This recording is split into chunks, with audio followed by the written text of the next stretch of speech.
I'm just kidding. I know Bobby. He's very funny. We worked together before. Good to see you again, buddy. You too, man. Only black guy in a corduroy hat that I trust. Because you're the only one. What exactly would you trust him with? Well, a house. I can watch your house. You can watch my house. Yeah, from the outside. Yeah, that is correct. Incredible, Bobby. Where'd you get those necklaces at? I got one of them from Walmart. And how about the other exact matching necklace? This one came out of one of those gumball machines. Like, so they really are. Yeah. Yeah, I was gonna make a joke about it, then I stopped myself because I thought maybe that was actually one of the answers, and I was correct. Incredible. Tell us about your living situation, Bobby. I'm actually very excited you asked me this, Tony. Because a couple weeks ago, y'all had an episode come out in the YouTube arena. Congratulations. You let Cam Patterson tell 3 million people that I was homeless. I have an apartment, guys. I got an apartment. Wow.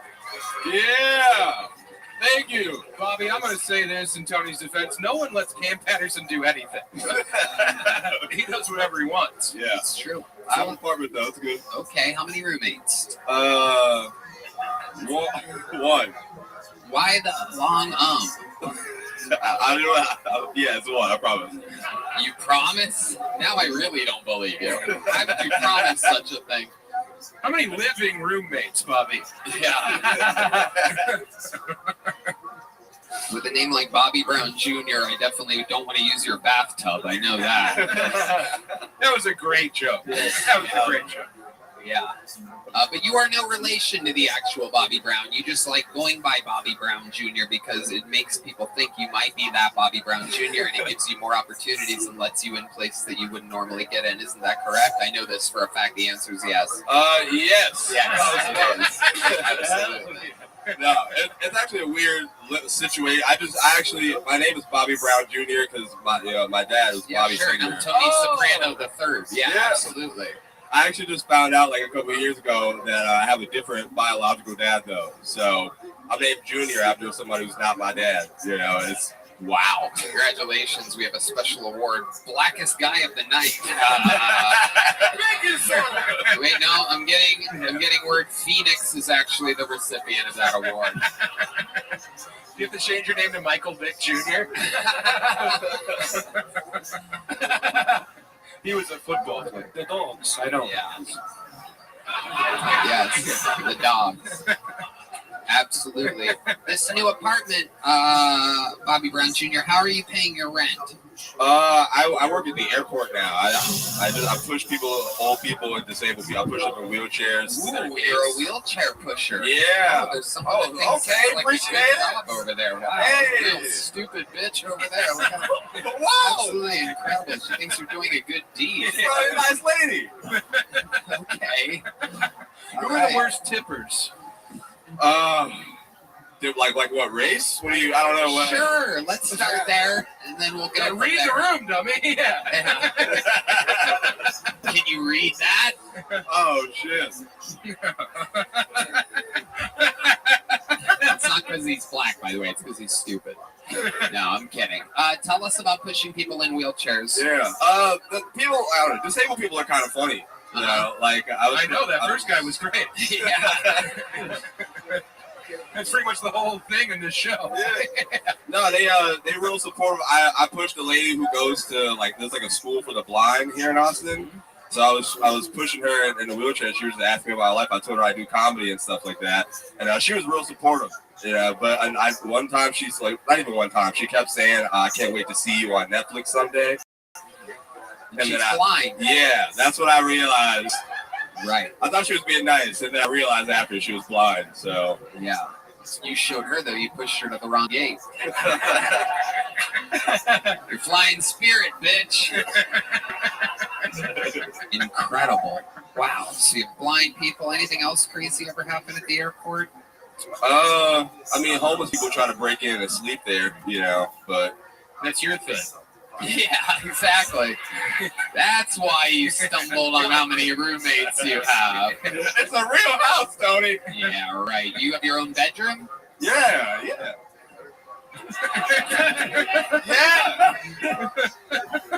That sounded sketchy. Yeah, you have your own bathroom. You don't share a bathroom with anybody? I don't think so, no. You don't think so? No. Bobby, are you still homeless? Bobby. So what else? What do you do for fun? I started I go to the movies now out here in Austin, you know. You go to the movies? Yeah. Listen, it's moving here, I had to find some new shit to do that's fun. They don't got beaches out here like I'm used to, so I don't Yeah, those Jacksonville beaches. Hey, you know. Oh yeah, You should man. come one day. I have been out there. That's how I got Hep C. What do you do when you go to the beaches of Jacksonville? I mean, walk on the beach. You Dodge walk beetles. on the beach. Yeah. You don't do anything else? There's sharks in there. You're not gonna swim or nothing. That's Right. You gotta be vigilant. They don't like dark meat. You can use that, Bobby. I have no use for it. Bobby, you've been on this show before. Did you ever get a big joke book? I did. I got one, Tony. Yeah. There you go. Thank you, man. Congratulations, Appreciate it. Bobby. Yeah, Great Bobby. stuff. There you go. It's Bobby Brown Jr. We're going to keep it moving along. And what are the odds that his position out of the bucket was perfect to bring up a man who believes in Bobby Brown Jr., a person who I do believe put Bobby up in his apartment for a while. Ladies and gentlemen, one of the greatest regulars in the history of the show. This is a brand new minute from our very own Cam Patterson.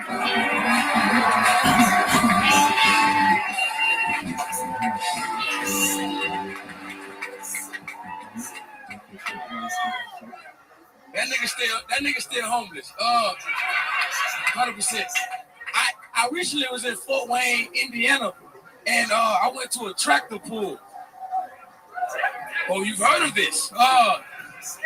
It's just like this. It's a lot of white people, but y'all are like really nice. Y'all look like good black people. They was like, how did you find out about our meeting? A tractor pull is like a Klan rally with a theme. It was at one point they started booing one of the racers, and it was just me and three other black people walking through a sea of whites, just hearing boo. And one white guy went, "Don't worry, we not booing you." That's the next chant, right? And at the tractor pull, they had the Amish there. I've never seen the Amish in my life. I'm from Florida, dog. So I saw them, I was like, oh shit, it's the Amish. And they were like, oh fuck, it's a nigga. And God damn it. I say it every week. I'll say it again. You have done it again. Coming in, just storming with the best jokes of the night. Absolutely incredible. All from another weekend on the road. You are able to sell tickets, make money, and at the same time make more material. yeah. You are a fully operational machine. You're Absolutely mad. incredible. Tractor pull in Fort Wayne, Indiana. Sam Talent. I just want to say this. So, Cam, we booked you to do that festival I'm running in Arkansas in October, Diamond City Comedy Festival, and we received your rider today. Okay. Oh.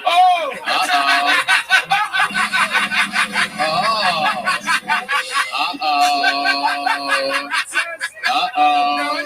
I just want to read what's on this rider. Oh, please. If anyone had any doubts, the Cam's the blackest man alive.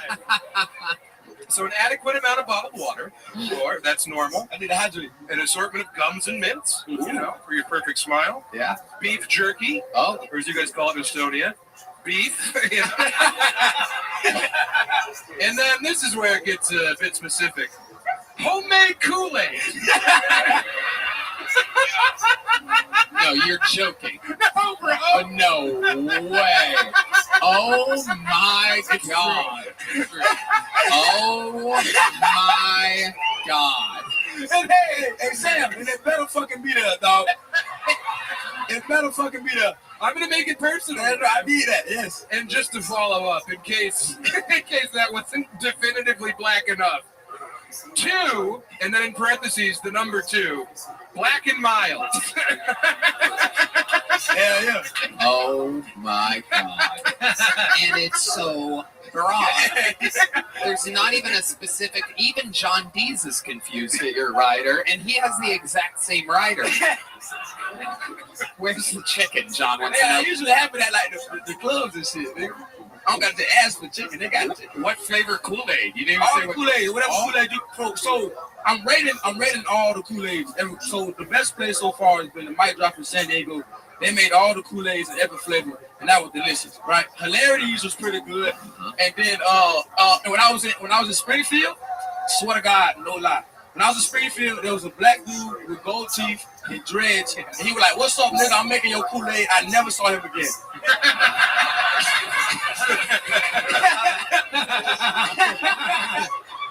I'm going to say the same thing to you in Arkansas.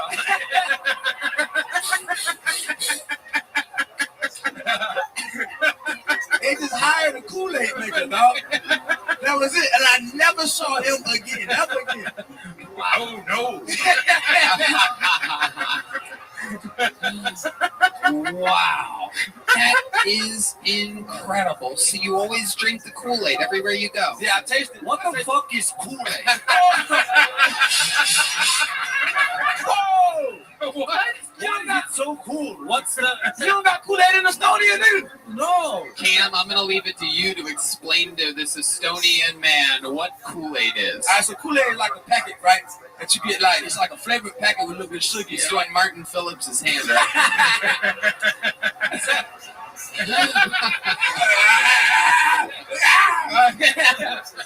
Kool-Aid is a little flavored little packet, right? We got like a little bit of sugar in it, and you mix it with water. Now, to make good Kool-Aid, what the fuck is this? That's John. What John is this? It's your very own John Dees going against John. This one playing a little Kool-Aid undertone music. How do you make Kool-Aid? So look, to make good Kool-Aid, right? See, Tony would make Kool-Aid. He'll put like a little bit of water, right? Kool-Aid, you know what I'm saying?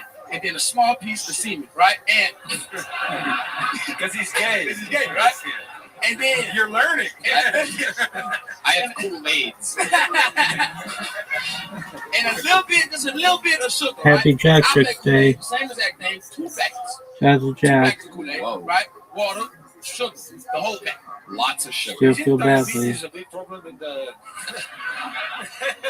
I don't think this is a good career choice That's- with so much sugar.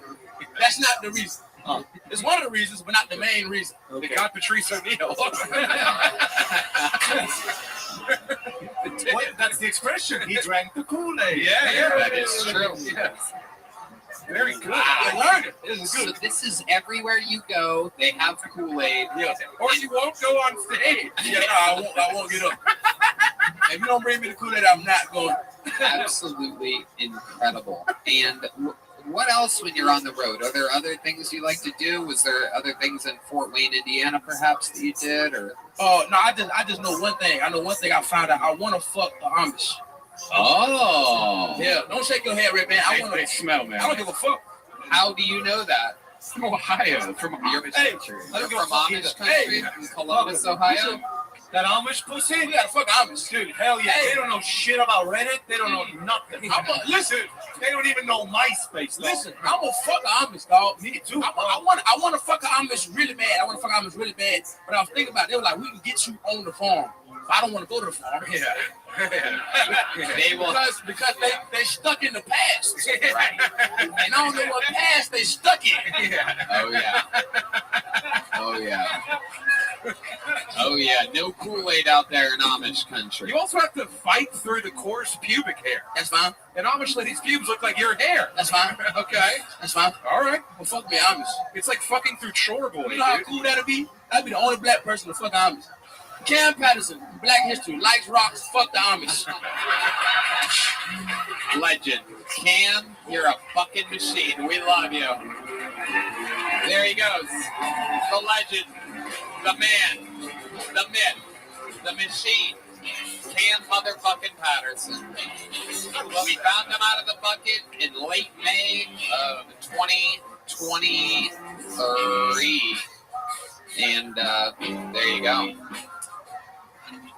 You know, we want to give a big shout out to our favorite sponsor, True Classic, for making us fellas look good and feel good no matter how we move. Fellas, I've had a lot of trouble finding premium basics online that fit just right. They're either too big, too tight, or too expensive. That's why I love True Classic. I've been wearing True Classic polos on repeat. I love how comfortable and soft the material is. These are seriously the best shirts of all time. Red Band. Tony, I love my True Classic shirts. They're incredible. I don't know how they do it, but they make me look the best I've ever had in a basic t-shirt. I got the Essential Crew t-shirt 9-pack because I love these shirts so much. I have 9 of them. Yeah. I seriously can't recommend them enough. I can't wait to try the polos, V-necks, and activewear necks. Yeah, you know, a lot of shirts, they're too wide in the middle. They're floppy. Some are too tight. These fit just right in the midsection and the arms and the collar, and that's what I'm looking for. I don't know how to describe it exactly, but these things fit just right. American style, truly great stuff. And I'm telling you, go to trueclassic.com/KillTony to save some money. That's trueclassic.com/KillTony and discover the perfect blend of summer vibes and timeless elegance with True Classic. Shop now, elevate your wardrobe today. You're going to absolutely love it. That's trueclassic.com/KillTony. Who knows? Your next bucket full could be the next future superstar of the show. We're going to meet them all together. Make some noise for Dallas Urban, everybody. The debut of Dallas Urban. Oh, he's been on before. The return of Dallas Urban. What's up, Bobby? Hell yeah. I went from 230 pounds to 185 pounds in a year and a half because, yeah, we're working my ass off and stuff. And the best thing that's happened to me is fucking all those beautiful little fat white girls and mixed race kids over in Pflugerville, y'all. That's all I can tell you, man. I'm telling you, little Trayvon McAllister needs a dad, and I'm here for it. He's going to be a left tackle for a Super Bowl winning team, and I'm here for it, yo. I don't even give a fuck if they have yellow teeth. Just saying.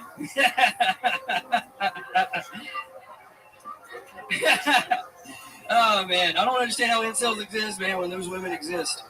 I'm just saying, dude, like, I had one trust fund girl here, and my dick is not a block of cheese. It's more of a little smoky, if anything like that. Why are you grading it?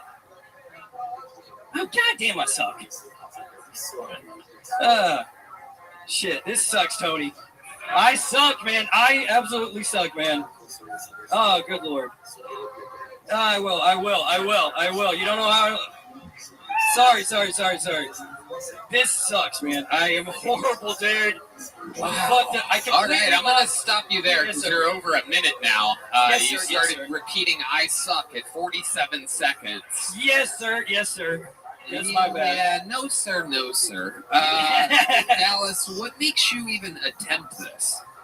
I really don't know. I guess I'm just not a Kill Tony guy because like I've done this my 4th time and I'm very ashamed of myself right now. Are you, when you say you're not a Kill Tony guy, does that mean funny. Sorry. Right. Yes, sir. Okay.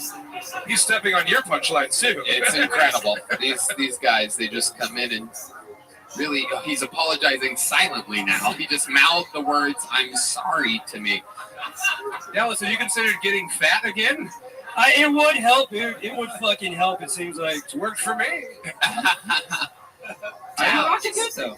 Thanks, man. You too, buddy. Wow. Dallas. Yes, sir. What do you think? How long you been doing this now? Like 3 years now. 3 years. Most of the time here and stuff like that. And like When you say here, where do you mean? in Austin, Texas. Right. Okay. So 3 years. Why don't we hear the best joke you've ever written? The best joke I've ever written. You've been Okay. on the show multiple times. You say you're not a Kill Tony guy. Let's hear your very best joke. Here it is. 3 years in the game. Yes, sir. Dallas, sir. Yes, sir. Okay. I found out I was adopted, and I got to meet my biological mom when I was 20 years old, 14 years ago.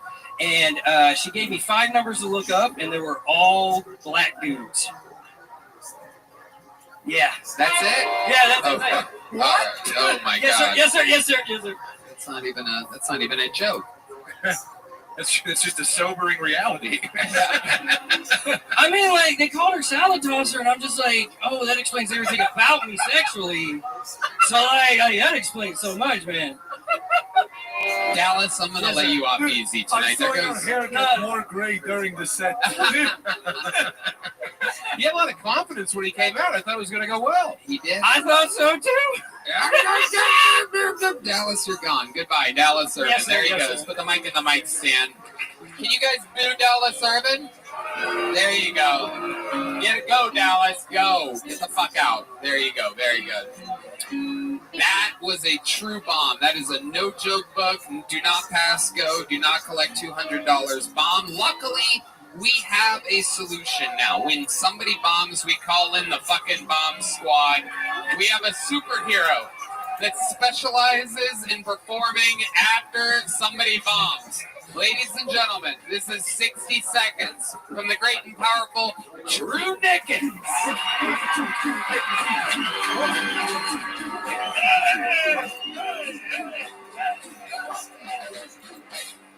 All right. Ever since I've been made a regular by Tony, my TMs have been popping. I'm talking short. I'm talking tall. I'm talking skinny. I'm talking wide. It's crazy. Some of them are young and fresh. Some are a little more reliable. They're amazing. And some are good and healthy for me. Some are dangerous and toxic. But they make me feel so alive. They all want me to, they love my energy. They even want to be with me. They'll do whatever it takes. They'll even pay me. I mean, these energy drink companies are really thirsty for me, man. Thirsty as hell. And they all want to recruit me like I'm the next Billy Mays. But wait, there's more. There was this health influencer. She slid my DMs. She said, Drew, I love you. You're so cute, but I'm worried about your heart. I said, baby, it's safe with me. She said, no. Drew, I'm worried about your heart. It's going to explode. That's when I shot them an energy drink, and then I blocked that bitch. Thank you so much. Drew Nickens, he loves energy drinks, ladies and gentlemen. Yeah. I love it. So, Drew, welcome. Another new minute for you. How's life going? It's amazing, Tony. Everybody's been so supportive. Everybody's been so kind. There's some funny nutties, but fuck them. We're having a good time, right? Yeah! You're damn right. So, Drew, He's the new regular. yeah, one of the new rotating regulars. Awesome, man. All it Yep. took was a guy with a head injury to replace Hans. Yeah.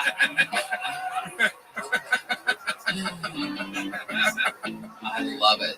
So, Drew, are there really a lot of girls in your DMs? Hell no, Tony. I swear, there's 4 girls in my DMs and 7 energy drink companies, dog. That is The amazing. ratio is crazy. Yeah. 4 girls, Drew. You're doing great, dog. Yeah. Dude, I got nothing. Really? What?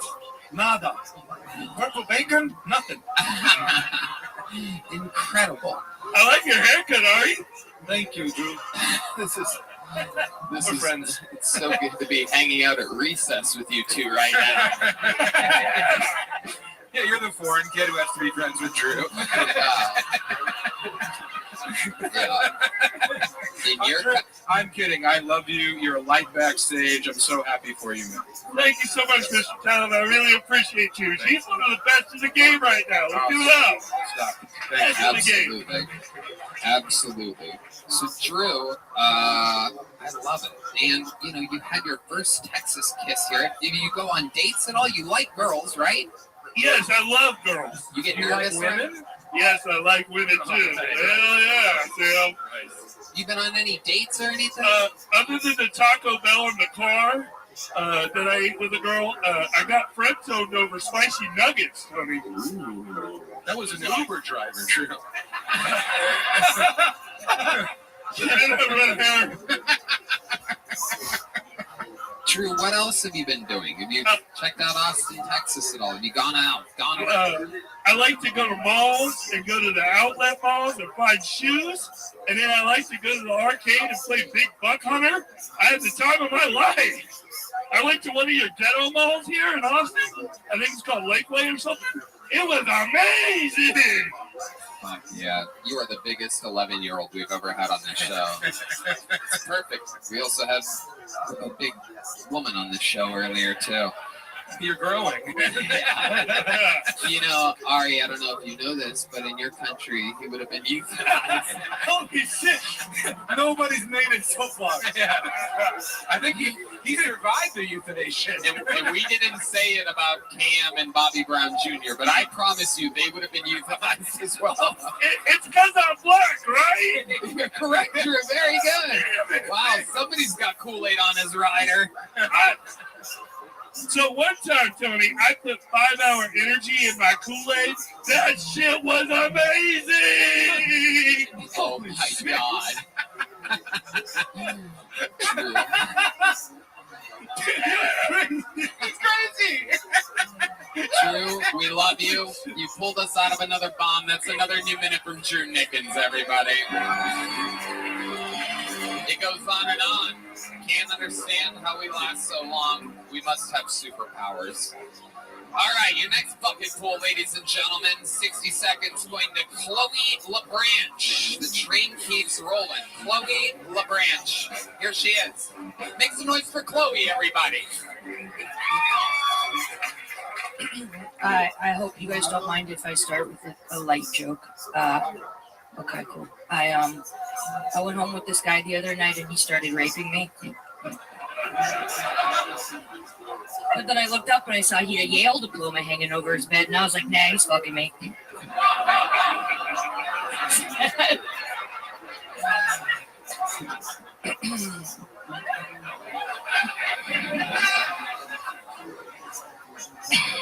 I was, thank you so much. I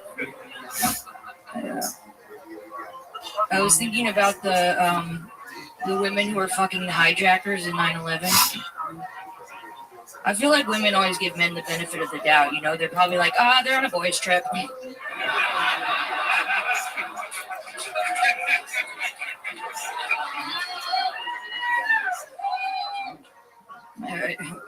We know who did it, relax. As a woman, I'm really sick of pedophiles. I'm sick of these men fucking these kids, because it's like these kids, you know? They're stealing our jobs.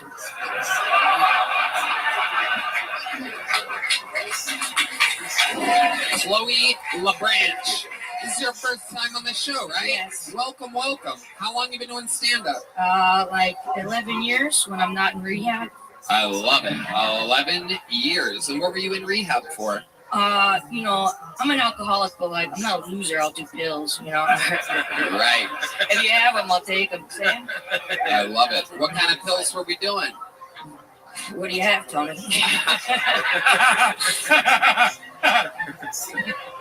I just have testosterone and Cialis, so no. That'll probably get me on JFL, so let's go. JFL's not a thing anymore. We're bringing it back when I go transit. That's how you get new faces. I love it. Chloe, where are you from? New York. New York. Do you still live in New York? I do. And what do you do for a living? Paint houses, I'm guessing. Yeah. It is quite the get-up. They did make an all-female Ghostbusters. Yeah.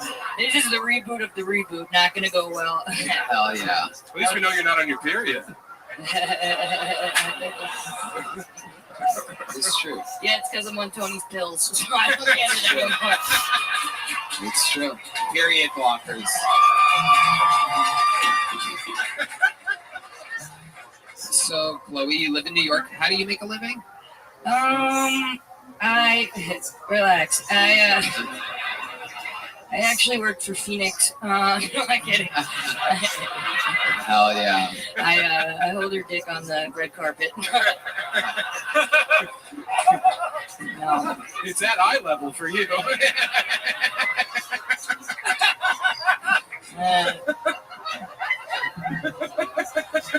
That was good, Sam. Thank you. I'm just thinking about Phoenix's cock again. So, what do you do? Oh. I'm a part-time assistant. Okay. All right. Mhm. Very good. Part-time assistant. You make Yeah. enough money to survive in New York City? Sure. Ooh, okay. Well, you sleep in a cupboard, right? Incredible. So, you're an alcoholic, you say, but you're in recovery. Yes. How long have you been sober? I just got my first year on June 11th. Yeah. Congratulations. Thank you. What's the trick? How do you do it? How does someone stay sober? Well, you try for 8 years, and then yeah, and then nobody wants to drink with you anymore, including yourself. So that's really it. Amazing. You go to meetings and stuff? Yeah. Keeps you in check? Yes. Do you have like a story when those meetings? Like, do you have like a good story? Like, some people are like, I was driving a car and then I saw my baby seat in the back and it was wrecked or whatever. What's yours? That was it. Is that it? Okay, I nailed it. There you go. I have a lot. I could like sell my bottoms on eBay. I got a lot of problems. Oh, here's a good one. So I was at rehab in Malibu, and my boyfriend, we just met, but in rehab you have to get a boyfriend immediately, and so he got kicked out because his drug dealer, Baby Dog, threw drugs over the hedge, and then everybody got fucked up. Yeah. What kind of drugs again? Xanax and Coke. Oh, yeah. Yeah. Oh, yeah. That's like giving Drew Nickens a case of Red Bull. It's a hot girl speedball. Oh, yeah. It's also a big fat guy speedball. No, but then should I keep going with the story? 100%. Oh, okay, yeah, relax. I love it. That's like your catchphrase. Yeah. Everybody needs to relax. It's probably me. I'm always projecting. So Zanny and Coke comes over the hedge. Yeah, so I'm fucking this guy right now. No, he gets kicked out, and then they realize that our cell phones at Malibu Promises, that's not a good place, and because they think we're like executives, but so. You're just a part-time assistant. I mean, I met Mariah Carey's a manager there. Pretty big deal for rehab. Anyway, so then he gets kicked out, and then I'm all upset. So I make this plan. I'm going to run away to see him. So I convince them to take me to the alumni meeting downtown in Malibu, where all like the Promises alumni are doing whatever better. Bunch of preachy motherfuckers. Yeah, so they take my phone and my wallet, and then I have 2 people watching me who came to watch, and then one turns around and I run, and I go into Ralph's, and they sell vodka, so I steal a bottle of vodka. You stole it. Yes, because I didn't have a wallet. Right. I love you, Chloe. Yeah. Chloe don't give a fuck. It gets a lot better. So then I got like blacked out in this like skate park. As an adult? Yeah. I'm on a list now. No, so then I go back to the meeting and I have like my bottle of vodka and I start like screaming. And I have a cigarette and I start screaming. I'm like, I walk in the meeting, I'm like, fuck you. You guys don't know what it's like to have a problem. So they call the ambulance and they make me go to the hospital outside UCLA. And then like I get let go from the hospital at like 7 a.m. I'm wearing a hospital gown. I have a bag just of like Marlboro lights and a crop top. And so I don't know what to do, but across from the UCLA hospital are the UCLA frat houses. Uh-oh. Party time. Yeah, you know what I'm talking about. Let's fucking go. So I walk in, right, and I start fucking this guy. No, I get it. No, so I knock on the door of SAE, and so I know the code. If anyone wants to know, you just say Phi Alpha, brother. And I go in, and I'm like, wearing a hospital gown, and they have to let me in because they say Dakota. Walk in, I'm like, I need a fucking drink. They give me like a beer, and I'm like, come on, don't you have anything harder? And they're like, well, last night we had like jungle party, so like we used all the hard alcohol, but we have beer. And the hot girls, I'm like, oh, we're not saying you're not hot, but. So then I'm like drinking a beer, preaching. I'm like, you guys never do drugs. What time of the day is this? 7 a.m. Wow.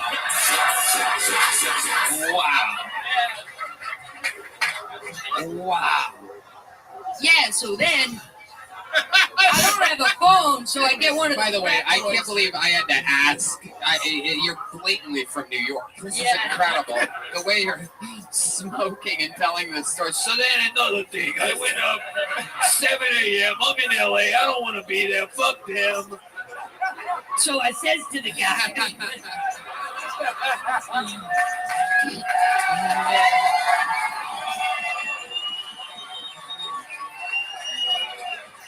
all right, relax.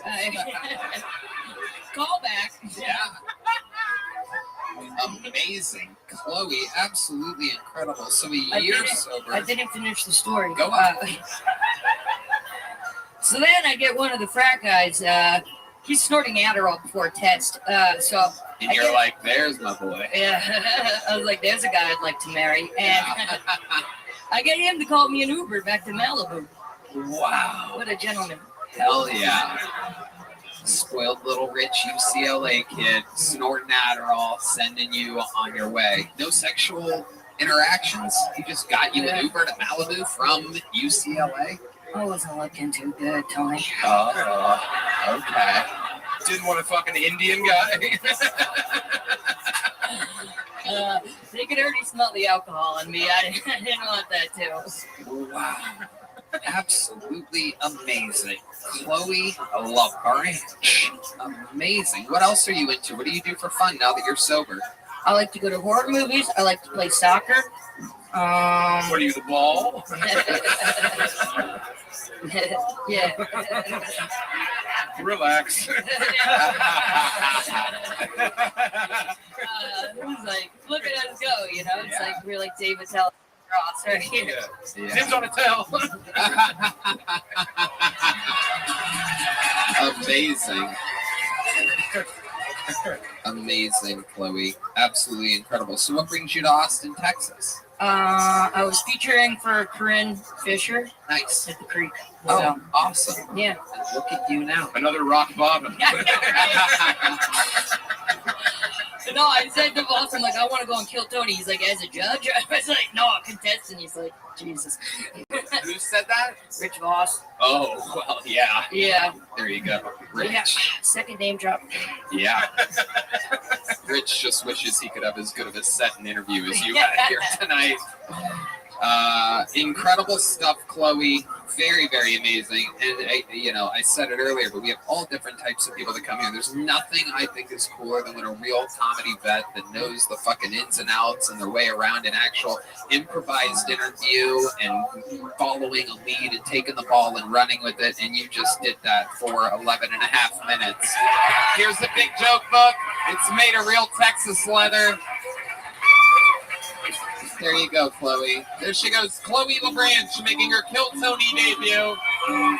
Taking a chance. Signing up. Getting pulled out of the bucket. Amazing. And now we have a very special treat, ladies and gentlemen. A golden ticket winner. A legend of the show. You know him from this show, from going on, being found by Howie Mandel on this show. Brought over to America's Got Talent, made it all the way to the semifinals. They screwed him. They had to mess up his microphone and his phone in order to eliminate him, or else I think he would have won the whole goddamn thing. He's back. The Canadian crippler. Make some noise for Aaron Belial, everybody.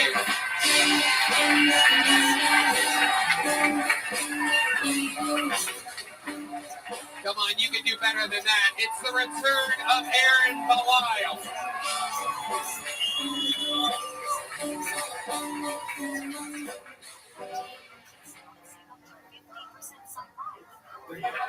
One more time for Aaron Belial.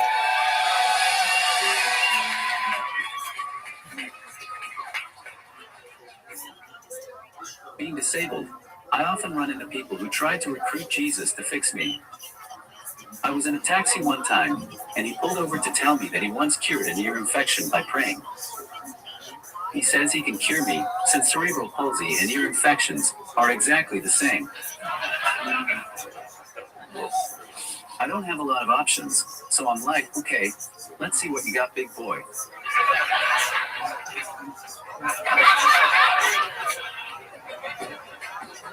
Oops, didn't work. I tried to pray his body odor away. That didn't work either. This poor broken man was so sad. I actually needed to apologize to him for still being disabled. It's okay, buddy. It's okay. You'll get it next time. I still have faith in you. It's not you. It's me. Next time a religious person tries to pray to heal me, I'm gonna start curling up the other arm and say you made it worse.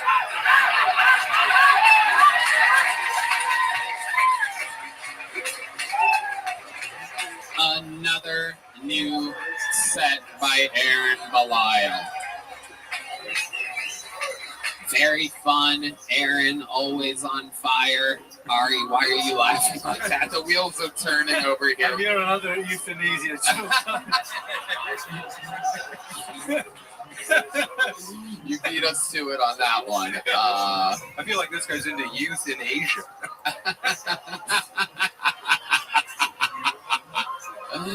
Oh, look at this guy. People keep asking me if I've been in porn, and I'm like, no, that's Martin fucking Phillips. I did get you two mixed up for the first 2 weeks I was here. A lot of people in Denmark, all disabled people need to wear a dandelion necklace to mark them. Here we need to wear neon green bracelets. Yeah, those are going to be on forever, by the way. There's no getting those off of that wrist. Those are permanent bracelets. You son of a bitch. Oh, you son of a bitch. You did it again. Absolutely amazing. Aaron, you have some new facial hair. That's incredible. Amazing stuff. You can do that. Yeah, that's not affected by your condition whatsoever. No Amish. Yeah, it is. I need hormones to grow it better. Absolutely. Okay. And you've been doing the road. Things have been going good. You're making money selling tickets off of Kill Tony fame. People love you. You're doing good. You have no idea how to respond to that. Not AGT. Oh, AGT. Oh, thanks for giving them the credit. Very good. They're all dead. Oh, yes. The fan base of AGT is dead, is what he's saying. They're old, and they yeah, exactly. Right. It's crazy that you can figure this out and that fucking scooper guy couldn't do it.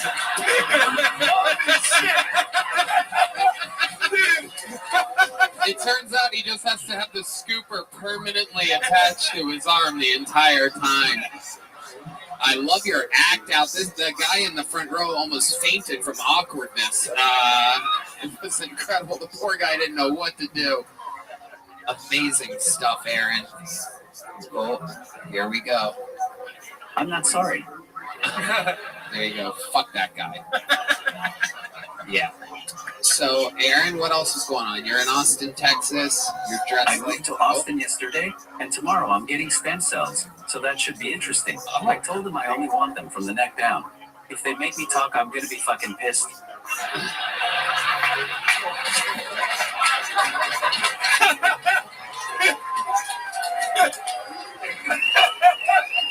Oh my god. That would be hysterical. I thought Red Band was the sound effects guy. Absolutely amazing. So stem cells coming down. We don't know what can happen. We got nothing to lose, that's for sure. Told me up from here. Yeah. I could ruin my career. Absolutely amazing. If you have a voice, that it will be incredible. Absolutely impossible, I'm guessing, right? What would be the first word you would say if you could speak? Oh, please. Please. Autocorrect's about to take this from us. It starts with N. Oh, wow. Oh, my God. John is...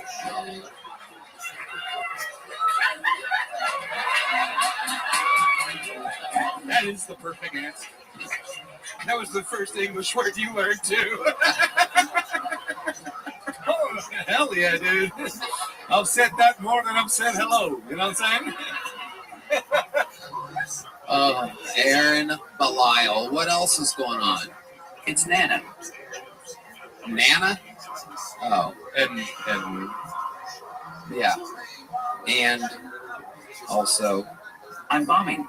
no, you're not. No, you're doing just fine. You're doing absolutely great. Warning, warning, warning. Overload, system overload, overdrive. I love it. Aaron, so you moved to Austin.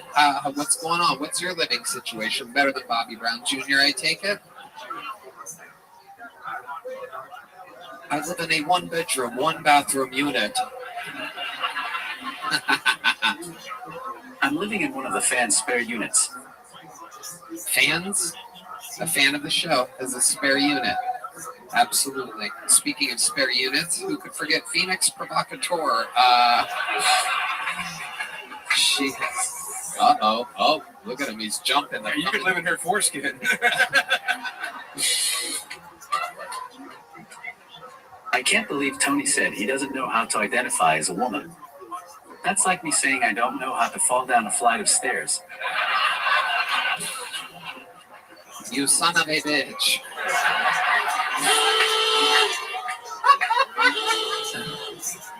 Do you fall sometimes? Is that a thing that happens? Only in love. Incredible. Did I steal the words right out of your Bose speaker?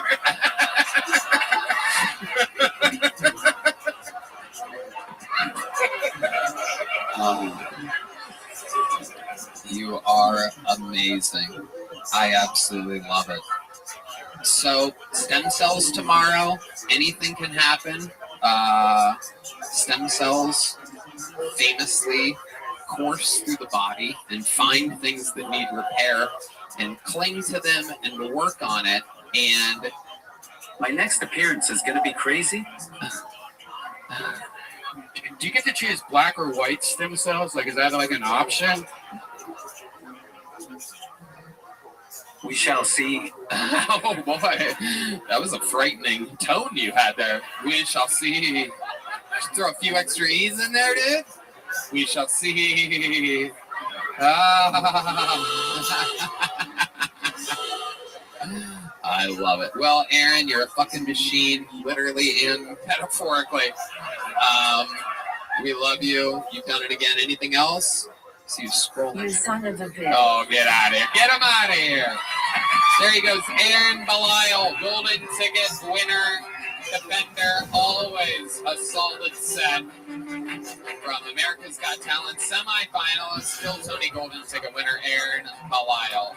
Onward we go with the show. Ladies and gentlemen, make some noise for your next comedian, Jacob Marshall, everybody. Jacob Marshall, right out of the bucket. Here he is. Yeah. So I used to have an Apple Watch. I don't anymore. I got rid of it. I hated it. Because there's this thing you can do with Apple Watches where you can connect them to a friend that has an Apple Watch, and it'll tell you when they finish a workout, which is terrible. Because backstory, I was dating this girl for like 3.5 years. We break up. It's a Saturday night, a few months after the breakup. I'm sitting on the couch with my best friend watching a UFC pay-per-view.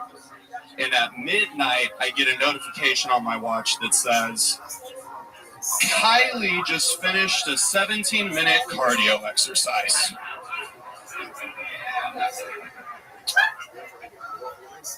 So y'all are smarter than me. Because I looked at my friend, I was like, it's a little late for a run.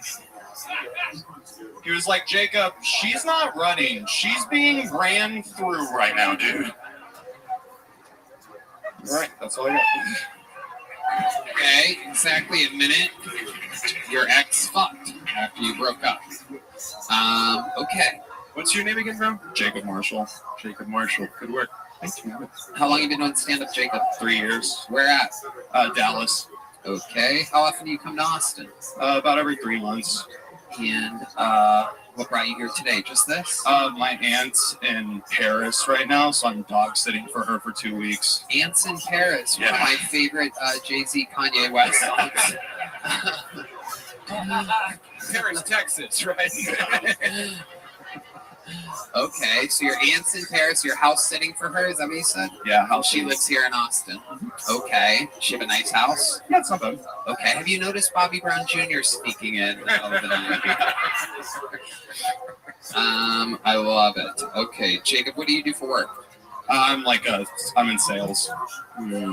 It's kind of boring, like marketing technology. It's not super exciting stuff. It's not kind of boring, Jacob. That's ridiculously So boring. Overwhelmingly boring. What do you do for fun? I go out. I like live music a lot. I go out.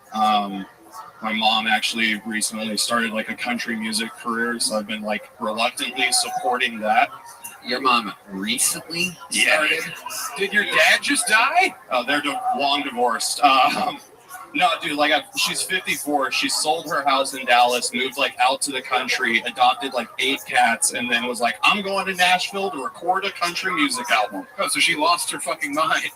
Yeah. Dude, she's like a meth head boyfriend away from being Joe Exotic. It's incredible.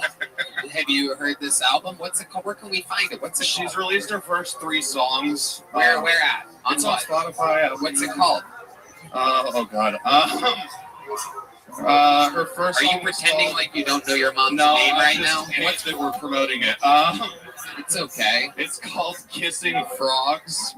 Oh, hell yeah. Let's go. No, don't. Okay, very good. Right, Dan, very good commitment. Go to Spotify and actually look up the thing that we're talking about. Her name is Delee, which is spelled D''Lee. Oh, no. I know. Shit. Holy shit. That's Oh, like a name there for it your is. home country. There you go. Yeah, Whoa. Mom. Yeah, she is hot. Wow, let's listen to... Oh, yo.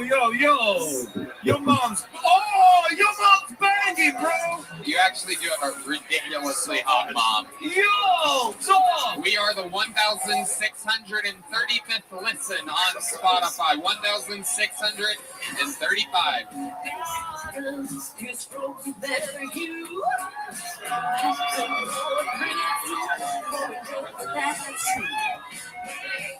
Can you get your mom on the show sometime? That was so much better than my set. That's all. Yeah, it's unbelievable. Shit, did your friends like? Oh my God. Red Band. When you were growing up, did your friends like joke about banging your mom? Yeah. Yeah, hell yeah, dude. She's fucking fire. Everybody. And the divorce was rough, I hear.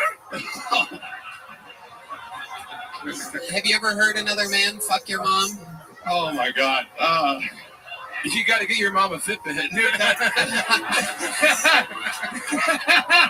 It ain't gonna be 17 minutes, you know what I'm saying?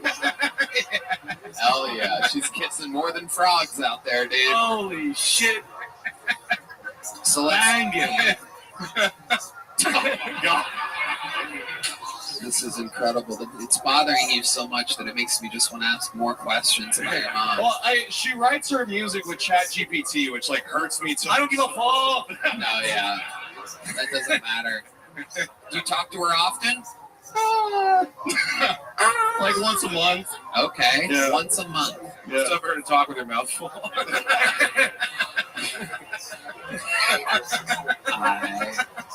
I love it. Your mom would suck off anyone on this stage right now. Probably. Yes. Hell yes. Absolutely incredible. What do we got there? Oh my God. Red Man just followed her on Instagram. Oh, Your mom now has 62 followers, and one of them is Red someone's Man. gonna fuck your mom, dude. Yeah. No doubt about it. Oh my god. This is the worst Oh, thing she that could happen accepted to you. already? I'm She sure all the immediately fans will be- accepted the follow request. She is live. Oh my god. No. Red Man is DMing your mother right now. Yo, what's up, Boo? Hit send on it. Let's see if she responds. Please tell me this is going to get seen in real time. This could be one of the greatest moments in the show's history if she randomly responds to Red Band. This is the first message she's ever received. Oh my Oh, god. man. This is absolutely incredible. You did this to your mom. I'm sure the Kill Tony fans will be very nice online. The good news is she's about to literally, her the following is about to, I mean, more than double, more than triple. It's going to be, she has 62 followers right now. Remember the moment where your mom had 62 followers. She is DLEE.official on Instagram. No, dude. For those of you looking for the delete imposters, just know, go to DLEE.official. No, it's That's official. the official account in case there's another account that has more than 62 See followers. the pictures, more pictures. Oh, man. I'm so glad my mom is dead. My mom's dead too, thank God, dude. Oh, she's vibing. There's some videos, dude. Oh, wow. She's live on this one. Oh. Oh. Why did the divorce happen?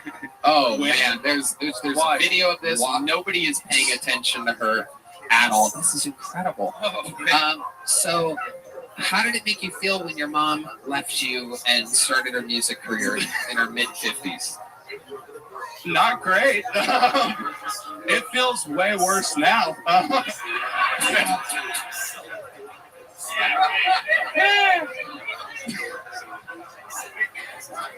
Jacob Marshall. Do not look up my mom on OnlyFans, Red Band. Oh my God. Oh my God. Oh, it's okay. Hold on. It's okay. False alarm. It's a different D-League. It's a different D-League on I OnlyFans. don't know about this. Like, I can't. Well, I mean, I was wondering how she funded the album, but she's kissing more than frogs, it turns out. Wow. Unbelievable.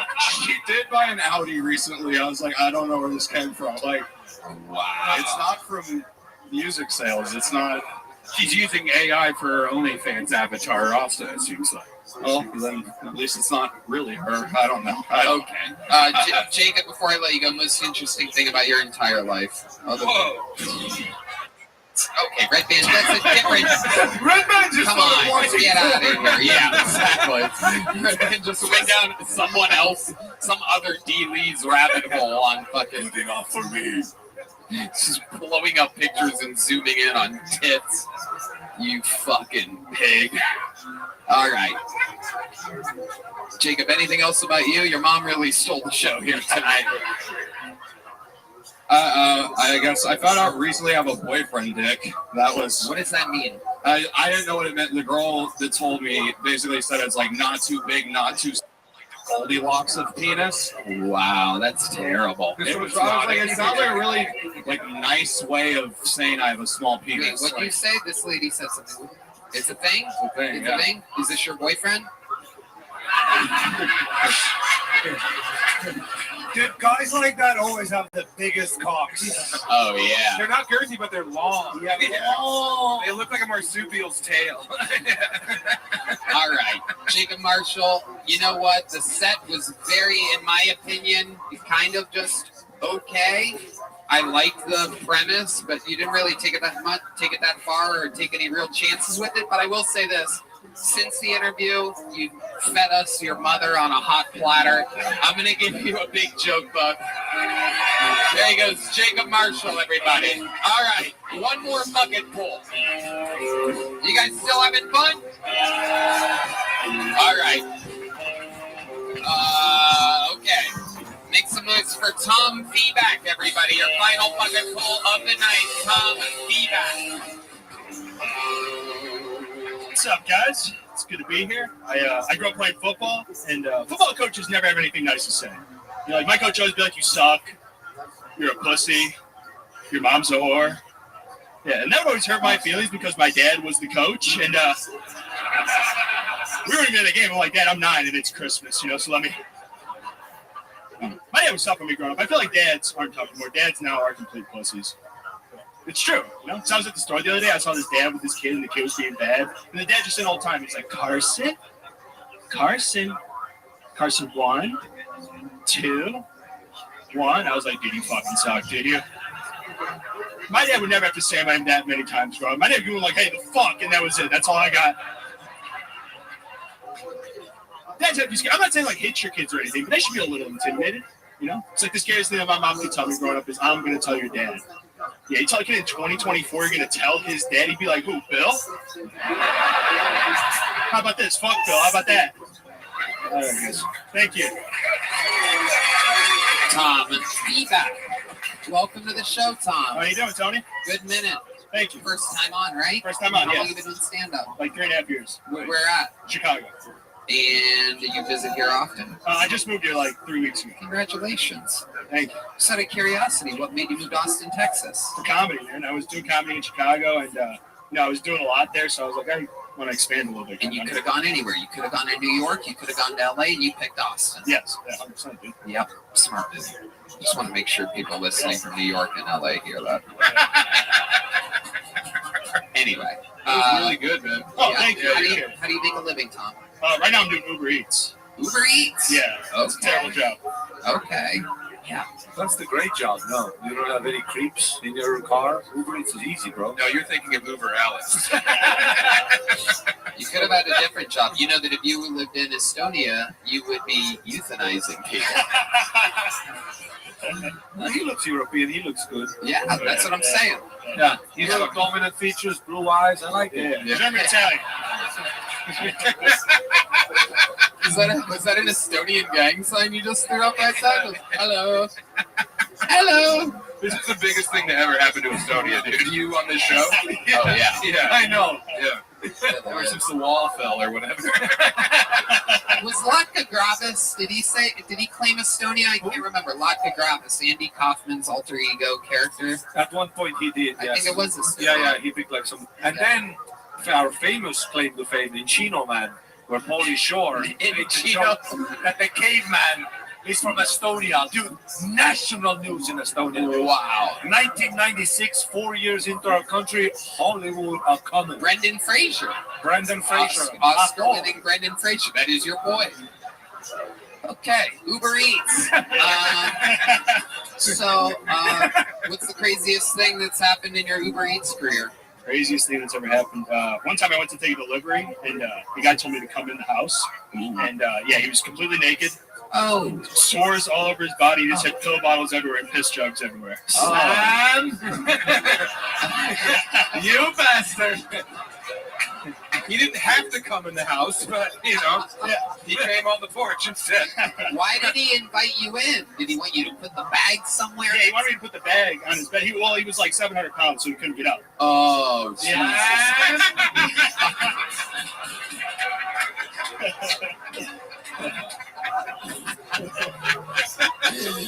That was when I was Brendan Fraser. I love it. So you went in there, and was it so you dropped the bag, and was he insinuating something happening, or what was? Well, he was completely naked. So Yeah. Well, what was the he just had vibe? a towel over his dick. That What was was the vibe? the vibe. It was a good vibe. I liked it. I'm into it. He tried to tip, but he couldn't see it. There was belly fat. Did you see his dick, or was it? No, it had a little towel. Yeah. I watched 600-pound life. There's nothing there, dude. Yeah, it's like inverted in his body, dude. Sure. Yeah, bro. Absolutely amazing. Tom, what do you do for fun? For fun? I Other don't know. than stand up? Hang out with my girlfriend, hang out with the dog. Oh, okay. You have a girlfriend. Yeah. Where'd you meet her at? High school. What does she do? She's a nurse. She actually just got a job on So she's a nurse in Austin, Texas. Yes. Do you ever have her dress up as a nurse and you guys role play? She orders Uber Eats and calls you into the house. She only has a towel. There's piss jugs everywhere. She has her good dance goes on. No, we don't really. She's not really that adventurous, But I do like the scrubs. The scrubs are pretty hot. Tell us more about the non-adventurous sex Yeah, that was you're a having. bad comment, dude. Yeah. To millions of people about your girlfriend, dog. I'm just being honest. Just being honest, dude. Oh my god. You're so fucked, dude. If I was a girlfriend and my boyfriend is on the biggest podcast in the world, not that adventurous. It's perfect. So let's talk more about it. You guys have the same type of sex? regularly, or is sex regular? Do you have Yeah, sex is regular. but it's also it seems very plain. You missionary position? Yeah, missionary, doggy. That's pretty much like Missionary doggy. That's yeah, it. yeah. Nothing else. Does she ever get on top? Yeah, she gets on top. She gets on Yeah, top yeah, sometimes. She's so tired from work, though. Yeah, from providing. Yeah. Yeah. Carrying the relationship's finances on her back. My boyfriend's an open biker. I'm doing 16-hour shifts. My girlfriend's not adventurous enough. Dude, I'm tired, you asshole. Ari, Maddie, opening up the playbook here in the late innings. I love it. Getting involved in the fourth quarter. Yeah. I love it. I fucking love it. Ari, Maddie, one of the most fun people to drink with and hang out with at this club. I'm very excited about this first panel appearance for you, Ari. Back to Tom Feeback. That's your real name, Feeback. Feeback, yeah. Feeback. Yep. Why would he choose that as his stage name? I know, it's very bizarre. Okay, and you've been with the same girl since high school. Yeah, like How old 10 are you years. now? 26. Holy 26 years old. So is that the only girl you've ever had sex with? You've never been blown? I've been blown before. Huh. Blown? Blown? You Like say blown? Blown. Like blowjob. Right. Yes. Never heard it. Yes. Yes.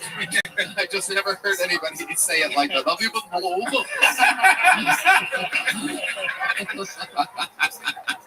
That Estonian accent's a little tricky. When you're facing that way, I can't read your lips. I think I need a Bose speaker.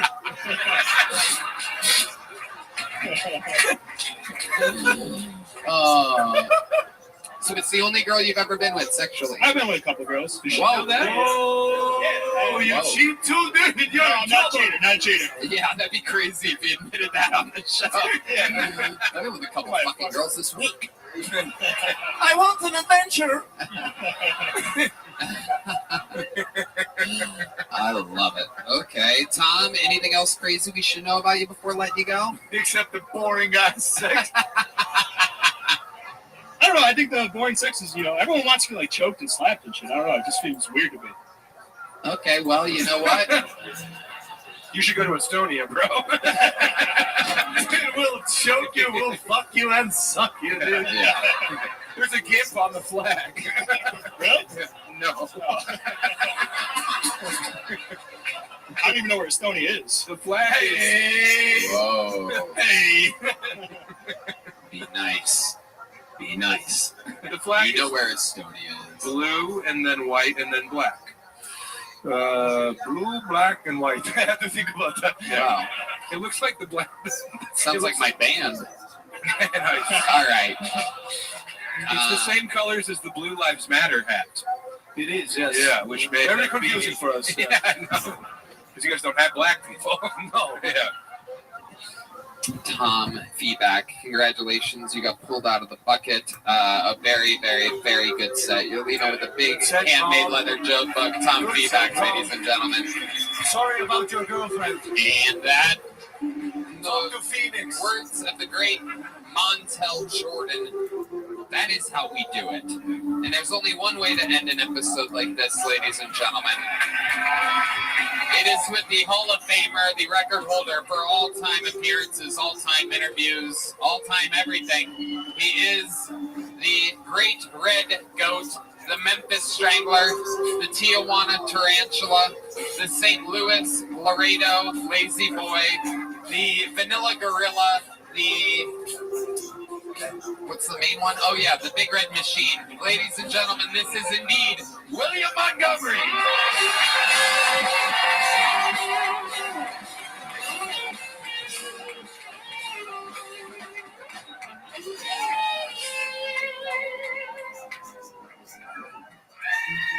After watching the first presidential debate, I just want to say, don't blame me. I voted for Morgan and Morgan. The debate was so crazy that at one point they argued about golf, which is kind of insane because one of the only times Biden told the truth was when he said he was a 6 handicap, and he is stage 6 dementia. In a poll taken after the debate, 72% said Biden is suffering from some sort of cognitive impairment, and the other 28% said, man, I thought that old ass man was dead. A man recently threw a big gulp on Chicago's district attorney Kim Fox. Wait, Red Band, isn't that your mom's porn name?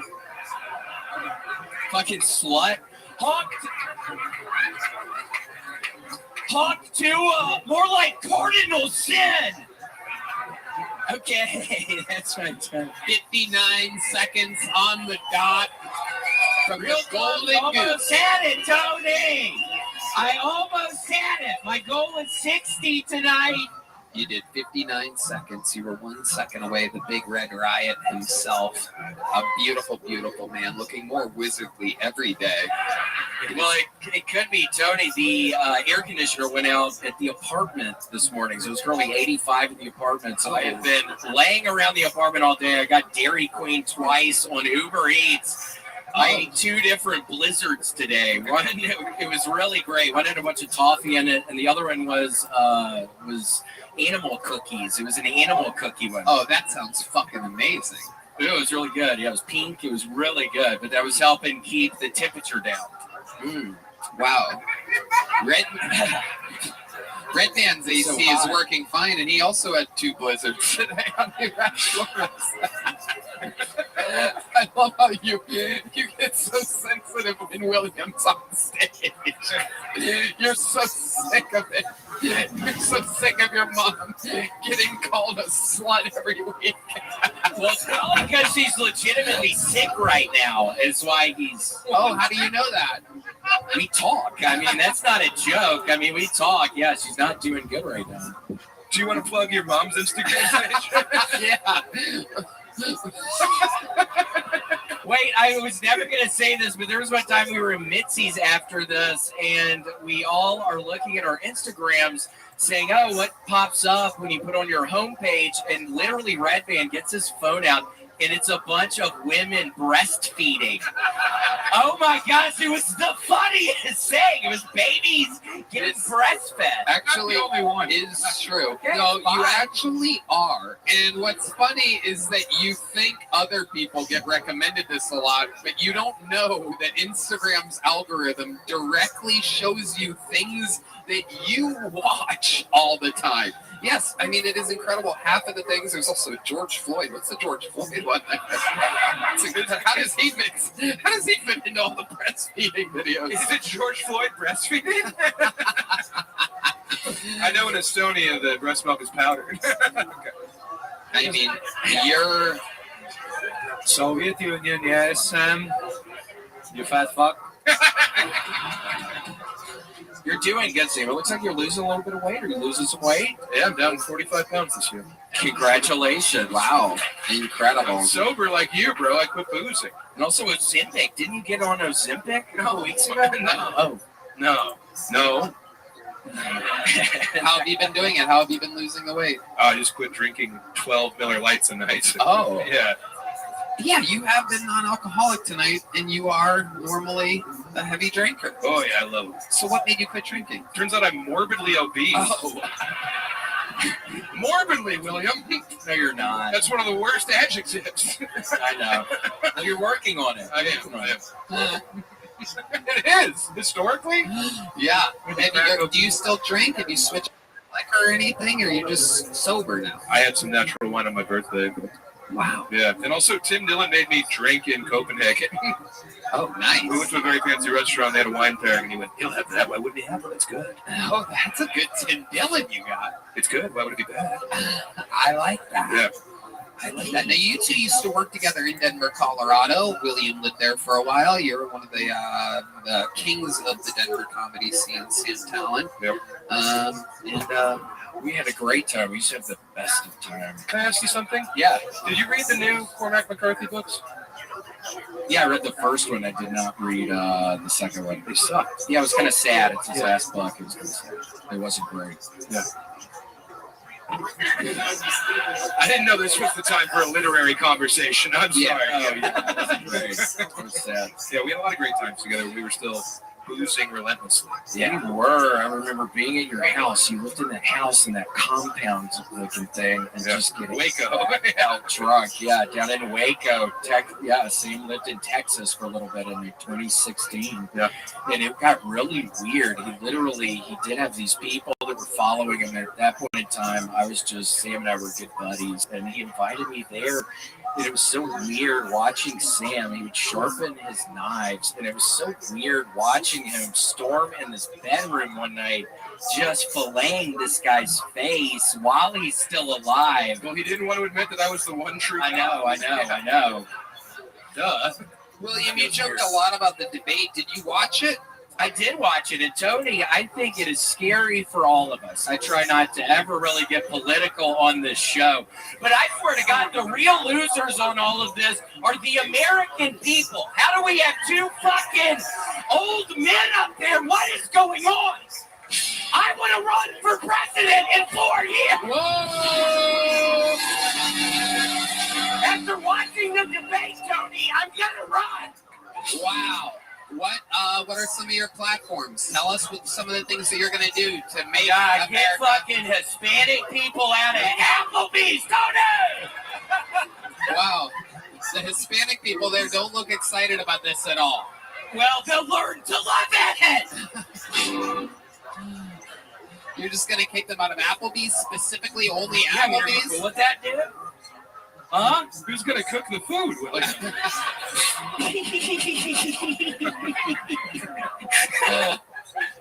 What else? Tell us more about your platform, William. I know that you're improvising all of this in the moment, but I'm interested to find out what else you would do as president. Because I'm telling you, William, you have a real chance of winning this thing. I think so, too. I mean, I think maybe open up the borders a little more, because I swear when I see these Hispanic people getting kicked out of Applebee's, we need to keep the train going, because Tony, the Hispanic people will stop going to Applebee's once they find out they're going to get kicked out. But if we open up the border, we're going to have a never-ending supply of fucking Hispanic people to kick out of the Applebee's. And Tony, that's not all, Tony. We need a Dairy Queen on every corner, Tony. Wow. Absolutely incredible. And how are we going to pay for these Dairy Queens, William? God, from the trade deficit going on, Tony, we have to deal with the trade deficit first and foremost. How would you got to get our GDP going in the right direction. I mean, we got to get really strict with countries like China. I mean, we got to tell them we're not going to buy their chips anymore. We're not going to buy their little plastic things. We're going to set up an embargo on China. Seriously. What kind of Chinese chips are you buying?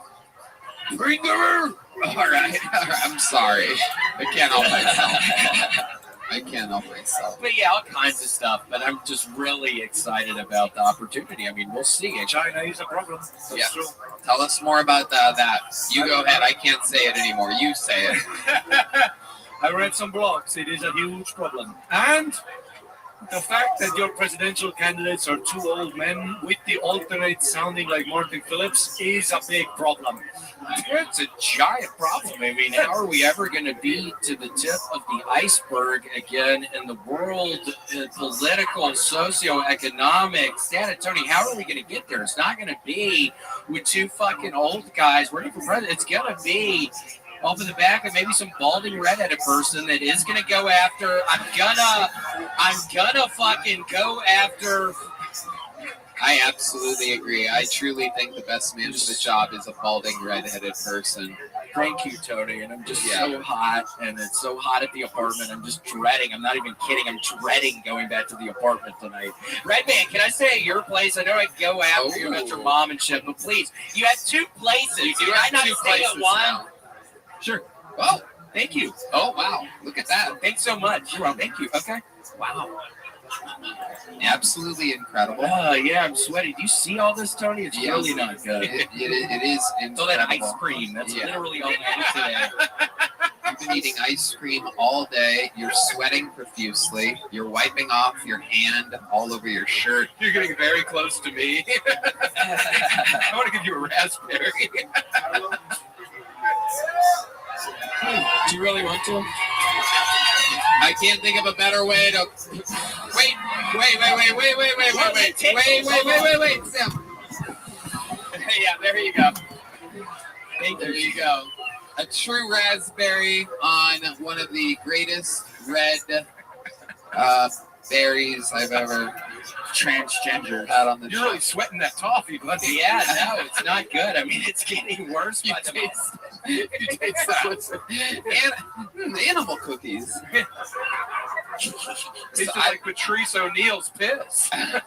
I love this run for president. Are you going to go all the way through with it? Yeah, oh my gosh. I mean, Johnny, I think I probably. William Montgomery has done it again. And that is another episode of Kill Tony. SamTalent.com with 2 L's. The man is on tour. I swear to God, one of the most fun, hilarious stand-up comedians. If you love him on this show, wait till you see what he does all by himself with a microphone as a stand-up. A true monster out there. SamTalent.com. Anything else, Sam? Pittsburgh and Detroit this month. Yep. Subscribe to my YouTube. I have a cool travel show. Oh, yeah. Subscribe to this YouTube as well. That'd be great. I always forget to say that. My producer, Yoni, always yells at me for not saying subscribe to the show. Button right now, awesome. There you go. Sure. Ari Matty, plug something. Ari Matty Comedy, Ari Matti Comedy on Instagram, everything there. Thank you. Rematti Comedy on Instagram. Everything's there. He needs the followers. We have to get him. And I need to make it quick. How many you want to see Ari as an American citizen? There you go. The drawing from Ryan J. Eveld is in of Sam Talent. Absolutely incredible.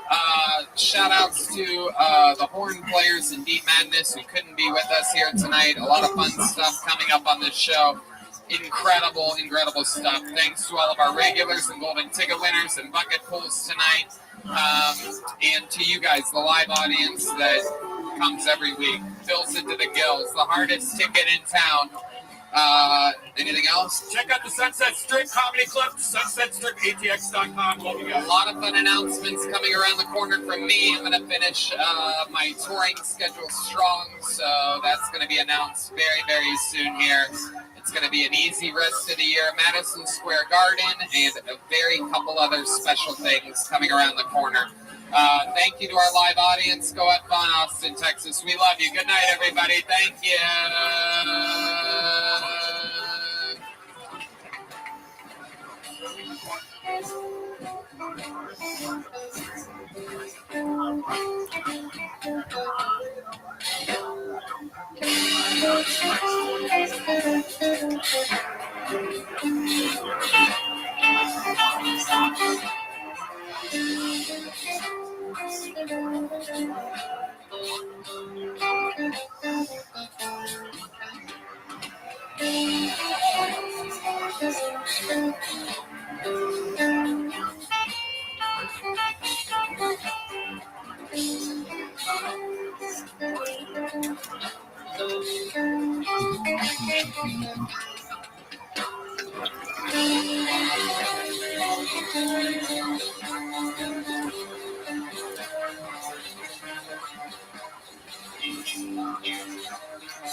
Sunset Strip Comedy Club in Austin, Texas is now open.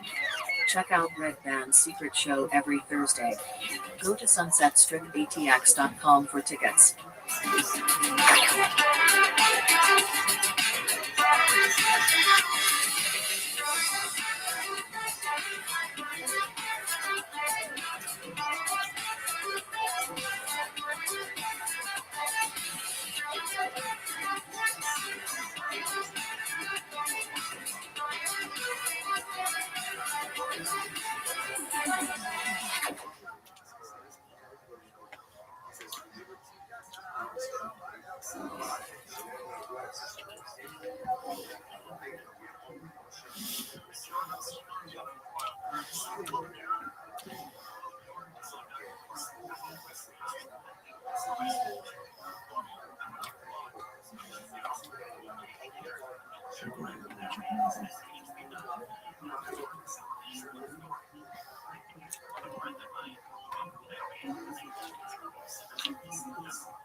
Hey y'all, it is going down August 9th and 10th, our biggest shows ever. Kill Tony live from Madison Square Garden in beautiful New York City. There are still very few tickets available for the live shows in New York, and if you can't make it to New York City, you can watch the live stream, all of your favorite cast and characters of the show. It is going to be absolutely historical. We are holding absolutely nothing back. We are so pumped about this event and everything.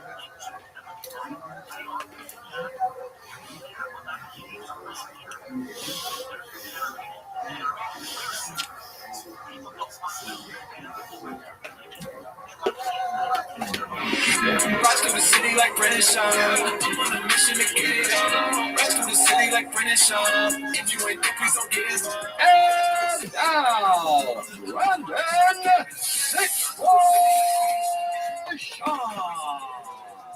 Fan questions, thank you for submissions. I put these up every Monday and Thursday morning. Sometimes a little earlier, but we answer on Mondays and Thursdays. So thank you guys for submitting your questions, making this possible. Get the three-part question. And what's the likelihood we see McGregor versus Diaz to send the Irishman off? Not great. Not great. I heard Connor's fighting, but it's international fight week, not the White House. The Diaz stuff, that's another hurdle I have to get through. I haven't seen any rumblings on that, so I don't know. And remember, they offered Carlos Prates on international fight week, and Prates just got a fight in that, so I don't know what they're going to do with it.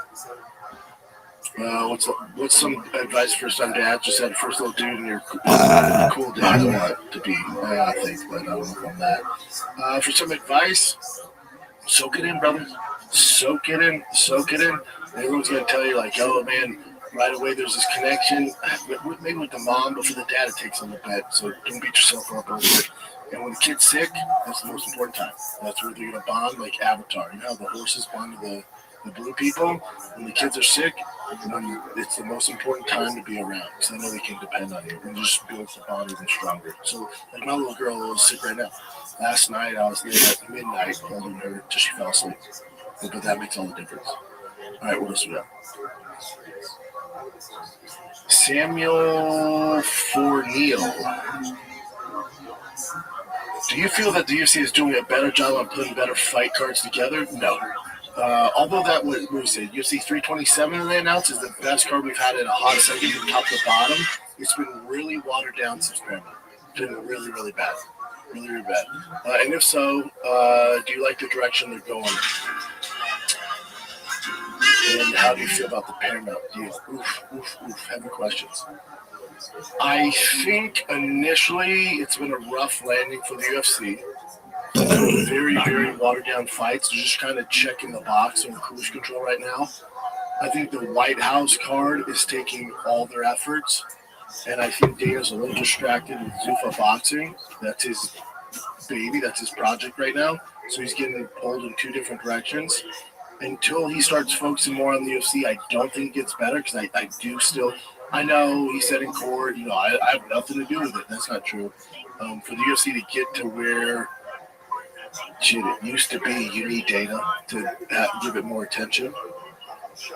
I think FIFA boxing's kind of, they're doing their thing. They have one way to go. But I think with the White House card, that's taken all the attention in the UFC.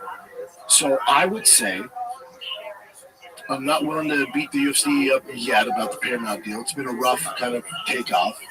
It's been pretty weak, but 327 gives me hope. Until they get through the White House card, the White House card's going to be bananas, guarantee it. Until we see what the product's like after that, it's still up in the air.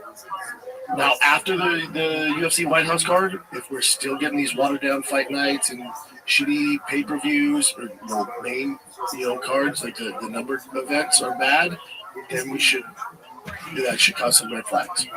But until we get through the White House card, I'm not ready to tear into the UFC. Because I know that's taking all their effort, all their energy, all the matchups. It's holding up cards, holding up main events, it's holding up the divisions. So until they get over that hump, which is taking all their energy, I'm not ready to tear into them yet. I like not paying for pay-per-view, though. It's the best. C. Diggin. If you watch the Armin versus Giorgio match, I want to hear your take on the Shop Show. I gave it, listen, Giorgio, I love what he's doing, especially for wrestling. His Take Me Down, Get 1,000 is brilliant, and he's so entertaining. You can tell he's a good person, and he's a hell of a wrestler. But when it comes to Armin, like that Giorgio kid was good. He was at like world class, like a Bo Nickel or some of these other big names in the UFC. It shows you the level Armin's at. I doubt Armin trained that much wrestling to get ready for that fight. He's definitely beat better guys than Giorgio. Giorgio did better than I thought too. Like he's really talented.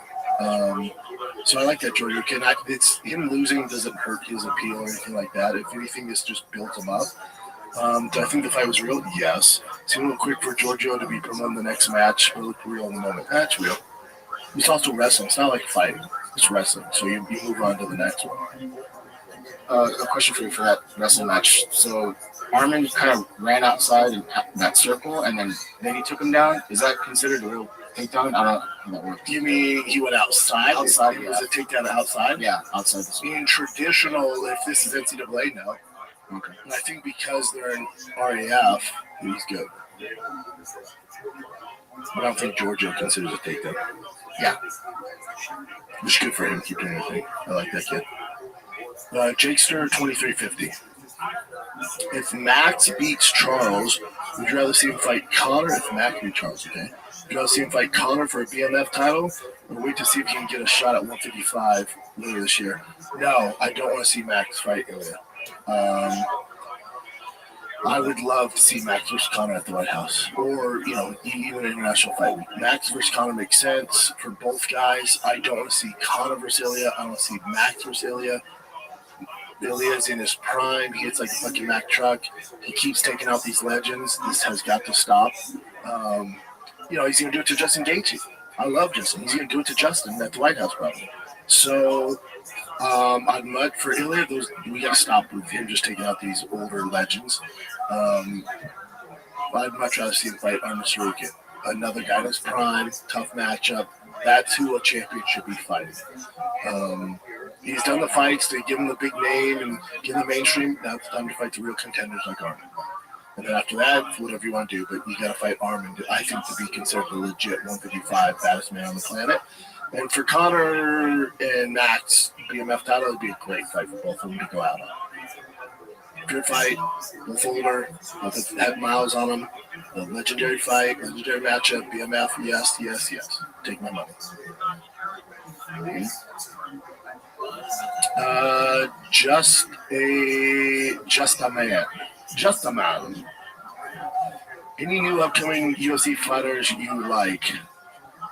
The biggest, prospect for me by far is Jacoby Smith. He's the most promise. He could really give Islam all he can handle in the wrestling category. He's a monster. He's so athletic, fucking fun fighter to watch. Has the personality. That he's probably my number one prospect. Number one by far. Has the pedigree. has the looks, has the style. That kid's a fucking monster at welterweight. And straight up wrestling against his own it'd be a handful for very long. So Jacoby Smith for sure. This weekend, Rosa Jr. is fighting. You know, I'm still Rosa's a different one. He's not like a blue chip recruit. You know what I'm saying? He's not like a blue chip prospect. Like a Jacoby Smith is. You look at his background, like, oh, that's a blue chipper. That kid's fucking blue chipper. For Rosa Jr., his thing was like, when he burst on the scene, he was like, he's young.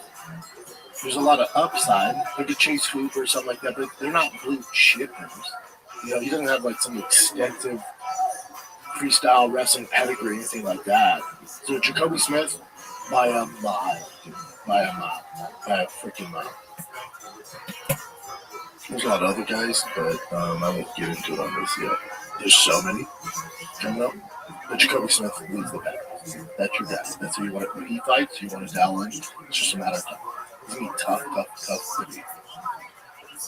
Dijin_living. DJEN_living. Same question as last week, bruh. Thoughts on Craig Jones and what he's been doing for the sport of BJJ? Craig Jones is great. The issue he's going to have is the UFC's turning into a business. So he's fighting the juggernaut at the UFC BJJ now. You know, they're taking guys and stuff like that. So Craig's the outlier. I fully support what he's doing. He's put on some crazy events. I like what he's doing. You need guys like Craig Jones. I love everything he's doing.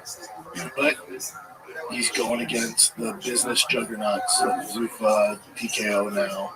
It's a bummer. He's entertaining as hell, though. Hell yeah. MV Beard. B-A-I-R-D. MV Miriam? Oh, it's a lady. We don't get a lot of lady questions. How likely do you think John Alex fight is at the White House? If Alex loses, what is left for him to retire? How likely John Alex? 95% chance that happens. What else? If you think about the White House card, what else are they going to do to blow us away? Cyril Gahn, Alex doesn't do it. He doesn't do it. Oh, French and Brazilians, main event of the White House card? That doesn't do it for a lot of people. It has to be John versus Alex. I think it does get done. It's a money thing. John's in. Alex is in. It's a money thing. They'll figure it out for this White House card. One-time deal. John's last fight. Great question. If Alex loses, what's left for him? If Alex were to lose, I think, John says he has one left in him. He has arthritis in his hip. So let's say John beats Alex. Well, you still have the belt still up for grabs. Because John's going to walk away into the sunset. So you're going to have a vacant belt, interim belt, right? Because Tom's your champ. So for Alex, he'd stick around. The Cyril Gahn fight's not going anywhere. So even if you were to lose this, Cyril Gahn's a much better matchup for him. So he loses this. Okay, didn't go my way. John retired. The Cyril Gahn fight's still there for the interim heavyweight championship. He's still triple champ. So for Alex, it's a win-win, to be honest. You don't have much to lose. You're shooting for the moon, but you're probably going to land on the stars. And what's the stars? Okay, I lose to John at the White House. More press than ever. Bigger name for Alex. You lost to the greatest to ever do it. You got taken down. He's not going to get knocked down on the field. So you got taken down. All right, grappling's not your thing. That sucks. John retires. 3-4 months from now, here's Cyril Gahn for the interim heavyweight title. You beat Cyril Gahn. Okay. Now you're living, top of Mount Everest, heavyweight, triple champ. You accomplished everything you want to do. Now Tom Aspinall's back from eye surgery. Here's Tom versus Alex. Tough matchup for Alex. But still, there you go. That's so cool. Yeah, I don't think he retires. Now, he should retire if John was young and he's just going to be this reigning champ because you're never going to beat him. You have the skill set to do it. But he's walked around. He said, I have one left. So this is good. Alex cannot lose in this situation. It's a perfect situation to put yourself in. My boy, Ibera Fitness. If you want to get your ass in shape, you're in the LA area, this is your guy. Biggest rival in the UFC, in your opinion, not being Khabib and McGregor. You're saying currently? Also, this is the winner of the Mustang, by the way. I'm showing my Dark Horse Mustang. Also, the Mustang's being well kept, loving every drive. My daughter's favorite thing to do is go on a ride. Hope you and the family are doing well. Yeah, love this dude. He's great. If you need to get your ass in shape, you're in LA, hit him up. Biggest rivalry in the UFC, in your opinion? Not being Khabib McGregor. Currently, it's going to be Strickland Honda. By far. That fight happens more than once, I bet. That fight happens more than once. I think the press conference, just the lead up going into that, it's going to be so hostile. Really, Hamzat seems to have anger issues as well, like Armin. So there's going to be so much malarkey, mayhem going into that. It's very similar to Khabib McGregor, right? It's going to get super dark, over the line, which fans in the UFC love. So Strickland Hamzat, that's your cup of tea. That'll do it. Is that it, brother? That's it. All right, kids. Thanks for watching. Love you guys.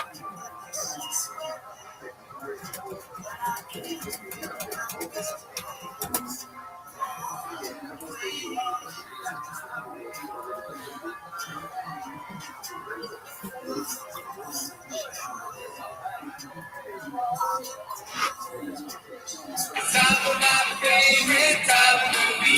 When you get me here, Papa, try to speak. Really surprised today. You better act ready or watch 10 minutes of show.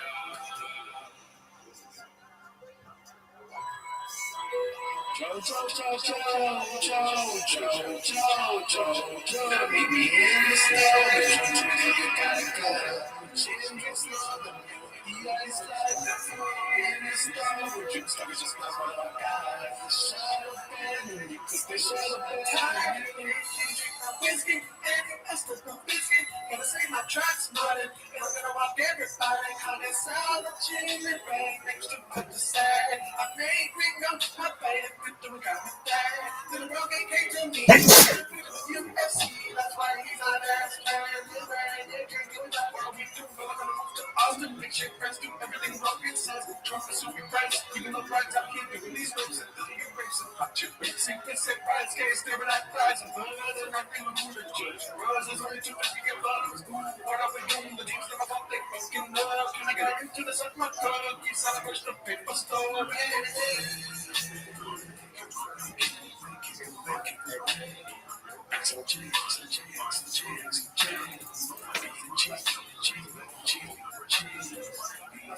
I can't take the time once a week. I was head up because my wife's so spicy. My skin, I don't stay.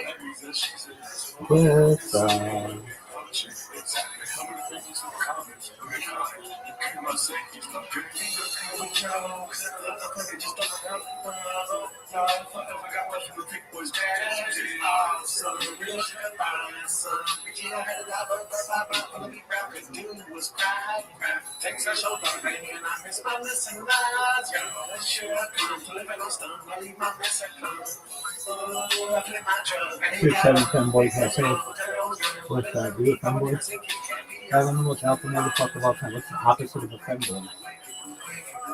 I'm alpha girl. I'm an alpha girl. I'm an alpha girl. I'm an alpha girl. Bitch. Really? Yeah. I'm the most alpha girl there's ever been. Why aren't you thinking as an alpha man? I'm that too, baby. Westside, what's going on up here? Sickest shit ever. I'm like a fucking Teletubby. Westside.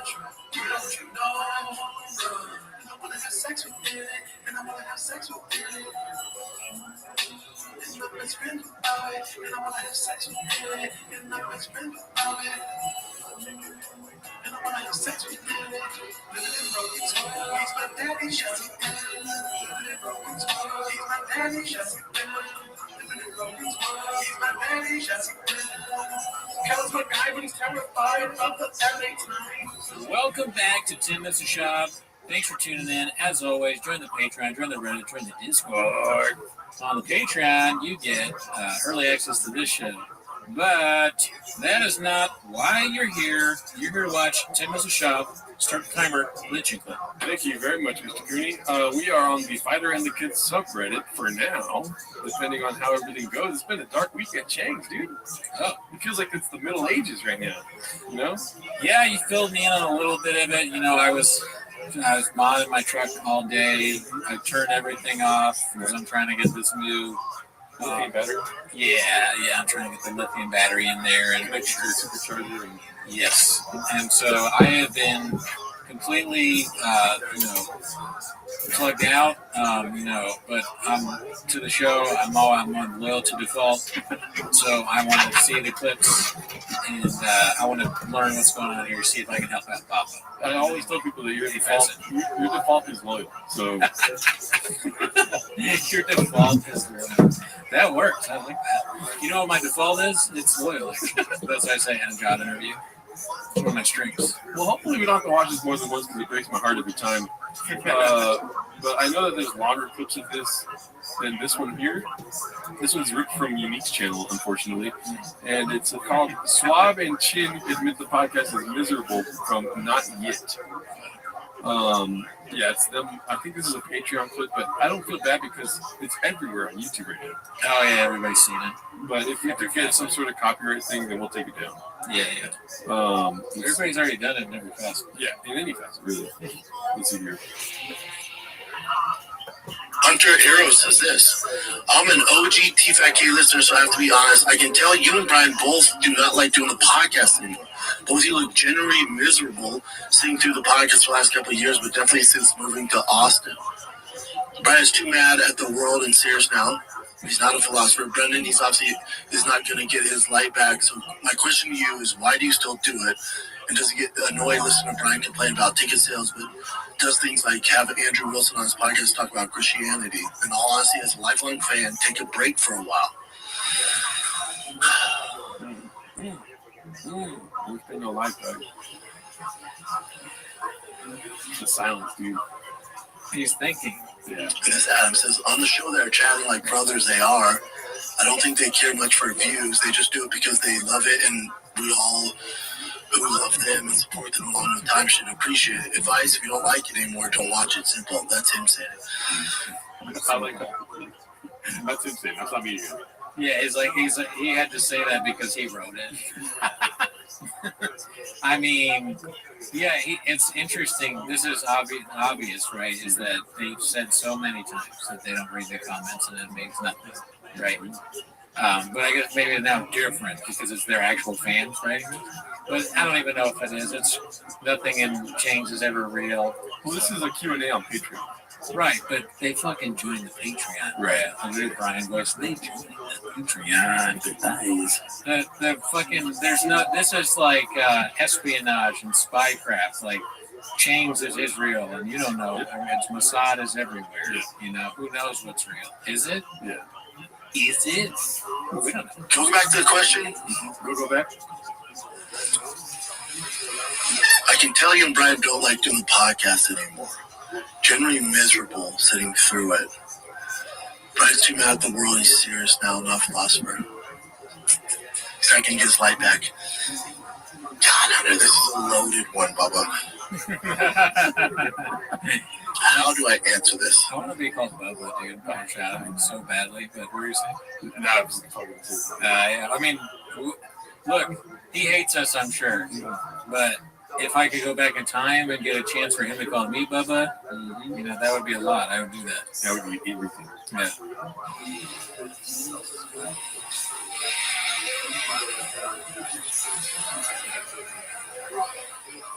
How would you answer this, Jim? Before I get into it, how would you answer? Yeah. I think there's some nuggets here. There's some truth. Yeah, there's some nuggets here. Yeah, I think that's why it's hard for me to answer. But it's bullshit saying like, oh, you guys are miserable doing the podcast. This is something that we always enjoy doing. It's just like sometimes we're all going through some shit. And I think there's some truth to that. I disagree too. Like, I hate doing that shit, dude. We come in here every week. We fucking hate each other. Oh yeah. I can't stand you. You're always talking about acting gigs and your thighs and stuff, dude. And you already mentioned your fucking truck shit. Sorry for cussing. No, it's okay. I mean, you're the worst person I've ever met in my life. What? Yeah. Used to me. No, yeah. Like I hate you the most. Some would say the most. Wow, but that's not true though. No. There's some nuggets of truth to that, but. Nuggets that you're the worst person and I hate you. There's some nuggets of truth to this. You should have been like, if you fucking murder people and you hate a certain in minority, and I'm like, you know what? I can't say all of that's not true. If we were the worst podcast in the world, like these people. I like how Chin is like arguing for his job. Yeah.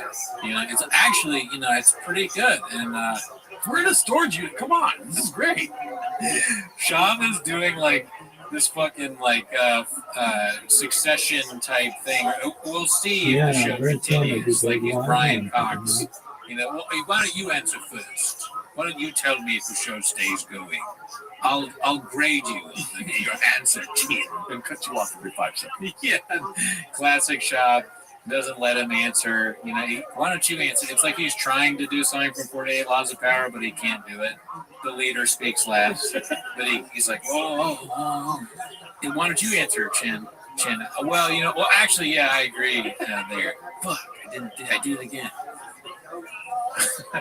So stupid. I don't know if you know, but I used to chill in Mr. Beast stream where he had everyone watching, and he was on one very similar to you. Fuck yeah. Don't lose the face, man. Thank you, Dinosaur, man. You got this shit. Much love. Speed, peace, potential, art, and music. Oh. Spread, much love, spread peace, positivity, art, and music. Dude, Dinosaur, man, you're the man. Yo, I heard you find my account to advertise yours. Very interesting what you were doing. I don't know what if I understand you right. Yeah, fuck yeah, dog. Yeah, he moved his whole life. They didn't have anywhere for him. Shout out to Dinosaur, man. Stuck him in a Shout out to all the dinosaurs. Shout out to dinosaur women and cave women who didn't exist concurrently. Shout out to them. Shout out to them. The west side. Shout out to the west side of the dinosaurs. Shout out to the east side of the dinosaurs. Really?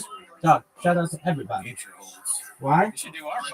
Dog, Dinosaur Man just wanted me, just loves me. Come on. Oh, really? We won't ask you a single That bitch can get it in that red dress. Really? It would be That so bitch much is more a fun devil in for her. Chin to be here with us. We're not gonna Anyway. Neither of us are gonna give him shit Is that the end about of your fucking all story? the stuff. Shout out to Dinosaur Man. Yeah. Dude, I make beats. You can sing all my beats, dude. Yeah. Music could It be was very made. kind of him. We're Spread love, not- you spread don't have to- positivity I and know you shit. don't do any editing You're the now, man. But you won't have to edit much for us. You can leave it in. And as a compromise, Cooney will start the Cooney show where he does MMA effectives. Oh yeah, I'm gonna treat you the same child treat you. Yeah, no, don't think you can. The treatment's not gonna be any better. That's for Gerardo too. The two of us, we abuse the Yo, team. dog, shout out to Dinosaur If I Man have to do a vlog, for being so I nice don't have and spreading positivity and art and peace Give it take two. Yeah, and either saying one. that I'm like Honestly, it's up Mr. to you. Beast before Mr. Beast. Really? Oh, dog, I'm sicker than Mr. Beast. I'm Dr. Beast. I'm People can fucking probably best. tell. I'm a You can scientist. tell. Like, Really? I'll smile and stuff, and Yeah, you'll baby. come or you'll text me later, like, hey, is everything all good, dude? Yeah. So we have our shit going on in our lives. Like, we can't be fucking every single day. It's tough. And right now is like one of the tougher moments because we're transitioning to this new thing, and like, of course, it's worried about sponsorship and all this stuff. So that shit's heavy. My arms are raw. That's my point of view on that. But it's like Really? to say it's like why the fuck I gotta go to work? Oh fuck this shit. It's not like that. Is it like that, Cooney? Yeah, I really don't know. I never believe anything. This is a thing about me. I don't believe anything until it actually happens. I can't. Would you I just fist can't predict pose and things. beat your arms are raw? Like, I mean, I Yeah, can, I would. but I don't. I don't see one. Please, wasn't it? It's a rough watch. This week Really? is gnarly at Chang's, dude. I do I feel, get eaten from my mouth with yeah, I like guess for the them because they Joker. are so like negative. Heath At it. Ledger's I saw Joker. some of the shot where he's just like, yeah, You beat Brian, that bitch on a period for medical reasons. 5 Fuck yeah, years, dog. Chin. Chase And then Jubilee, he's, bitch. Saying we had a run. We're hitting singles now. I can only imagine saying that to people. It's like you have a business and you go, listen, guys, you say don't run. But isn't that like, isn't she We're like, talking about ending the Nita, isn't that like, My boss fired me. He told me that we're hitting singles. clean shit, dog? I mean, He yeah, said, yeah, did you see it see how made hard she is? logic. Oh, okay. I was like, They don't understand. I get it. I give myself logically, yes. medical purposes, baby. No, Gotta dive in the Red Sea, girl. It's worse. Guys, we are, we have CTE. Yeah. Our players aren't even. They don't even know when it's their turn to bat. I was on stream yesterday talking a little bit about this. By the way, I stream possibly to Sundays, but every Tuesday. And so check out my YouTube channel. But here's the thing. What I see happening here is they're like, oh, I had a storage unit. And then, that over time you start to think to yourself, like, everyone's saying storage unit in the negative way.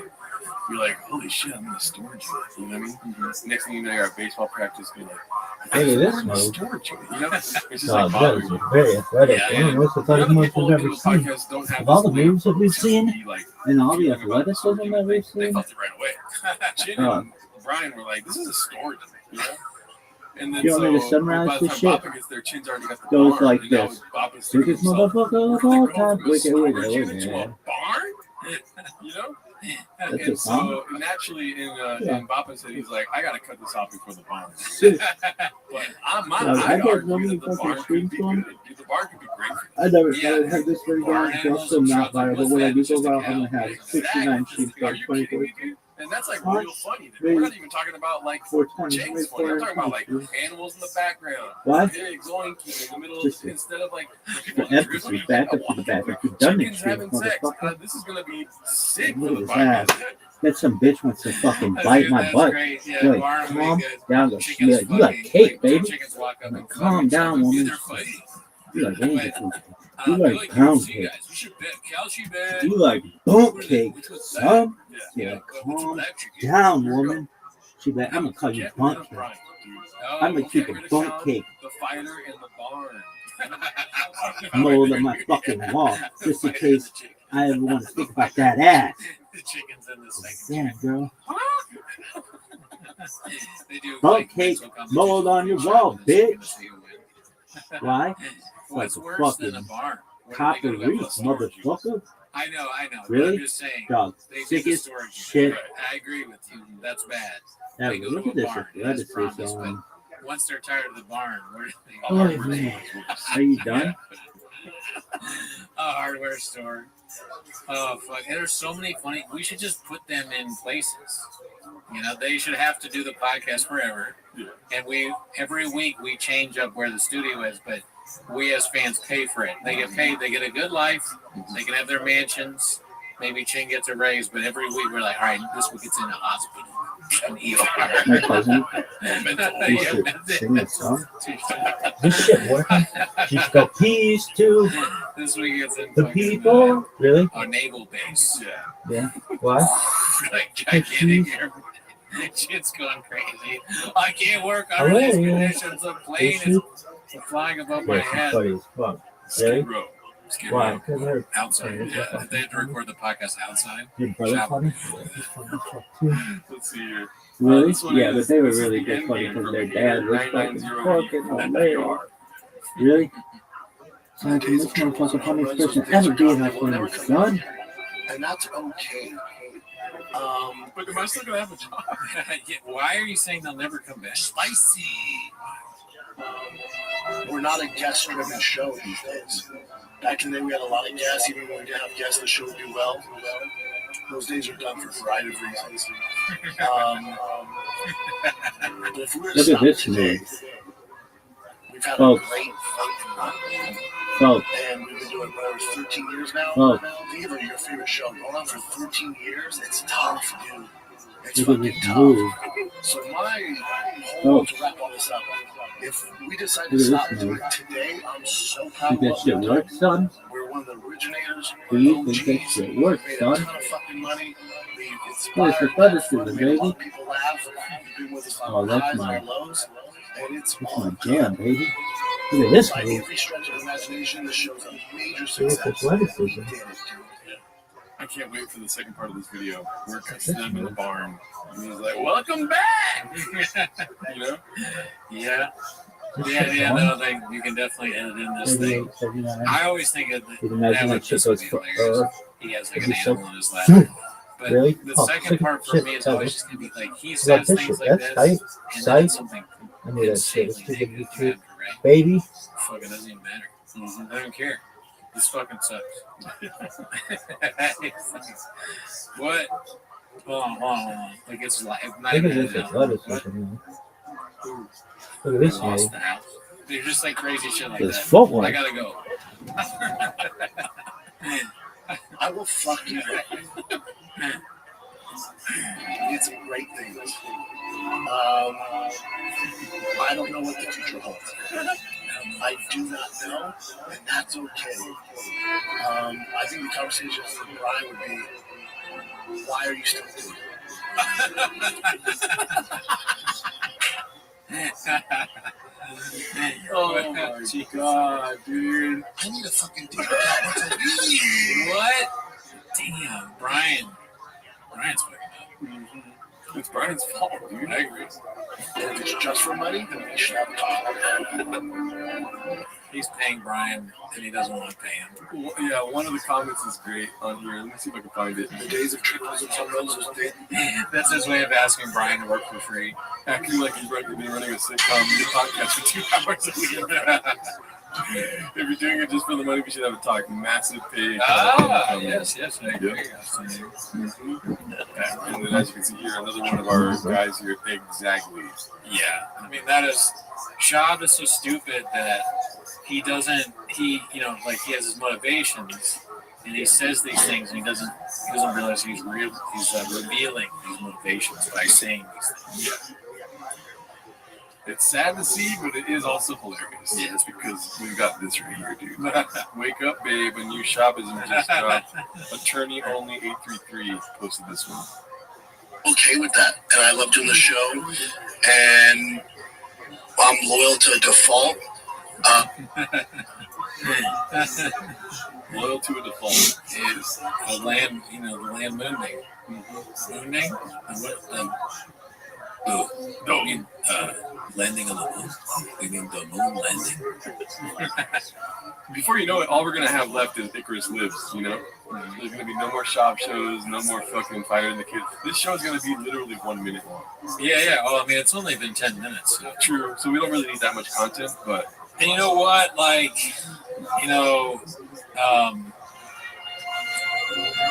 We've done a lot, right? If the show, we made a ton of money. Show used to be guest driven. It's not anymore for a number of reasons. This guy did it. He got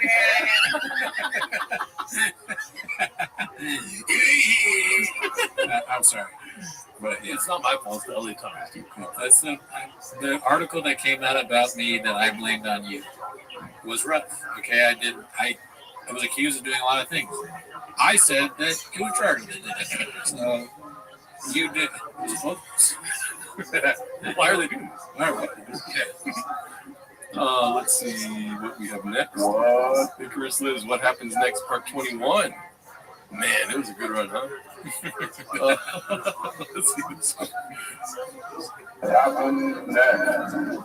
Margaret was real athletic. She was a gymnast, like a national gymnast. She was she stopped at 14. She was she won this state or something. Interesting. Definitely. Gymnastic is interesting. Do we consider it Here we go. sport? He's going to be a hater, right? Interesting. There's no fighting involved. There's no ball involved. I think ball. Yeah, no ball. You have to have a ball instead of mine, otherwise not entertaining. You have to be 6 foot with a ball. There's no ball. Unbelievable. There's no ball involved. So what, bro? There's fighting. I'm going to beat you to it. So, maybe they should fight, I think. Arguing with this stupid point.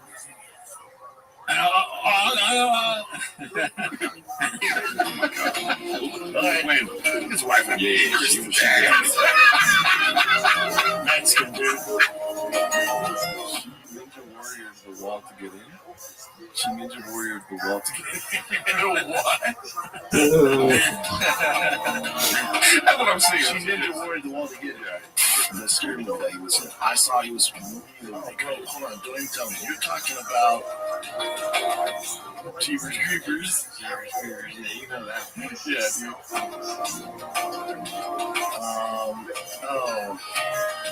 Not the old one. Jeepers Creepers. What you got in them peepers? Yeah. Jeepers, creepers, oh, you got them beepers. Jeepers, creepers. No, not he was in that. But Jeepers, creepers, oh, you got them beepers. Doesn't say it's just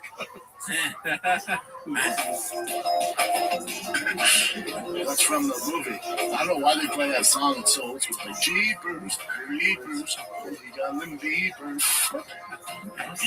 To say it 3 times is so crazy. You'd think you'd realize after the first that you're saying beepers. Like the Jeepers Creepers monster is a beeper? That makes sense. That makes sense.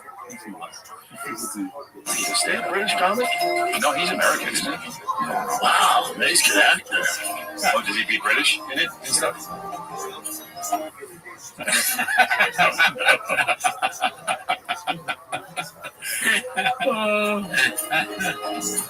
I don't know. Oh, wow, this guy just saying, you know. King and Queen, the Queen was bad as fuck. Oh. King and Queen? Back then? What's the name of the show? King and Queen? eyes are getting weary. My back is getting tight. I'm sitting here in traffic on the Queensboro Bridge tonight. I don't care, cause all I wanna do is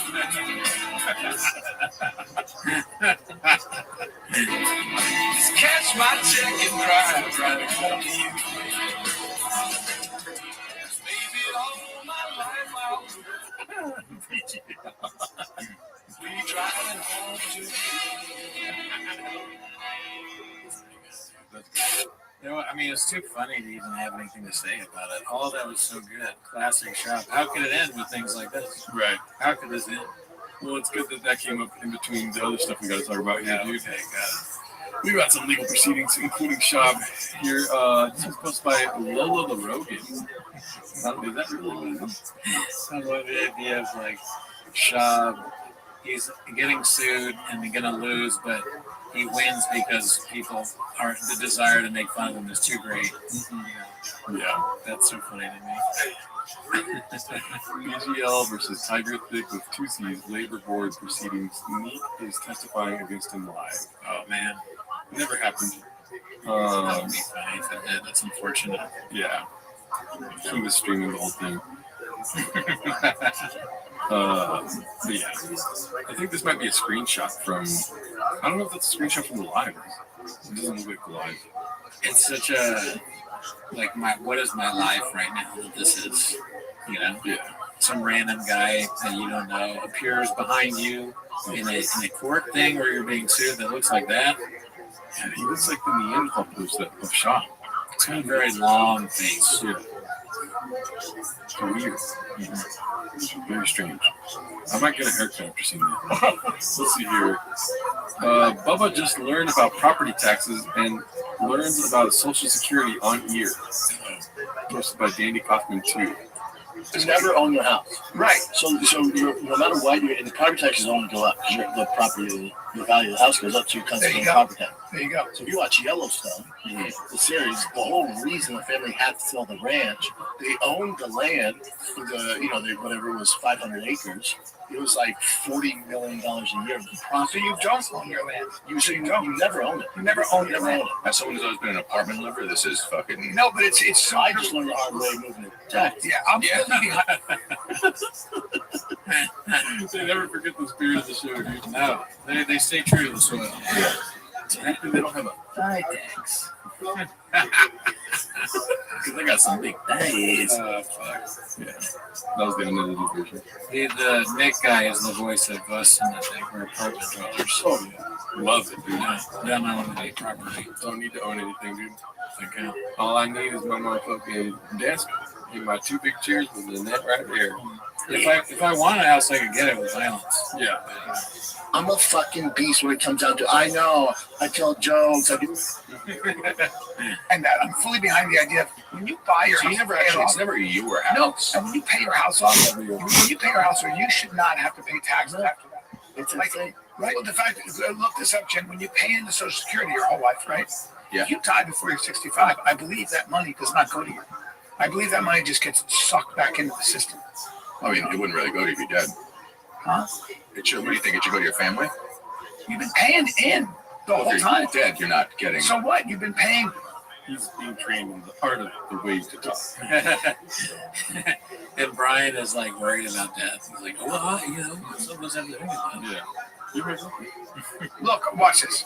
House survivor benefits is everybody's 60 or 50 disabled and they age to get cared for a child. Fellas, All right. I don't know what give a fuck. None of us have social security.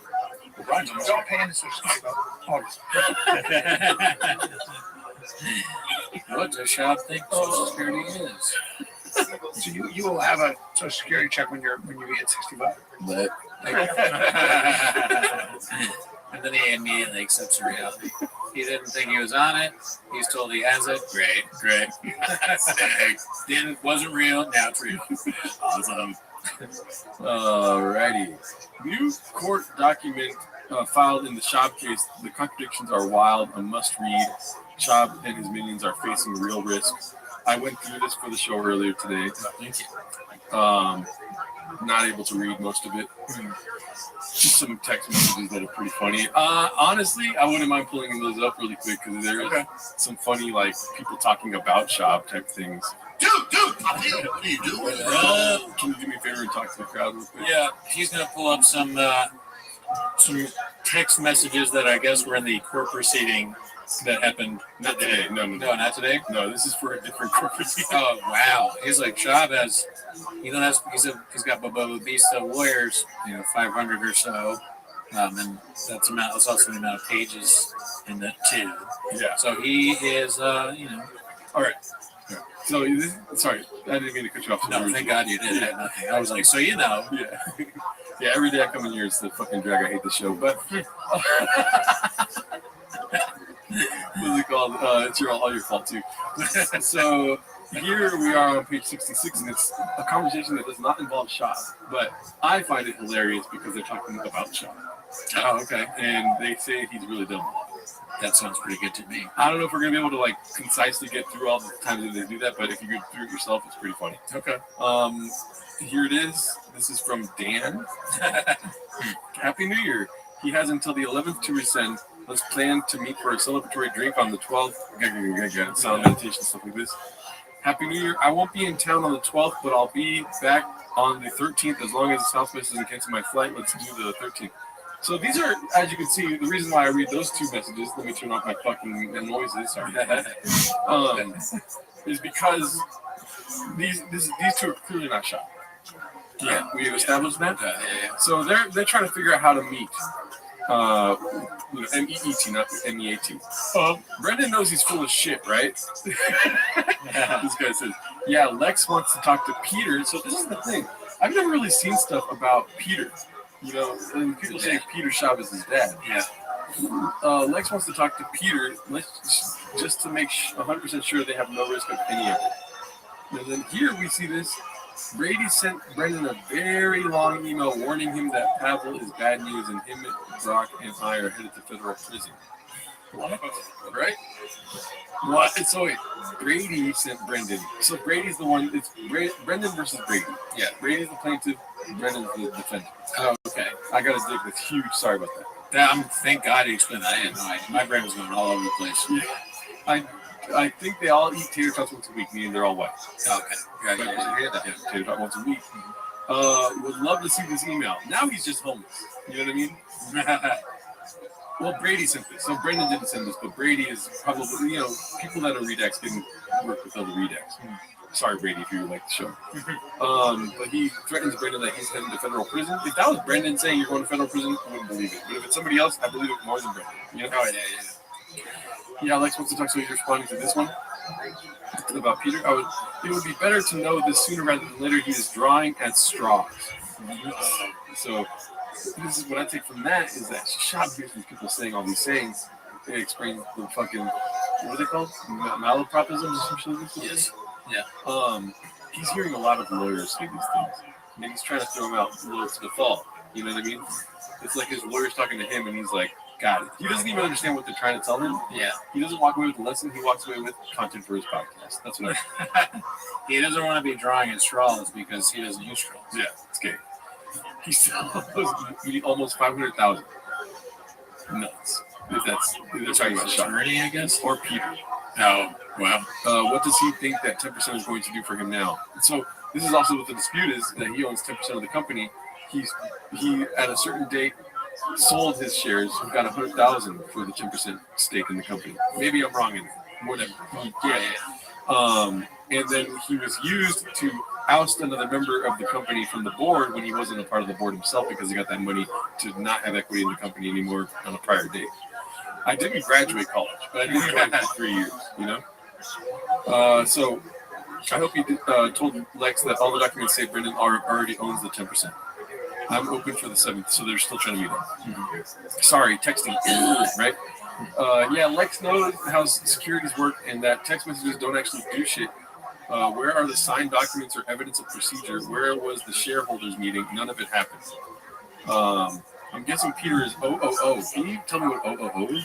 That means like away, out. Oh, out of commission or some shit. It's like something you put when you're gone for a while. Like out of character. Oh, see, I know that from playing Battle Master back in the day. You know what Battle Master is, dude? Yeah. Battle Master is like this European game where you have like, you're part of a realm. This is way before Game of Thrones too, by the way.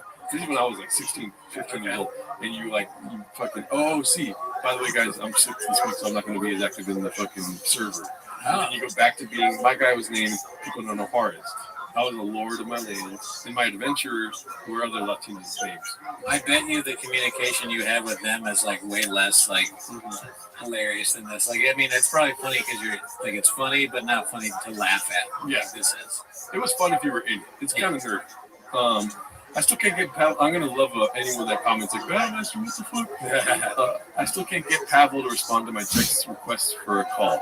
We need him writing that Brendan is not working with Brady. What are the attachments? Why do we need that? Just old court documents in GVA court case. Even if Brady was working with Brendan, he's not, and Brendan won't. 36 plus 10 doesn't equal over 50, which also good douche. There's saying like he had 36, he had 10, they ousted a member of the company, whatever, right? Right. It's a stupid plan from a stupid man. Should become a songwriter. They redacted something here. In my humble opinion, maybe a signed affidavit from Brendan saying that he isn't working with Brady and that he believes himself to be 10% owner would squash all the claims Brady has. Brady is using Brendan's lack of ownership to say that Brady had been my majority shareholder and that he was illegally. You are right. We have all the court documents when Brendan signing as a shareholder. Could him saying he gave back the shares in 2021 change anything? I don't think so. Clearly, Brady does. Yeah, it's not looking good. And then it keeps going on. He's just grasping at straws now. I'm trying to find times where they call him dumb. As you can see, stupid plan from a stupid man. It would be nice to have that document from Brendan, though. It would be a nice piece of evidence in PS defense. What is it? Paul shot? Pete shot? Maybe. Okay. So Pete is heavily involved, which is wild to see in writing. Which is, yeah. Direct Hemp is the company, I think. Lex texts here. Good morning, Lex. I hope you are well. My legal team will be drafting documents today for Brendan. They cease and desist, working with Direct Hemp based on buyout agreements we have with Dan Herder. So that's another part of this. And maybe I'm wrong. Dude, I did not graduate, you know? But he had a non-competition agreement with Pure Spectrum. So he went to Direct Hemp, I think, and signed a deal with them during the non-compete agreement with the other CBD brands. So then in the other court proceedings that are other pages above this, it was questions in a controlled setting. What do you call those? Like testimonies sort of thing? Of people saying like, did he have a non-compete thing? It wasn't called that, but it was a non-compete. It was just a different language. Oh, who made him sign the non-compete? Brady. Okay. Pure Spectrum.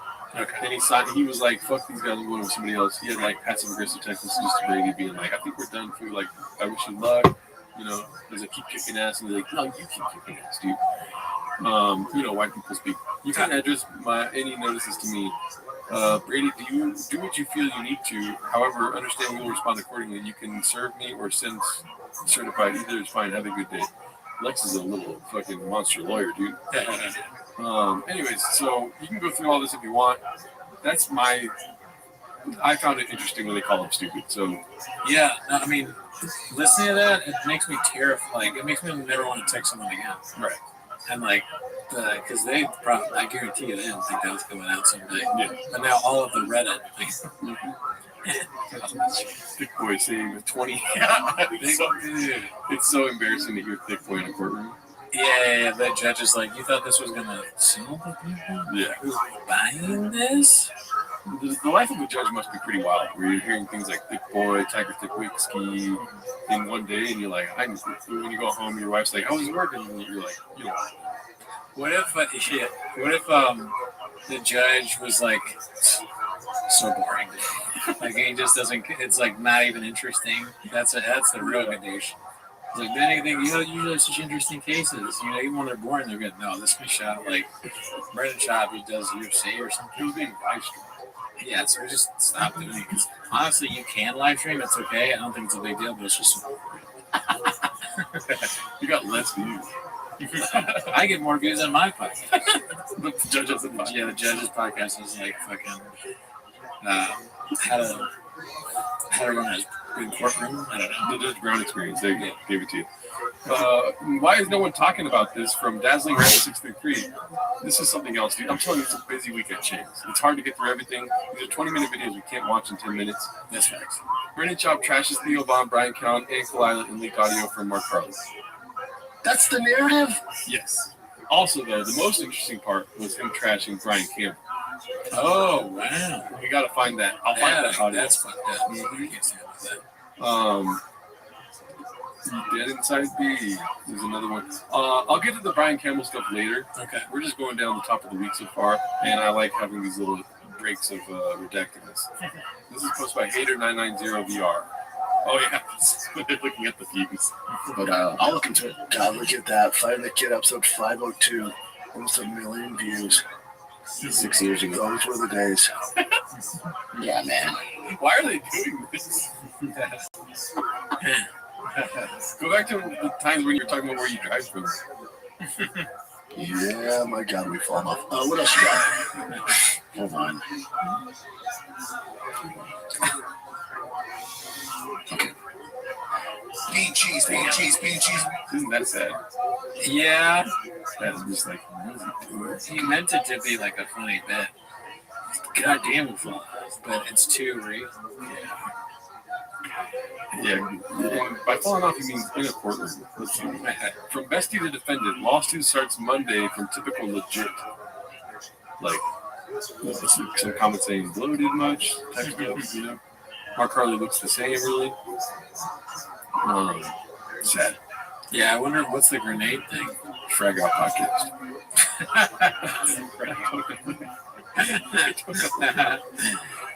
Can't tell you I've listened. Want to try a Mexican cookie bean? Okay, let's do this one real quick, and then we'll get into what happened with the Baba files and the court proceedings. You want to try a cookie? You want to try from top? Dude, it'll be fun. You're fat as fuck. Yeah. You want to be fat? Yeah, dude. Being fat's fun. Your mind's full of shit. That's not okay. It's not okay. It's not acceptable. You need to fucking work harder. I want to be doing work. You roll your fat ass out of bed and all you want is some fucking damn cinnamon buns and shit. Yeah, I love that. You notice what I'm saying? Like, this is a great clip.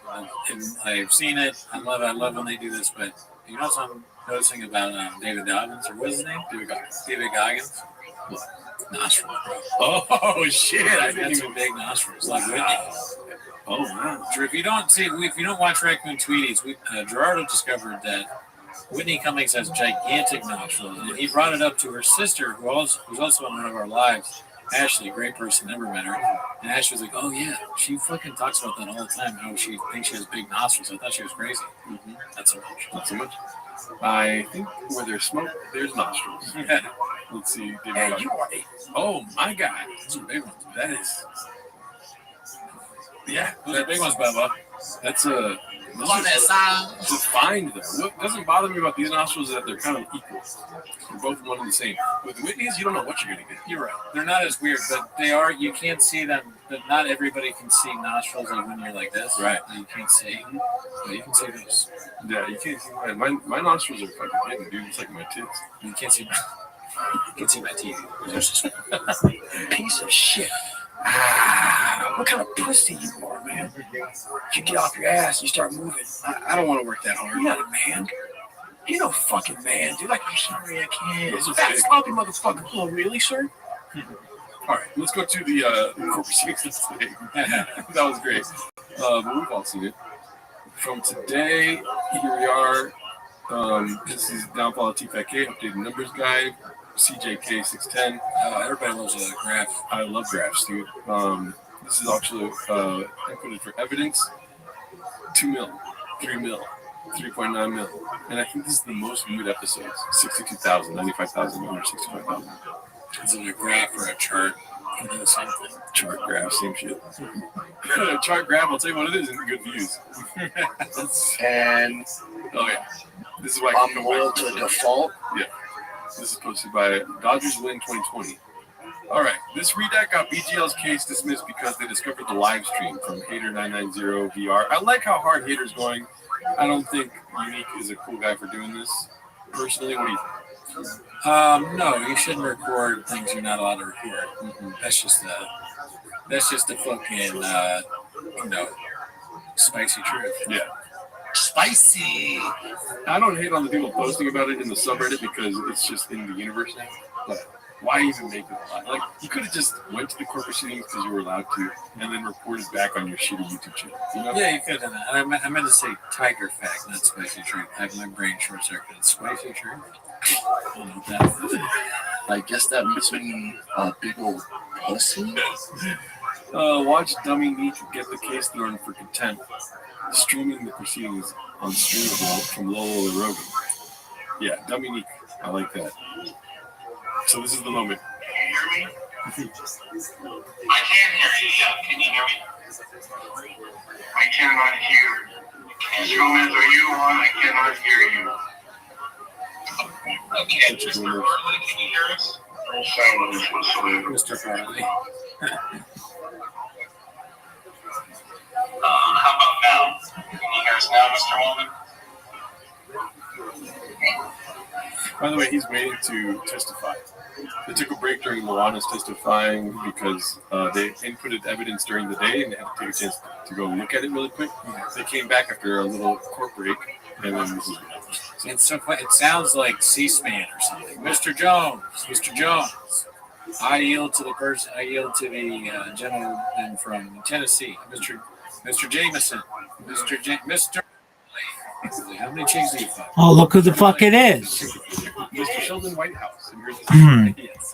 Maybe this person would recognize that there are some topics in here I'd love to discuss with them, but I can't because I'm on a live stream and I get banned, particularly on Instagram. So I hope you know that. What up, dog? You're good, big dog. Are you ready to lose?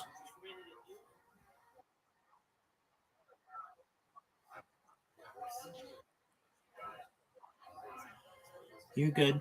So I saw you left a message, which was quite interesting. Something along the lines of, if you were the last person on Earth in a nuclear bunker, would that make you the best person on Earth? Well, can you phrase it? Can you rephrase it, please?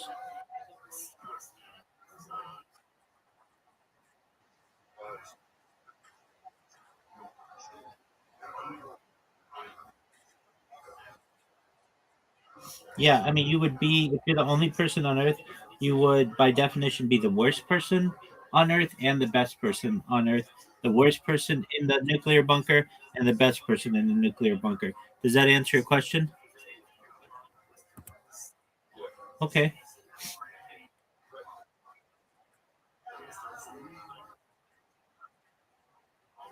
Well, you said that you're the only person that exists. So by definition,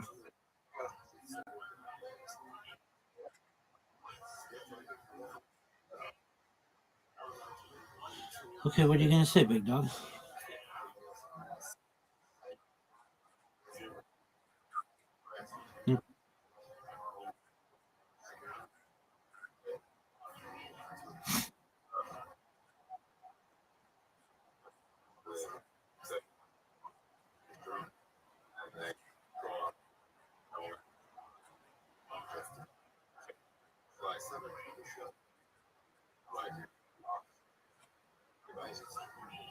Well, that's an interesting question.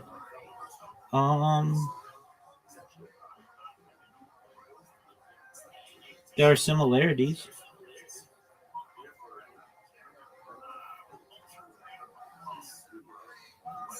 It's basically being confined to one area.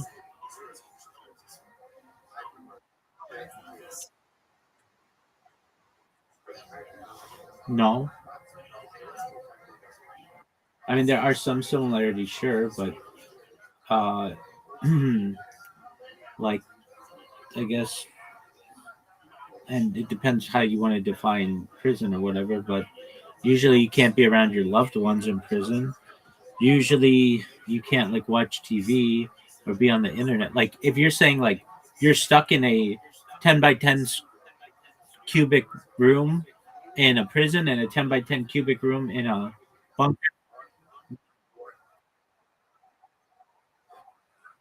Okay, I mean, can you listen to CDs? Okay, I mean, there are some similarities.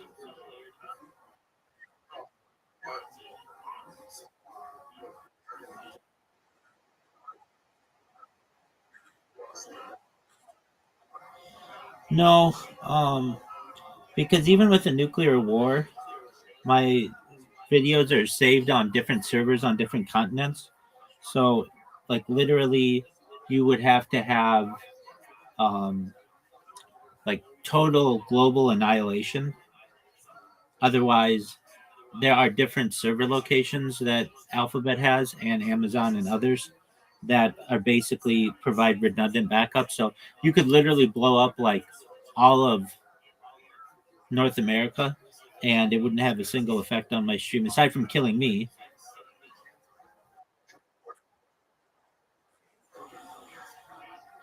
Um, how do you want to define nuclear war?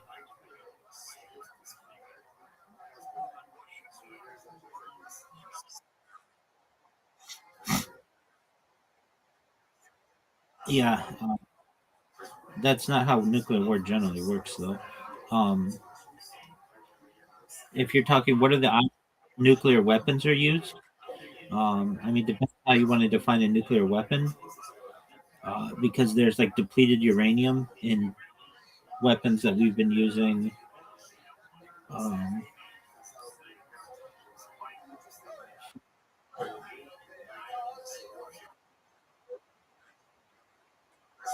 oh yeah. Well, I mean, yeah, like the countries like are small, like Liechtenstein, the Vatican, like Luxembourg. But yeah, I mean they're like Monaco. Like yeah, they'll you need multiple at that point. You need multiple warheads at that point. That's that's that's that's that's why nuclear weapons are generally you they talk about needing multiple warheads to dog. We've already been in World War III since September 11th, 2001.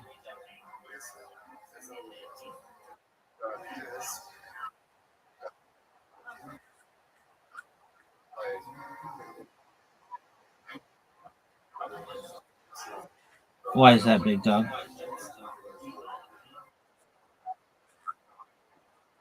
No way, 150 coin. That's crazy. All right, so give me a second. I'll do what I can. Oh, I don't know. Nobody pays attention to that garbage.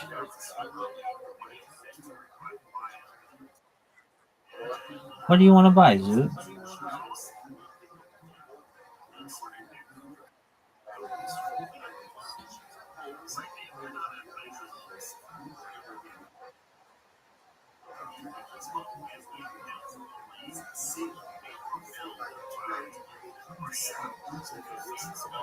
Oh, that's a good accessory to have.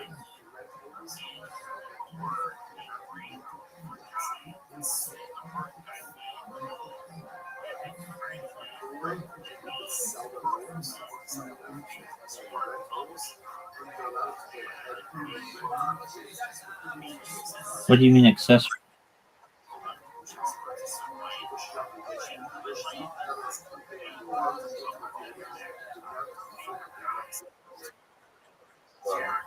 Why is like that kind of accessory? Why does Match Monster suck?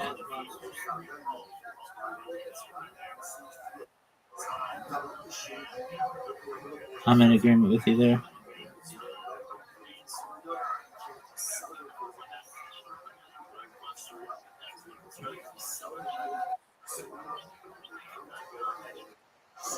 What's your favorite game on there? What's your favorite game on there?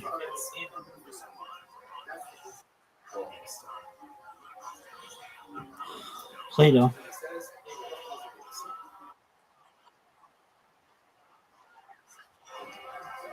Does OnlyFans? I thought they do have gaming now. I think they do. They're like doing their best. They've said. I've only heard creators say from Kill Tony, so it's like not excellent, but like that they don't want to be in the porn industry anymore. They want to be in the everything industry. What are your thoughts on that?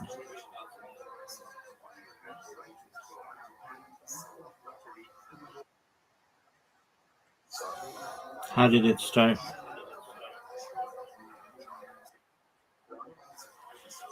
Oh, okay.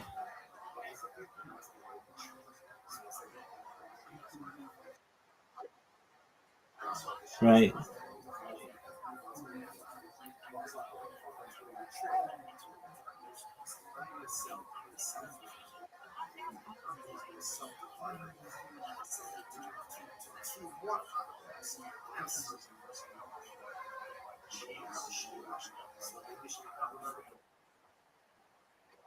No, I mean maybe a while ago.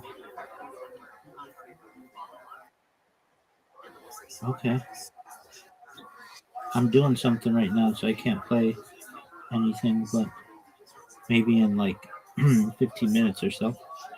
So you excited to do stand up on Wednesday? You get paid $40. Yeah, aren't you excited? Have you ever been more excited in your entire life? Why is it?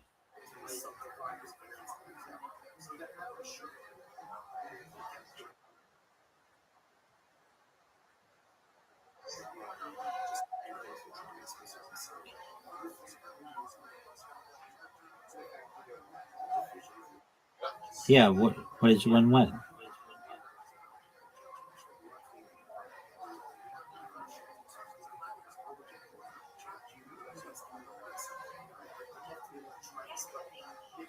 Are you gonna say something or are you just gonna not communicate well? Okay.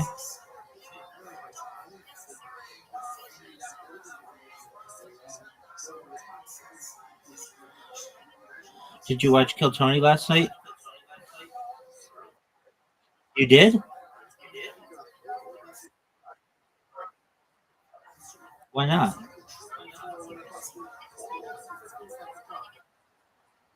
Because it's a stand-up comedy show that you may like.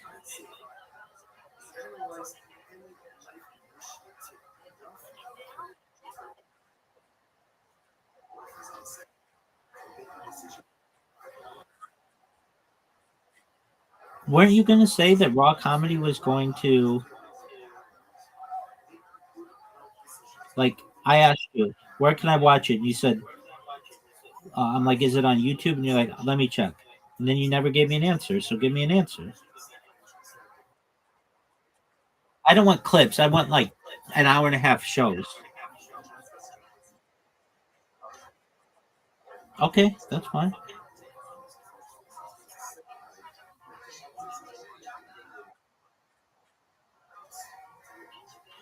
All of them. Going back to the first episode. Yeah, dog, I want to see them all. Like Kill Tony. I'll watch them in order.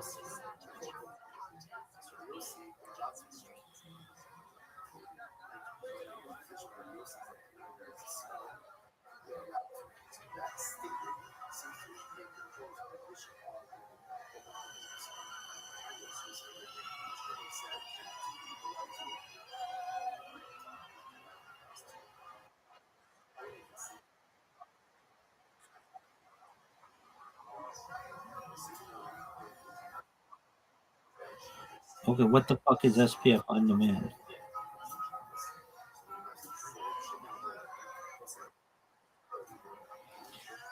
What is it?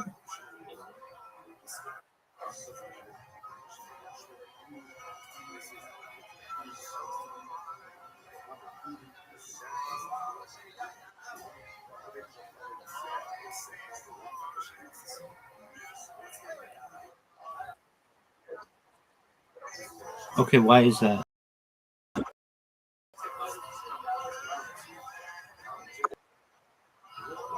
Okay, well, a lot of things are broadcast on TV. That doesn't mean that they're not available.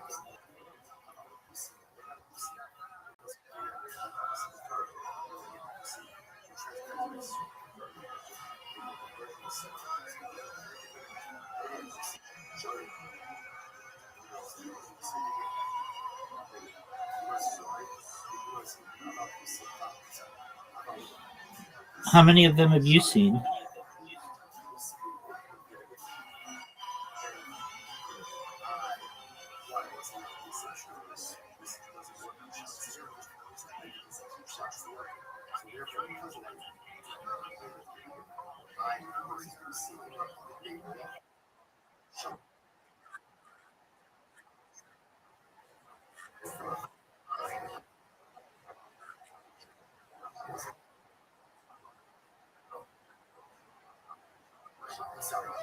Do you think they'll ever make it available to the general public?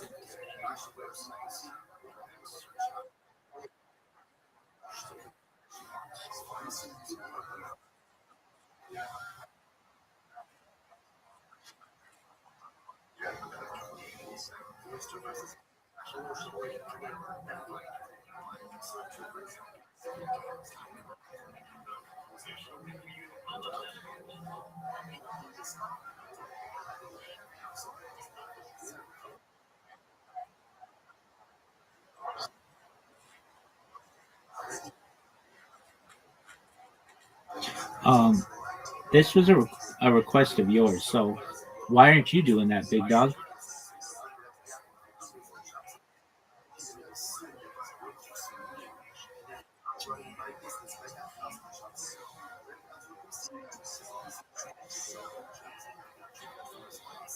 Suzu, what stand up are you doing tomorrow?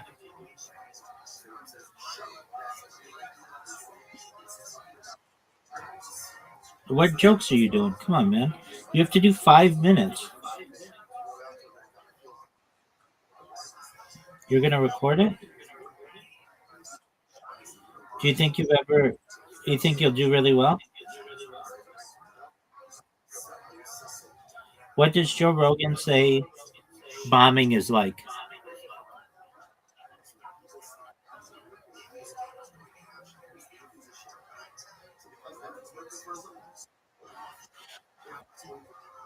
What does Joe Rogan say bombing is like?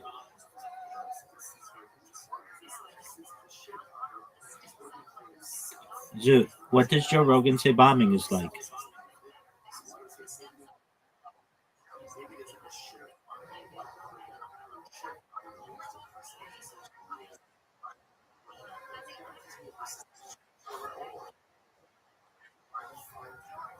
Do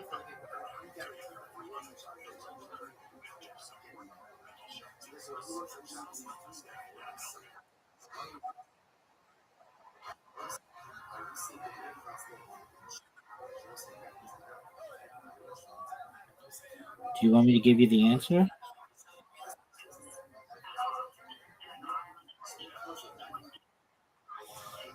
He says it's like sucking 1,000 dicks in front of your mother. He says it's like sucking 1,000 dicks in front of your mother.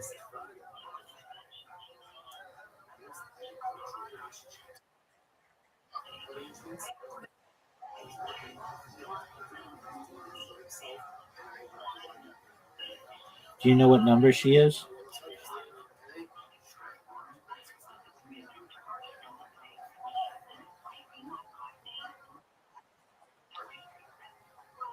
Did she give up the game?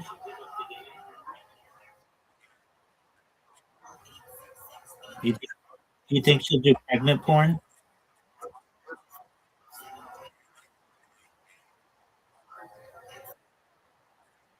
Why was she in it?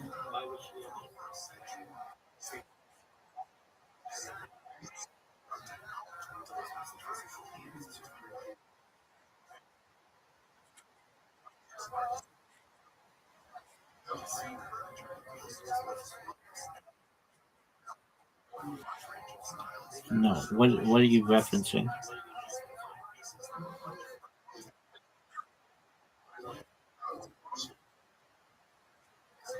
All right. Well, Netflix sucks. So Into the Manosphere. Okay. What about it?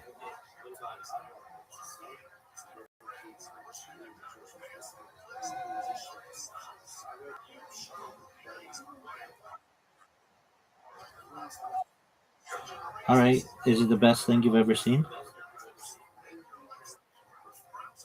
Why not?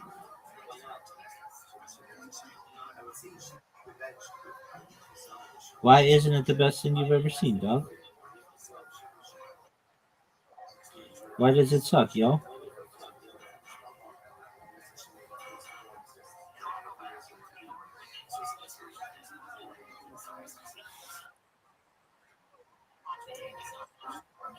What sucks about it?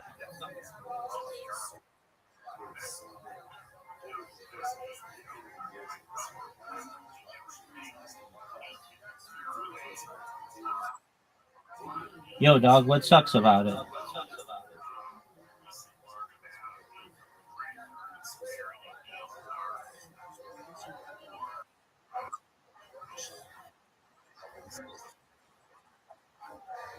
Okay, what's your issue? You good? Yeah, what sucks about it?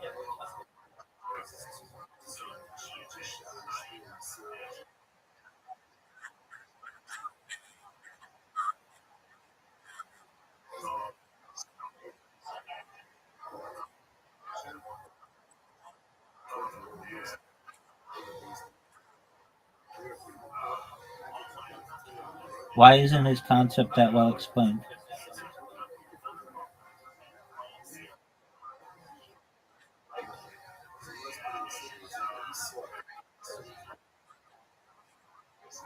Okay, what do you think it is?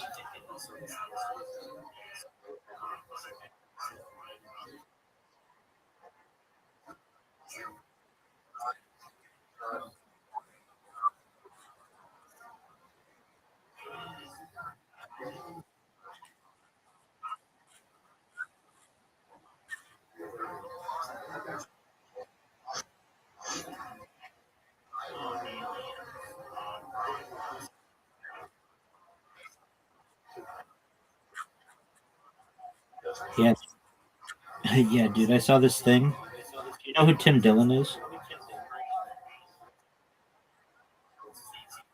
He's a comedian. Do you know who I'm referencing? He's like one of the funniest comedians.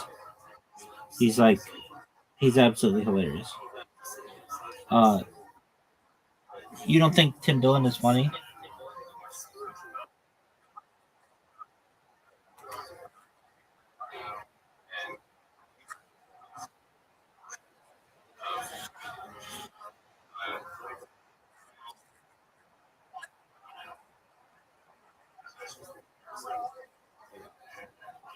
Okay.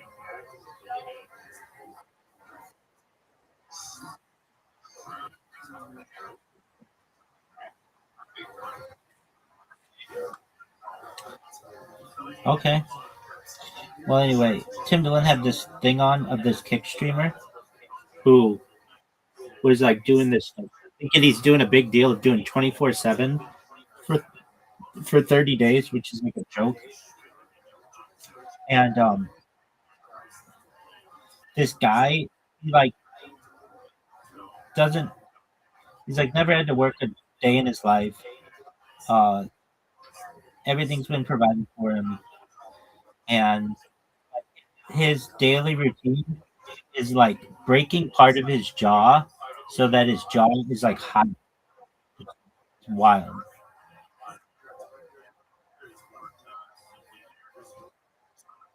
And all this other shit too. But it's like, dog, you're taking this to the next level. You're taking look maxing to the next level when you're like constantly breaking your jaw every day.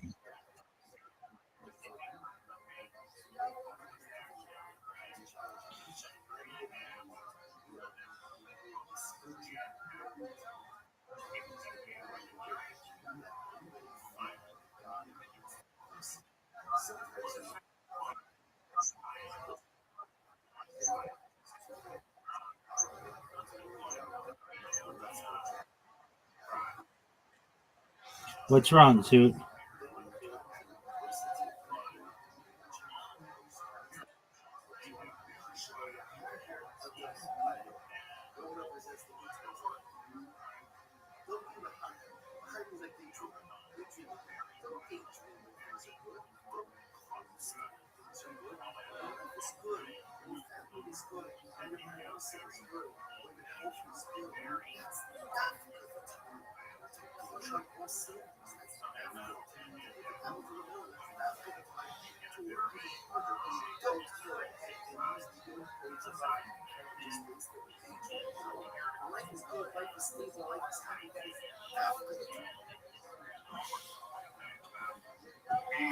On YouTube, and also the reason he was on the phone is he's making his whole purpose of this is to make defamatory and marks regarding Schwab. It is weird that he said the name wrong. And okay. All right. Motion is granted, and I don't know what the next step will be, but this proceeding is conclusively ended for now. Thank you for appearing. We'll continue the matter, or it may be dismissed. It's up to the management. Thank you. Thank you. Bye now. Well, what are we doing here, B?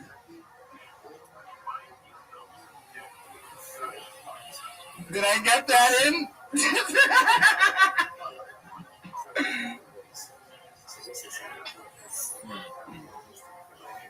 Man, yeah, we're at like, he's a crazy person. Yeah. Crazy. Imagine that's like just around your life. I'm trying to put some space between me and you. Wiggles and Jones. Yeah, he's a shitty guy, dude.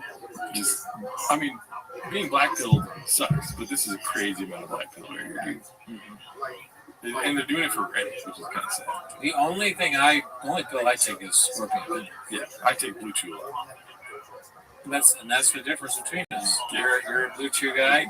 I'm a scorpion venom guy. And you keep fucking up the button. So yeah, every day you come here, you hate it. I am white as shit, guys. Yeah. I skipped this one here. It's just Melania doing worse than Brendan Schaub, I think. Oh, yeah. Beat out Brendan Schaub's record for low IMDb rating. We were talking about this. Not good year for Bob Dylan. Don't believe it.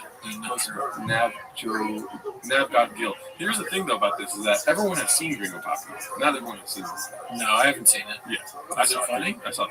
Is there a statement? Yeah. Nope. Didn't think so. I guess I'm good. Oh, Jesus Christ. Daddy, you're a little older now. You might have to just get that thing cut off. Because I'm like a kangaroo with a pouch about my pecker. Got it. Yeah. This is not yet a BGL, a beast of a lawyer, it says.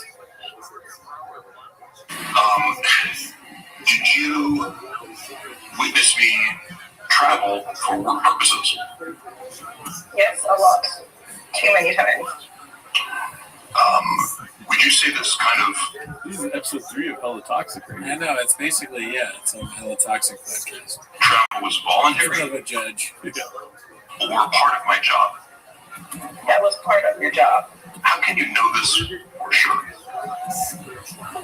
Because we had a bunch of arguments about it and you didn't necessarily want to go. Did you ever communicate with anyone else besides me directly about what I did? Help a brother out and donate hit the link. On the road while traveling? Yes, Joanna Shaw, Red and Shaw's wife. And what did you ask her? Objection, hearsay? No, we have to text. Yeah, Mr. Woman, I will note your objection, but this is it's not a court, so hearsay, I'll make my patent announcement. Hearsay means it's inherently unreliable, air quotes, evidence, but it's not prohibited in this type of proceeding, so it's given its weight, which is like 1 out of a million grains of salt. So hearsay is really low probative value, I would say, like extremely low probative value, but it just comes in whether it's given any weight or not. So is that the judge? Yeah, Maybe. I think it's funny that neither attorney or whoever's doing this knows what they're doing. Right. Whoever that guy is explaining what hearsay is to probably an attorney. VGL is the attorney. But did Mark say hearsay? No, I think Brendan's lawyer said objection hearsay. Exactly.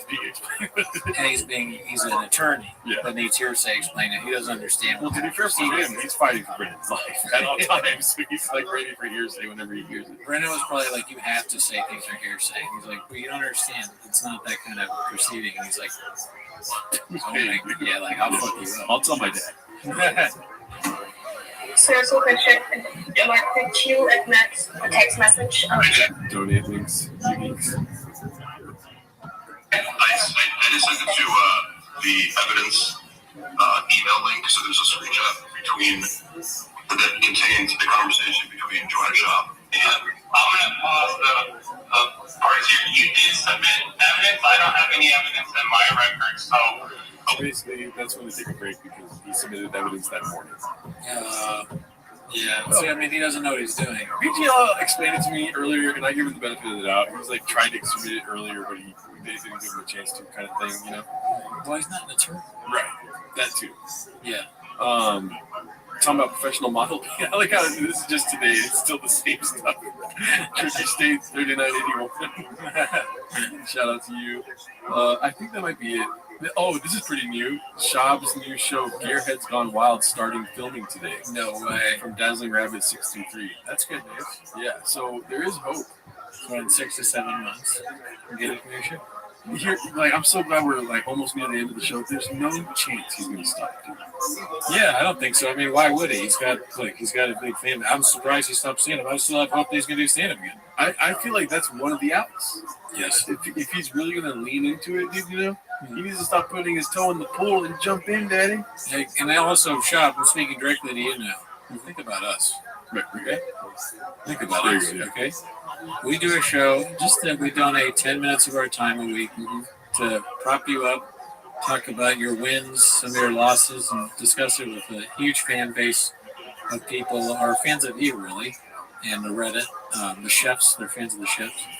And, if you stop doing the show, that's going to take away content. Yeah. Right? And, we're two guys, we may not have big enough eyes to keep your attention. But at the end of the day, dude, we just want you to find your voice in it.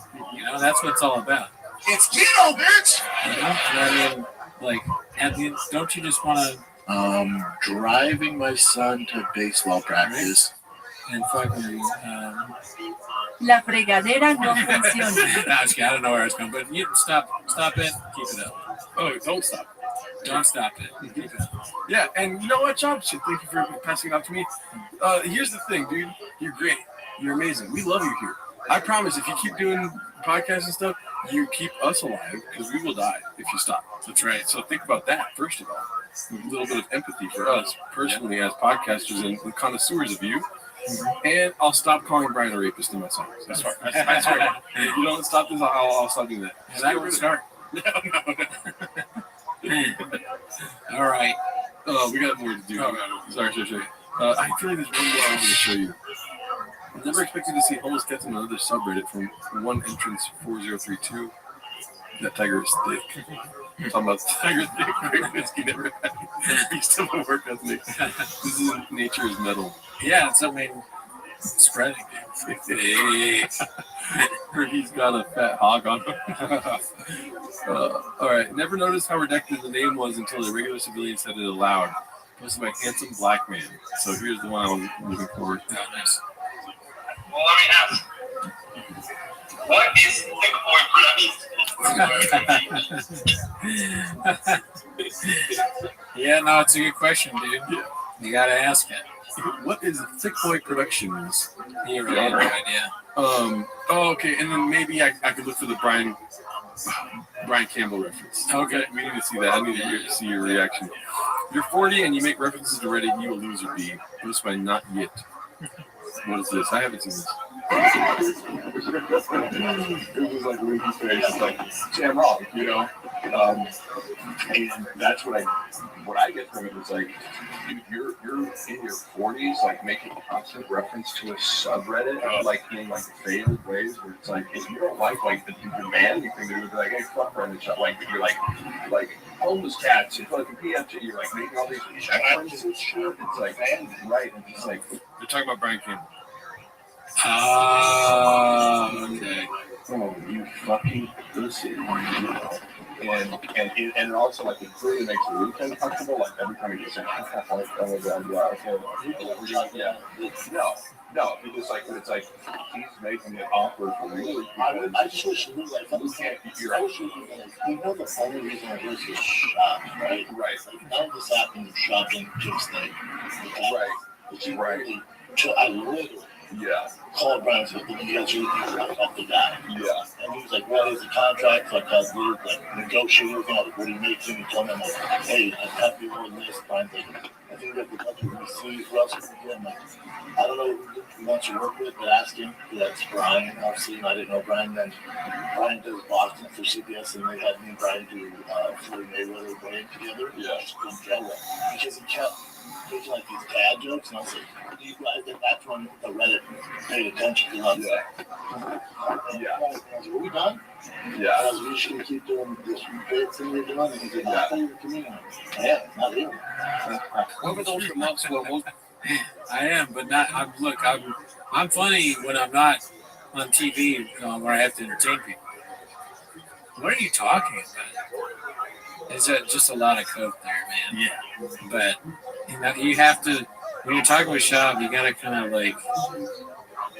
lie to him a little bit to make him feel okay, right? He's a little stupid. He's not lying. That's the thing. He's being honest there. Saying Shab. Oh, I didn't mean Shab. I meant Mark. Oh, well, yes. Oh no, but I'm saying. I wasn't trying to add to your thought. Yeah. Oh, okay. But Shab is not lying when he says like he's not cool with somebody else being funny. Basically. Oh, yeah. Like, for whatever reason, it does bother him. He does it on his show. He cuts people off and he stops them and like kills the bit. The golden hour at TFK, you know? It's just a weird thing. Yeah, it's just, I mean, he doesn't like other people unless they're Rogan.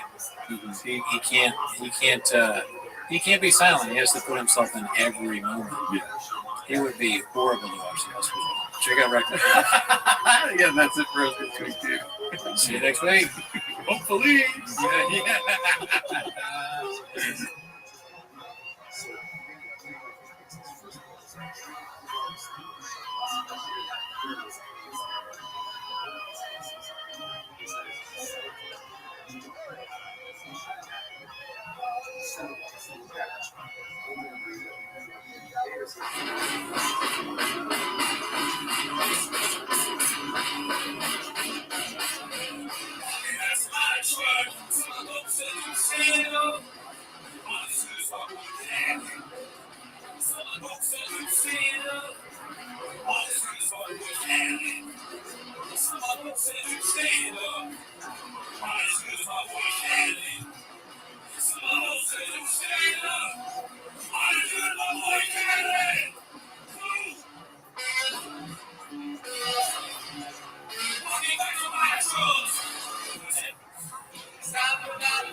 Welcome back to 10 Message Shop. Thanks for tuning in. As always, join the Patreon, join the Discord, join the Red, join the Twitter. We have a Twitter.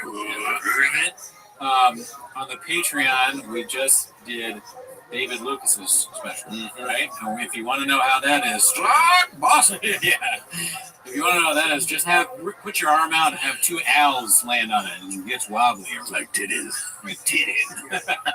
It's so good. It's one of the best specials I've ever seen. Okay, that's cap, Brett. Yeah, so I did an impersonation of Trump acting like David Lucas being gay. I forget. Is that what it was? I was hoping you would include the being gay part. I was like, yeah, that's exactly what it was. Yeah. I can't remember. It's been so long, but I thought it was a good time. So if you like it, tune into the Patreon. But that's not why they're here. We did close. No, just June 27th, Hollywood Improv. Right. Well, go to that, but that's not why you're here. You're here as always to watch 10 Minutes of Shop. So start the timer. Play the change. Okay, so we've got, we're recording this on Saturday while they're doing the companion, so this is the only clip we have from the companion. Yeah. It's called, posted by Chin Second Balcony. It's called This Shit Again. So let's see here. Shit fires me up. Here we go. Oh my God, I'm smelling from here. Oh, yeah. No, get in there, B. Get in there, B. No, this is Yeah. Fuck you. Oh, Get too close to the fuck you. Oh my goodness.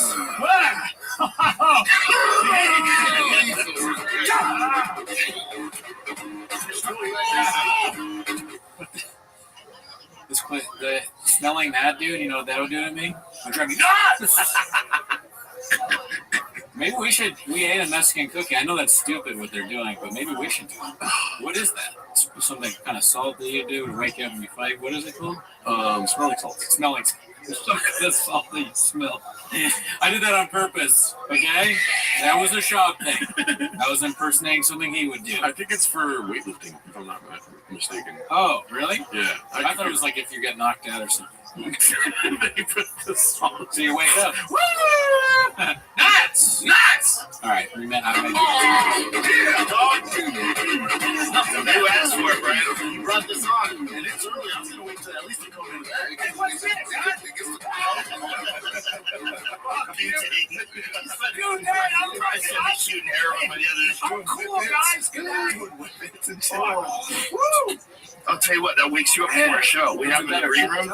We pop a little snip before you go on stage. I leave in my garage in the morning before I get up, head to work. Never really? Oh, yeah. Damn, you're all in. Yeah, only 1,000 people can do smelling salts before they go on stage. Yeah, not me, dude. I'm not able to do it. No, probably not. I feel like it would knock you off your game a little bit. Yeah, not you specifically, but just in general. I mean, I've already got to smell what I'm walking around with. You know what I mean? You think you smell bad? Yeah, dude. Proudly. Okay. Yeah. Deodorants for these. Just kidding. Well, let's see here. I was in South Central. Oh God! All these clips are just gonna start with Papa talking. This one's called what Papa saw in Crenshaw, posted by Chin Second Balcony. Do you want to take any guesses what he saw in Crenshaw? The homeless.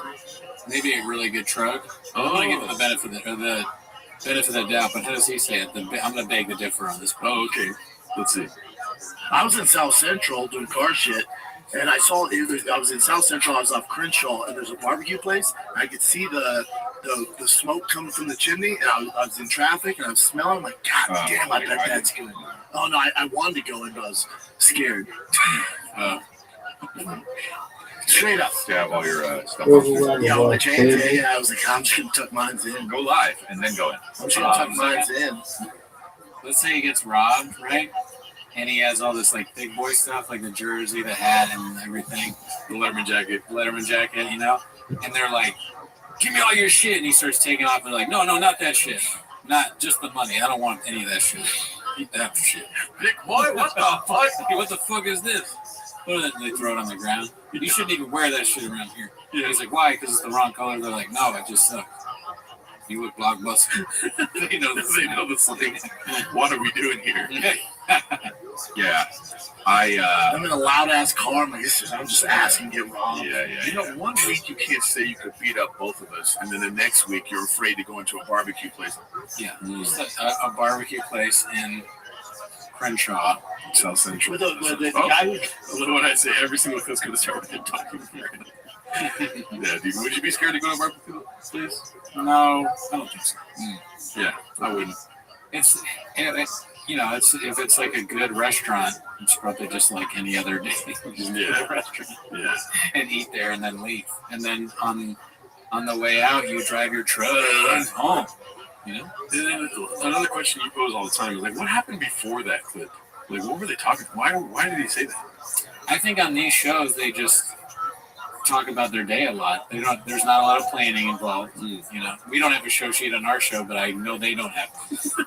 But simultaneously, they may have some writers that are just like, "Will you try this?" Yeah. And they're like, Dalia and Eric are probably like, "Sure," and John's like, "Yeah," and then he forgets. Yeah. He's like, anyways, show's going down there. What else, Chin? And then he's like, pause. I'm going to talk about how I'm fucking racist, dude. You gotta get that in. Yeah, because they know they need to throw some stuff to the cats to keep viewership up. So every once in a while, Bob, he's aware of this. He knows everything. How everything works. Marketing genius.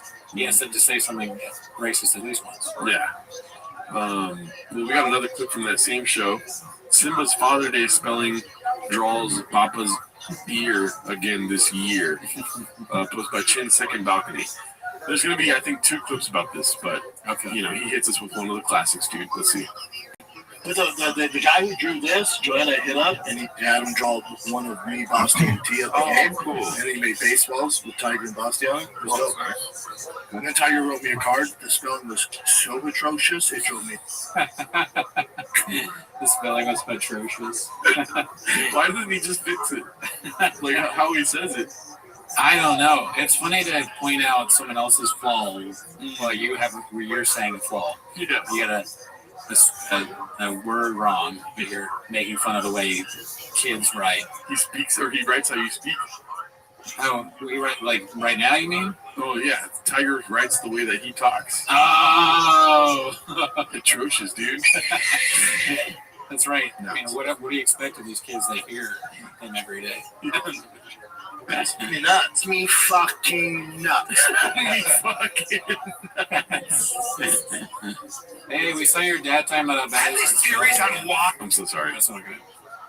Keep going. I was saying it's like kids at school. They're like, "Hey, we were watching your pod, and your dad says you're bad at spelling," or the teacher brings them in and like, "You got to really work on this because even your dad knows that you're spelling." Even the teachers know the slang. Everybody does too. Yeah. Let's see here. This is Man Tears posted by Confident Search 8648. Oh hell yeah, we watched this in the Patreon. One of the classics, Daddy. Let's see here. Have these theories on why men can't cry in front of each other? I think I'm gonna cry. It drives me fucking nuts. Nuts. That Brian's at where he's at. I will challenge anyone, any comic, to go on stage after talent. I'll be the first special with 2 fucking stools in case I gotta tame 2 lions at the same time. Fuck, if it's a comedy store, Zanies, wherever they're at, and you're telling me Brian's not there. It looks like he just got off stage. Yeah. He's like, shit, the bit doesn't work now. He's crying, shit, fuck. They're the 99% of those fucking comics. I have 2 stools. Dude, the stool's just doubled up. I wonder if that's a calm head. Let's see the comments.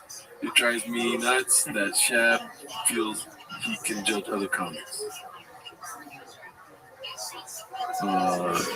He made Colin a laughing stock. Okay. Yeah, so not. Here we go. All right, let's go to the next clip here. It's called Dad of the Year with the same bit for both Chami. So this is the same clip that we just watched, but a little bit, different ingredients. Right. Different spice. Yeah, Father's Day was good. Son made a card for me. It was kind of disturbing because the spelling was so bad. And it was very disturbing. And then, don't get me wrong, it was a great Father's Day. This is how it went. Woke up. Both my kids had a card for me. Boston's just scribble, right? Because he's 2, so the thing was kind of a nightmare. You wrote me a card. The spelling was so atrocious, it drove me nuts. I can't tell now Does he think it's funny to say that, or is he like legitimately like angry that they spell wrong? You know, us comics, we got bits, Daddy. Okay, it's a bit. Yeah. He's committed to the bit. He's committing to making that funny. It's going to be funny one of these times. We got a spelling problem, y'all. That's kind of the thing. Yeah. I think TFAK is the only open mic podcast where he's like, I'm going to try out a bit here. It's going to be perfect by the time we get to the golden hour, dude. So, yeah, everything on TFAK is just to see if it will work. And if it's like really good, then you bring it to the more important show. Yeah. Because they got more viewers. Deity. Numbers, deity. This one's called You Didn't Know That Went Viral. It's posted by Essential 15. It's just a reheat of a classic clip. You know what I'm saying? We've been doing this for 2 years, so you're going to see the same clip sometimes, dude. Right. Well, the kitchen, I mean, you wouldn't get mad at a restaurant for serving a dish that they've served before, right? That was really good. Oh, you've had chicken parm once? You're going to eat it again, man. Yeah, you're not going to stop serving more chicken in a PF Chang's. Yeah. We're on Logan Paul's podcast. You had a camel. Oh my goodness! You got a camel. Oh wow! You remember that? Oh wow! You have a, what do you call that? A moose knuckle? No, that's in this room. That's me nuts. Oh, jeez. That's me nuts. That's vagina. That's a denim vagina. That's big nuts. That's some No, big that's not nuts. big nuts. That's a denim vagina. No, that's my nuts split like that. You know what the problem is? The jeans are too tight. No, that's not the problem. No. You really think about myself right now. I know where you're going with this, Howie. My nuts are too big. That's not where you're going. What size shoes do you wear? 13. Yeah, it's like, dude, just the joke didn't work. You Yeah. said that's me nuts 5 times. Yeah, embrace the haha. It looks like they made me have a vagina in that. I did see it. I don't have one. That would have been better, just that. Yeah, or just be like, what, you want to finger me, Howie? You want to finger my denim vagina? Is that what you want to do? Yeah, make it awkward. Yeah, make it awkward, dude. Call them gay. I mean, let's be honest, Howie's making it awkward right now because he's picking out his fucking vagina, dude. I know, but use your skills, Bob. Yeah. You got a lot in your fucking pocket. Bring it out. It's just so funny how he's like, no, I don't have a vagina. That's nuts. It's my I have big nuts. Like, there's so many things that Bob normally says, like, can Howie lift, right? Yeah. Oh, I have a fucking vagina. How many chicks do you fuck? Right? Use your fucking skills, dude. Yeah. Don't back down. Saying the same bit that's not working over and over again, it's backing down, Bob. We don't do that. We don't do that on TFAK. We're a fighter and we're a kid who's 7 years old. Yeah. That's me gooch. That would have been hilarious if he said that. That's my gooch. That's atrocious. Let's see. Well, you know what that means. You have a giant vagina. They always say your shoe size is the size of your vagina. And that went viral. This shows you how little I pay attention. You didn't know that went viral? No. You can make a shirt out of I that. don't pay attention to Granny. I'll do emotion here. And leave this shit. Don't edit this out. It drives me nuts. This guy. That's Legs. Legs is like, I fucked up. Legs is so mad that he owns the studio. Oh, sorry. It's going to start every single time. But yeah, this one's good. Last week we saw the logo for DFAC. Yeah, Drive Fast All Gas. Great show ever made. Yeah, Drive Fast All Gas, my bad. It's called Stolen Logo Good Long, posted by Haphazard. And guess what I want, dude? I want your thoughts, Daddy. Oh, hell yeah. I've already seen this. Okay. Let me start. So we hired a designer guy. Said I'm really good at this, and then I can help you guys out. Cool, hire him, right? He sends us the stuff. This is 2 days ago. It's been weeks. Sends us the stuff. I'm like, yeah, that looks good. You did a great job, man. We have to pay him, of course. Pay him, right? Sends us the whole catalog. We're going to be offering. There's a bunch of stuff, seasonal stuff, whole brand awareness, right? Mm-hmm. 2 days ago, so we gotta get the whole website, order all the shirts, all the hats, all that shit.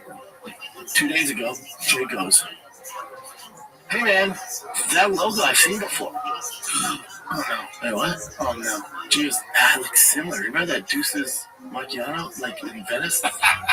Deuces Macchiato. Remember that coffee we had? Jay's like, yeah, dude, I forgot. We stole it. Or you stole it, I mean. From something else. I should have asked Jay first. The macchiato. How could you not ask Jay? You asked Jay everything. How could you not ask him in this situation? Similar. Remember that Deuce's macchiato? Like, it sounds like macchiato to me, man. Deuce's macchiato. I think what he's referring to is, I don't know how to say it correctly, but it's dough machina. Oh, yeah, I don't know how to say that correctly. Yeah. But we caught ourselves. Yeah. It's that company that we saw that. Yeah. Whatever it is. Mm-hmm. But apparently that's how you pronounce it. Deuce's macchiato. Even though there's not a T in machina. We were at, I had my favorite show. You remember, we were at Deuce's Macchiato Reefs. Okay? And what the fucking logo if you could. Venice? Somebody always go to? Deus, Machina. Yeah. Caesar. I think so. It's a European. They have this. I want to admit, I thought to this day, right this moment, I thought it was Deus Machina. Yeah, me too. But he said Deus Machina. And Callan, he never fucks up on pronunciation. No. Afghanistan. So he knows. Yeah. Okay. Flagship and fucking Deus Machina. Yeah, Deus. No, I've seen that. I get out of your mind. And sure enough, it was the exact same logo. Oh, that's a big problem. Problem. Well, this guy took the logo. You get in trouble for that. Well, yeah, might as well have been Nike swoosh. I see what they're saying. The guy he hired stole the logo. Yeah. Yeah, that's a shocker. Yeah, the team did it again. Wow, T-Fat K is like Scooby-Doo. When they fuck up, it's like, everyone thinks that they fucked up, or I guess that's not very but they always pull off the mask, and the villain is always the team. Yeah. And I should have known, and then they pull it off, and the guy's like, I should have known not to trust you kids or whatever. That also doesn't work, but it is the team. It is the team every time. The perpetrator is always in the mystery machine, dude. Let's see. I go, like, remember, we're all built ready to go. I go, well, no, we have embroidery on the seats. All sorts of. Wait. So I told him, I go, no, so that's point of no return. Hold on, Dan. You know I figured my shit out. I told him, I go. Just the way that you call it. I figure my shirt out. I'm not going to get me. I also want to bring attention to his shoes. It's like they're more laces than shoe, Yeah, that's true. A lot of lace in that shoe. And also, I don't know if you caught it, dude. There's a new rain in that cup holder, baby. Where? That white. Oh shit, the white rain. We need to get a white rain. I haven't noticed on the very bottom of the screen all those fucking rogue nicotine. Oh shit, it's a lot of nicotine, man. He's got like at least a whole pack in his mouth right now, dude. Yeah. You told me this was all original. You drew it by hand, created by hand. He goes, yeah, I did. No, you didn't. He goes, yeah, I did. I said, no, you didn't. I said, I go, what's this? He's like, I don't know. That's not mine. I go, no. That's the exact logo from that company, Bubba. You sent me that. He goes, Piston's a piston. No. It's not, though, dude. It's the exact same fucking logo. Yeah, tell that to the courts. No, we'll get sued. You don't have a brand. So he got fired, and then we hired him. Getting fired by Brennan Schaub is just the funniest idea to me, dude. Yeah. Hey, man, we can't. Like, you gotta go, man. They're like, I don't think you're good at your job. You stole this thing, and you gotta get the fuck out. Yeah, he takes the shoe and drinks it in front of you. You better drive fast and all gas out of this fucking studio, dude. And don't run into Lex because he's pissed. And we're not going to pay you either. We weren't going to pay you anyways. Yeah. Oh, no, he paid him good. That's right. Good. A new guy who works with our boy, Meat Eaters. Mm-hmm. He works with Meat Eaters. Ken Block did Ken Block stuff, did the Hooligans. Yeah, he's great. He was like, I'll fix it. So we fixed it. We got it in time, but yeah, that's what I was doing. Whoa, dude, thank God for your brother. For my brother and for Mark. Oh, man. Mark's here. He's like, man, I'm. He's like, there always has to be a Mark in the studio. Yeah. Well, what are you going to do? Disaster preparedness. We have disaster preparedness. We always have a Mark, okay? Always have a location we can go to. One person named Mark is there. Yeah, I hope the Marks at the studio know the history of Marks. in the studio. You know what I mean? Right. He's like Mark III. Mark III. That's so funny. Like Mach, like he going at different speeds. Even more. This next time we're not gonna fuck up. We got like a second Mark. We need even more Mark this time, like Mark 3 or 4.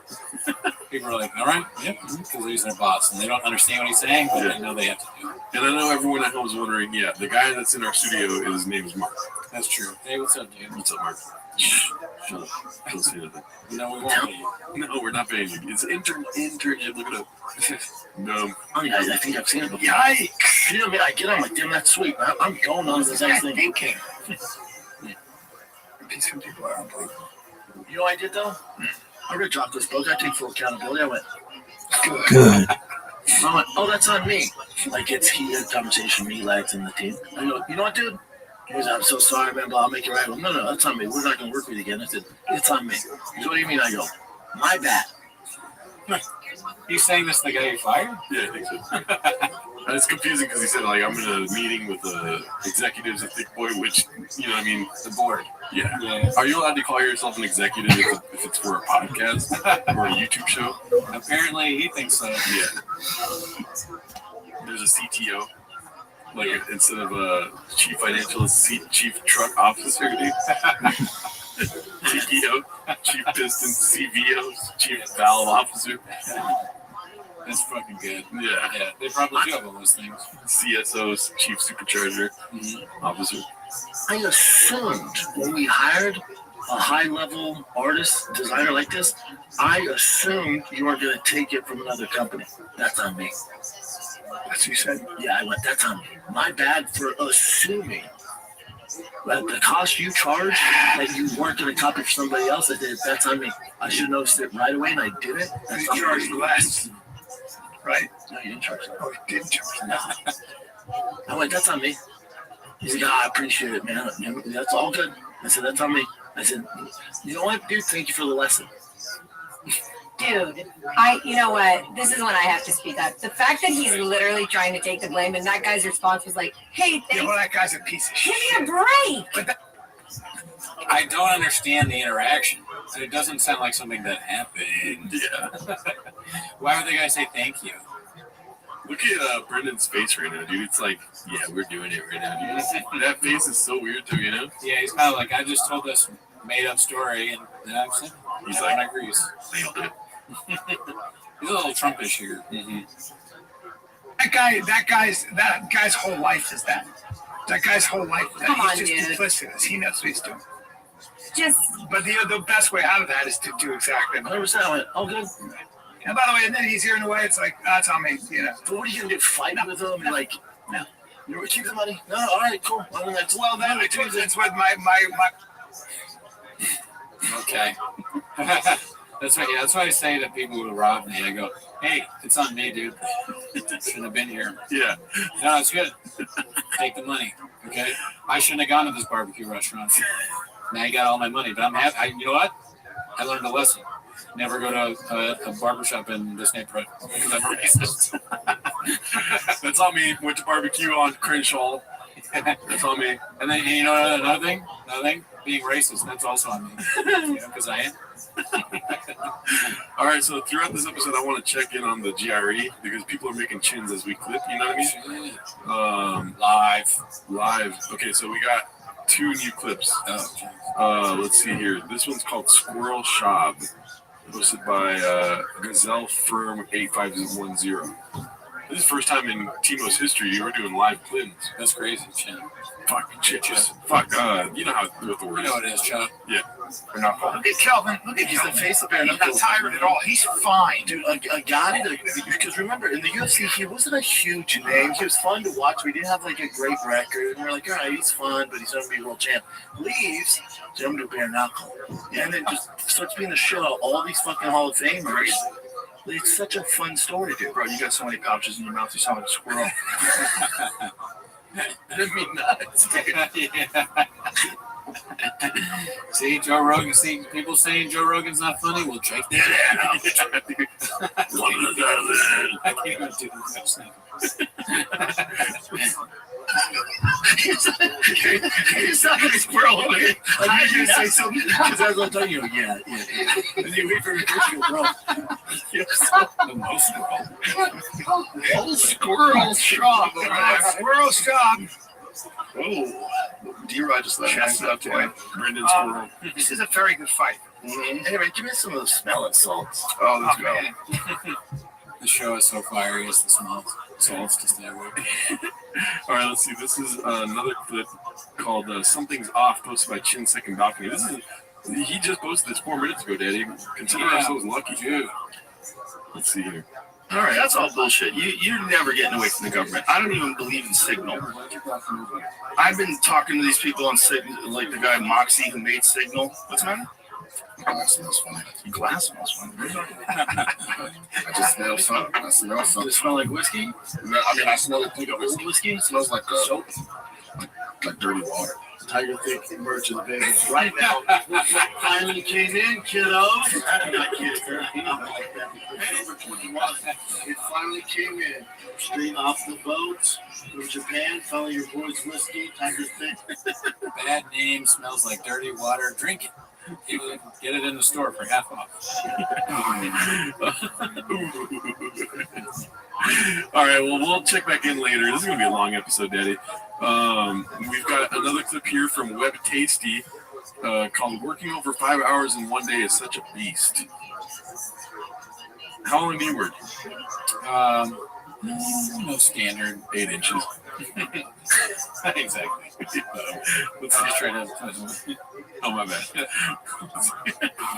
Yeah, hey, I was exhausted. Chief Wahoo had to. Again, dude. He's committed to this. This week, I was exhausted after episode 1000. Oh, by the way, the electric car is getting fucked by the truck. I don't know if you saw that. That's classic T-Fat-K right there, dude. Nice. He's on Sen. Yeah. What does that mean? What's like on the frame, like in the picture? Oh. Somebody's going to correct that. Hit you with the fucking... None of my movies. You don't realize, so I think emotional. No, not even emotional. But Chin edited it down to like 3 hours and 30 minutes. It was over 5 hours. But, well, 5 hours of filming. Yeah. But for the viewers, it's 3 hours and 30 minutes. Yeah. But we're here for 5 hours. Longer than that, then the reads. Yeah, we got done 6 hours straight, started at 11. We didn't get done I was tired 4 or 5. I was like, yeah. Well, the reads are going to be the longest part of the T-Fat episode. He can't even say his own name. Yeah. Other words? I mean, that's crazy. They went from something filming for 6 months to 5 hours. That's progress. That's true. This show they can really get out soon. But the Deep Breakfast All Gas, or as it was formerly known, Toontown, years. A lot of production goes into that. What do you like better, dude? Toontown or Drive Fast All Gas? Toontown. It's just like there's a nostalgia thing there for me. Yeah. I remember Papa with the truck that was bad, and then he had to go there and he had to try to scam him, and then they never really resolved that, so that was really cool. And then he got the lightning dude, because the lightning, that was the first truck that was ever supposed to go fast, right? And then when they were doing donuts in the desert or whatever, dude, and then the buggy, when they were driving the buggy all slow, I mean, this might just be me. I'm a homer. I'm like a guy that likes my stuff. I beg to differ. Oh, really? I think it's the best show I've ever seen. All right, let's see here. Do you think he's going to address why he had to change it? What the hell? I was exhausted this week. What is happening to your computer, dude? What the fuck just happened right now? What is happening? Okay, we're back, dude. Sorry, there was a little bit of an issue there. Don't talk about it. Just chill out, man. This drives me nuts. Let's see the next clip here, dude. Okay, so this is, there's sometimes on this show where you need to be reminded why we do this. And I think this is one of those times, Daddy. Read that caption there. Easily the worst thing Bob has done is make up a fake story about Tiger having severe seizures and only CBD oil could cure it. Within a couple of weeks, he started promoting the CBD company he had obviously made a deal with. Come on, Bob. What are you doing? What are we doing here, man? You can't do that. That's not good. This is yeah. It's a little. That's Dicey. That's something Mr. Whole Foods would do, okay? We don't do that here. And that was posted by a Various Concept 2615. So shout out to that chin. Clip. Let's see this next one. Okay, so this is Dalia seeing a 16-year-old in his DMs posted by Optim Zero. Not much need to be said there. Just a funny little picture, dude. This is that face right there. No. All right, let's go to the next one. Okay, so new merch drop. Stay tuned and stay thick. Roasted by Todoroki. Christ Calabasas. It drives me nuts. IDMN. We talk all the time. I'm so dumb, dude. I thought that was real until you read it. Drives me nuts. I was looking at the peanut thing and I was laughing in my head, like, why did I have a Mr. Peanut symbol there? Because it's not real, bro. Okay, let's go to the next clip. They're all going to start playing right away. So we just got to prepare ourselves with it. The fucking computer is not working right now. Okay. Okay, so this is a podcast appearance that Shab had. I'm not gonna lie though, kind of let down by all the clips that Chin out of this. Okay, Bappa. Bubba. This was posted by Haphazard. It's called "That's Not What Pound for Pound Means in Any Facet." And please help me out and understand this. First of all, Bappa has like a brain meltdown at the beginning of this clip. Oh yeah, I can relate. I've had that happen. I don't think his own got. I'm not from Dana at least. Dana, you didn't hear him like really talk too bad about. Yeah, how could you give him that pound for pound right now when John John's is still active? But I agree with Dana. That is wild. What do you mean? John's your pound for pound number one. All that's up for it's your perspective, because if pound for pound means they're all in a room and whoever walks up to me, John. If you're pound for pound, it just depends pound for pound. So I don't think Dan was criticizing Islam on that.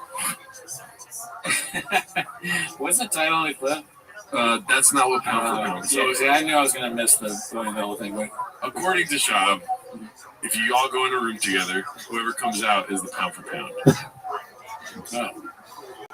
Meaning like all the best fighters go in.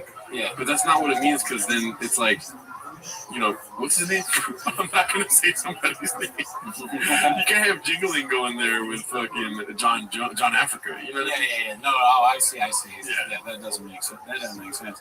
I can't, hilariously doesn't know another thing, obviously. And he's a fighter, and his whole thing is that he comments on these things, and he does companions and all that, and he still doesn't know what this very basic thing is in fight terminology. Well, I'm sorry, I can't get past all the necklaces. Is this a necklace podcast? Oh shit, dude! I didn't even notice that. It just says Jackson. Which is also the name of the podcast. Yeah. And I'm like, is this a podcast about necklaces? And they just happen to be talking about fighting during. That's why I can't. But yeah, no, pound for pound. Yeah, no, that's not at all what it means. It just means like your weight, you'd be the best in comparison to anything else. Right? Can I tell you a little secret? Yeah. The name I was going to say? Yeah. What? I was going to say Mickey Mouse instead of Mighty Mouse. That's why I stopped. There's not a chance his name is Mickey Mouse. Never stop yourself. Always just go. Because that's where the funny comes in. We will watch it just like that. Okay? Same podcast, essentially. We're trying to be TFK. They're trying to be us. We got their chairs. They have our brain damage. Yeah, and ever since we started recording and watching them, they've been more redacted. So it's kind of working. They steal lingos, and pretty soon, maybe they're going to have a fucking raccoon in their shit. Mm-hmm. Who knows? Golden hawk, golden duck, dude. Yeah, hawks and ducks. We stole that from them. They steal it back.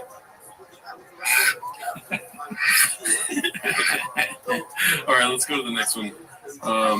Okay, so this is called Brendan Post and Ghost Shab responded immediately to my comment asking which charity the truck giveaway proceeds will go to. And as you can see here, the comment is, which charity will the proceeds from his raffle go to? Go ahead and give us your Shab here, dude. A Hero for Veterans, Patience Young Grasshopper. All details go live July 8th. Appreciate how concerned you are about charities, though. And then this guy says, seems like a very worthy cause, and I'm glad to see your nonprofit organization known as All Fast Food. Get off the ground, Mr. Scroll. The Scrolls for 17. Shab is just no match for any. He's so stupid. Remember, like the last episode, we're saying he's an idiot surrounded by villains or whatever. Yeah. Which is like that Walsh said too. he's no match for anyone. So any troll, and these are people that are very clever. So like, of course, they're going to outwit him at any conversation they have with him online. Yep. He's just constantly embarrassed by people that call him out. Shout out to Ads and Bads. That's who posted that. Avery Bassett. All right, let's see which this next one is. Another jewelry podcast one. Let's go. It's called he needs an entourage to go on a podcast just like every other blue collar truck guy. Posted by Haphazard. Let's see here. Wait, bring him in. Bring him in. We got Brendan Schaub in the house, the one and only. One of the most legendary fighters, incredible media, funny dude. I don't know if you guys ever seen the stand-up comedy. I actually watched one time. Okay. We're getting a little hint here, dude. Best men's chain. Okay, so this guy sells necklaces. I got followed by this guy with crazy tattoos named Jackson, just like this. There's no way it's the same guy, right? Let's watch the clip. I'm gonna see. I also got followed, but no, that's a spam account, dude. It's it's not real. It's probably trolls trying to fuck with us, dude. Let's see here. Fantastic. This guy is multi-talented, multifaceted, and he has a multi-talented team. Walked in here with like 30 people deep. I thought it was a team to come pick up this guy to fight Sean Strickland, but it wasn't. And he was the only guy, one of the only guys on the other team on the Ultimate Fighter that I actually liked. Yeah, I only hung out with Rampage. Like, me and him hit it off right away, but I was on the other team, so I always go practice with him. You guys are friends? Okay, Yeah. That's where we met, yeah. I spar around with his son and stuff, and his son was real cool. He's married young. You know, it's like you always respect the guys like you that get married and don't be cheating around with their wife and stuff like that. I hope Bear grow up to be like that. Don't be cheating around with their wife and stuff like that. Yeah. I hope Bear grow up to be like that. Don't be cheating around with their wife and stuff like that. Yeah. I hope Bear grow up. Dude, what if we cut and this was me wearing a giant necklace? I'm too lazy to get up. But that would be funny. Yeah. Isn't it sad how there's some podcasts where you just like don't care right away? Oh yeah, Jackson. What are they even talking about? Like, what's the point? You're just trying to sell me something right away. It's like, I don't care. You know what I mean? Well, you know, it's about marketing, dude. They push this shit. This guy's rain is necklaces. Okay. That's all we ask, dude. Just buy some fucking rain, get yourself a Helix mattress, dude, and try the new flavor of rain called Jelly Roll's Brother. Yeah, and I have a new venture that I'm going into called Cooney's Necklaces. We'll put a graphic on the screen. Please call me. I need to move this merch. Yeah, dude. He needs money. This one's called Diddler's Influence on Bean Dip. I think they misspelled Brendan, but it's posted by Chin Second Balcony. Let's see here. Yeah, no Diddy. I didn't know girls either. Like somebody, like if we go to the football games, you're like, what the fuck is going on here? I know. It's like middle schools. Middle schoolers look like high schools. High school kids look like college kids. Yeah. It's just I don't know what's happening.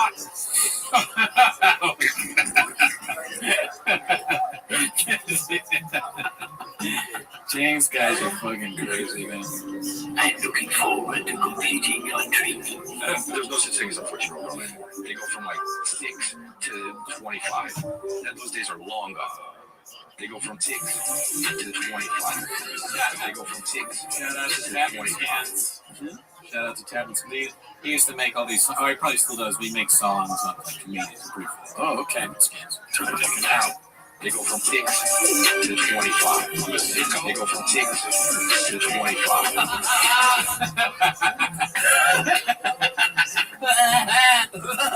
Oh, really, dude? All right, let's see the next one. I think this is another necklace plug, dude. Yeah, I would never fucking chill or wear necklaces. Yeah, that's crazy. This one's called Tiger Sick Talk, and Mr. 1.1 out of 10 gives stand-up advice, posted by Chin Second Balcony. Do you have a notepad? No, I forgot it. What's up with Tiger Thick? Why you didn't bring me that? I should have. Yeah, why you didn't bring me that? You got wasted. I got wasted last time. Yeah, white girl wasted. I whiskey. What's it called? Tiger Thick. I did it right this time. Yeah. I thought it was Thick Tiger. No, you're calling something else. Remember? I'm calling it Thick Tiger. No, you called the N-word thing. What? Oh, big nigga? Opposite. Nigga dick? Yes. No, I Yeah, didn't. you did. No, I didn't. Why you do that to my man's brain? I didn't do that. It was whiskey. It was really good. It's good. I was hoping he would bring something, but I guess it's cars and whiskey don't. Well, Rampage drunk on the podcast, something we don't need either. We've only seen it once. It's wild. You were just hanging out with Aaron Rodgers. Yeah, that's my boy. Okay. Yeah, so we have a project we're starting, the three of us together. Wow. With Aaron and Aubrey, because we're going to get involved in the whiskey. Oh no, is he missing OTAs, minicamp? He's only played for 25 fucking years. You know, stand-up's way easier than that. You think so? Yeah, I don't think I have the balls. I want to try it. I want to try it. Quit being pussy. I think you could do it. Rampage could hold it. Yeah, you would kill it. But again, don't go in thinking, oh, this is going to be great. I'm going to dominate. I'm the next Bill Burr. No, it's going to be like fighting your first time. Like, the first time's going to be rough, man. Throwing punches like this and shit. So it just takes time. You have to see what jokes land and stuff. You just got to work. Just like anything, you just got to work. And I'm going to cry. It drives me nuts. Sorry, where'd you get from that? I just wrote small T exclamation point. Okay, this is what I got right here. Well, it's good, because a lot of people go in thinking they are going to beat Bill Burr on their first time. I mean, yeah. I looked in the mirror and I was like, oh, shit, I might actually beat Bill Burr. Yeah. So you look like him. Exactly. That's yeah. You look like if Bill Burr had sauce on his potatoes. Bill Fur is what it's called. For Buffalo Bill Burr. Let's see here. Ill Burr. Ill Burr works too. Yeah, these are all things I've been called. Let's see this next one. It's like you always. Okay, so we already seen this, but it's Rampage trolling Bappa, posted by Prestigious State 27. Let's see here. It's like you always respect the guys like you that get married and don't be cheating around on their wife and stuff like that. Yeah. I hope Bear grows up to be like that. I don't think he'll be like that. How old are you, Bear? Jackson, dude. You gotta watch Jackson like a hawk, man. Ooh, light you up. Jackson, different. Okay, so this one's called Complete Inability to Engage in Self-Criticism or Analysis, posted by Haphazard. Let's see here. I've never heard that. Yeah, that's the thing they do. All the top tight ends go down there. I'm like the leader of it. Tight end University. So they all hang together and the best of the best all go there. Wow. Do you know how heartbreaking it'd be if you're a tight end, you don't get invited to that? If you were a tight end. Yeah. Good. You didn't get it. Now you're in a red chair. What do you think about that? How do you like them apples? Yeah, you didn't get invited to tight end you. Why? It wasn't around. What do you think? It's not like your size differentiation is that big. It's not that you were pretty fast, right? Yeah. Good hands, I'd imagine. Yeah. Tough. What is it that you think is the difference? I mean, a million things, but I don't know about that. Was it not being seen by the right people? I don't know. A million. I heard it's tough to come. Was it the team small? Well, 1,000 can do it. He's not going to go to TEU. He's going to TBU, dude. T-Ball University. Yeah. Or CTU. CTU. Where they study. Well, sorry, what? They study his brain. They'll see what's wrong for other people. They're affected. A million. I mean, I heard it's tough to compare myself to George. I heard guys that played with you, Matt McChesney. Yeah. He said that you just didn't get seen by the right guy. Sure.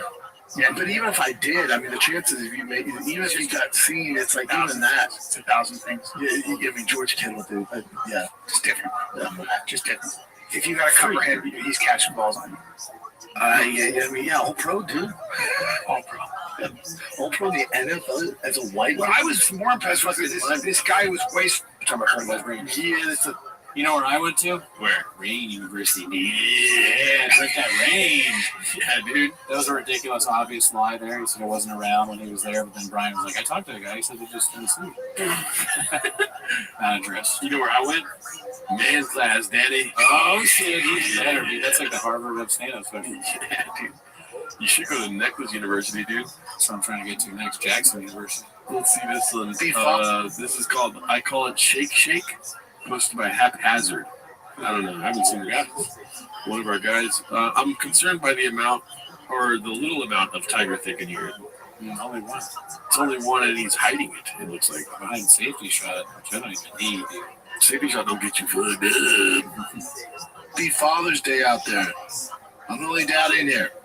Did you guys do anything for your fathers on Father's Day? Case, not gonna call? Not I mean, shot homie a text.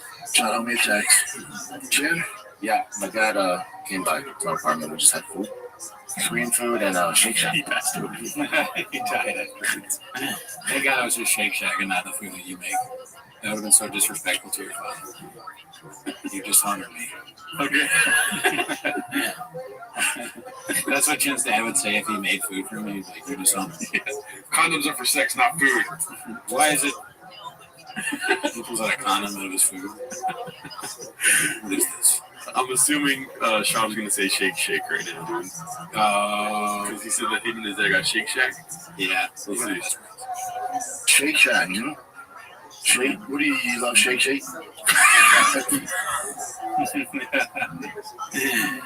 Got him. Shake Shack. Shake Shack, you know? Shake? What do you love Shake Shake? I call it Shake Shake. That's what me and the kids call it, Shake Shake. Yeah, the Stack Shack. You got that? It's the one that's no, it's like the mushroom that has it's deep fried with cheese inside the mushroom and beef patty. Oh no. Oh, it's awesome.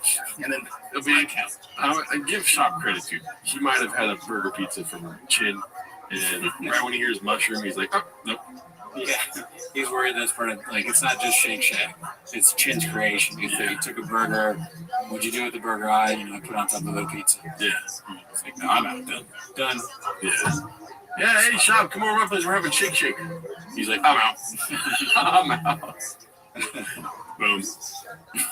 Just regular Shack burgers, which are great. Well, that's nice, dude. Did you drink last night or this morning? Not this morning. Really? I don't do. No, I didn't have them. No, damn, getting better, dude. Getting better out there, man. That's cool. I call it Shake Shack. That's so weird to ask. Did you drink this morning? Like, out of nowhere, dude? What is that? Did you drink this morning? Okay, one time there was this prank app back in the day called Prank Al, and I got the manager of the bar to call the owner and vice versa, just because I thought it would be funny that I worked at. And the manager's kind of a drinker, and so they call each other, and the Prank Al makes it look like this guy is calling this guy to this guy, and it makes it look like to this guy that this guy's calling him. So yes, they both think the other guy's calling, and they go, hey, and the owner or the manager goes, hey, and the owner goes, hey, and they go, and the manager goes, you called me, and the owner goes, no, you called me.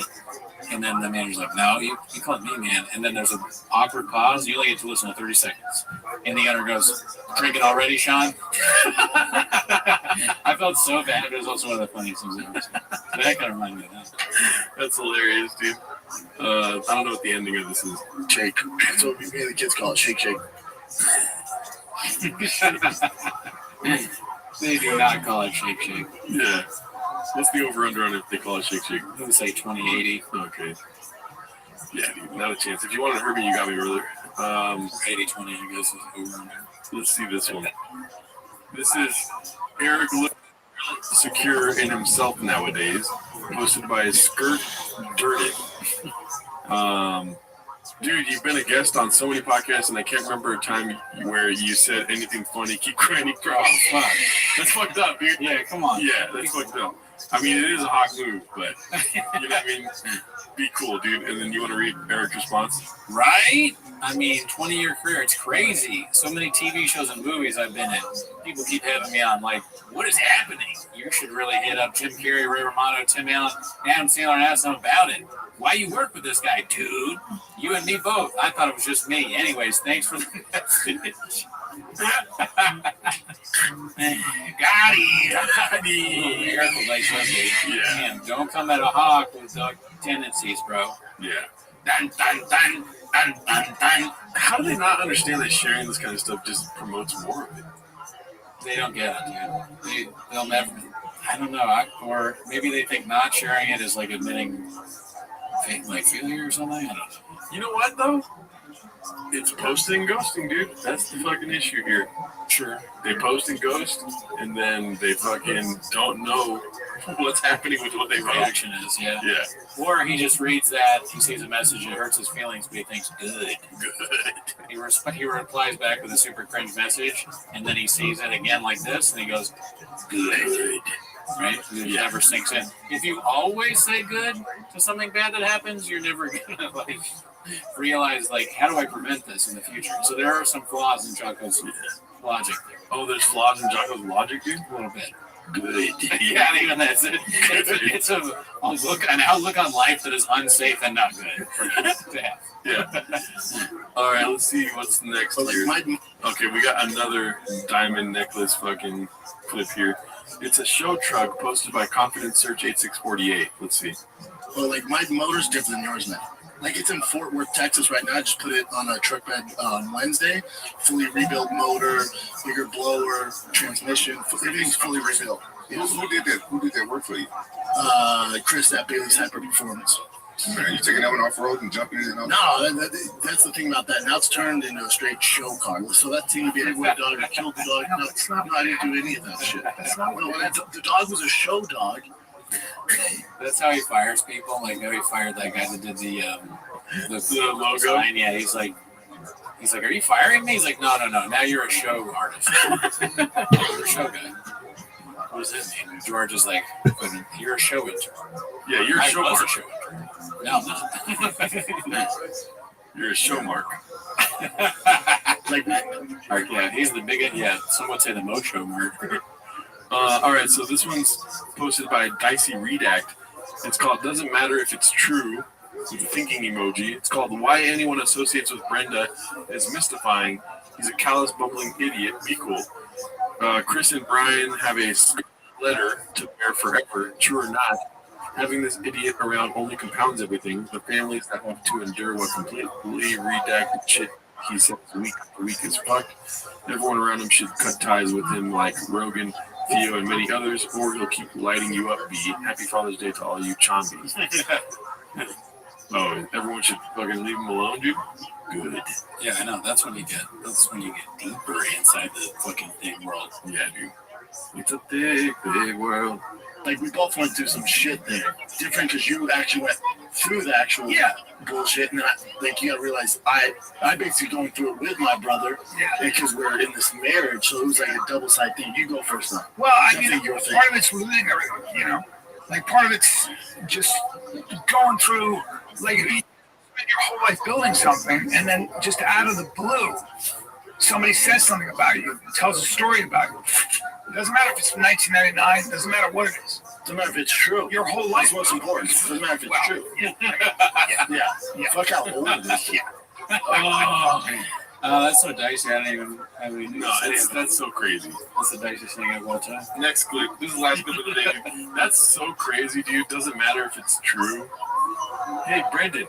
Shit, they think, I'm trying to be like TFK.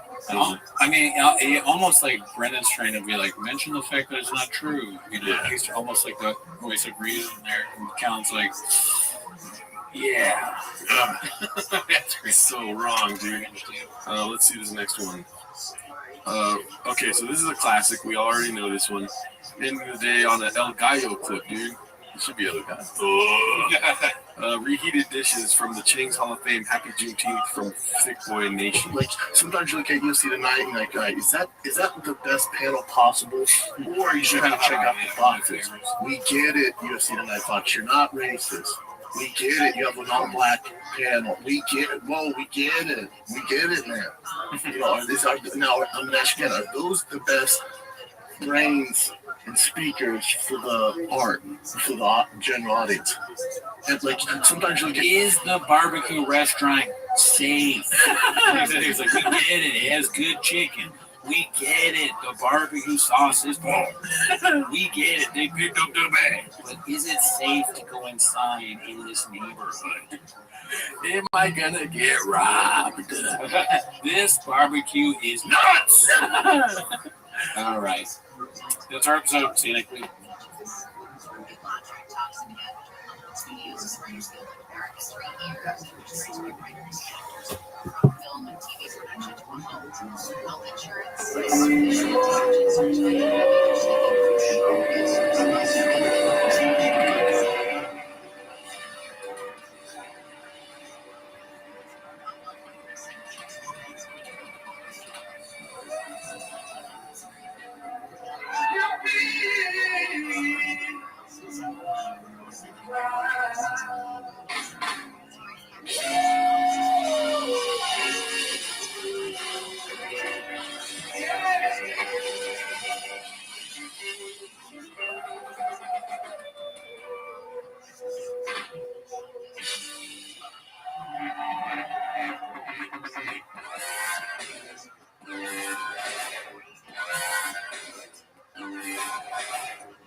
Redman coming live from Vulcan Gas Company here in Austin, Texas, for a brand new episode of Kill Tony. Give it up for Tony. Yes!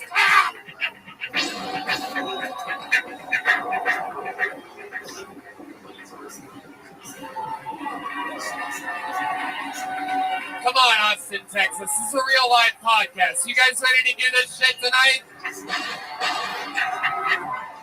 Hey, y'all. How about a hand for the band, everybody? Come on. Am I right, guys?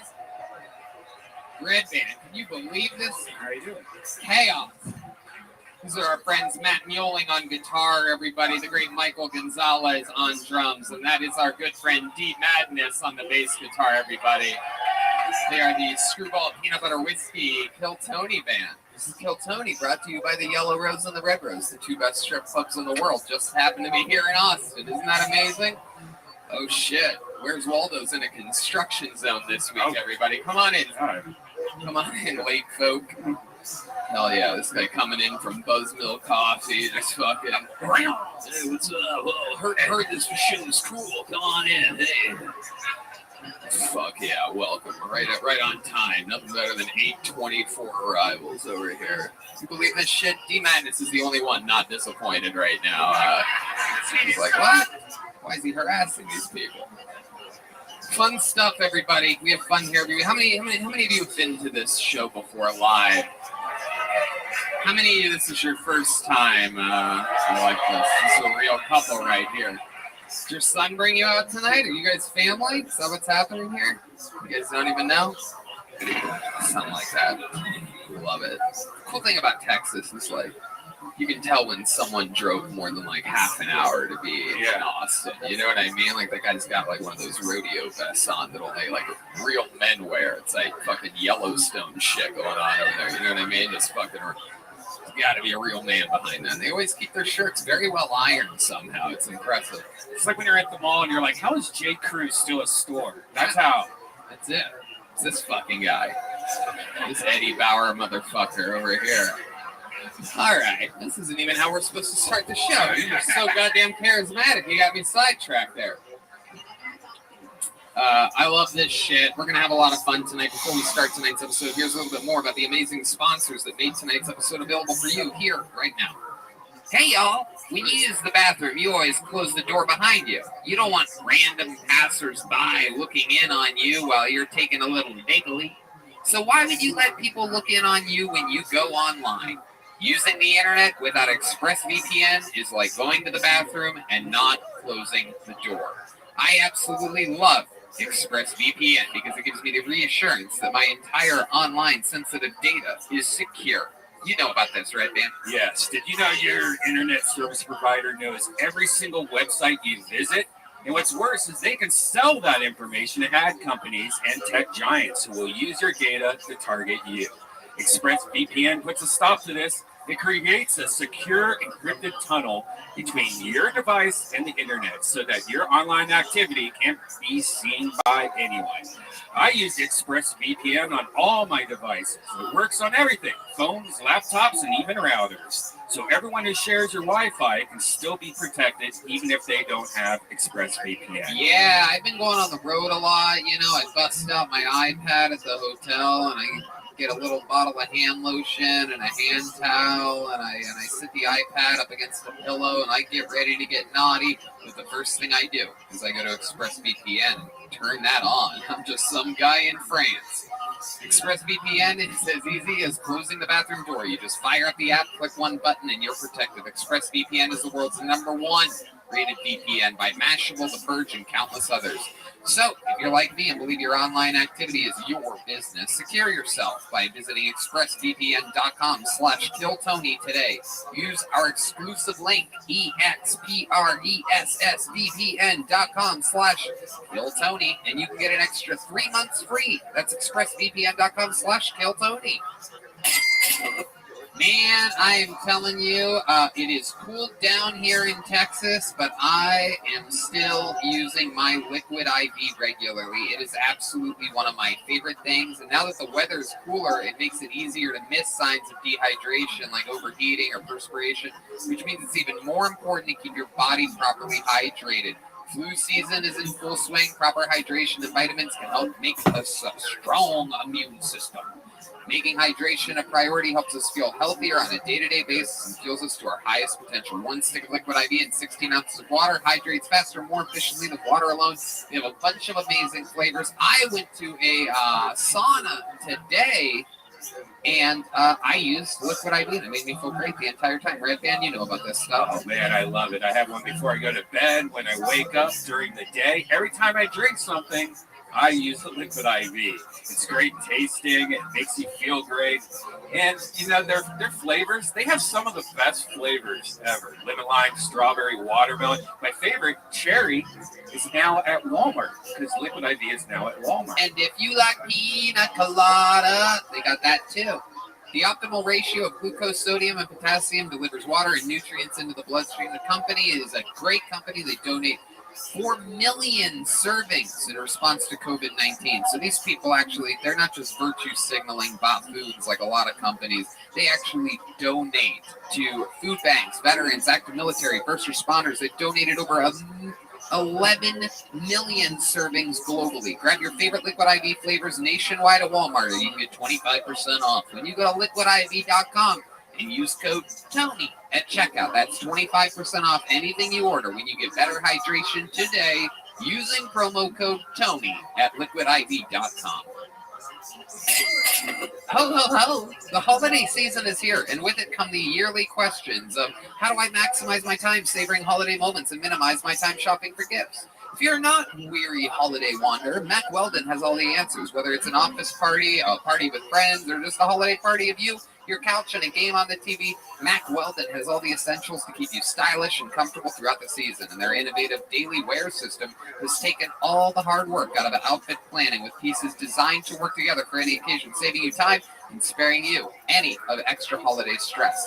I mean, it's super cool stuff. They all match, and I love it. I wear Mac Weldon when I'm walking around town or chilling at home. It's super cozy. I turn on the fireplace, I throw on my Mac Weldon outfits, and I just cozy around my place. You know about this, Red Band? Oh, it's great. And I'm somewhat of a stickler when it comes to comfortable sweatpants and sweatshirts.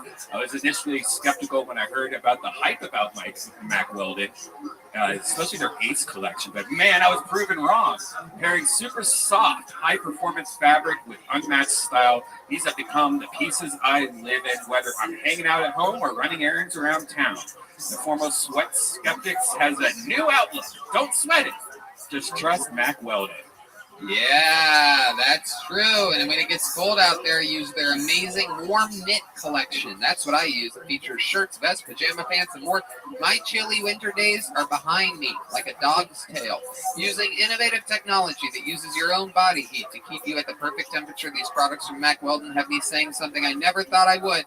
I'm ready for the cold. This holiday season, every guy deserves to wear unforgettable clothes that he loves for the moments with loved ones that he'll never forget. This holiday season, dress good, look good, feel good. Wear Mac Weldon. For 20% off your first order, visit macweldon.com/Tony and enter the promo code Tony. That's MacWeldon.com/Tony. Promo code Tony for 20% off. Mac Weldon. Get it right this holiday season. You know, this past year has been really, really hard on us, and it's really hard to stay in touch with family when they're very far away. That's why Skylight is the perfect gift for that. You know, if you want to get the gift that will make your mom, dad, grandmother, etc. feel like he or she is right there with you during the holidays, this is the perfect gift. Skylight Frames is a photo frame that you can update instantly by email from anywhere. It's a great way to feel close to those you love, even when you're separated. I uploaded a bunch of pictures of my grandmother and my mom. It's a great way to feel close to those you love, even when you're separated. It sets up effortlessly in just under 60 seconds. Just plug it in, use the touch screen, connect your wireless network, and enjoy. I have one in my apartment in LA, one in my apartment in Miami, and one in my apartment here in Austin, Texas. And I sent photos to all of them because it's easy. Skylight is effortless and it's easy to update. Multiple people could send photos to the frame, so it's a great way to keep large network of friends and families in touch. It has a black frame and a white mat. It actually just looks like a picture frame. It's so cool. Skylight frame has a gorgeous 10-inch touchscreen. It's touchscreen. You can swipe through the photos with your finger and even tap on it with your finger to see the person you want.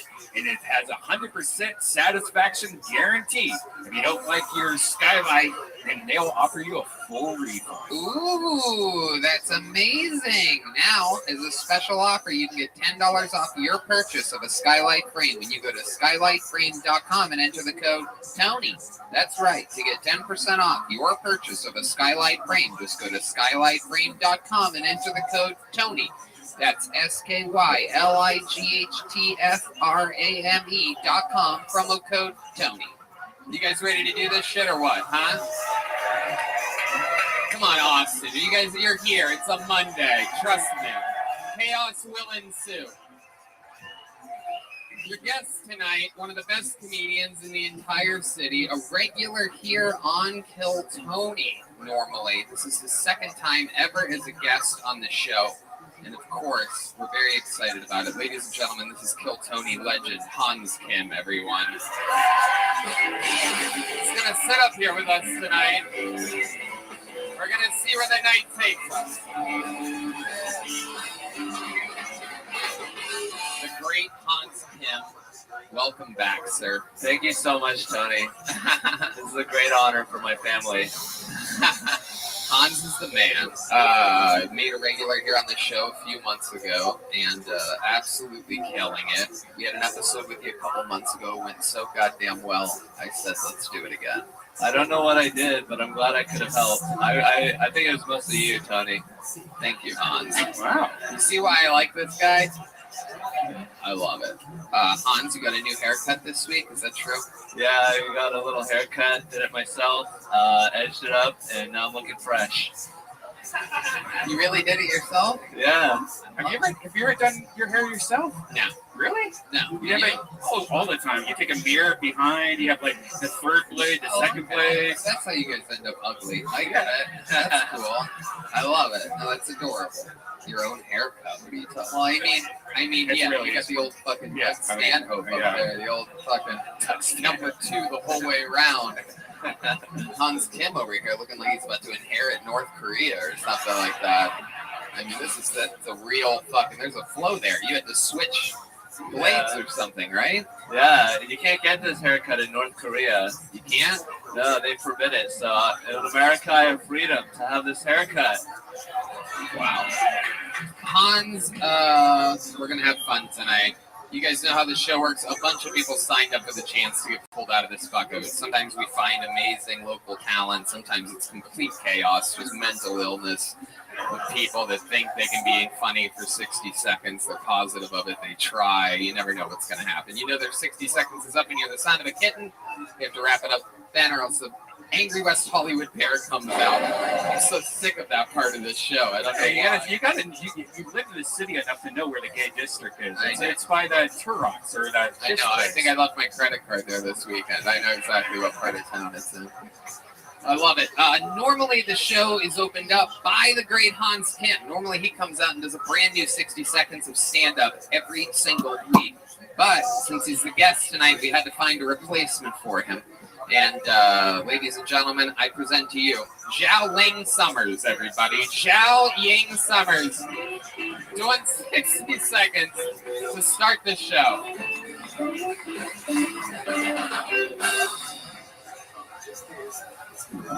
Hans, can you keep my purse here because you steal chopstick once, so do it. He's Korean, they actually steal chopstick from Chinese people, so that's his duty to keep my purse. Guys, I'm sorry I brought my purse here. I know it's not professional, but I spent so much money on my green card. I'm here to stay. My name is Zhao Ying Summers. Americans cannot pronounce Zhao Ying. They call me Julie. Jolie. And Joanna. Joanna, do I look like a basic white to you? Do I look like I give a fuck about the pumpkin spice latte? Do I look like I neuter my dog? You'll be like, it is good to neuter your dog. Why? Why is it good to neuter my dog? Does that make them taste better? Don't worry, I don't eat dogs. I'm not Korean. Oh shit, a little dig at the end on Hans Kim. Zhao Ying Summers, everybody. Closing strong. Is that an American stereotype that we don't do, that we like to neuter our dogs? Yeah, you guys neuter them and make sure they are companions, but they are just food. All right, just hold on a second on your Chinese instrument that you're playing over here. Just hold on. Okay, Red Band. Put it away for a second. So Zhao Yang, welcome to the show. This is your first time on It is my first time I'm thrilled. Right. However, we all did meet you in Los Angeles. And Redman gave me this information earlier that I cannot believe. Ladies and gentlemen, you are looking at who was once Miss China, everybody. Literally, we got Miss China on the show. So tell us your thoughts about the Peng Dang situation. Let's just get right into it. Oh, God, yeah. Call up the Miss China and the Panda thing. So, Not during this part. so I won the beauty pageant Miss China. My mom said, of course you won. The American people will make sure that they pick the ugly girl to represent China. So be ashamed for me and for my mom. That's her thing. I didn't understand everything. Oh, anything? Okay, so Tony, tell me about what you want me to talk about. I'll talk about it. So what? Okay. Okay. First of all, this is your first time. How long have you been doing stand-up? 2 years. 2 years. What made you want to start doing this? I can't get an audition callback. I go to my mom. Mom, what's wrong with me? She said, honey, you failed as an actress because you are unattractive. I said, maybe I can do comedy. My mom said, honey, just because you are ugly doesn't mean that you can do it, because not all ugly people are funny. So after that, I'm like, you know what? I can do comedy because, like, what's worse? It's so confusing. It's like some hypnotizing poetry or something like that. I feel sort of dizzy anytime I try to really pay attention to what you're saying. It's like, Hans, did you decipher any of that? Did you get that? Yeah, I think she just disrespected the whole art form of comedy. I love comedy. How long were you trying to act for? How long were you going on auditions? I went to Horrifying Acting Studio 2014, and the future 5 months was me trying to act, and it's not working. And the people How long did you try to act? 5 years. 5 years. They don't like my accent. Did you get an agent or anything like that? I have good agents, and I go to the fresh off the boat. They said you are not right for fresh off the boat. You're too fresh off the boat for fresh off the boat. Yeah. Your accent is You literally can't even make this shit up, everybody. We just got that one. How about Crazy Rich Asians? Did you? I actually auditioned, and they were like, "You are too fat." They said you're too fat. I auditioned for the cousin. I auditioned for the cousin, the Singapore cousin. I didn't actually watch that movie, believe it or not. So I don't know the exact She's character. a giraffe. So in Asia, if you look rich, you are 6 feet tall. So she's like, you're too short, and you should grow. Right. Crazy rich Asians, more like crazy bitch Asians. So stupid. This is what I love about this show. It's like a real band just backed that joke. Like, you never see that on The Tonight Show. Crazy bitch Asians. Fucking Thank you. Jam it out like that. Jimmy Fallon's hack band would never give that the respect that it deserved. What would Jimmy Fallon's band do? That did it. Just do it. So stupid. Unbelievable. All right, back to this amazing AC/DC cover band over here. That I love it. So, how do you make your money, Zhao Yang? I was able to trap a rich guy, so I just don't do shit. You have a rich husband? Rich American husband? Chinese. Oh, okay. That doesn't make sense there. Thank you very much. Did you meet him here or in China? I took 2 American producers for a film in Shanghai Film Festival, and then my now husband was introduced to me for a coffee date, but he saw my photos because I put makeup on, so he think I'm hot. And so he wanted to impress me. He took me, and we were supposed to have coffee, but he took me to his yacht. All my friends saw his yacht. Oh shit! You got fucking yacht baited. Yacht baited, yes. Oh shit! When you think you're just gonna get coffee, and a guy takes you on his yacht, and you realize your life radius is over. Yeah, I just like, okay, if a broke guy is gonna fuck me, a rich guy gonna fuck me, I just rich guy, like whatever, and I don't care. Like, it's they're gonna both cheat on me, so. All right, I think I maybe understood 3 words. That right? You know that, Tony. They both fuck you. Why not? So the guy took you on the yacht. Did you immediately give it up? Did you hook up on that first date? No, I didn't because Chinese men hate me. They think I'm too dark for them. I'm like, fuck you. This is the difference between Chinese and Koreans, by the way. The Chinese guy takes her on a yacht. When Hans wants to hook up with a girl, he brings her back to his van. Everybody actually lives in a van. Yeah, we're not as rich as the Chinese, and that's why we're so much more less bitches than. Oh, whoa! What the fuck? Did it again? Where's the van when you thought that? All right, this whole thing is chaos. Zhao Yang, what else should we know about you before I let you go? Any fun facts about you? You have any special talents or skills? Like, how did you win Miss China? Tell us about that. What did you have to do? Well, I raised a lot of money from China. I sponsored the whole fucking magazine. So they're like, yeah, she's ugly, but Hold on. Just talk a little bit slower, Zhao Yang. This is literally a podcast. People are going to be trying to listen to this with headphones. Me like, speaking why? no good English. Come on. Just go slower. Just go slower. Yeah. Me speak no good English. No, don't say that. Don't say that. It's too hilarious. That's racist. It's just racist. You can't do your own race jokes. It makes us all look bad for laughing at it. She looks like a strawberry wafer. Okay. Hans, you are not having a date with Rebecca. Rebecca is not gonna fuck you. I'll make sure that she knows that. Oh my Okay, I don't even understand it. Oh, is there this new roaster between Hans? That's funny. If they Zhao Yang, did you have any special talents when you did the Miss China thing? I can cook. Okay. Is perfect for show business, Zhao Yang. I love it. All right, there she goes. Zhao Yang Summers, everybody. We're going to get it moving. Time to go to this fucking bucket. Are you guys ready for this shit? The bucket of destiny. Let's see where it takes us tonight, everyone. All right, your first comedian is Dallas Van. Dallas Van, perhaps Palace Van. V-A-N-N. Here we go. Dallas Van, everybody. Hey, Austin, Texas. What's up, everybody? How you doing? Shut up, I don't care. All right. I was doing a show here the other day. There's this lady. She was blackout drunk in the back of the room. She was heckling all the comics, and I was doing a joke about my dick because, I'm not good at comedy or whatever. And she just yells out, "My pussy's on your fucking dick." I know when the audience turns on themselves, I have no chance, but I'm quick. I was like, "Bitch, fucking prove it." And she did.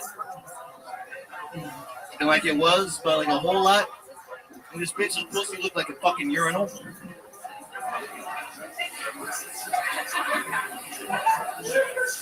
You see that? I'm creative. This cocaine? Do you have any? Shut up. Her pussy looked like a fucking scream mask. It was disgusting, you guys. She was a ginger. She rolled out the red carpet. Anyways, we're moving on from the pussy jokes. I've been hanging out with my grandma a bunch during this pandemic. She hates China. I asked her why. She said they're going to take over this country. I said, that's weird. You're not a fucking citizen. All right, well, I'm just gonna stop you there, Dallas. Before the bear comes in, I think we all know that set's over. Dallas Van, do I have that correct? Yes, sir. How long have you been doing stand-up, my friend? 3 years. 3 years. This is your first time on the show, correct? Yes. All right. What do you do for work, Dallas? I'm a safety fire inspector. safety fire inspector. Really? I check fire extinguishers. That's it. Really? Yeah. Did they drug test for that job? No, I also sell weed. Wow. Hell yeah. Okay. And I don't do cocaine because it makes my dick not work. So. All right. So you have done it. That's how you know. Yeah. Have you? Now, but it's You've never done cocaine? Yeah, I'm a real party pooper in that way. It's just never been my thing. Yeah. Yeah. How often do you do drugs, Dallas? Well, I just got off 3 years of probation. There you go. What was that for? 3 DWIs. Wow. Yeah, yeah, dude. Well, if you're gonna do it, fucking do it, right? At least when you total your car, you have a fire extinguisher in the back seat. It's a real DWI type of job. Now that I think about it, 100%. That fire extinguisher probably doesn't work though. He's responsible to check them, and like you're publicly saying in front of a bunch of people that you do a bunch of drugs and inspect fire things. If all these people die, they have this episode of Kill Tony and be like, wow, there you go. Here's the guy right there. Totally. Fucking idiot. Wow. They still pay me at the end. Red Band hates you. Red Band hates you. All right, you're just hitting random buttons. Dallas, so what have you been doing with your life this whole time? 3 years doing stand-up comedy. What are we talking about, though? Like, what do you do for fun? What do I do for fun? The gayest shit possible.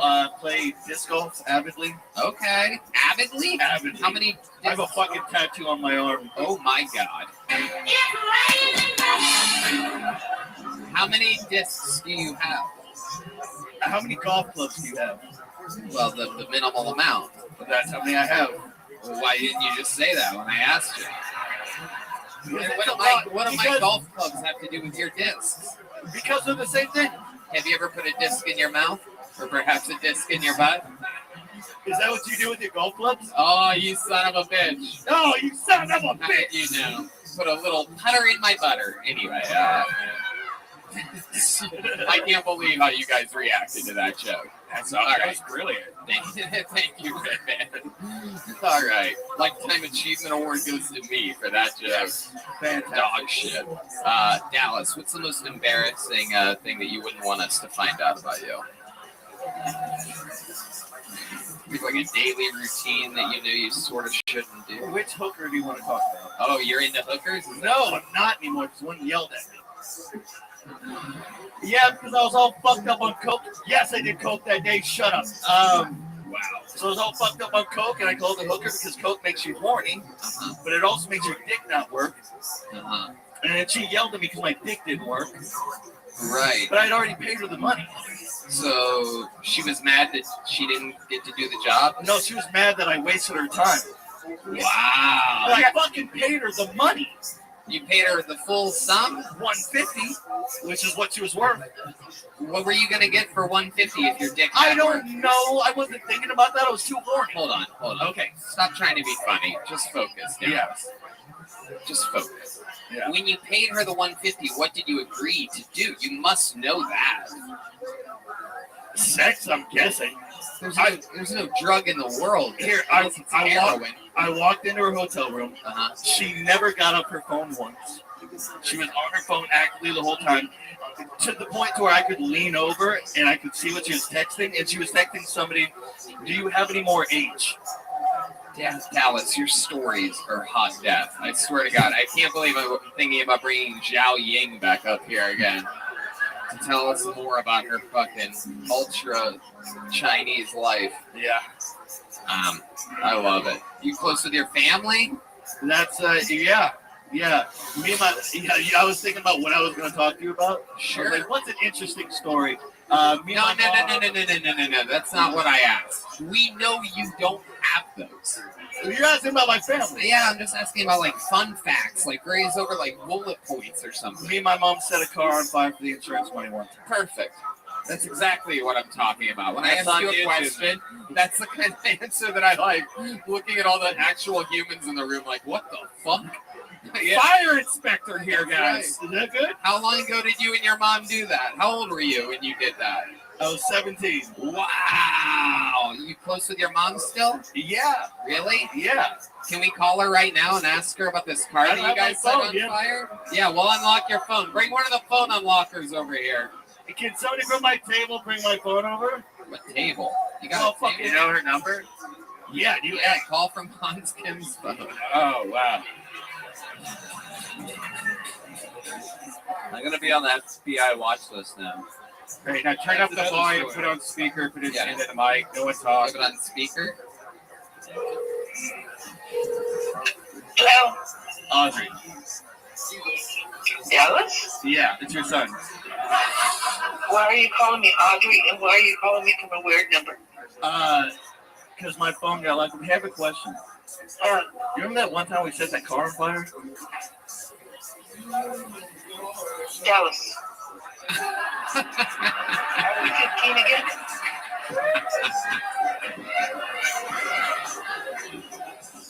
Some gay dude in a black shirt told me I didn't have any good stories. And so I brought this one up. He said, I'm stoned. I cannot handle it. That's priceless. Let her off the hook. She's good. She's good. All right. Hang up. You'll call her later.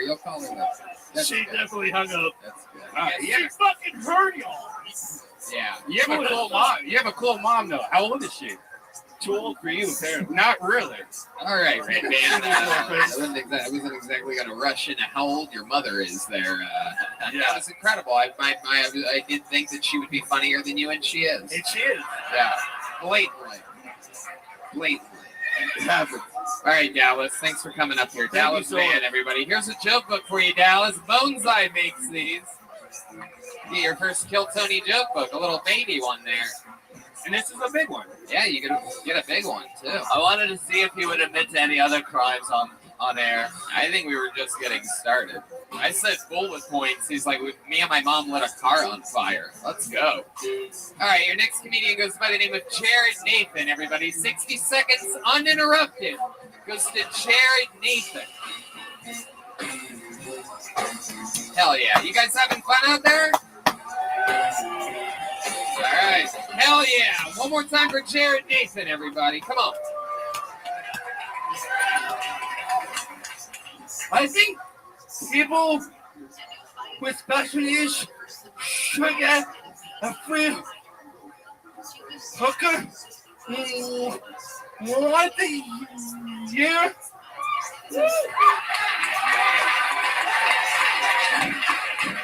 It's not that I can't get pussy.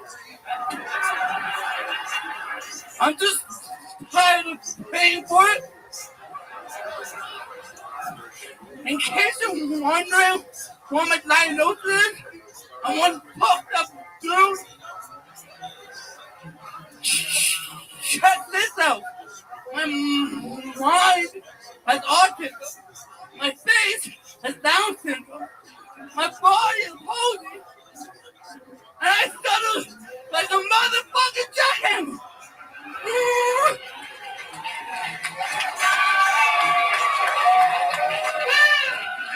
There's similarities between black people and people with special needs. We both get discriminated against. We both intimidate white people. And we both have big dicks. Holy shit. Oh my God. A star is born, everybody. Wow. Jared Nathan has arrived.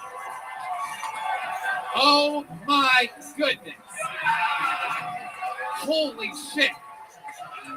Jared Nathan, welcome to the show that was built for you, my friend. Wow. This is what the people wanted the whole time. Zhao Ying in Dallas right now are like, you've got to be fucking kidding me. At least Zhao Ying is like that, I bet. Wow. Wow. Thank you. Yes. I love this. We got a fucking runaway Thanksgiving turkey here. This guy got pardoned by Joe Biden. He's like, first thing I'm doing, I'm signing up for Kill Tony. I love this. All right, I want to know everything about you. So let's just. How much time you got? We got a while. We got a long time. Let's do it. How does this story start? Do I have to be sitting at a park bench or something? Do we have to be at a bus? Do we have to be at a bus stop, like talking about chocolates or something to find out? Because I feel like you've lived a full life to get to this point. You were in the Iraq War at one point. You as a cannonball. No. Okay. All right. Hold on. Let's start with you. You give me the actual story. I was the stutter. Yeah, we know that. I was told I couldn't read or write or speak, and I love doing everything. Hey, 1 out of 3 ain't bad. You know what I'm saying? I'm pretty sure you can speak. Yep. Read and write, that's a stretch.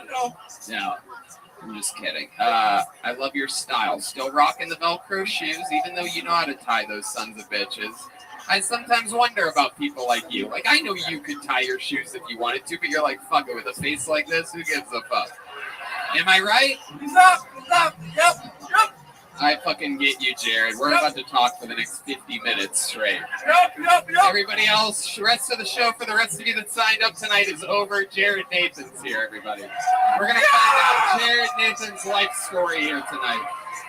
This is what we wanted all the time. We wanted to go full retard here tonight. I'm kidding. Jared's laughing, you white guilt pussies out there that are actually bad people, oohing and awing. I just caught all of you. He's laughing at me saying that word. You're not allowed to get mad, you fucking liberal cocks. You just fucking off. This is the real party. Do you know the show that you're on? You've seen this all the time? I watch it all the time. For how long? How long have you been a fan of the show? I've been watching for a year. How long have you been doing stand-up? 4 years. 4 years. Where at? I started in Winnipeg, Manitoba. Wow, out of all the places that begin with the WA, that's not where I thought you were going. I had Washington up there, West Virginia.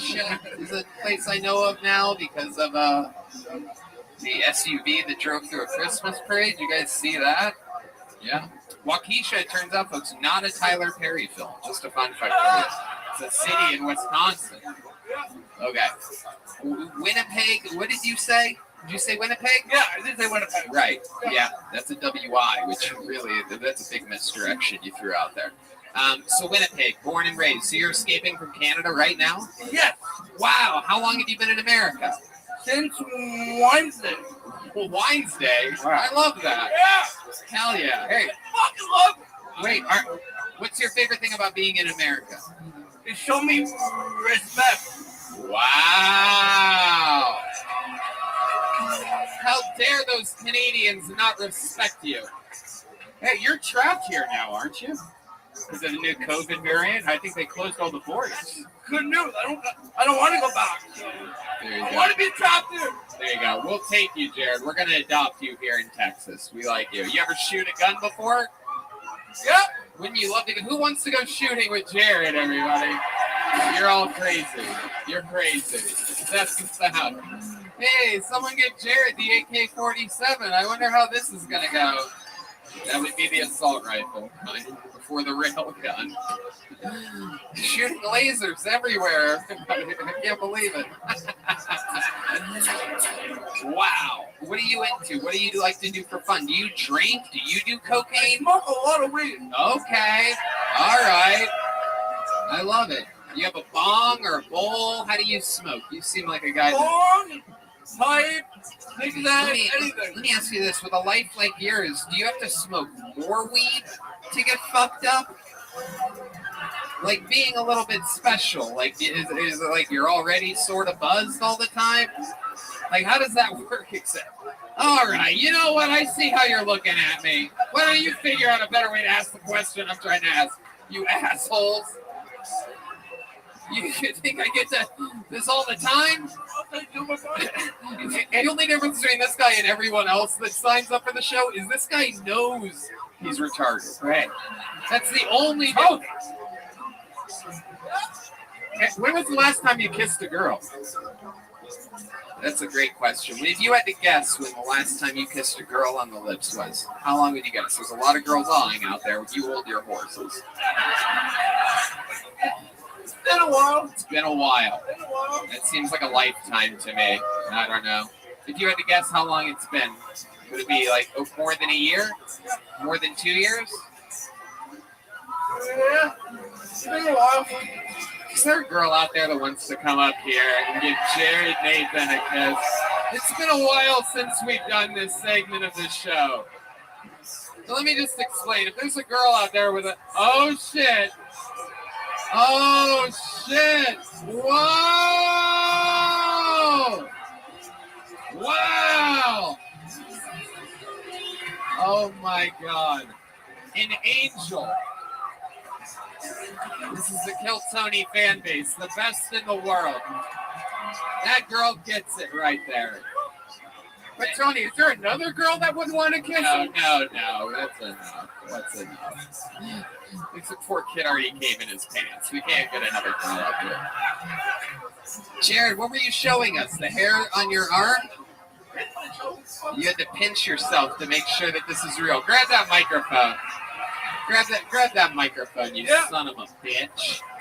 I love this man. This is absolutely incredible. Coming from Winnipeg is one of the most boring places in Canada. How you spent your whole life there? How old are you? I'm from Toronto originally. I was out there. Okay. I'm 36. 36. What made you move from Toronto, a real great city, to Winnipeg? The home of Winterlude, the capital of Canada. It's all a government city. I had to. Okay. Yeah, it's good enough. You know what? I'm going to skip the tough question. I love it. You had to move. All right. Perfect. I love that. All right. And how do you they just give you money up in Canada? What's the deal? How do they take care of a guy like you? I'm on disability. You're on disability. Is Canadian disability as good as American disability? Talk right into the end of that microphone. It's all right, I guess. But they give more money to drug addicts and alcoholics than they do to actually people with special needs. Right. That's you know how have you ever thought about becoming an alcoholic just to really show them who's boss? Double your money. Double your money, double your pleasure probably too. Do you ever drink? I started a lot more when I drink. So really? I think maybe that would be the opposite. Have you ever tried? That's weed, but yeah. All right. Weed helps me speak. Weed helps you speak. Isn't that amazing? Isn't that something? These people. Meanwhile, one's legal, one isn't. Hans? He's more intelligible than Jelly and Summers was. Yes, he is. He literally is. I understand everything. Maybe it's the bass or something. I don't know, but it's incredible. What do you like to do for fun? Give us some more hobbies. We know that you have rapping. You like rapping? Rap as in the type of music? Are you talking about like rapping Christmas presents? What the fuck are you talking about? Freestyle. You freestyle?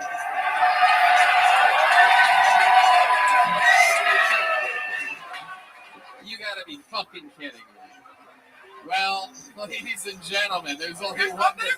How do you want it? You want to go with the band? You got this shit? All right, but you gotta project. You gotta go loud because their instruments are loud. Oh, here we go now. And I'm from Toronto. I'm doing this right now in Austin. In Boston, I'm doing this. I'm Tony. I'm Chili Tony. You're gonna go get Chili Tony!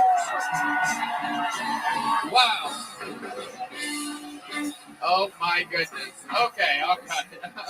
Was there another verse? You're good, right? You should get out while you're ahead. I think, oh my goodness. Yeah, there wasn't a single stutter. Matt Muelling is correct. He's amazed. Somehow he doesn't stutter when he's rapping. Have you thought about just rapping instead of talking? I think that might be the move. What did you rhyme with Kill Tony there? I think the crowd just went wild because you said words from. I'm killing Tony. That you son of a bitch. Oh my God. Wow. Holy shit. Fucking what would be your rapper name? Hyper J. Hyper J? Okay. All right, you figured this out before. But you're not that hyper. Have you ever thought?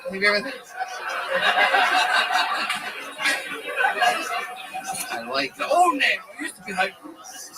I think Jared Nathan would make a good assistant coach at a basketball team. Shoot the final shot. Okay, sorry. All right, Hans Kim channeling his inner Zhao Yang, everyone. Just a little bit of that remnants up there. My goodness. Are you in town Thursday? Are you in Austin, Texas? You're not? Where are you going? You're leaving for Canada? Well, if you're stuck here, you probably will be stuck here. But if you're stuck here, Red Band has no idea what current travel policy is in Canada. Yeah, I would. I would love to have you on the Secret Show through here. Wow, everybody. Oh my God, look at this guy. Look at this guy. He kissed the girl. He killed on Kill Tony. He smashed the interview.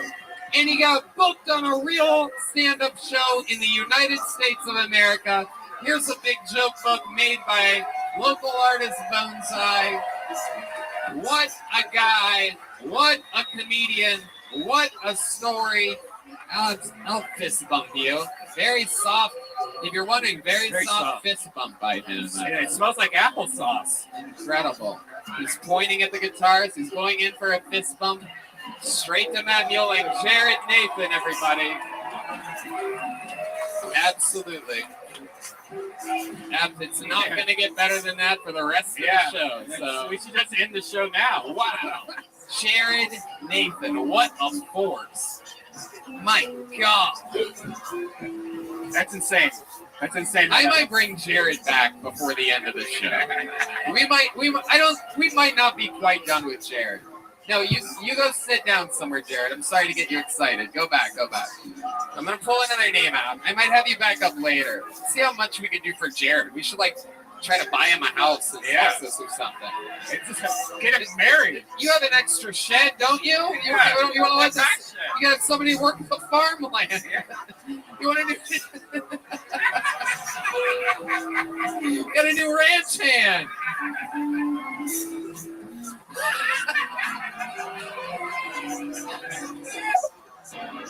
Hello. This is Jared Nathan. I'm in Austin on my comedy journey, and I would love your support. And please help my GoFundMe. Please.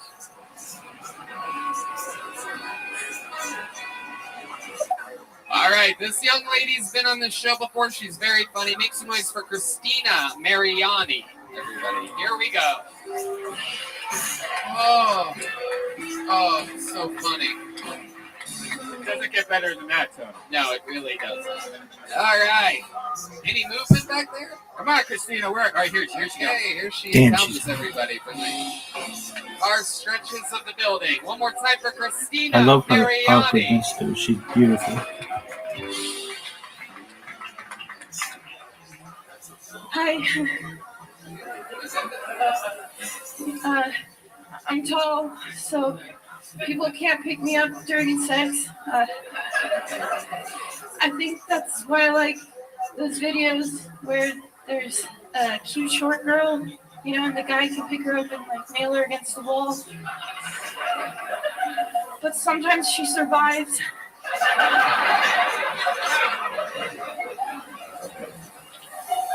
I'm a really sensitive person.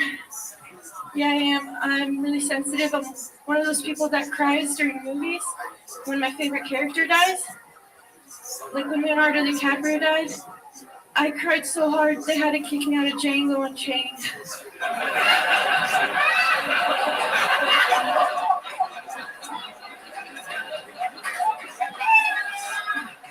Christina Mariani, everybody. Great stuff. Hell yeah. Thank you. Christina, welcome back to the show. How are you? Good. How are you? Good, good. Welcome back. This is what, your third time on? Yeah. Indeed. We found out a lot about you. You play the accordion. Yeah, I do. Right. And how long have you been on stand-up again? 7 months. 7 months. And you're born and raised here in Texas? No, I was born in Stockton, California. Oh, okay. That's Yeah. right. We've talked about that. Yeah. 209, Diaz Brothers. Those are friends. Mhm. What else? Well, I lived in Italy for a little bit after that. You lived in Italy? Yeah, English isn't my first language. Okay. Okay. Wow. I live here now, obviously. Sorry, it's a awkward. Hans is hard as a rock right now. You guys can't see, but it is just out, and it is massive right now. Hans has a full fucking... I noticed that you're wearing a daddy hat. Just say daddy on it. Yep. Is that sort of sexual in some ways? Or are you guys... No, it's just so if people don't talk to me, they're like, oh, can't mess with her, she's daddy, and then they talk to you. Yeah, I don't know. I was just surprised there was someone more retarded than Jared Nathan on the show. Oh, come on, Hans. What are you doing? Why are you being mean for no reason? That was for no reason. She's been funny up here. She's being sweet and shy. D Madness is a little disappointed in you. Christina, tell us something about you that we haven't found out before, like on previous interviews on the show. Any fun facts about you? I live with another comedian, Rich Hirschberger. He's been on the show before too. Cool. Yeah. I'm not good on the spot. You recently went back to California, didn't you? How was that? Anything different? It was good. No, I just visited my family. I went to Outside Lands. It's a music festival. I like that. All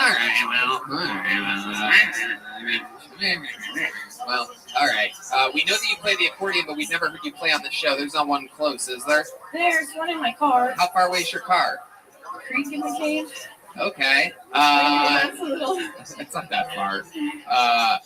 Why don't you go grab your accordion and we'll have you play a song later. Come back with it. Yeah. Okay. Yeah, just come back with it.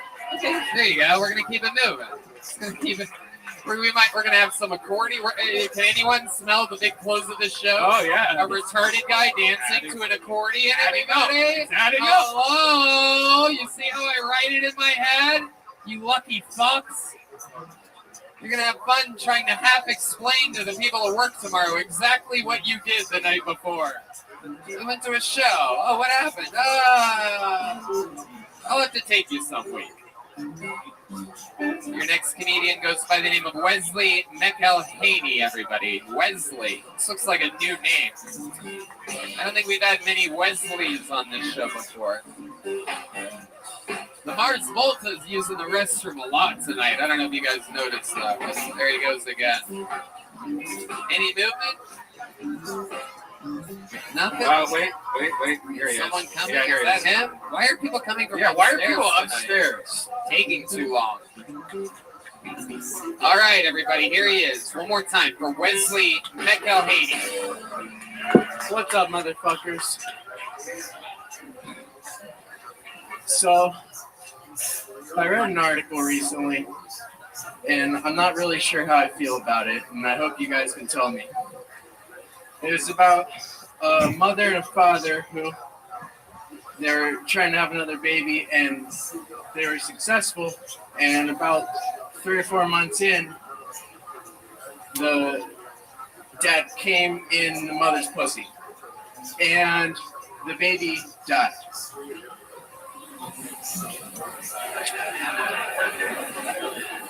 If you are sad or upset about that joke, you might be pro-life.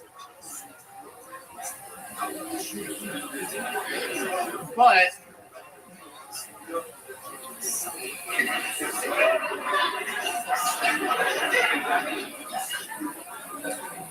I appreciate you guys. Thank you.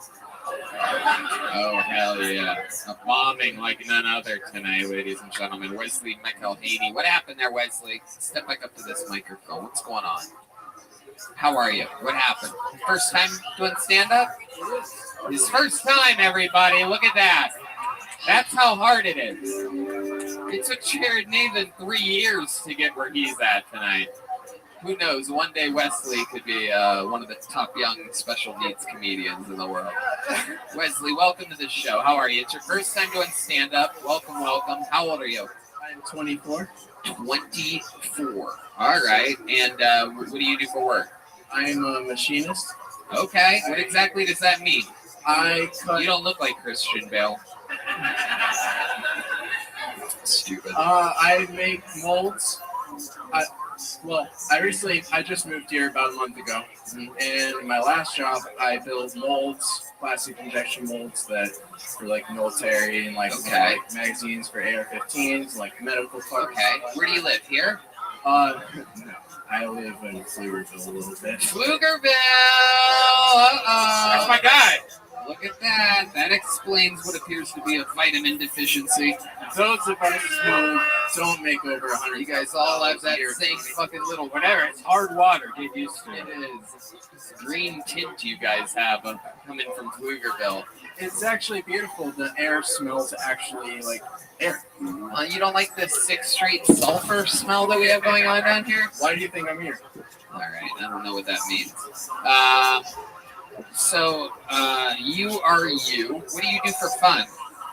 I like to longboard. I go in hammock and I get really stoned.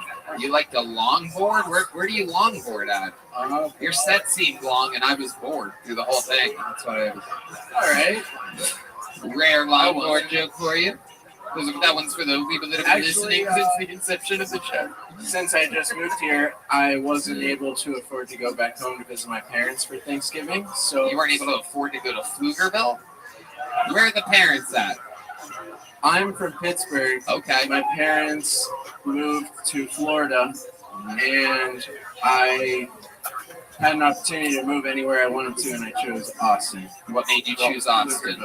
What made you choose Austin? You could have lived anywhere in the world. What made you choose? I think that what is going to be happening here in the next couple of years is something that's... You took acid and listened to Joe Rogan, didn't you? Is that what happened? You took acid, you listened to one episode of Joe Rogan. Maybe you didn't even know it was on in the background. And you came out of that acid trip and you say that I'm moving to Austin. How close am I to correct on all of this? It was mushrooms. Mushrooms, there you go. Good enough. Absolutely. And so what do you think's going to happen here? This is your first time doing stand-up. Yes, it is. Did you practice in front of a mirror or to yourself? What was your method for preparing for this set? Well, actually, I tell my jokes to people that don't know that I'm telling jokes to them. Yeah, like these people right here. Like Thursday, on Thanksgiving, since I don't know a single person in this city, I went for a longboard downtown and I was just skating around and I found this cool hill with a little spiral thing around it. And I was just skating down it over and over and running back up the hill. And what'd you ask me? And I'm Hold on, do you hear that? What was that? Did you hear that? That's crazy. Wait, who is that? Okay, it's Joe Rogan, acid flashback for Joe.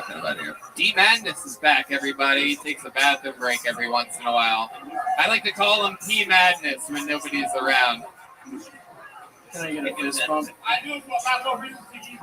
Oh shit! D Madness just got somebody pregnant in the men's room. I don't know what's going on. All right. What was? Oh shit! Damn. All right. I like your style. He did. He refused to sit down for a while, and then he fucking.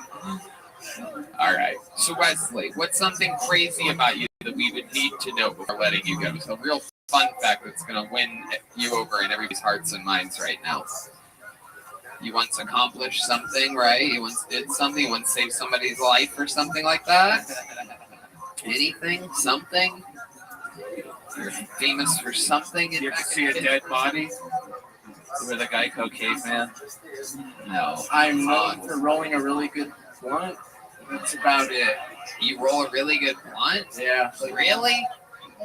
I highly doubt that you could beat any of my blunt rolling friends. All right. I'm not an easy. There he goes, Wesley McElhaney, everybody. Here you go. Here's a little jug buck. Go prepare. What the fuck was that, Hans? I think we just touched our autistic ponytails together. God. I'm moving around, Rock. No, you're not. Ladies and gentlemen, your next comedian goes by the name of Nick Ware. Nick Ware. Wesley McElhaney.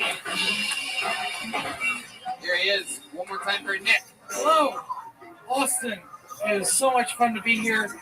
I am I'm visiting from Nashville, and I've noticed Nashville doesn't have its own sushi rolls, right? Named after itself, like nationally.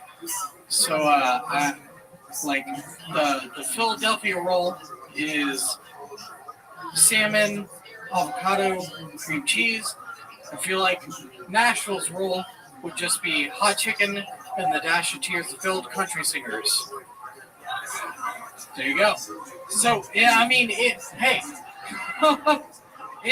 it's a sushi roll that bachelorettes would like throw up on the sidewalk of Broadway. So I have a type. I think everyone has a type when you're dating, right? My type is single moms. I love MILFs. You know, the last one I was with, when we would finish having sex, she'd give me a Capri Sun. Yeah. On one night, she gave me a Go-Gurt instead, and I was like, why? Why the Go-Gurt? And she said, because you gave me Go-Gurt. Thank you. My name's Nick Ware. Holy shit. Nick Ware, everybody. Nick, welcome to the show. This is your first time here, correct? Correct. Nice to meet you, man. How long have you been doing stand-up comedy? I've only been doing it since the beginning of the year. Beginning of the year. What made you start now? COVID and shit, just, hey, why not? How old are you? I am 28. 28. What were you doing your whole life? What do you do for a living? I work for a pharmaceutical company. Oh, okay. A big one? Yes. All right. I do not want a name. Are you vaccinated? I am.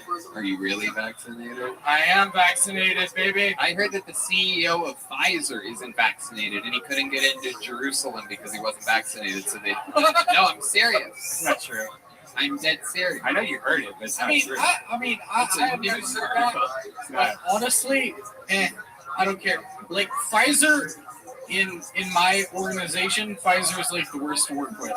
So, oh, okay. So you're Moderna. All right, we got to figure it out. There you go, baby. I love it. That's right. Represent. You make a lot of money working for pharmaceuticals? I make decent money. Really? What are we talking about? What's the ballpark here? A couple $100,000 a year? No, 8-9 million. Lower. Really? Like 50. I'm inside sales, man. Okay. You know? All right. Okie dokie. You live by yourself? No. You have roommates. How many roommates? 2. 2 roommates. What do they do? They're both mechanical engineers. 3-bedroom place or someone's in the living room? Dude, look, I actually handle like all of the work. I'm like the mom and the dad of the house. Well, that's perfect. Like I do the yard work and I wash the dishes. Okay, so you do everything around the apartment. I'm glad that I asked you about this. This is good. We're gonna get somewhere with this. So you do all the work around that. Do you do those guys' laundry or anything like that? Actually, one of them, yes. Holy shit, dude. Oh my Not gonna god. lie. There you go. That's the right sound. I deal with man children, okay? I don't know what to do. Wow. How old are they? Your age? Around. Right. And you're the responsible one? Yes. What ethnicity are you? I'm white, as far as I know. All right, perfect. Just white. Just white. All right. Yeah. D-Man disagrees. Thank you. All right. Hey, he believes me. I love So, it. hey, it works. I love it. Do the other two roommates, do they ever bully you? Do they call you names or anything like that? No. Do they make- Actually, I'm the one that bullies them. Yeah, you're like, fuck you, I did your laundry, you pussy. Hey, look, doing that in a way, it kind of makes you the alpha of the house. No, it does not. Welcome to another episode of No, It Does Not with me, Tony Hinchcliffe. Here we are. A great episode for you today, in which definitely no, in no way, under any circumstances. Tony, can I ask you a question? Nope. Nope. I don't take questions by guys that do their roommates' laundry, bro. Sorry. I don't take questions from anybody, but I'm definitely not taking your fucking question. What do you like to do for fun? You work in pharmaceuticals, there must be some escape for you, right? I like to hang out with my dog, take her for walks, play video games. I'm boring. So, I love that G Madness hit that note, too. Did you guys hear that? I've never heard the bass come in on that sad song before. That was powerful, dude. All right. Okay. All right. Man, I don't even know where to fucking go with you. All right, dude. All right. Interesting. Thank you. So you've been doing stand-up for that long. Does it go good when you do stand-up? Does it go good for you other places? I mean, it's fun back home in Nashville. So in Nashville, that's right. You did talk about that. You talked about the sushi roll and the tears of the country singers. Why Nashville? I mean, that's where I grew up. That's where I'm from. Right. So you stayed there. Yes. Right in the heart of the city. Well, the south side. Okay. So, a little rough.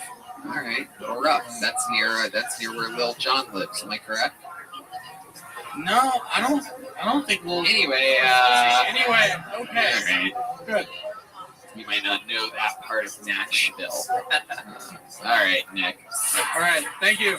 There he goes, Nick Ware, everybody. Nick, here, take a little joke book with you. Nick, catch this. Catch it.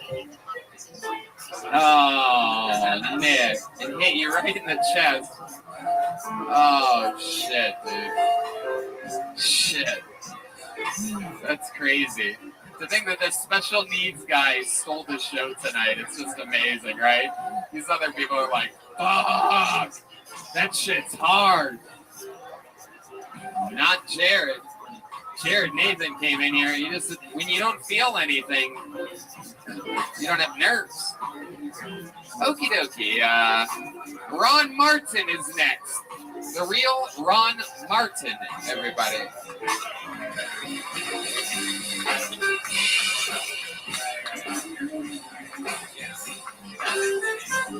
All right. Ron Martin. Anybody moving? There's someone?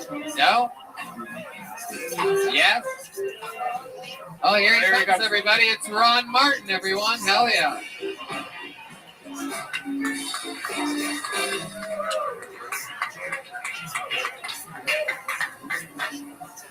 So, have you guys heard that Elon Musk, among many things, is working on a brain implant? It's going to drill a hole in our heads. I don't know what you guys think about that. I think that's pretty scary. But there might be a better way. I was finding out that they've recently discovered more brain cells on our heart. And that makes sense. Decisions can come from the heart. Then they found more brain cells on our guts, like a ship brain. And I think that ship brain might be pretty important because I don't know about you guys, but I get gut instincts. So I think if Elon Musk gets together with Jeff Bezos, instead they could shape the implant like that cock rocket he flies around in, and they just jam it right up our ass. Now you got internet.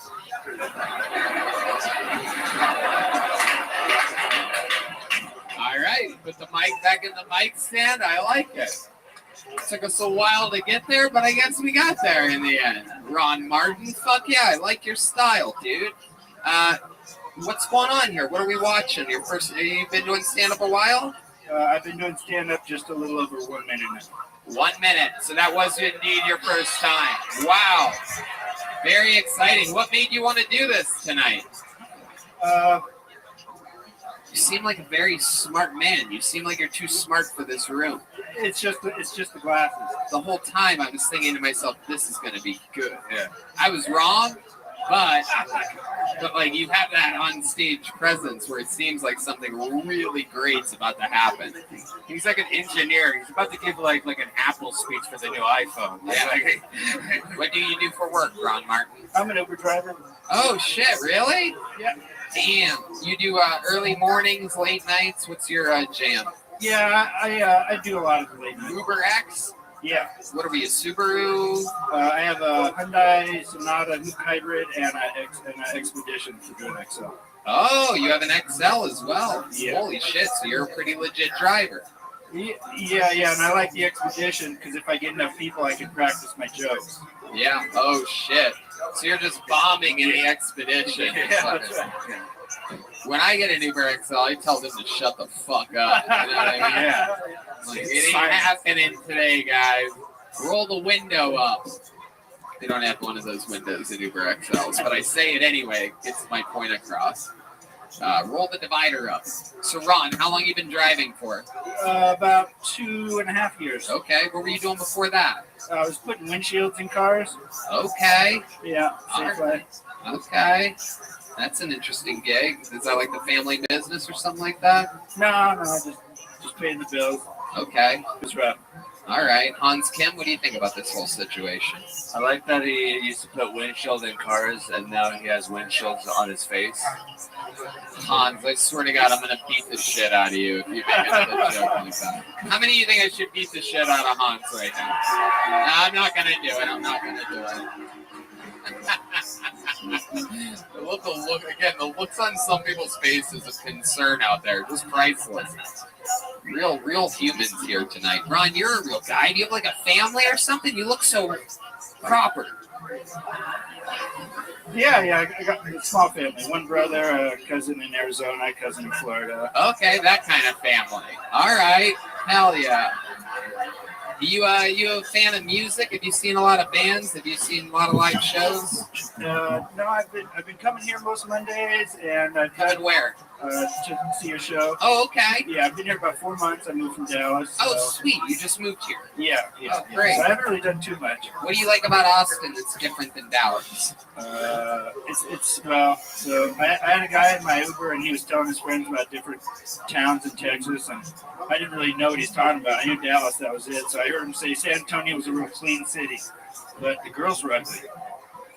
And then he got to Dallas, and he said Dallas is just like fake tits and credit cards. And after 4 years of living there, I thought, okay, this guy's right, so I'm going to Austin. Fake tits and credit cards. What's Austin? Well, they say it's weird, but for me, it's just I talk to some old timers when I drive around. I love to hear how they talk about how this used to be all cows and stuff. And one thing I noticed is that they're all really accepting of all the people that have come in and sort of overloaded the city because that's why it is what it is. It's like the mix of the two. And so I felt really welcome. Like the first night I got here, I went in Uber and I was like, these people are all so awesome. But I was prepared to not be accepted because I didn't want to be just another guy who was born in LA and then ended up getting on the bandwagon. So I didn't want to drive everyone's property tax up. So I live in a trailer. It's down by the Jesus airport. Christ, is this story I towed it here. See, yeah, some people appreciate that. I love that. So you were born and raised in LA? Yeah, born in Van Nuys, grew in Santa Clarita. What made you move to Dallas in the first place? I went to a convention on building techniques. I was flipping houses, and I met a girl, so I just ended up hanging out. All right. You're not with her anymore? No. What happened there? She drank a lot, which is fun, but then she would drink a little more, and that wasn't. What's the worst thing that ever happened with her drinking? Oh my God. Well, could we start with some of the best? Yeah. All right, so we like to go to the free concerts, and we'd stay late and just drink all the wine that we had. Sometimes some we found, and if you stayed late enough, everyone would leave, and then we'd just fuck right there out in the middle of the park. Wow. Frightening. You do sort of have a nudist colony vibe to you now that I think about it. with belly like that. That's the vibe that I'm getting. Maybe you're not that proper after all. All right, so that's fun. So you have sex. All right. What was some of the bad stuff that would happen with the drinking? Oh, just getting locked out of the house, sleeping in my truck, sleeping in my truck because I just wanted to get like 2 hours of sleep before I went to work. So yeah, just stuff like wow, yeah, that's nightmarish. That's bad stuff. All right, Ron. Yeah, Hans. I mean, I sleep in my van all the time. It's not that bad.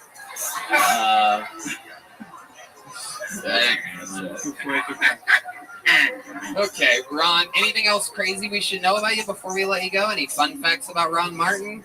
I was the Honeycomb Kid. You were what? The Honeycomb Kid on TV. The what? I grew up in LA. Like the Honeycomb? Yeah. Holy shit. Right from the commercial? Yeah. Are you serious? Yeah. Really?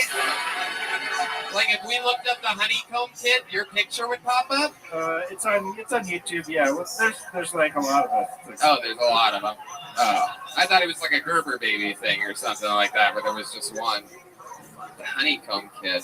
Which one? Is that you on the old one there in the yellow background? It's super old. Yeah. It was one of the first. Is that you? No, that's not it. It was one of the first commercials on MTV. It's 1983.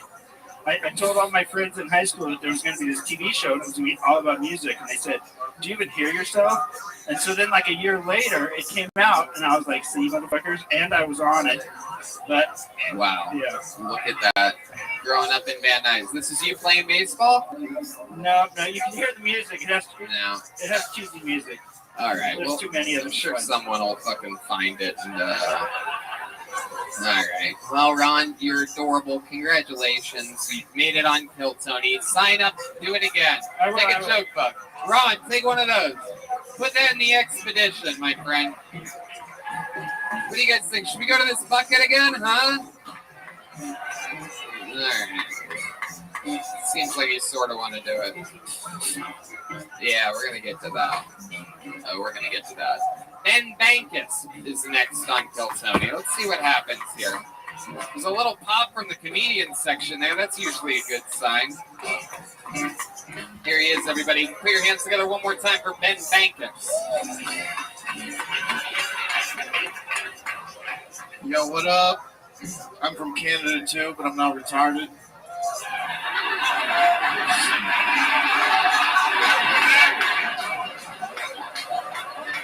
Sorry.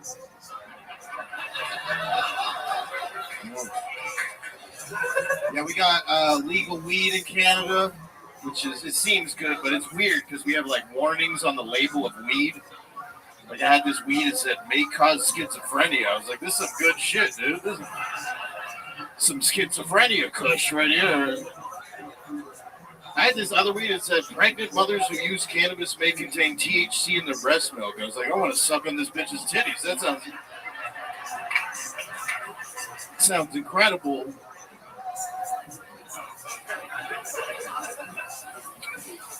You guys ever get high and watch YouTube? You ever so high watching YouTube, you accidentally watch a 12-minute Toyota ad?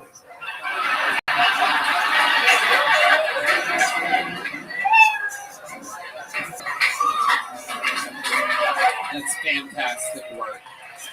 Fantastic work. I literally thought I was the only one that did that.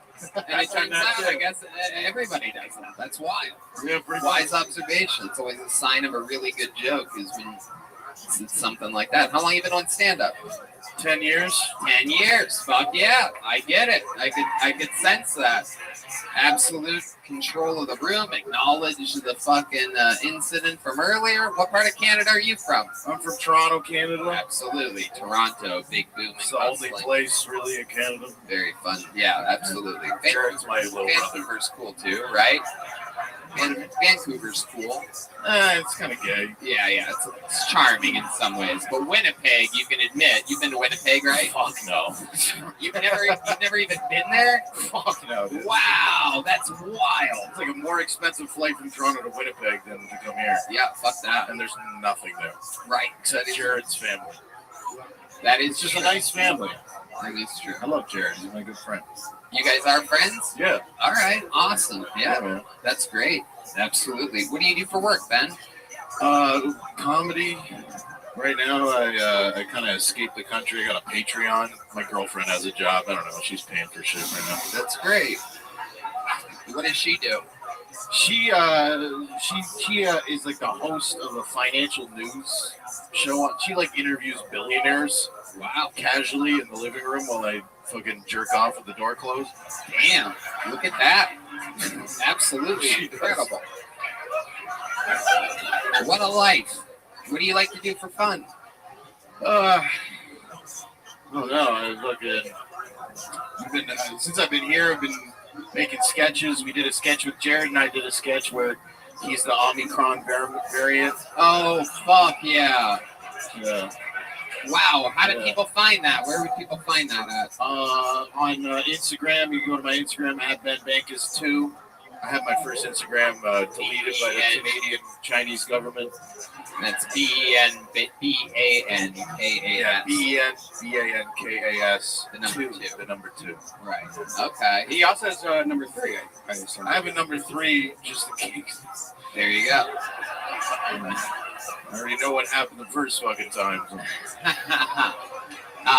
And how long have you been in America? What's going on? What's the month and a half now. All right. What are you thinking? How long are you gonna stay for? I'd like to fucking live here, but what's the rule with that? How long are you allowed? 6 months less a day from entry. Okay. Yeah.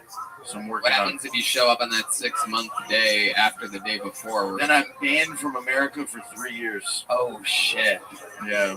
Wow, that's crazy. It's fucked up. Can you get like a work visa? Can like we hire you to like sweep up the place or something?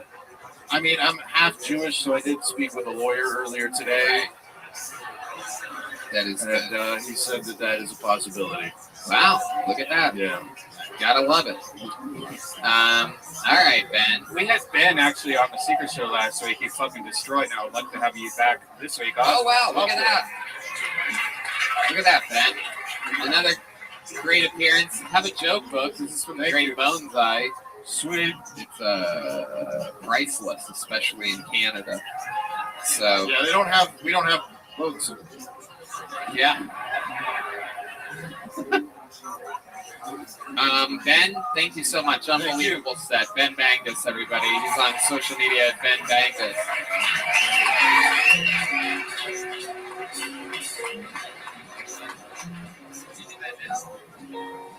All right, ladies and gentlemen, it's come to that time where I have to bring up one of the regulars on the show, the only regular that will be performing here tonight. Ladies and gentlemen, he has the record for the longest standing regular in the history of the show. Just started his own show. He's been opening for Joe Rogan.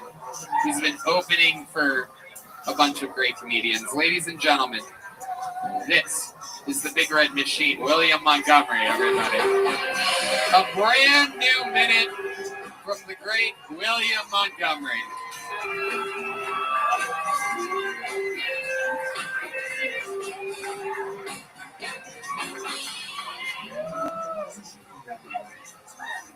I recently took my son to the gun show. He could barely clench my muscles.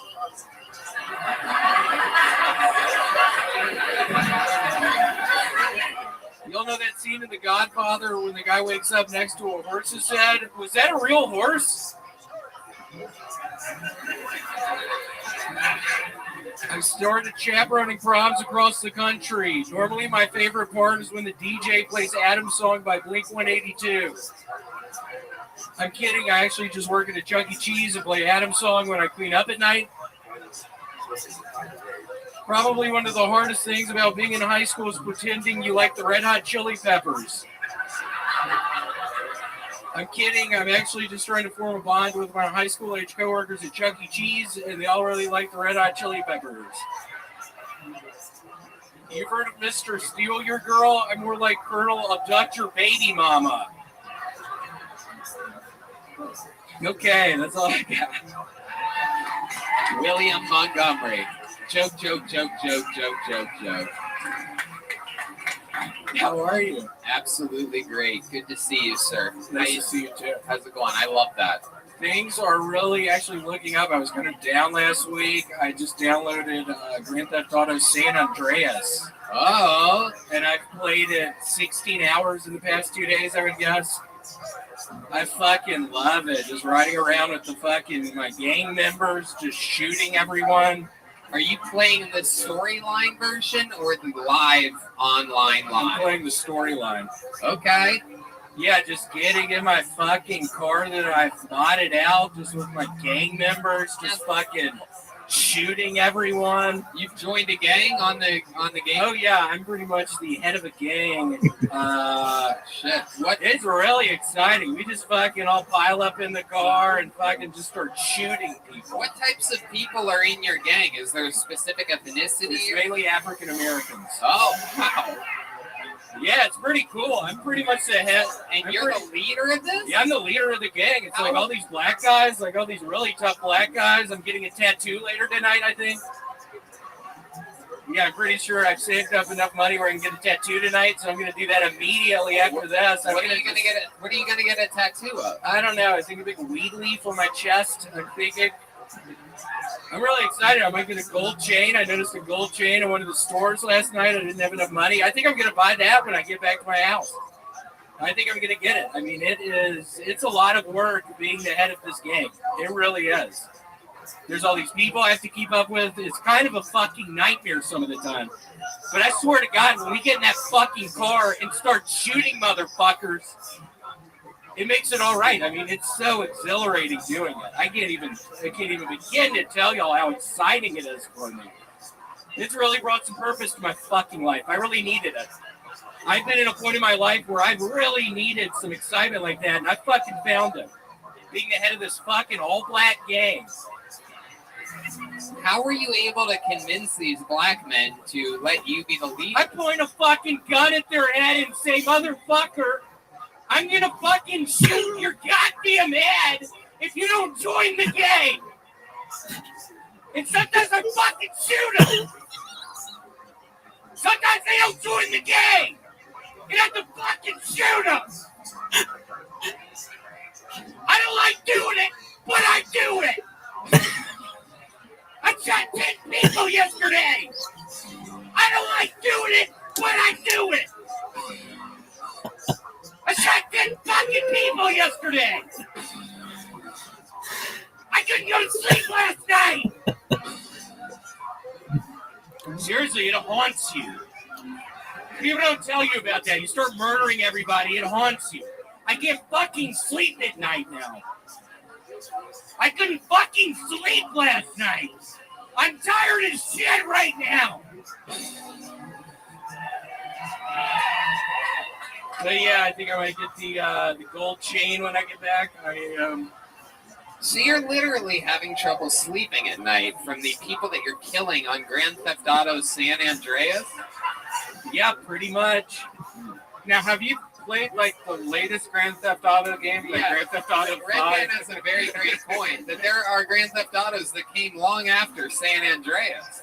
But this is, for those of you that don't know, an old version of the game. Yeah, like 20 years. Rarely available anymore. It was re-released, and it's like shit and stuff. Well, I didn't fucking know that, Red Man. Seriously, I didn't fucking realize that, so I'm sorry. It's a little bit antsy. He hasn't been sleeping well. Yeah. I am antsy as shit right now. Have you been doing anything to try to help you get to sleep after killing people, innocent people on Grand Theft Auto? No, I haven't. Do you kill a lot of innocent people, or is it mostly just people that had it coming? I think last night I killed 15 innocent bystanders in the drive-bys. Yeah, I fucking easily killed 15. Did you get a hooker yet in Grand Theft Auto? Yeah, I got 3 last night. Whoa! What do you do with these hookers in the video game? We're fucking in the back seat. I fucked 3 fucking whores last night. Oh my goodness. In the back seat of my fucking car! Did you kill them and steal their money afterwards? Yeah, I got them with the knife. Whoa! The rare knife killing. Hard to do on Grand Theft Auto. You have to really like commit to an angle. Yep, I would go right for the heart every time, and I was pretty good at it. Wow. I stabbed 3 of them in the fucking heart last night. Try to go to sleep after that. All right, William.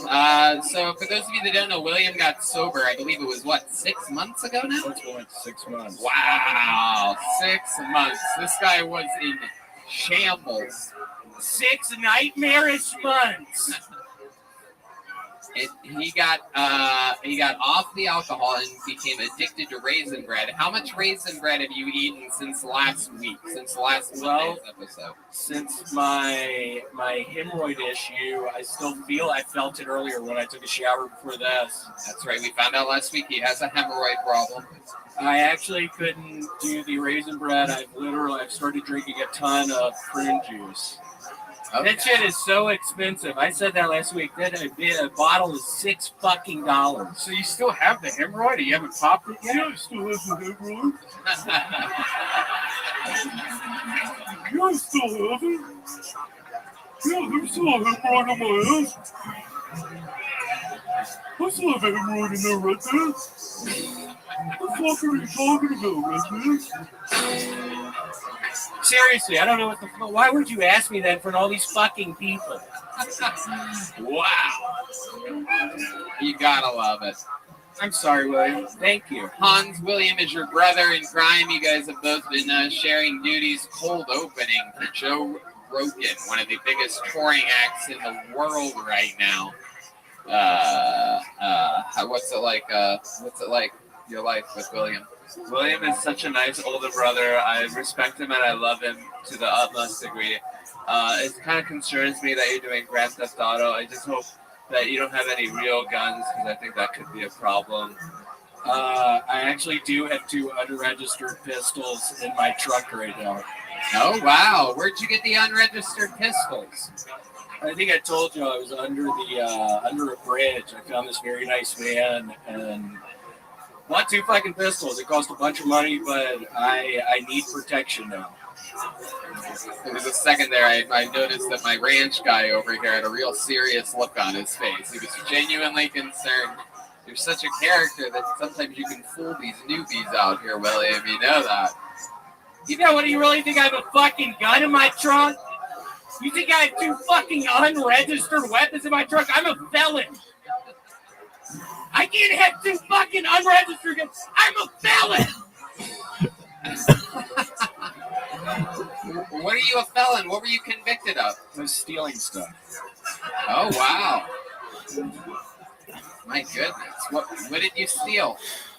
Oh, there's a wink. We haven't seen one of these. This is a very patented. We've seen this before. And every time he winks, you might hear a little twinkle. There it is. Whoa. Whoa. Oh. Wow, he's really giving him out. Okay, all right. Ladies and gentlemen, that was William Montgomery, everybody. He did it again. Another unbelievable set. Before we go tonight, I think there's just one more mission that we should accomplish. Let's get Christina Mariani up here and Jared Nathan, everybody. Let's end tonight's episode with a fucking bang. With some good old accordion. And here he is, everybody. Jared Nathan's back, everyone. Now, Jared, let me ask you something. Grab that microphone real quick. Is there anything else that we could do for you that you could possibly want that could make this night any better for you? Like a pizza or something like that? Or like a box of crayons, perhaps? Or what do you think? Is it a perfect night for you? How do you feel right now? Excellent. All right. Wonderful. Amazing. I love it. Amazing. That is true. We do have a gift card for you to go to the Red Rose or the Yellow Rose if you want. Yeah. After the show, if Christina plays a little accordion up here, will you do some dancing to take us home tonight? A big episode. All right, Jared Nathan's gonna dance. Christina, is there any way to set it up, or you want to play with the band or anything? Is there any way to? All right, playing the accordion, Christina Mariani, and dancing us all the way back to an end of an episode, Jared Nathan. Don't dance yet, Jared. Wait for the music, Jared. Wait for the music, Jared. I know you're excited, Jared. Christina Mariani. Everyone, go right ahead, Christina. Playing the accordion. Sold out. Falcon Gas Company.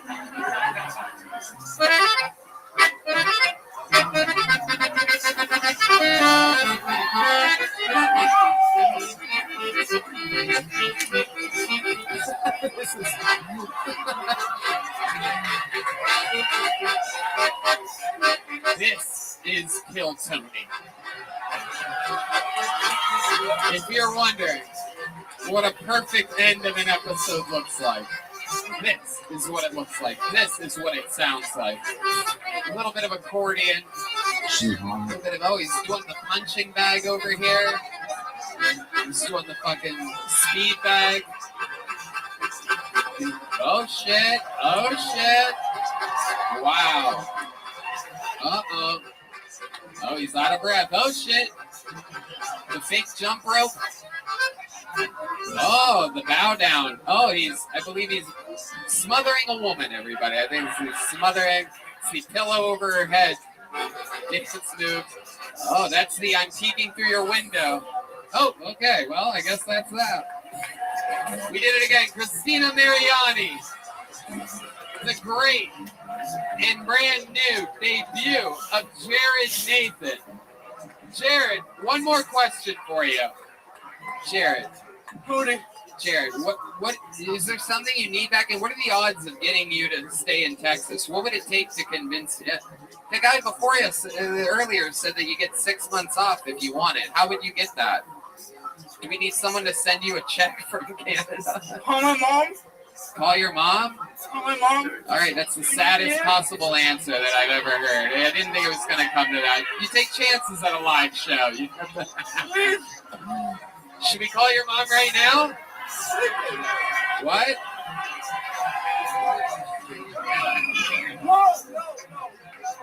Are you going to be here next week? Are you going to be here next Monday? I will be. You will be? I'm going to give you an automatic minute next Monday as well. Yeah, there we go. So we'll do baby steps. Hopefully mom sends his medication or whatever from Canada. Incredible. One more time for Jared Nathan, everybody. He's got his joke book, his glasses. He's sweating bullets up here, living the goddamn American dream.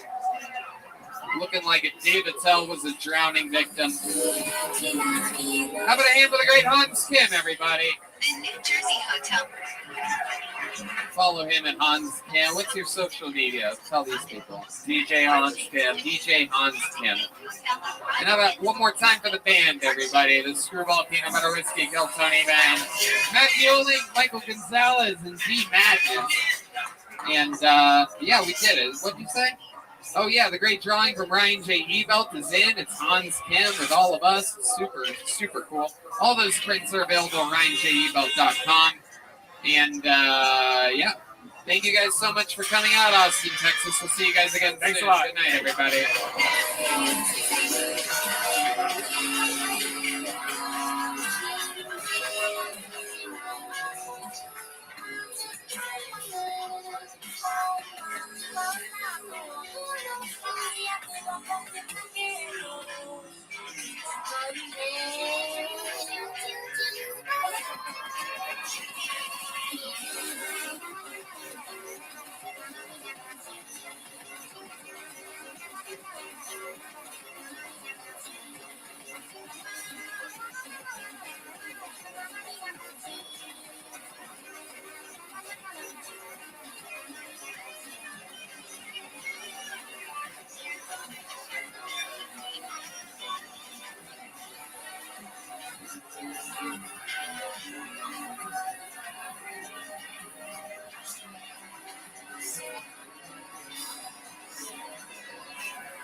Hey, this is Rabbi coming to you live from Vulcan Gas Company here in Austin, Texas, for a brand new episode of Count Tony. Get up for Tony X-Clip.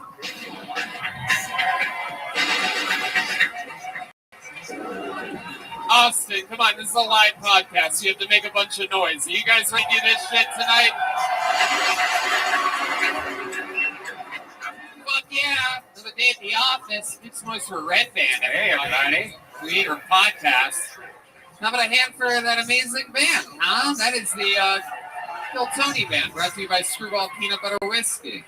It's the great Michael Gonzalez on drums. Our friend Matt Mueling on guitar. D Madness on bass. And the return of John Dees back from that tour life. I love that. He's got his own chants and everything. We're excited to be here. Another fun night planned in our hometown of Austin, Texas. And yeah, what else? Oh, you're looking really nice tonight. You got your little sweater on. Thank you. Turtleneck, yeah, another Thank you so much, sir. Absolutely. You're teaching the audience to contribute. I like that.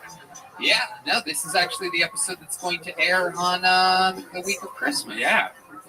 Sorry, Jews. There you go.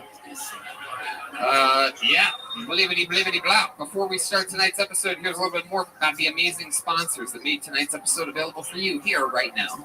Hey, y'all. When the moment for intimacy arrives, you need to be ready. Roman ready. Whether you've been in a relationship for years or just getting started, having the confidence that comes from preparation means you're free to enjoy the moment when that moment comes. Even though you are far from ordinary, the truth is that ED is really common. In fact, 52% of guys between the ages of 40 and 70 experience some form of erectile dysfunction. You can go to GetRoman.com/Tony now to speak to a U.S. licensed healthcare professional about erectile dysfunction, and you'll get $15 off your first month of treatment. ED is more common than, hey, Red Band, you're between the ages of 40 and 70. You have any idea what this stuff's about? Oh, I know all about it. And the benefits of ED treatment can help you reconnect with your partner and rediscover the joy of sex.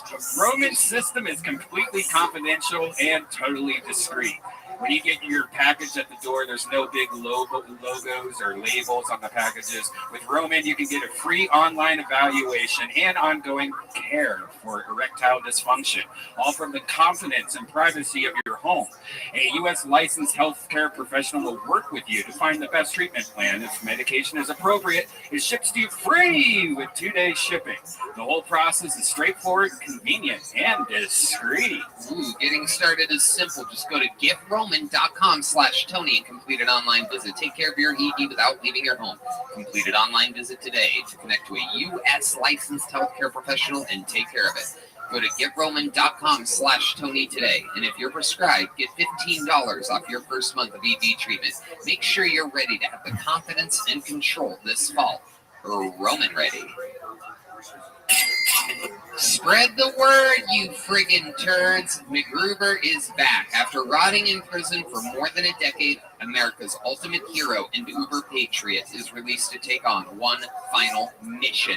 MacGruber's old nemesis, Brigadier Commander Enos Queeth, is intent on destroying the free world, and the U.S. government knows that there is only one man who can stop him. With the help of his old team, Vicky St. Elmo and Dixon Piper, MacGruber sets out to save the day, one throat rip at a time. Classic MacGruber. Red Band, you know all about this. Oh man, I can't wait. I love MacGruber. I can't wait to start binging on it. I love the whole cast too. It's based on that iconic Saturday Night Live sketch and cult classic movie that I've seen many times. The Peacock original series stars Will Forte, Kristen Wiig, Ryan Phillippe, Sam Elliott, Lawrence Fishburne, and Billy Zane. Binge the entire season of MacGruber, December 16th. It's only on Peacock. Only on Peacock. Go to peacock-tv.com to sign up one more time. That's peacock-tv.com to sign up now. All right, you guys ready to start tonight's episode or what? I love it. Phil Tony, brought to you by the Yellow Rose, the Red Rose, CM Smokehouse, and Blue Norther Vodka Seltzer. Every single week, I have one of the funniest or two of the funniest comedians in the world. Whoever's available, the best possible guest, and this week is no different. Ladies and gentlemen, for the first time in the show's history, I present to you Santa Claus. Ladies and gentlemen, here we go. All the way from the North Pole, throwing out candy canes. We were able to get them. A lot of people said it couldn't be done. The real Santa Claus appears as though he has an elf with him, ladies and gentlemen. Firing off candy canes. Look at this cheer. How about a hand for... Let's give it up. Give it up for my dwarf, please. It's the real-life Santa Claus, ladies and gentlemen. For the first time ever, Santa, welcome to the show. It is so nice to be here. Yeah, give a round of applause for my dwarf. He doesn't always come with me when I come visit places. You mean your elf? Is that what you call him, a dwarf? No, we call him dwarves up in the North Pole. With a B, in case y'all were wondering. Yeah, he's like 200 years old. His name is Oscar. That guy's 200? He's 200 years old. His name is Oscar. He's really sweet. So I'm really glad he can make it. I love it. Santa Claus, welcome to the show. We're pumped to have you. You know how this works. You're a fan of the show. I'm a big fan of the show, so yes, I'm really excited to be here. Oscar is also a big fan of the show, and he is so excited. It's just starting to hear his fucking little ass when he's talking in the toy factory. I have to lean over. It's just hard to hear his voice. Well, we're going to find out what goes on tonight. Santa Claus watching stand-up comedians live in Austin, Texas try their hardest for 1 minute a pop. A bunch of them signed up before the show. A ton of names in this bucket. You know their 60 seconds is up and you hear the sound of a kitten. And then they have to wrap it up then or else they bring out the angry West Hollywood bear all the way from Hollywood.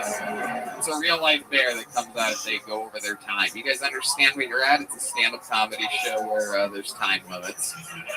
And then we talk to them afterwards and interview them and talk about their life. You guys ready to start the show? Let's fucking do it. Yeah, we'll do that, yeah.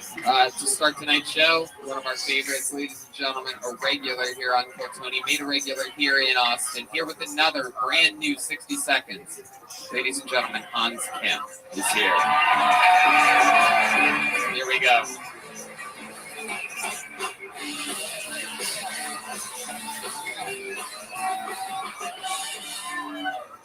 Hey, what's up, guys?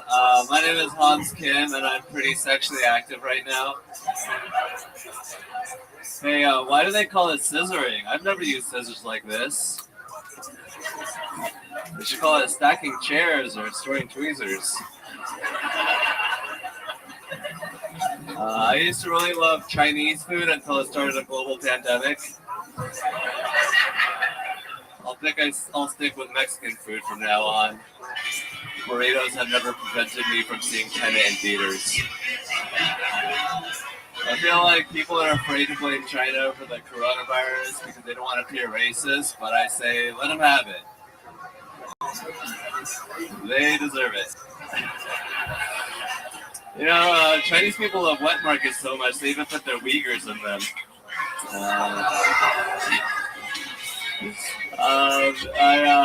People are like, oh look, China could build a hospital in 10 days. Yeah, if you're eating bats and pangolins, you better be able to build a hospital in 10 days. Thank you. Wow. Hans Kim represented with a brand new menace. That was pretty racist against Asians, if you ask me. The hell was that? I love it. What do you love about it?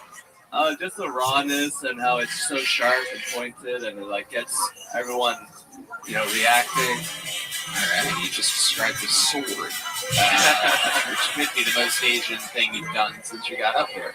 I love this well-dressed Hans Kim. What the fuck is going on? Thank you, Tony. I love this. This is incredible. I didn't realize they had funerals at Squid Games. It's like Reservoir Dong. Reservoir Dong? Is that what you said? Holy shit. Well, there's a reservoir in my dong because, I haven't had sex in a long time. Wow. So I decided to make an effort. There's a reservoir. I love how you tried to use that as a segue. Well, it's funny you should ask, Tony. There is a reservoir in my dong. I haven't gotten laid lately. You think that's where cum piles up in your wiener? Eventually it all ends up there, right?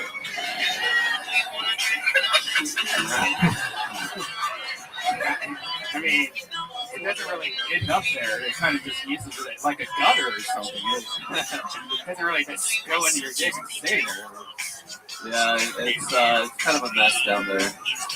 What does that mean exactly?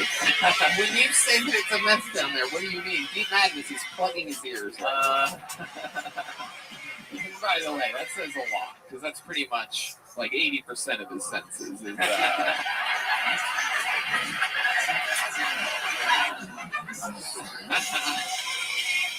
I've been masturbating pretty frequently.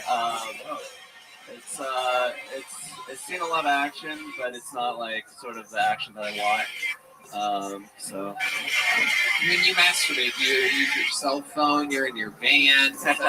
It has to be tricky, always being one other side of the wall from a normal human being just living their life. Actually, I think it's better than having a roommate because, I can just blast the sound.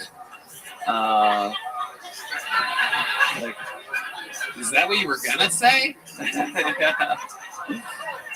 The sound? I'm just blasting it on 6th Street. What? Oh, I see. You're saying blast the sound of a porno. Yeah. Okay. I haven't worn headphones to watch porn in about a year. I don't think I've done it for 40 years, so Well, you have a house. That is true. He got you burned. You have a house. I mean, I've also mostly had apartments, and I'm an adult. Don't live in my car. So do you just tell your girlfriend, don't come here, I'm going to be blasting porn? She holds the camera. Wait, why would there be a camera? That sounds like something no one would want to watch. Only fans will prove you wrong. I love it. Hans, Santa Claus, what do you think about that, all the dwarves and I, we're always watching your Ford Red Band. Yeah. We love it. Yeah, we live in an igloo up there. We're just watching. It's a lot of porn of Red Band jacking off. It's actually pretty weird, but yeah, we watch it. The dwarves and I, we love it. Santa Claus, what do you think about the jokes of Hans Kim here tonight? I liked them. I actually don't go to China a lot to drop off presents. It's a long story, but I don't go to China anymore. They don't have Christmas in China anymore. I don't know if y'all knew that. It's a new thing. Yeah, it's a brand new thing this year. There's no Christmas in China. Whoa! I refuse to go to China after the debacle last year with that whole virus thing. It was a nightmare in the fucking igloo with all the toys and the little dwarves. God, we're all sick. Yeah, I'm not going to China this year. It's incredible. The Olympics are pulling out. The diplomatic committee pulled out today. And Santa Claus. Yeah, I'm not fucking going there. You can't make me go to China. Okay, let's keep moving along here. Hans, anything else happened this week that we need to know about in your normal life? I moved out of my friend's house. I'm living in a van like 24/7 now. So you know, I parked at Creek Field. Probably shouldn't have said that. Oh, the autism flows through him, ladies and gentlemen. Probably shouldn't have said that. Like, that was hidden that said that. You might think we should have that as a sound effect for him. Probably shouldn't have said that. You can play it when he says stuff that he shouldn't have said. Amazing. I dumped my pee bottle at Creek Park. It's pretty cool. There's like a bridge, and then I just dump all my pee, and it's Like ashes. Fuck. This is horrible. This can't be good for our ecosystems here. Everybody's wondering if they live down creek from that place right now. Why does this water taste like kimchi? Oh, that's... What color is your pee, Hans? How does that work? Do you have a darker tinge, a lighter? How does that work with you people? I never understand that. It's pretty yellow.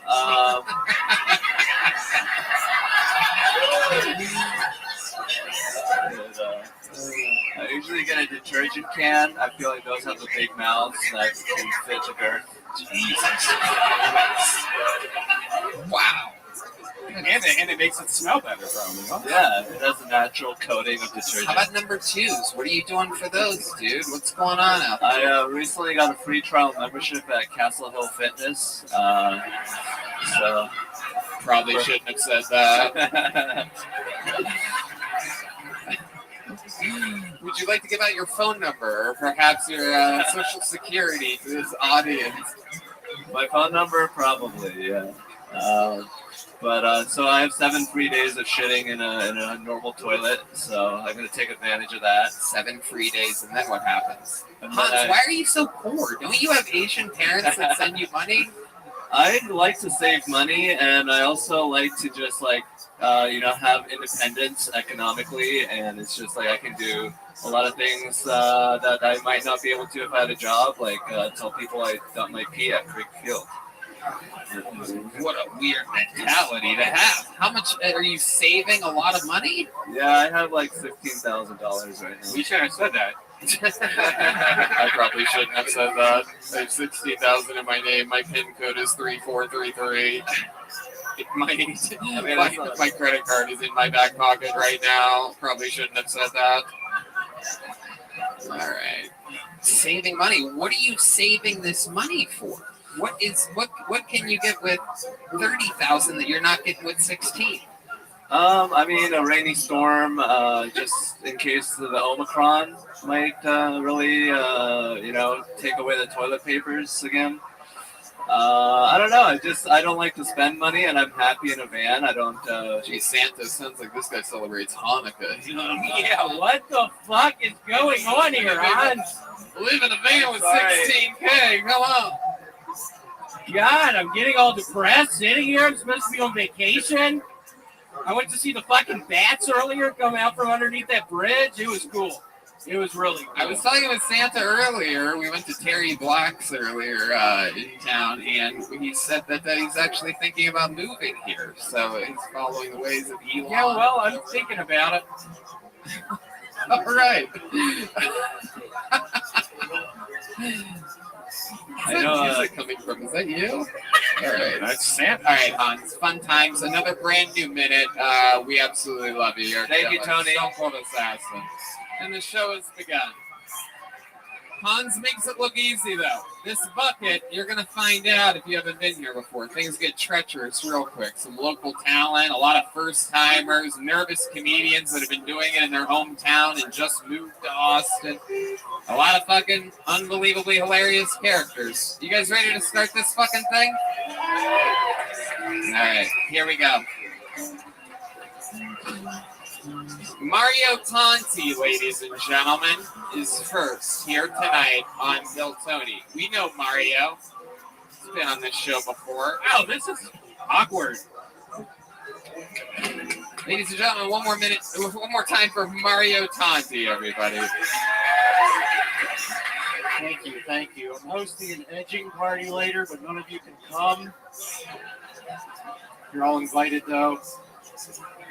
Do you guys remember when girls with blue hair like to get choked during sex? Now they just get offended when you say retard?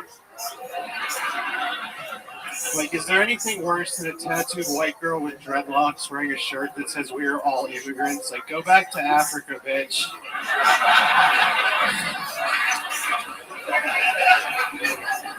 I just moved here from LA. Everything's so woke there. Like, I just heard they're going to make the new non-binary version of Mortal Kombat. Before each fatality, it's going to say finish they, them.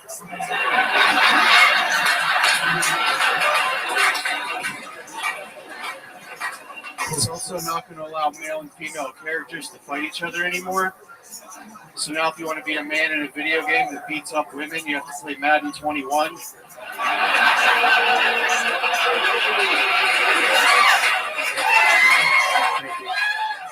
Wow, Mario Tanti. Hell yeah, man.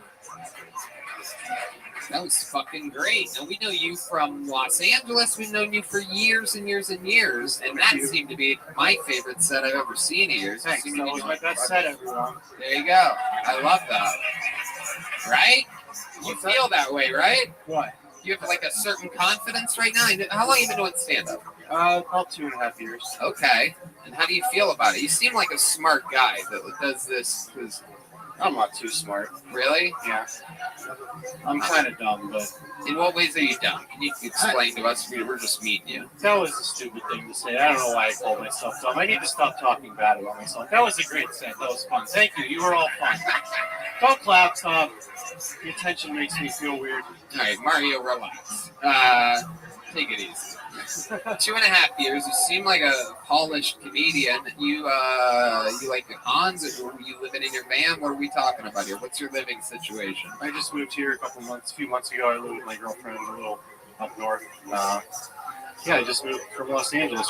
How far north? We talking? 10 minutes. 10 minutes. All right. That's what Red Band says. No, I love it. What do you want for Christmas this year, Mario? $5,000. I need $5,000. Okay, we'll work on it. All right, cool. Okay. My Venmo is Mario Tanti. Thank you. Hans has enough money to let you borrow $5,000 3 times. He seems stingy with it, though.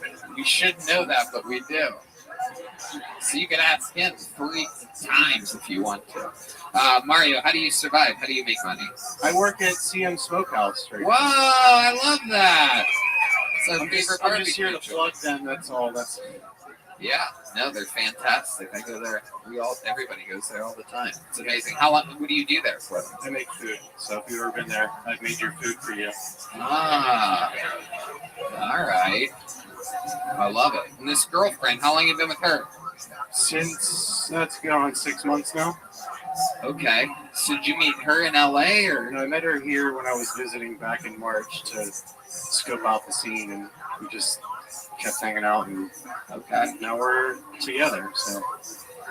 Okay. What does she do? Oh, yeah, it's adorable. What does she do for a living? She's in hair school right now, and she's also a comedian. Oh shit! Comedian going to hair school. Look out, everybody! Yeah, sounds like a wild one. I love it, Mario. What else is going on in life? What have you been doing for fun? You love anything about Austin yet?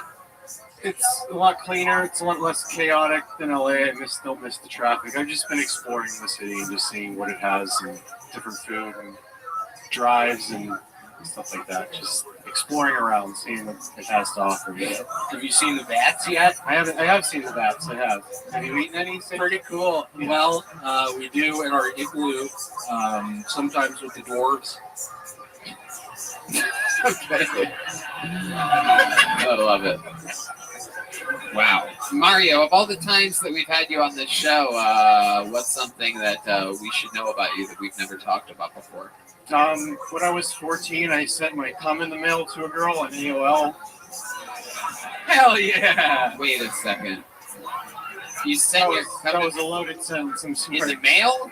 Yeah, it was when AOL came out. I was like 14, and we were cyber sex buddies. for a while. Found her during using the member directory, Yeah, right? I met her in a Marilyn Manson chat room. Then after a few months, she wanted me to send my cum in the mail to her. So, wow. Yeah. My goodness. So I did that. How did you prepare it? I got like a plastic tube that had like candy in it, and I ate the candy and I jerked off into the tube. Are you fucking serious? Yes. Was it like nerds or something like that? It was like powdered candy. It was like pixie stick dust. And it was in like a plastic test tube that had a little cap. Right. But it wasn't a screw cap. It was like a pop. Yeah, right? it was a pop rubber. Oh my goodness. I think I taped it shut.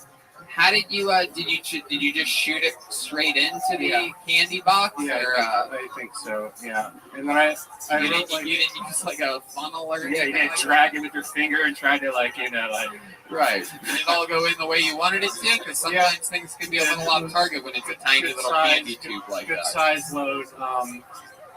And how far away is this person? What was the postage on this? Well, so I also wrote like a 2-page sexually explicit letter to go with the cum. But I was a virgin, so I didn't know what I was talking. Who's even reading that when there's a tube of cum there?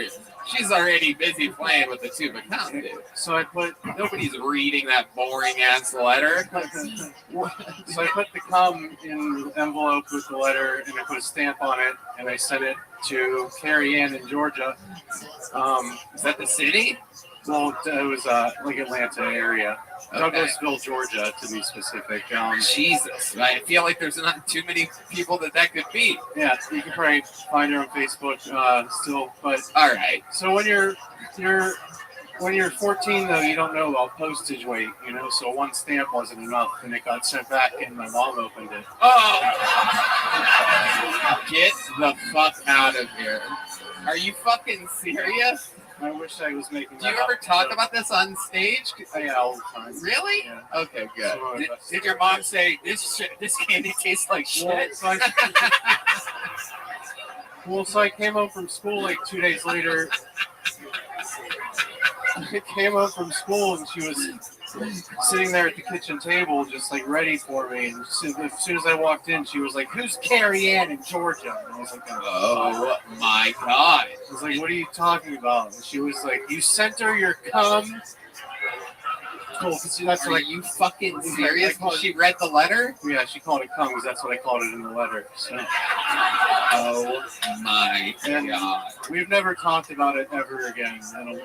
You should call her right now and talk. How often do you talk to your mom? Good. We talk. We're good. Do you have your phone? I do, but it's locked in the bag. Can we get the phone unlocker for my friend Mario Santi?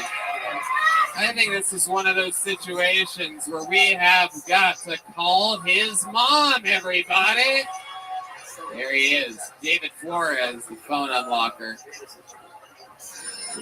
That's our favorite segment, everyone. Call your mother. Now, everyone has to be really quiet, even if it's funny. Yeah, and you have to put her on, when you hit send, you have to put it on speaker, turn the volume all the way up, and put the absolute butt end of your phone up to the microphone. And it's sound if we can get his mic turned up. What's going on? Is this your real mom? Are you texting somebody? Pretend to be my mom? I'm kidding. I know. Here we go.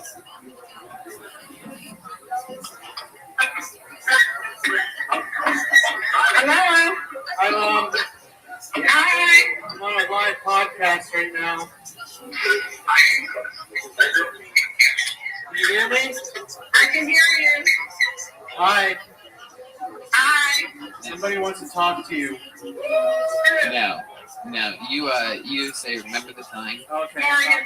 So I'm on the podcast, Kill Tony. That you know. Stop giving her that information. Just say, remember the time. You remember the time? Can you hear me? I can hear you. Do you remember the time when I was 14 and you opened that letter? What letter? The one with the cum in it.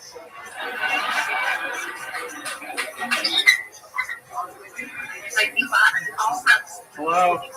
I don't know what you're talking about. Oh, shit. Mom's playing hard to get about your cum story, dude. Mrs. Is it Tonti? Hi, Mrs. Tonti. It's me, Tony. I'm the host of the show that your son's on right now. Can you hear me? I can hear you. All right. So he just told us a story about him sending a tube of cum to a girl when he was 14 via the mail, and then it got sent back to where you live. And we're wondering if you remember this. Do you remember your son coming in a tube? He's the one that told us. What'd she say? Do you remember the tube of cum?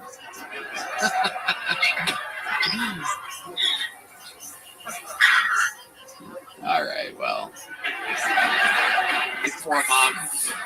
All right, poor mom has no idea. Ask her if she remembers the tube of cum. Hello. All right, forget it. You guys talk later. You blew it, Mom! That's going to be such an awkward talk later. Like, no, what would have been perfect was if you were like... She fucking remembers. Yeah, she just doesn't want to talk about it.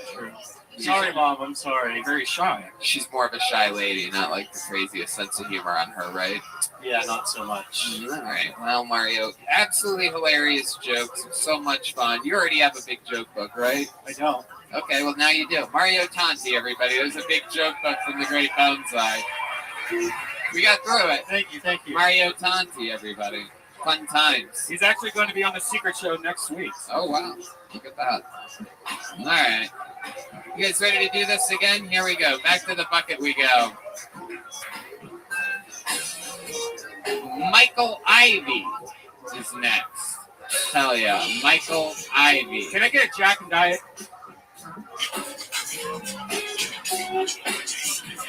You guys having fun out there? You guys get it? Michael Ivy, everybody. My name's Michael Ivy. I'm a weird black guy. I like Magic the Gathering and collard greens. I know that trans women are women, mostly because they won't shut the fuck up about it. You're about to get arrested in this GameStop over a pronoun? Sounds like something a woman might do. Are trans men men? No one knows. Because they're too busy getting laid and changing their oil like men. Some things are racist, and some things just sound I wish they racist. put the fucking Like ages of Nicaragua. these bitches on here. Okay, 19, good. If you're a white person going to Nicaragua with 8 black guys, Francesca, at the very least you're going to be like, How boy, it old is are you? great to be here in this Central American country. These Central Americans are pretty lazy, huh? Right there. I'm going to end it there. My name is Mike Ivy. Thanks, guys. All right, Mike Ivy. Fuck yeah, welcome back. You've been on this show before. Santa. Hell yeah, you. Santa, what do you think about Mike Ivy? You know this young man? I have been to Nicaragua with 8 black guys. I go down there often. I believe it. What do you want for Christmas this year? The only how thing do I I want for fucking do Christmas this? is love. How do no? Well, I don't think we can fucking help you with that. I mean, what do How you old want? these bitches are? Holy shit. Like a Ferrari or something? I don't know. You gotta name like a product, like something Santa could make at his workshop, not a fucking Ferrari, dude. Okay, This like a girl's gun? beautiful, but I just don't I'm know. in Texas. I don't have a gun. I feel like I'm Really? I feel like I'm underarmed. You know what I mean? Like if you don't have one gun, you're gay in Texas. No, right? just you Is gotta that how it assume works? that. That's true. Stop following this That's why I bitch. threw my gun away when I got here. So, Mike, remind us, what do you do for work? Oh, How do right now how do I do unfollow security. I actually somebody? work the Ron White show, and I do DoorDash. Okay. And I Unfollow. work it. I just pay I have no overhead. Unfollow. You do security at a big theater. ACL. Okay, cool. Yeah. Yeah. Awesome. Yeah. I love it. You seem so prim and proper. We found out last time you were on, you seem like a very white, black guy. Yeah, I'm telling you, the Magic the Gathering thing was true. At one point, I was ranked 24th in the state of Ohio in Magic the Gathering. Oh my twisters. Spirit monger. Let me ask you this: when you get pulled over, are the police even mean to you? They don't know what to do. They don't, because I'm a comedian too, and I was a Did chef. they just get like all busy? He's poor, but also he had asked, and I don't know.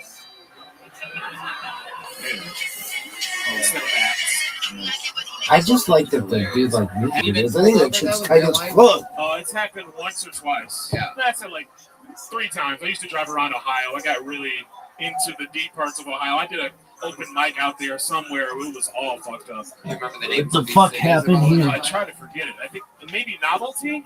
Okay. What's that near? Were you Columbus? No, it's more like in between Akron and Cleveland, or like over to the side of like a little east of that. I think. I don't know. I try to forget it. It was pretty terrible. Okay. Yeah. All right, Michael. What else has been going on in life that we should know about you? Well, fun fact. I have a podcast called Fun Fact. And new episodes will be coming out every Fun Fact Friday. That was one of the saddest plugs I've ever seen in my entire life. I don't know what to do. I'm excited. It's good to be here. I really love this show. I think it's great. I love the magic. I love the randomness. I really like the show, and it's good to be here. You know? Yeah. Thank you. I'm never going to listen to your show, but thank you for saying that. Thank you. Mike, what else? What's your living situation? Oh, I stay in a condo with a lady who's, she used to be in Dallas. She made a bunch of money, and now she's in a condo somewhere. And she rented out a room. She's just a roommate. Yeah. It's Okay. like a driving Miss Daisy kind of situation. Okay. She's a little bit older? Yeah. All right. Is she like a sugar mama? She ever have you do any I washed her feet once, but that was what? We're getting close. That's how it starts. That was for charity. What? That was for charity. Oh, okay. All right. White lady? Yeah. Very white. Shit. Blonde. Old, blonde, white She was probably pretty hot when she was younger. You can tell. Like, she's like blonde and... Does she make you do like a lot of chores and stuff? Like, you guys pay equal rent? No. I mean, trying to figure out the power balance here. Don't look at me like you guys... I like I basically called him Django just then, but I didn't. I thought about it, but I didn't. Instead, she does make me fight naked black men in the library. I mean, it would be entertaining. Right, yeah. Okie dokie. Yeah. This one's a wild He hates medical humor so much.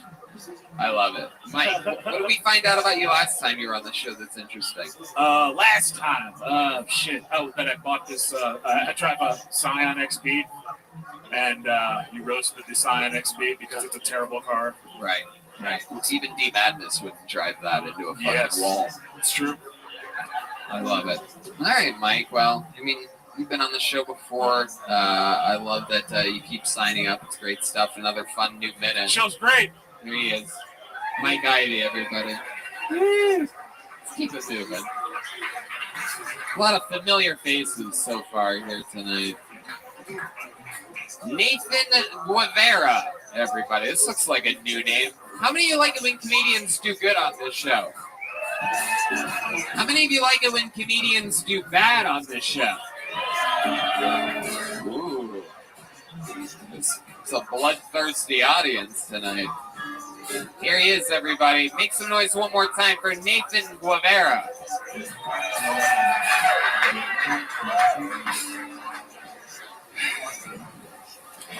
Here's a dad joke.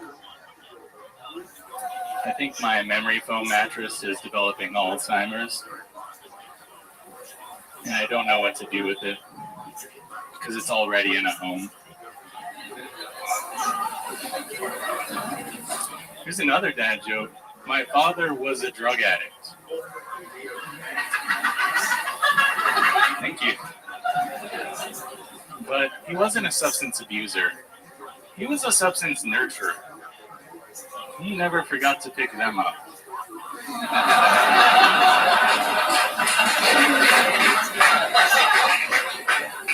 That's why when I was a kid, I always wanted to grow up to be prescription opioids.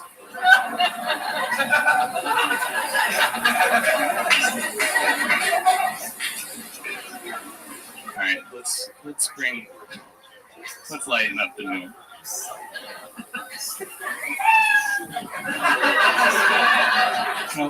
You want to go? Yeah, do it. I think women love vampires because they're the ideal sexual partner. They have to ask before they come inside. Thank you. Thanks, guys. Oh, I didn't even know that. That's a vampire thing? You have to invite a vampire? I guess I sort of knew that. That's a thing, right? Yeah, they have to ask before they come inside. All right. Okay. It's like those jokes were from Playboy magazine. Yeah, those are real throwbacks. You performed like a guy that literally had no idea that he had signed up for tonight's show. It's very, well, here's some dad jokes. It's like you were put on right on the spot there. How long have you been on stand-up? 2 years. 2 years. Wow. Okay. All right. Yeah, you're very comfortable. I like that. You perform in other ways. You have like a theater background or something? A theater background? No. I played in a band. Okay. Would you play in a band? Guitar. All right. Do you sing at all? No, I don't. No. Do you keep up on your guitar? No. Well, okie dokie. Nathan, fuck yeah, man. What do you do? What do you do for fun? Roller skate. I like to skate at the skate park. Really? Yeah. You actually roller skate? I roller skate. With actual with actual roller skates on? Yeah. 4 wheels on each Yeah, foot? we call them quads. Wow. And You do. You guys had to change up the branding, you roller skate fans out there. We call them quads now, Tony. It's not literally the biggest punchline in the world. They're quads. You're rollers. How often do you roller skate? Just every weekend, like on Sunday. Oh, Sunday shit. mornings. At an actual skating rink? No, at the skate park. Okay. And you ever go to the rink? I've been to the rink, yeah. Uh-huh. Yeah, what goes on there? It seems like you're the type of guy that lives his dreams out there. This is the asshole that's just passing you by. Fucking just slow. Everything's moving slowly, but somehow he's flying around the rink. Yeah, why not roller blades? Like, why? Rollerblades, they're easier, not a lot of technicality. What? I mean, there's 2 more wheels on a roller skate. That's like training wheels. He's actually really good at it. Rollerblades have multiple wheels too. It's all over line, man. He's never rollerbladed or roller. Yeah, I have. I always think roller skates are way easier than rollerblades. Rollerblades there's no brakes. It's crazy. Yeah. I don't really know. Is that a thing that rollerblading is harder than roller skating? Madness, what do you think? Which one's harder? I love it. Nathan, what else do you do for fun when you're not roller skating? You fall in love a lot while roller skating? It seems like a thing that would happen if you were roller skated, that you would fall in love a lot. Well, besides roller skating, I am building a wrestling ring in my backyard. All right. You're a roller skating professional wrestler. Here we go. Nathan, let's talk about it. What's your dating life like? I'm married. Married? Yeah. And you are married to my wife. Your wife. That's totally what I was going to assume. Was that you have a female wife. Am I right? And her name is Jeff. All right. I love it. How long have you been married? For 4 years. Wow. You guys have kids? No. Okay. 2 cats. Whoa. Yeah. Chickens. That's right. Hell yeah. Okay. Are you the lady thinking about having kids? Maybe adopting later. There's genetics. I'm like a depressed guy. You're trying to discontinue your don't want your father's name. That's right. Yeah. My goodness, this was like the olden days. You get beheaded or something for that. I don't know. I love it, Nathan. What's something about your life that we would have to find out on a show like this? It's gonna get this crowd in a frenzy. In a frenzy? Oh, I was in this movie. It's a movie called Midgets versus Mascots. Wow.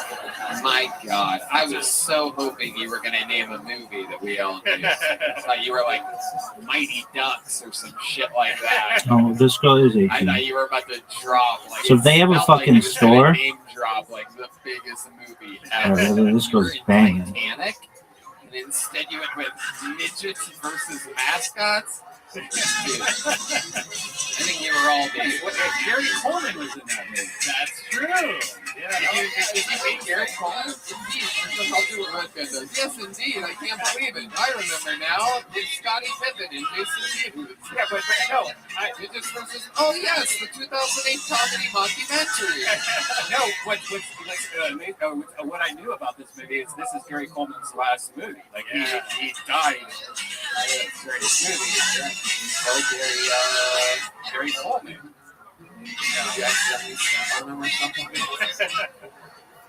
Adorable. Wow, what did you do in that movie? I played an eagle mascot that threw up. Indeed, I guess that's the only role you could have played in a movie where it's mascots versus midgets. It's really hard. No matter how long you've gone to acting school, it's really hard to play a midget. Right, yeah. Red bone. It's true. It's almost impossible. No, it's okay. We don't need to use trailer for this bunch of dog shit. One of those movies that was filmed like on a mini DVD recorder, videotape thing from like Best Buy. Yeah. Fun times. Nathan, I love it. Fun. What's that? Yeah, Nathan, get out of here. Sign up again. Get out of here. Santa, give him that. Santa Claus should be giving out the gifts here. What am I thinking? The real life Santa Claus here. All right. You know what? We have a special treat here. Last week, we met a young man that came up and absolutely fucking destroyed. And he was visiting from Canada, and it turns out that he had to leave the next day or whatever. But he has extended his trip, and in return, he is getting an automatic spot here tonight. We met him last week. We're here excited to see another minute. This is Jared Nathan, everybody. Jared Nathan, everyone. Absolutely destroyed last week. We're excited to see, ladies and gentlemen, make some noise for Jared Nathan. Yeah! Mark growing up having a stutter. My only role model was a cartoon.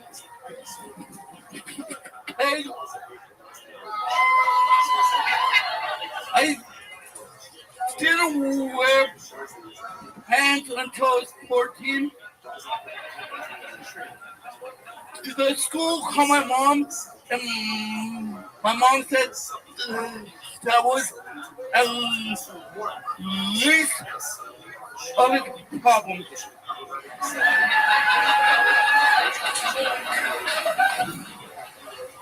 I think legally able-bodied people want to be disabled. How else can you explain the Down syndrome filter on Instagram? Yeah. All right, that's a minute from Jared Nathan. They have a Down syndrome filter on Instagram? Is that real? Grab that microphone. Talk into the microphone. Yes. How about one more time for my friend Jared Nathan? Yeah. We met this guy a week ago. I love this new cowboy look. He's been here 1 week. You look like Wyatt Dirk. Call me Bucky Goldstein. I couldn't have said it better myself. It's funny you mentioned that. That's actually was going to be the next thing I said. So, A lot of W's at the front of that one. Yeah, that quirky pig joke is fucking amazing, man. Like, that was hilarious. Yeah, incredible. I love this. So how's it been? You've been here a week. Your life changed a week ago. You got pulled out of the bucket. Next thing you know, you're spending extra time in Texas. How's it been? How do you feel about it? Amazing. Yeah. Amazing. Was your mom cool with it? You said you'd have to call your mom to see if you could cool, stay. yeah. All right. Yeah. Okay, what'd she say? Don't have pretty much I owe him money, so Oh it's all good. Yeah. You owe your mom money, and by the amount of M's at the front of that, I can't imagine how much you owe her. It sounds like more than even Hans could help you with. Well, Jared actually started a GoFundMe, so because he was not supposed to stay here this long, so like he definitely needs the cash. So if you go to his Instagram, he actually has a GoFundMe for, just so he can like hang out in Austin and do comedy. By the time this thing comes out, it'll already you're gonna do great. So tell us about this week in Texas. What have you been doing? Who dressed you like that? How did this happen? This is like Toy Story if Woody made a baby with a Mr. Potato Head. I gotta give a shout out to Jason Rouse. Yeah, Jason Rouse all the way. Absolutely. A great ambassador to the Canada comedy community. Fuck yeah. This is what all Canadians are like. For those of you that, for you Texans that made the drive from Round Rock that have never met a Canadian before, this is what all Canadians look and sound like. Yeah. Hey! Very good. Absolutely. It's a shame you never got that letter on any of your report cards. You know what I mean? So, Jared, tell us more about your life. What did we not find out about you during the interview last week? Like, what's something else that we should know about you? I'm a COVID screener. The anticipation's Oh, killing the me. fucking mental hospital. Wait a second. I work in a mental. You're the screener at the mental hospital? COVID screener, yes. Holy COVID screener shit. at a mental hospital. He's like, what? Wait a second. Hold on a second. I don't know what you said, but if you said what I think you said, this is amazing. You're the... I'm a COVID screener. COVID screener. I asked you. You're the one giving the COVID test? No. I asked if you have a fever. The people that are sick and worried about this disease that you don't know how it's going to hit you, and the first thing that they see is you sitting there just like, ooh.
Shema Yisrael Adonai Eloheinu Adonai Echad. Baruch Shem Kavod Malchuto Lamed.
What's wrong? Really? That's it. How proud are you right now to be an American? You know what I'm saying? These goddamn Canadian testing facilities, I'm sorry. We might let you say hi at our Walmart, but not during our COVID tests. You know what I'm saying, dude? I'm just kidding, Jared. All right, yeah. Would you like a booster? You're the best. You're a screener. See, they put you out there, just the canary in the coal mine in front of these people. Yeah, you have to check them in. I love it. And you, I'd imagine, are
Israel's defense minister says Iran's top security official is one of two top Iranian leaders killed during overnight.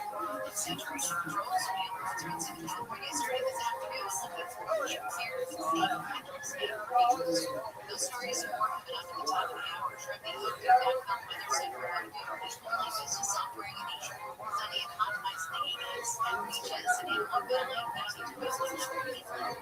This report brought to you by MGM Resorts in Las Vegas. Premier Toyota Deals Traffic Center will make it easy to scratch and retail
Yo, how are you?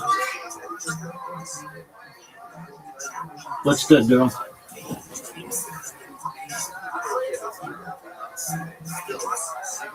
Hope you're having a good day.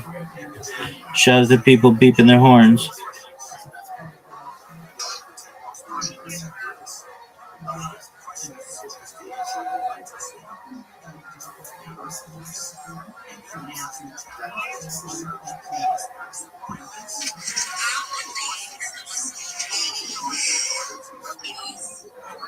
So far, so good, my friend. Just chilling. Are you a member of my Discord?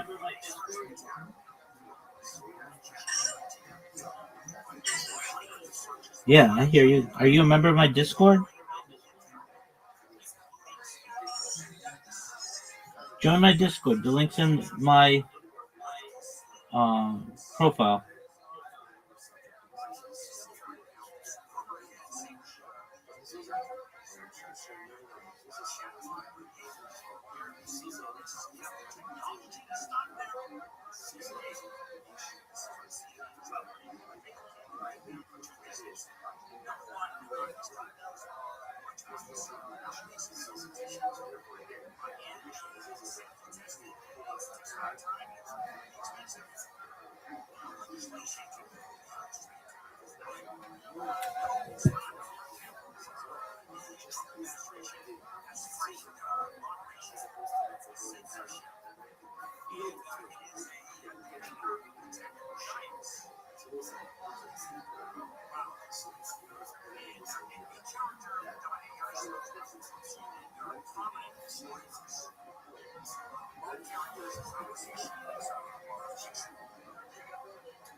At Tommy even says the number in the Sun's title is the number 3 password in the world. He swears there is a real Jenny. There is. And the postword says he's still toxic. Outlet for the group AMI and Restream Clean Morning News in Talk 98 continues to create the airlines of the 70s and 80s, the beaches 90 to 100 for Metro LA and the New Sea, and 90s to 100 for the Valley. This year, Venus to 90 for the Antelope Valley, Sun LA with hotter tomorrow, highs in the 80s, coast east 100% and the Vision Full Day expected to quickly. It's 76 in Gray, 77 in Lake Forest, 92 in Marina Del Rey, 74 in Burbank. The Campbell Market report, the Dow is trading up 200. Now just over 82 points. The Nasdaq is up 68 points,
and the S&P 500 is trading at 18. There's Raj Kumar,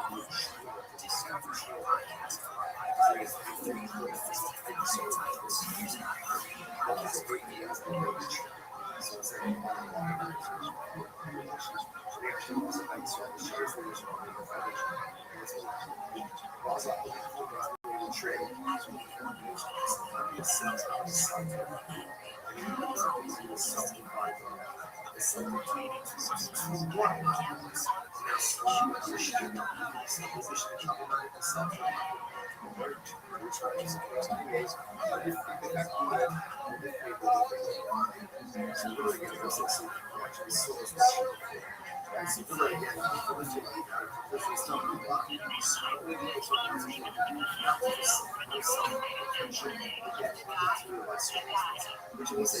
90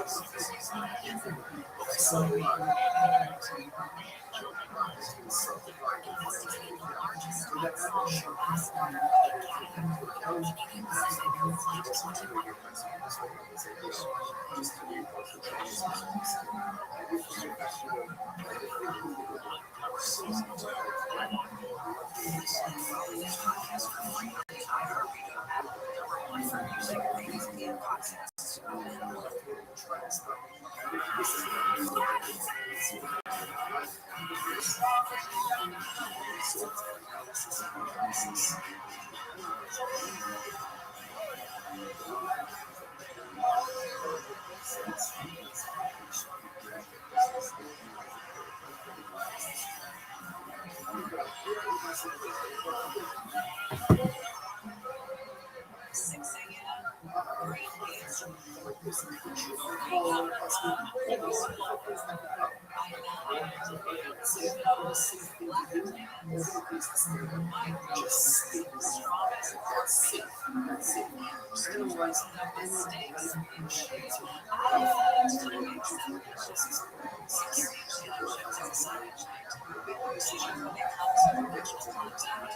President Trump right now is meeting with Prime Minister position of Ireland.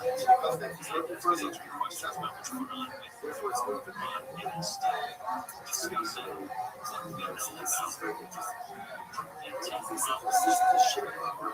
what we know about let's talk about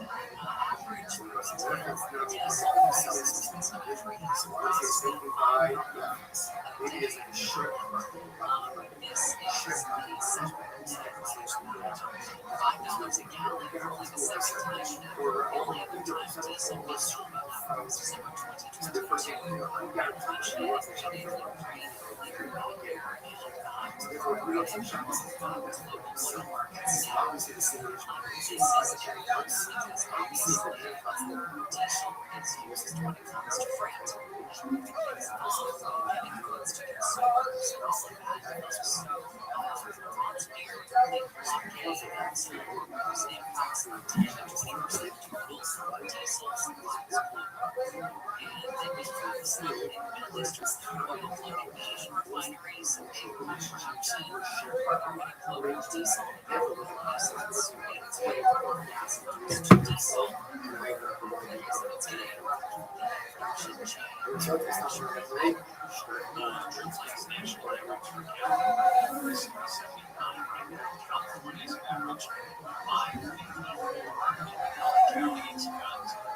diesel was December 2022. So we're in the midst of all of that.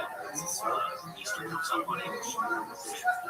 So spring break week or some spring break week after that. So I think we're in the midst of spring break.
The kid. Well, here we are, buddy. It's another Monday. It's another Monday. We're still at it. Still at it. Dude, my allergies are kicking like karate. Really? Man, I haven't had this bad of allergies since I was in You have allergies? Bad. And whatever it is, my mother fed me until I was 7 or 8 years old, so that makes sense. I don't have any problems. Yeah. It's funny. I'm sorry, I interrupted you. But I was just saying, it's whatever it is. I don't pollen. Whatever the fuck is the similarity to Texas. That's what it is. I haven't been like this since I grew up in Denver, Colorado. So whatever the common apparently is, it's pine. Yeah, there's pine trees out here. Yeah, because I don't remember when you and I were visiting with Aubrey. We went to his house. Yeah. And I think you got hit bad, remember? Bad, yeah. And you were like, damn. And we were like, yeah. And he said, yeah, me too. This is the allergy capital of the world for a good reason. Yeah, nobody Hay fever caused by ragweed. And then we have cedar fever caused by cedar. There you go. Motherfucker. I'll get it, baby. It's better than being in Calgary, Alberta, because it's what's called cold as fuck. Was it freezing there this time of year? Yeah, I didn't know that Calgary, you could go, I don't know, 20 minutes outside the city and you got 200-pound cougars, grizzly everywhere. Kodiaks. You got everything. Indians. You got what? Indians. You got it, yeah. Liberal whites. So weird, man. No liberal whites. They're out there. That's oil country. So Calgary outside, right? Calgary is conservative. I mentioned Justin Trudeau, and they were like, they hate him, right? I said, I hear Katy Perry's dating your ex-premier. And I was like, I wonder how they have sex. You think Justin's on his stomach or hands and knees? Oh my God. I couldn't even get through. I had to wait. I literally had to bring them back. Did you see our boy out there? So I saw our boy Chris LaBelle and Brett Forte open for me. Oh, I love It was awesome. Brett's great. Love that kid. He lives here now. They bought a house here. I know. He and his mom. He's a great guy. He killed it. He killed it. Chris LaBelle killed it. We had great shows. Really great shows. I love them. I heard from Chris in a hot second. He's good. He's great. Yeah, he's great. He took me to, I worked out. I went and did a little jiu-jitsu. Did a little boxing. It was good. My hand's a little crisp. You know what? Crispy? Yeah, hey, Jen, I'm going to send you some. Oh, yeah, definitely show us video. That's what I want to watch. Of me? Yeah, please. Of my Viper Quick. Yeah, no, that's in my But Daddy, can I just say something? Daddy, the testosterone has got Daddy a little crisper. Now imagine Vitor Belfort. TRT Vitor. But think about fighting that. Yeah, it's really interesting though because I feel a big difference. Now times your level by 10 in Right. Vitor Belfort. Right. Well, I have skills and you can fight your top. Chris, right? Right. Papa, take it easy now. Chris took me to the bodybuilding gym, and everybody there is just jacked, jacked, juiced. Yeah, and you know the women, but a lot of people just look good. They're just big, and it looks. Some of them look like they're just big and natural, but of course everybody's doing something. And I said to the manager, great guy, I said, I'm doing testosterone. He goes, are you? And I said, yeah. He goes, well, what are you doing? I go, I'm doing 80 milligrams a week. And he went, yeah. I was like, that's adorable. Yeah, that's not much. I was like, so if you want to put on muscle, then I was asking him from exercise. He goes, more testosterone. I go, no, I know. He goes, more testosterone. Yeah. He wouldn't let me finish. He goes, all this shit's going to do nothing. So fun. I didn't realize the extent of it. I didn't realize but they're not running just T. A lot of guys are running. No, they're running. Yeah, deck. Because you see their skin, and I'm like, the skin has spots on it. Yeah, but it's even like underneath the skin. Yeah. And then it's like you look like a bruised banana. You look like a purple fucking banana. Yeah, and their thin as like a plum. Yes. And they get those I don't like it because they get those giant delts and traps, and it doesn't look. It's not like you can move that much. No. You know. But with TRT, it got like vilified for whatever reason. I don't know why. I felt that's gone. That's my generation. Yeah. Remember, so I'd be like, I don't want. Yeah. Now I'm doing it, and I'm like, it's like if you're low in vitamin D, you take more vitamin D. Yeah. If you're low in testosterone, which is super important, you take more test. And it also brings everything else. Everything up. Yo, dude. I told you, I was at Waste Well, and Denise she's one of the nurses. You know, she's the head. She's the best. Yeah. And she was like going through my stuff, and I think she thought I was hesitant to take it. So she goes, well, we can do this, we can do that. But she was breaking my whole thing down. She goes, this is just your body wanting more because you're free as low. I said, why don't I just go on testosterone? She goes, well, now stop with the joking around here. Yeah. And what a difference, man. I sleep better. Oh, everything. Your entire life will get better. Yeah. Your entire life. Yeah, because I'm also working out a lot, right? So part of that is when you can't. A lot of people just do tests and they don't exercise. But you want to feel better, but you want to train. Yeah. But then also, it's like test was vilified forever. You know what the next wave is? GLP-1s, Ozempic. Remember Hollywood with the, body positivity and these fat bitches being like, this is pretty. Everyone's like, yeah, she's not fat, she's healthy. You remember Lizzo and all that shit and Adele? And now all of them are super, whoa, what happened? Yeah. So now they're like normalizing Ozempic. That's all. That's like the next wave. It was TRT for guys and women, but really guys, TRT. Now it's going to be GLP-1s, 2s, and 3s. Yeah, I heard that Restream is like a GLP-3 or something. Yeah, GLP-3. And you don't lose as much weight or something. You don't lose muscle. Well, they're using them now, I guess, for addiction. Did you hear that? Because it cuts down the craving part of your brain. So also not just food. So when people have gambling addictions and stuff, it's really, really helpful. Isn't that crazy? Strong weight, awesome support, reduced appetite and cravings. Yeah, but hey, take a look at GLP-1s for addiction. It's really wild. It's people are starting to when the GLP-1s are like, I'm not gambling, I'm not having these problems. I think that's speaking with somebody today. Yeah, I think as soon as you say something about addiction, why? Because it hits you without it. Yeah. Wild. But then wouldn't like Ozzy Osbourne's daughter be addicted to GLP-1? Like she switched her addiction from whatever it was. Well, that's an interesting point. To being straight addicted, getting fit. Whoa. When people are addicts and then they get sober, they become addicts with something else. Well, like most of you see a lot of them are addicted to long distance running because the endorphins it releases. So then they're doing that at a fucking crazy rate. Correct. You ever see a documentary on that guy that made Alex Hummel look like a Boy Scout? He would like free solo crazy stuff. I mean, he was literally like doing ice climbing with no rope, crazy shit, right? Well, he died. He fell off. Of course he did. But the reason he did was because he basically was an addict, and he just had to keep pushing it.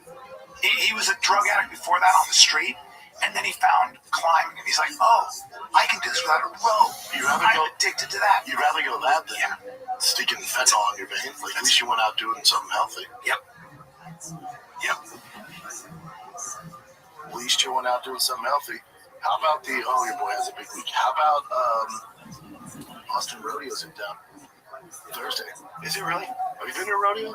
I have been to a rodeo, and like a real one? Love it. I love it. I was in Idaho. I love it. I love them. I went to the Fort Worth we should rodeo. go.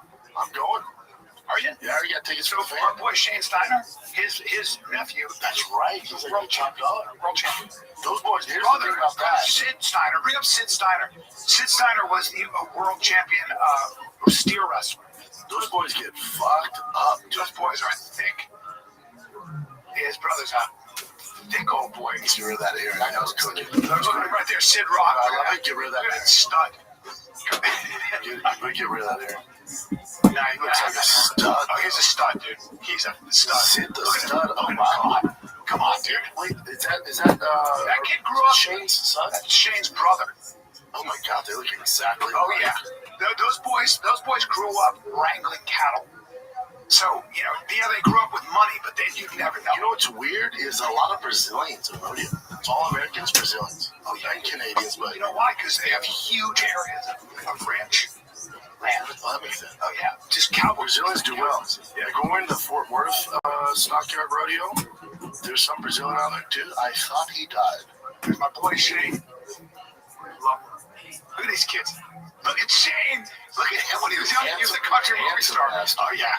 Good looking dude, man. Look at that fucker. I cannot believe that. He's all He was literally he had a #1 hit. Remember, you know him, right? Yeah, I told you. I didn't realize I actually was a fan of his. Oh, he's the best. The best. No, the rodeo is about an hour away. Worth it. I will come. For real. I think it's Thursday, Friday, Saturday. I'll definitely come back. But we're going. Friday, my papa gets in town. I've live golden hour with Eric and Christian. I come in town. We're hoping to jump on stage. We have a live golden hour at the Pumpkin. That's so cool. I know. That's so cool. I can't believe those guys put it together. That's great. Live golden hour. It's gonna be great. I know we should do a live Find the Kid. Yeah, man. That'd be really cool. Damn. I'll be in Houston at the Riot, everybody, this weekend. Oh, you're driving there? Yeah. That's easy. Nice drive, yeah. Trying to get to Canada, taking 2 planes. It's a night. How about poor Jay? Jay was in town, and he left last night. And me and Jay love baseball, right? So the World Baseball Classic is on. Yeah. You're not following any of this, right? So the U.S. team's in the finals. We beat the Dominican Republic, which is like, wow. We beat the Monstars. We beat the Dominicans. No, we're all white guys. Oh, really? The devil and some black guys. We're all white. Yeah, we're devil. Devil and some black guys. Is this college? Sorry.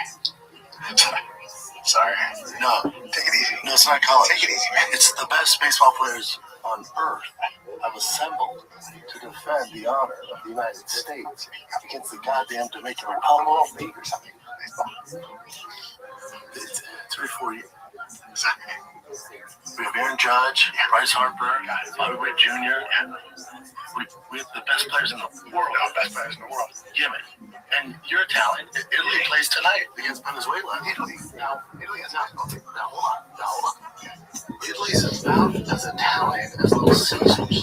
So all of them are American. There's not one guy that was actually born in Italy. Guys like that have never been in Italy. So it's basically like the second. You gotta get a last name. Yeah, that's all it is. But then, like obviously America, but Japan, who usually wins, they just got beat by I think Italy.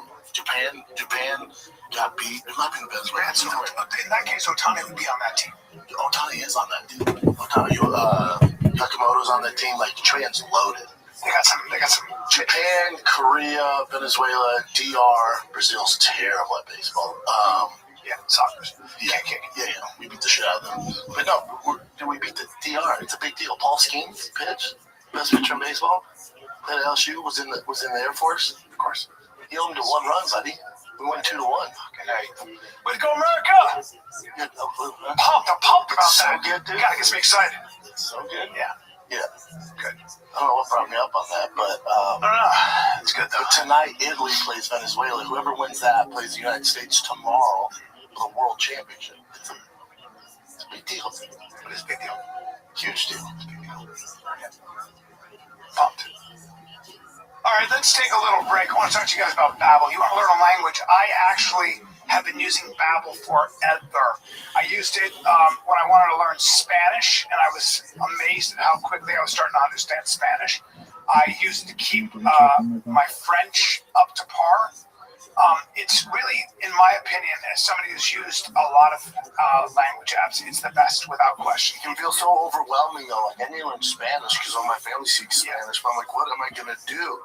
Studies show that 70 to 90% of people trying to learn a new language, they give up. Yeah, but Babbel makes it easy to get started. Okay, everybody learns differently, so you can dive into a podcast when you don't feel like a quick lesson. You can speak out loud to get that practice. You can explore courses based on specific topics and even create your own custom. Dude, how about this? 1 in 5 Americans have learned a new language on their bucket list. If that's you, if you want to learn a new language, make 2026 the year you learn a new language. Yep. So it really is a great app. It's Babbel for as in Babel, the Tower of Babel. And you can just listen to people talk. You can practice. It really is the best. Dude, however you learn best, listening, speaking, reading, or writing, Babbel adapts to your style, keeps you motivated with personalized learning plans, real-time feedback, and progress tracking. 14 languages to choose from, by the way.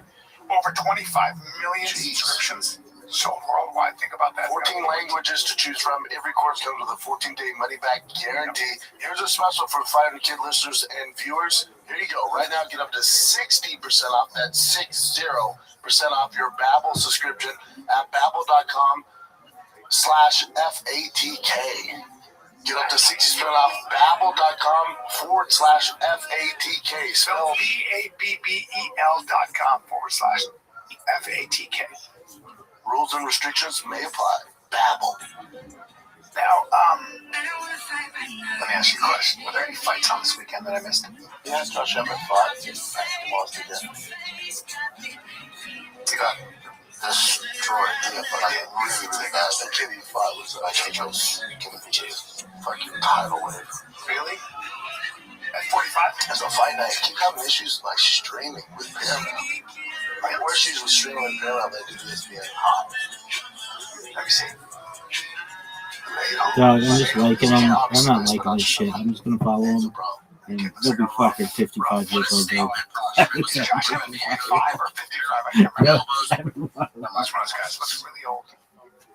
He has TJ Dillashaw in his corner. It's just, it's time to it's over. Yeah. Yeah, how long has he been around? 3 years. Yeah. Did you hear Rogan say on the pod he's worried about the White House card? I did not hear him say that. It's interesting. Worried. He's worried about like threats of, he's like, it's a weird time to do that while we're at war. Yeah. Yeah, well, typically they want to attack the White House. You have to worry about the surrounding communities. A little less goosey. Like Nancy's giving out 85,000 tickets or 35,000 tickets to bring that up to 85,000 tickets. But so they're gonna watch it. It's weird. Somewhere. Or it'd be like, hey, I'm giving everybody Super Bowl tickets. You're like, oh shit, we're going to the Super Bowl. No, you're gonna be at 85,000 tickets to the Buffalo Wild Wings. Yeah. It's like, well, okay, I'm not. That. Yeah. So that's where some of the tyranny shit would happen. Because I can't imagine. But I can imagine that the security will be insane. They'll fly drones over the rooftops. They'll have everything going. No, and it's on the White House. Like, there's a reason nobody attends the White House. Yeah. You got to worry about the surrounding areas. Yeah. You want to see this real quick? Yeah, Robert Ludlum, who is the writer who wrote The Bourne Identity and all those movies, Sure. Before 9/11, he said to I think it was Al Gore and a couple other security people. He said, what are you guys gonna do if somebody flies a 747 into the White House or the Capitol? We'll never make it. And he said that to them. And I think it was Al Gore said, I don't know, but I'm gonna bring that up to everybody. because he was trying to write it in a book. He came up with this idea because on the White House, organizing the airplane. yes, because on the White House, this is before 9/11. On the White House, we had guys with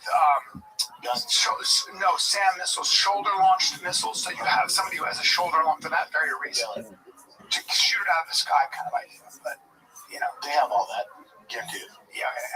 Oh yeah. Planes. They also have planes up in the air. Yeah, but planes not gonna get close to the White House. Yeah. And those guys know that. That's why they attacked the Twin Towers. Yes. Like they're not gonna. Yes. And remember they tried attacking the Pentagon. Yeah. They shot down. And they did attack them. They flew a plane into the Pentagon. They did. Destroyed all the evidence, just evidence. But yeah, it's weird, right? But then the other plane they took down. I guess the civilians took it down, but they're gonna shoot it down before it gets to the White House. Prepared for that. That's not the word. The word would be like, you had the guy throw the bomb in New York, ran at the protesters. It'd be surrounding yours. Yeah, but the press is always just, they can never say who it is. It's like, just call it out. Call out what's really going on here. It's not about being right or left. It's about just telling the truth as to what the problem is, isolated. Anyway. Yeah, so Rogan's saying that, cause some waves, but he has every right to be like, damn it, the little fucking, I'm with him. Like, I always like those award shows. I've been watching the Oscars for the first time in a long time. I'm like, the fuck are we talking about, man? Who gives a fuck? Well, also, like if you're a public figure like Joe who can sway opinion, has a lot of influence. Nowadays, unfortunately, it's a risky affair. You gotta be on your mind. Security. I'm doing Tim's show.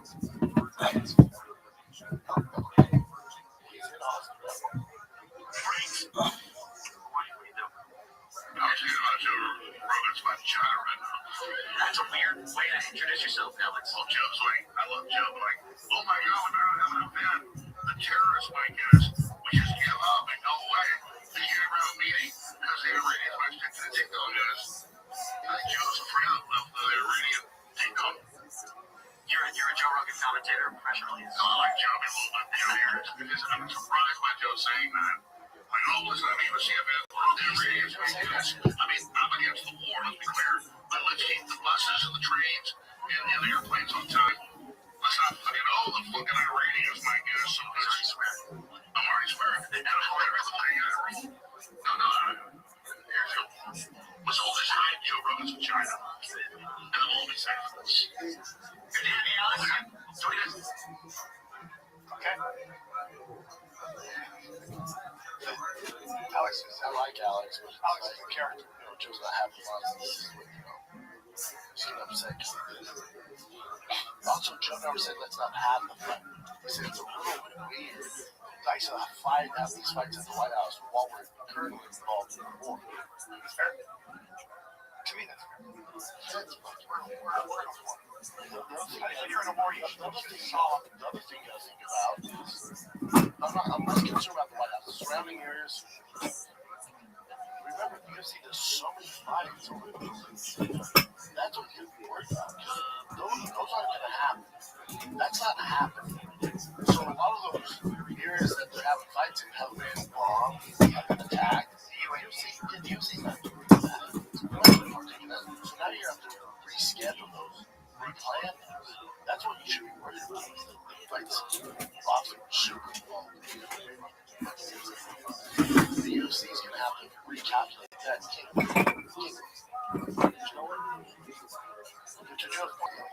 Fucking weird. Tucker Carlson is very, very critical of the war. Do you know anybody who has it? Yeah, well, but there's a debate typically on like what Iran has been an adversary for 47 years. Was there an opportunity? Blah blah blah. And Tucker Carlson. So Tucker Carlson is very critical. Apparently, because Tucker has a connection to Trump, he's been brought up on charges where he's being investigated in a very serious way. Well, it's one thing to talk to Iranians, but if he had a conversation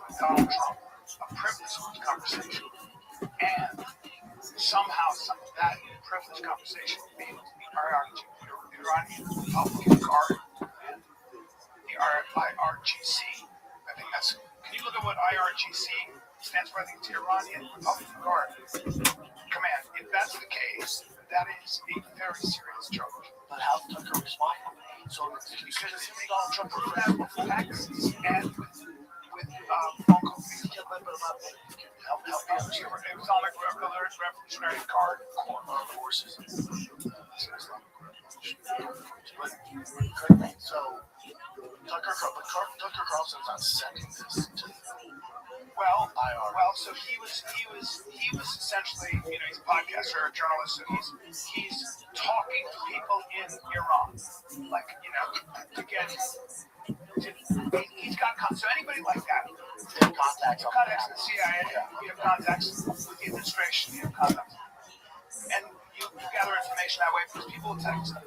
Yes. And what happens typically is a journalist's best friend is someone in the administration, and there's always someone in the administration or someone's in the administration, or Republican or Democrat, who get outnumbered in the meetings. They totally disagree with what's happening. Right?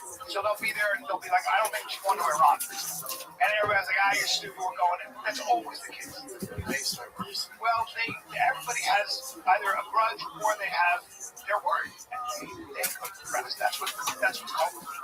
And the leak is really kind of like, it's like, I'm just saying, that's what I heard. And so you, as a journalist, that's what matters to you, right? You want to find the people where it's always a leak. And every president, you ever hear Lyndon Johnson who said, I am going to put a one-eyed farmer in charge of my defense. My defense secretary is going to be a one-eyed farmer. I don't trust any of these motherfuckers. You hear him talking about it because nobody can keep their mouth shut. Right? So then he had to call the Chicago Times and say, can you do me a favor and not run that story yet, please? Because we're doing an operation to try to run his leads. So then well, the dicey part is that you're talking to the CIA, you're talking to Donald Trump. If you then somehow reveal, even indirectly, what you were saying to Trump, what Trump said to you, what the CIA said to you, and your contacts in Iran are connected to the IRGC. This is a big problem. And not only that, but if through those contacts, the Iranians thought that Trump wasn't going to bomb them, and so they allowed Khomeini, the Supreme Leader, to be out in the open. He got killed as a result. So it actually had a tangible effect on military operations. It did, but that's still a big problem because you can actually tie. Who's going to put the charges against Tucker? Does he help America? The DOJ. And believe me, that is very serious because if they have your text, which they do, if they have your phone call, which they do, why? Because we monitor what's going on in Iran. We know everything. If that is a matter of record, we got to pick Iran on paper.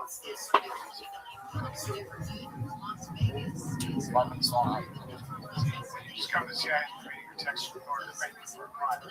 Well, no, they were reading. Yeah, they were talking to the IRGC.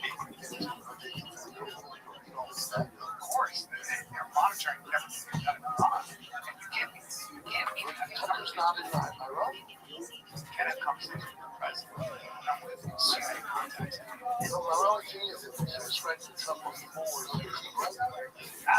not allowed to. You're not allowed to. You can't talk to a foreign adversary. You can't do that when you talk to the president. You cannot do that. Absolutely not. Trade this for me, Jerry. That could be. I'm still a little alarmed they're able to read his text, his personal text. The other day I found out the CIA is preparing some kind of criminal referral against me, a crime report. The Department of Justice, on the basis of a supposed crime I committed. What's that crime? Well, talking to people in Iran before the war. They read my texts. So the crime under consideration apparently would be the Foreign Agent Act or something like that, acting as an agent of foreign power. And I don't expect this to go anywhere. I'm not too worried about an actual criminal case against me for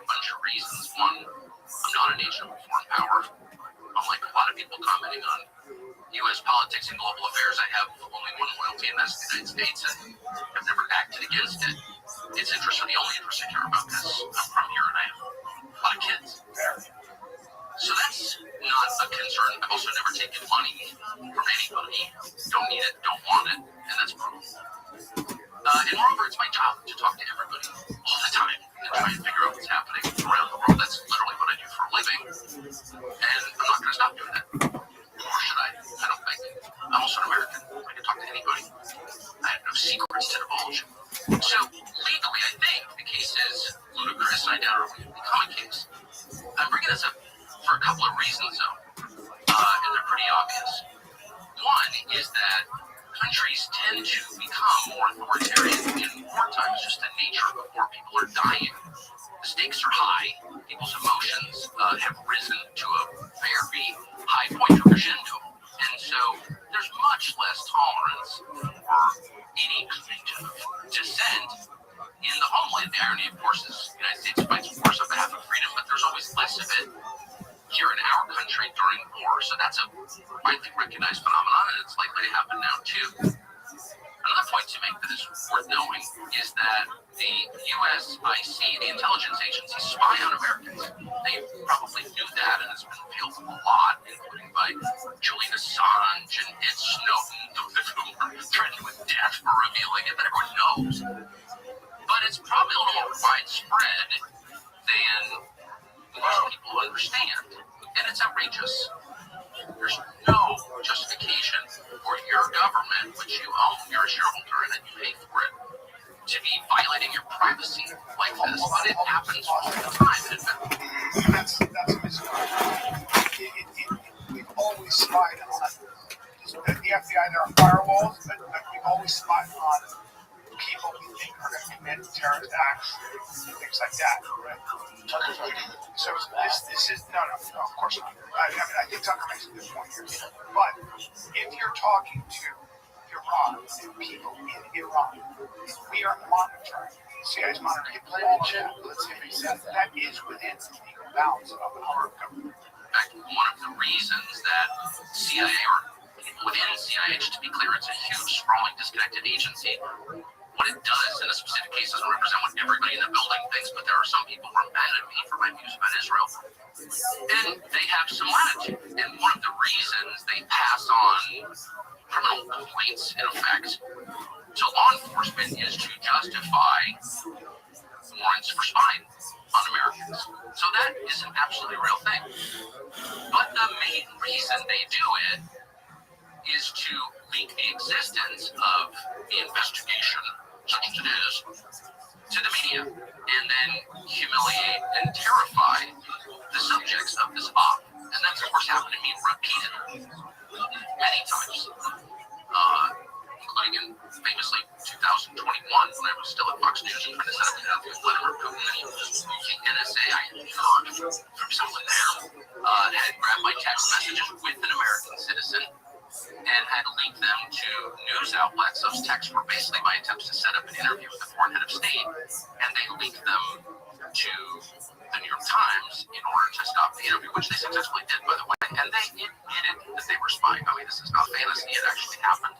They did it again 2 years later. My second attempt to get a Putin interview, I managed to get it anyway, and they've done it since. And so when you get a call from a reporter who knows the contents of your texts, it's pretty clear something's going on. None of this, in my judgment, as of right now, is a huge threat to me, so I'm not making this video to complain about it or whine or ask for anybody to attack. I'm saying it because it's true, and you should know what your own government is doing, and you should know what the stakes are, and you should know that a lot of what happens in this country that affects outcomes happens behind the scenes.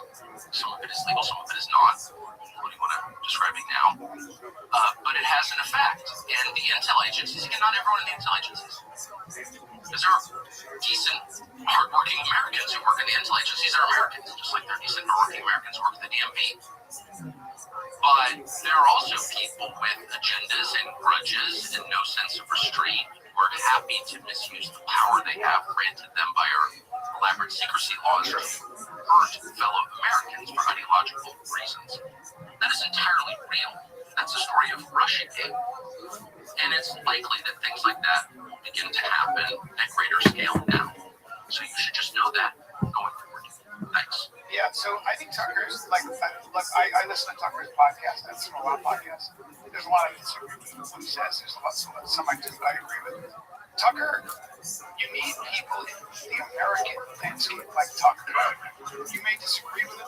You may have big problems with him. Tucker's taken a very, very unpopular, typically, or very risky, taken on a very risky subject. That is direct and unmitigated criticism of Israel and its influence in American politics, foreign policy.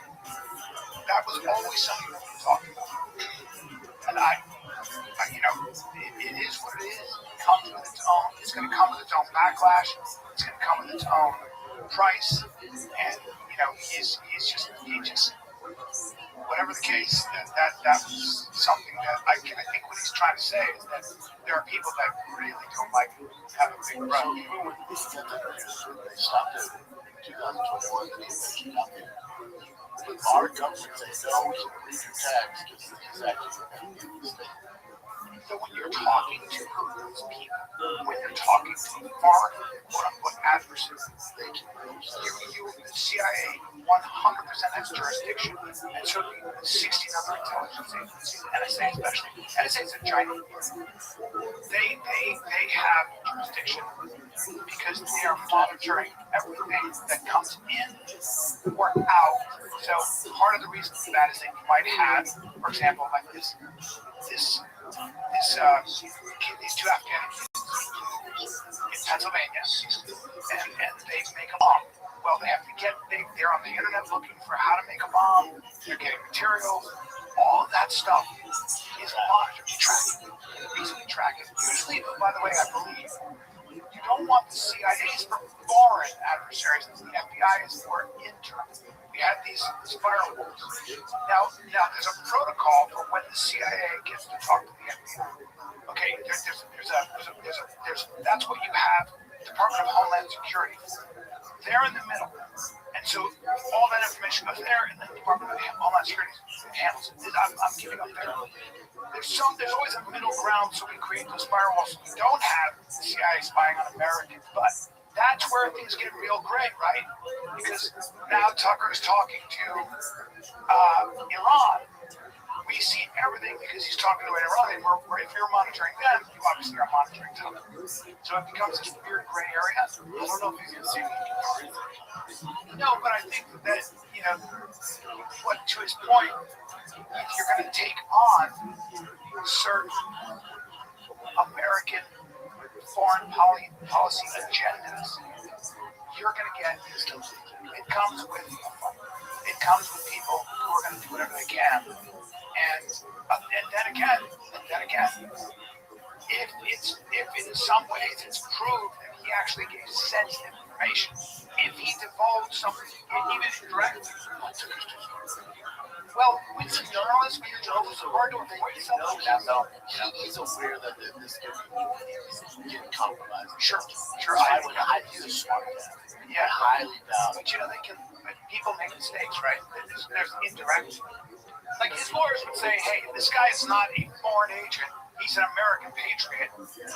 He just has a point of view. But it's going to cost you some money. If they bring a case, it's going to cost you some money.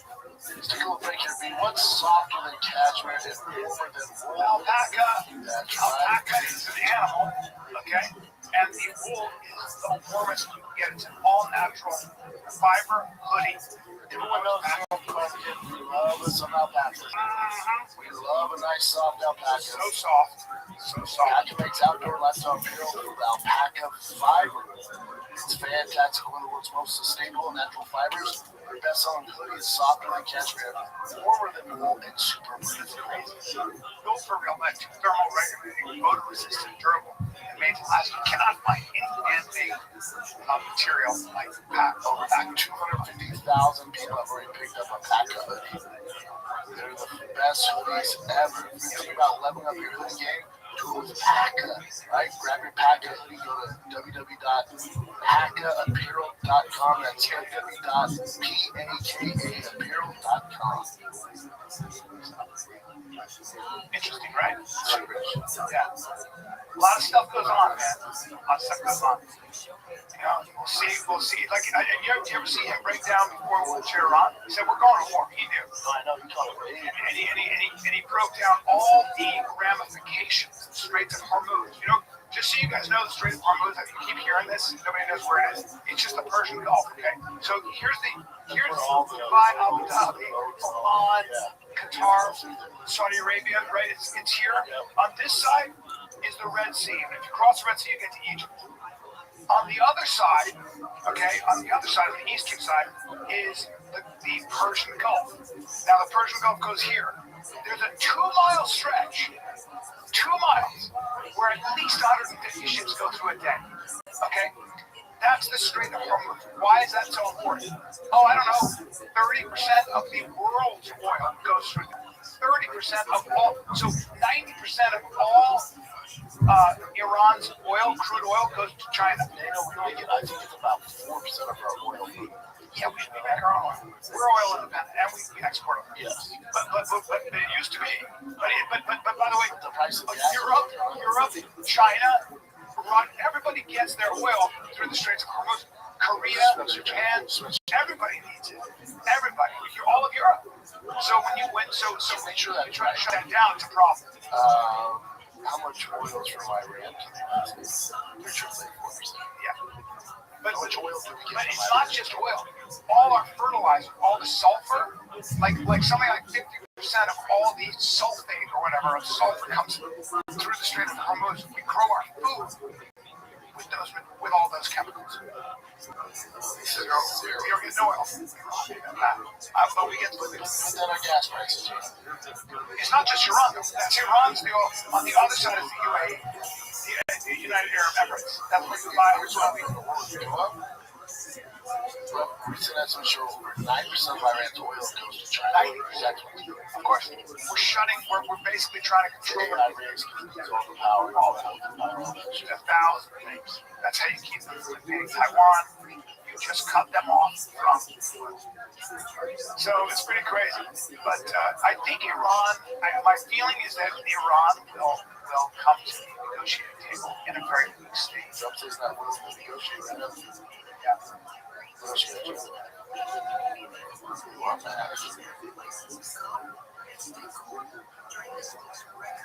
Alright.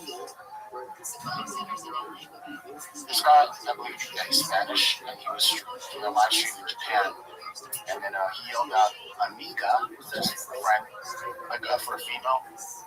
It's banned in Spanish. Just means something else. No, just means amiga. Amigo is like your guy friend. Amiga is yes. Amiga.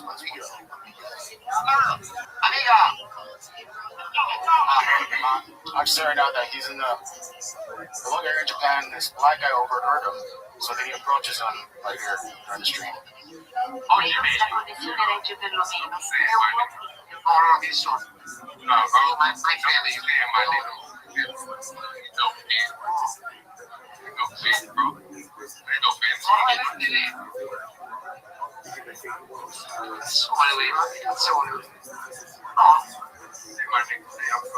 I know it's my dad. No, say I'm sorry. No, you're sorry.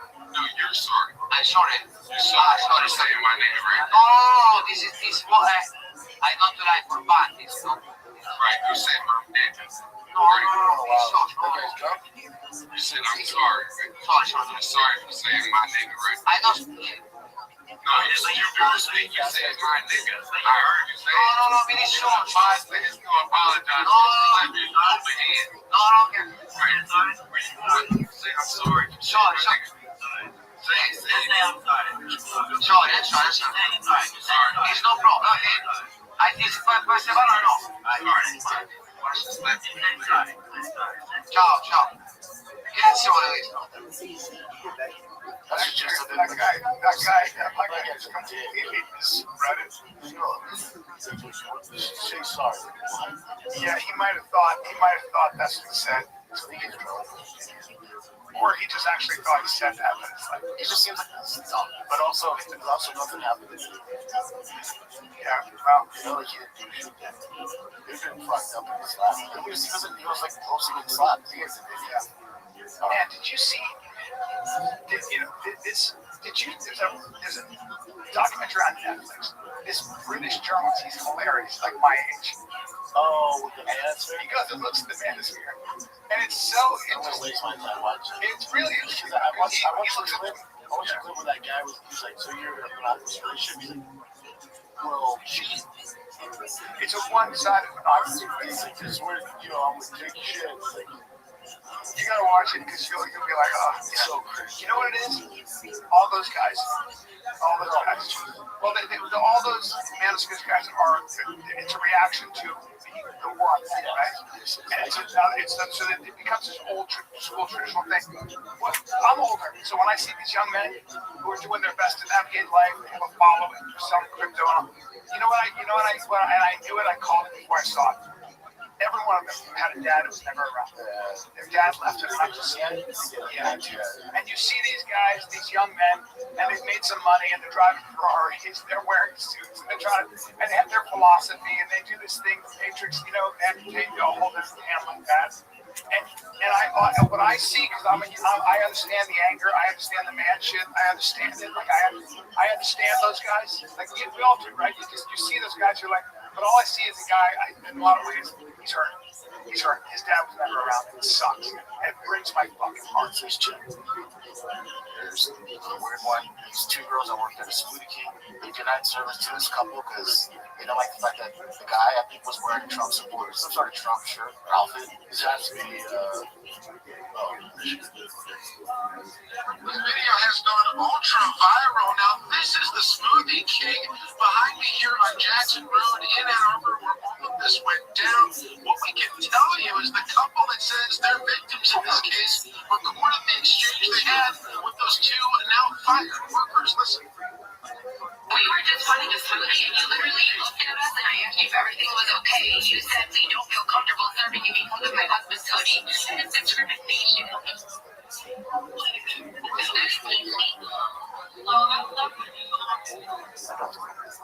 It is. So here's what happened at the same Arbor Smoothie King. The two workers are out of jobs after refusing to trust the yeah, they're younger black girls. Well, they were live streaming it too, like that's going to be on their side, like the girls did. You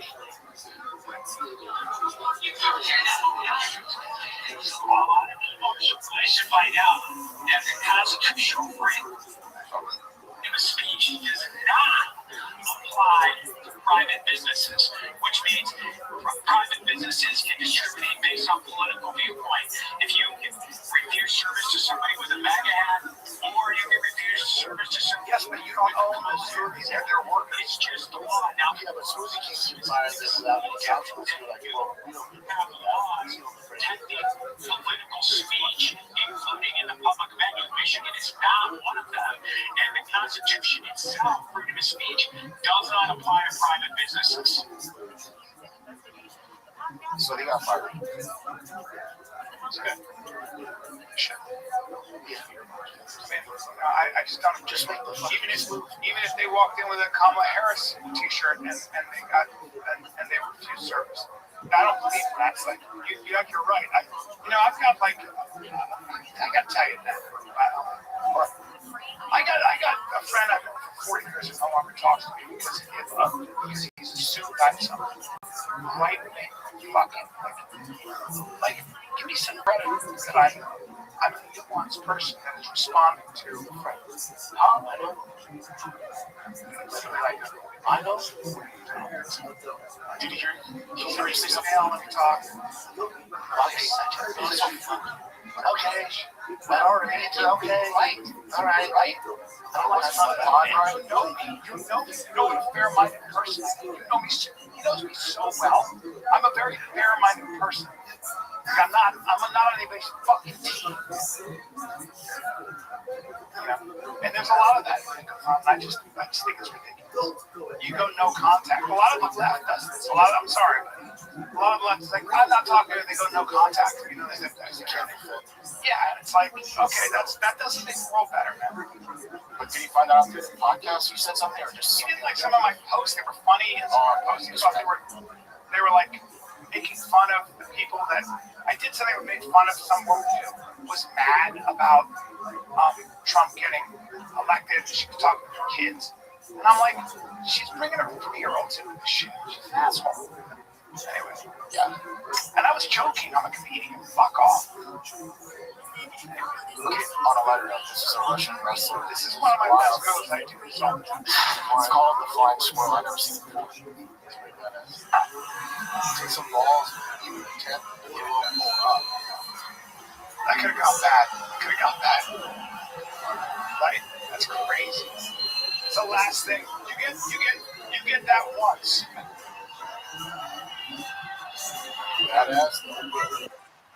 That's incredible. That's incredible.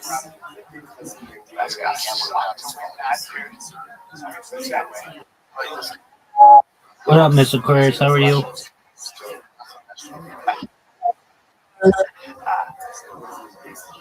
Connor McGregor. You on your lunch?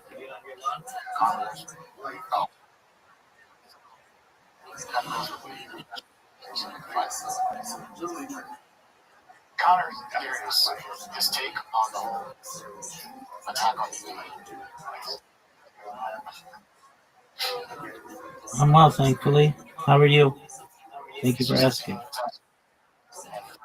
not one reason at all is mortal enemy to the McGregors.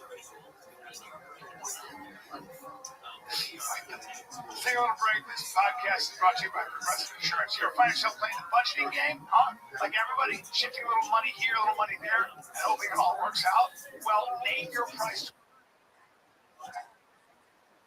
Actually, a better budgeter and potentially lower your insurance bill too. You tell Progressive what you want to pay for car insurance, and they help you find options for the budget. Try it today. Go to Progressive.com, Progressive Casualty Insurance Company and affiliates. Price and coverage matched by state law. All right, Mr. Aquarius. Hope you have a good remainder of your day.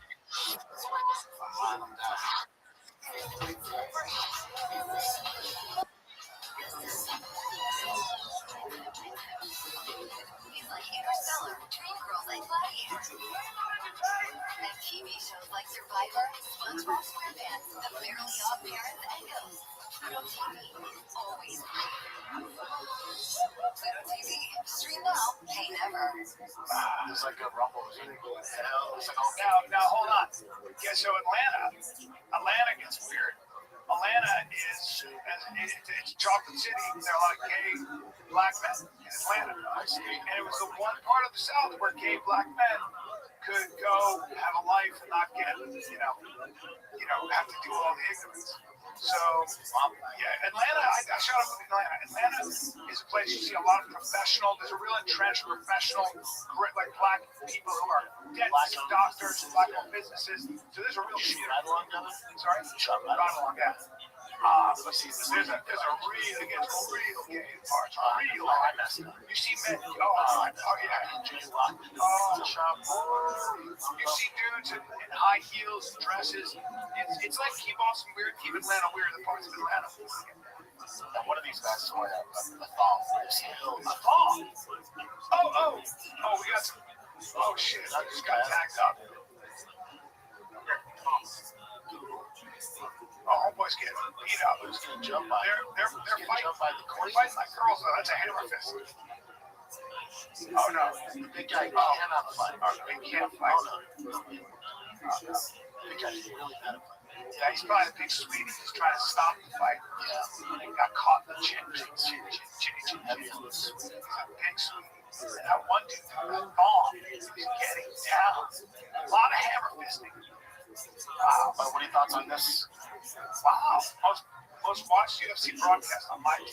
UFC 326. That's impressive. Let's find out some stats right here. Okay. All right. Yeah. Great fun.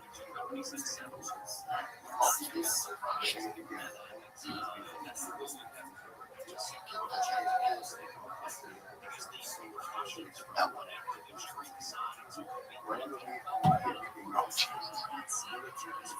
That guy's a nightmare, huh? God. Okay. Yeah, it's the fall on tough times.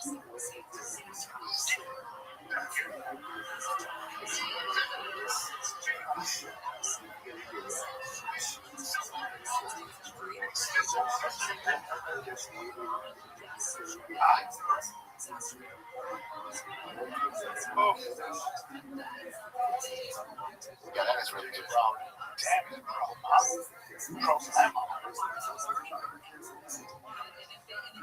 Okay, so I'll just play it. Right now, you see a woman. She has like loose skin. And I don't know. You can tell that she's lost weight, probably like a 12 months ago. Oh, she's very happy. Yeah, she's like loose skin.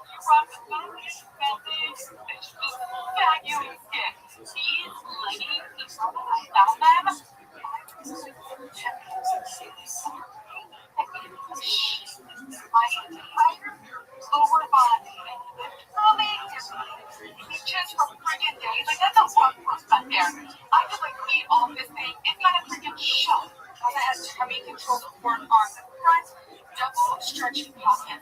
Love the look of the side as well. So freaking comfortable.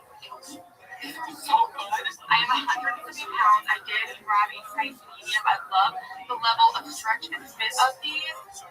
They are incredible. They literally feel like butter on your skin.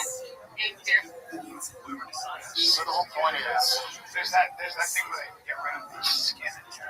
Have you seen it though? The scar is still there. It sucks, but it's better than having all that skin.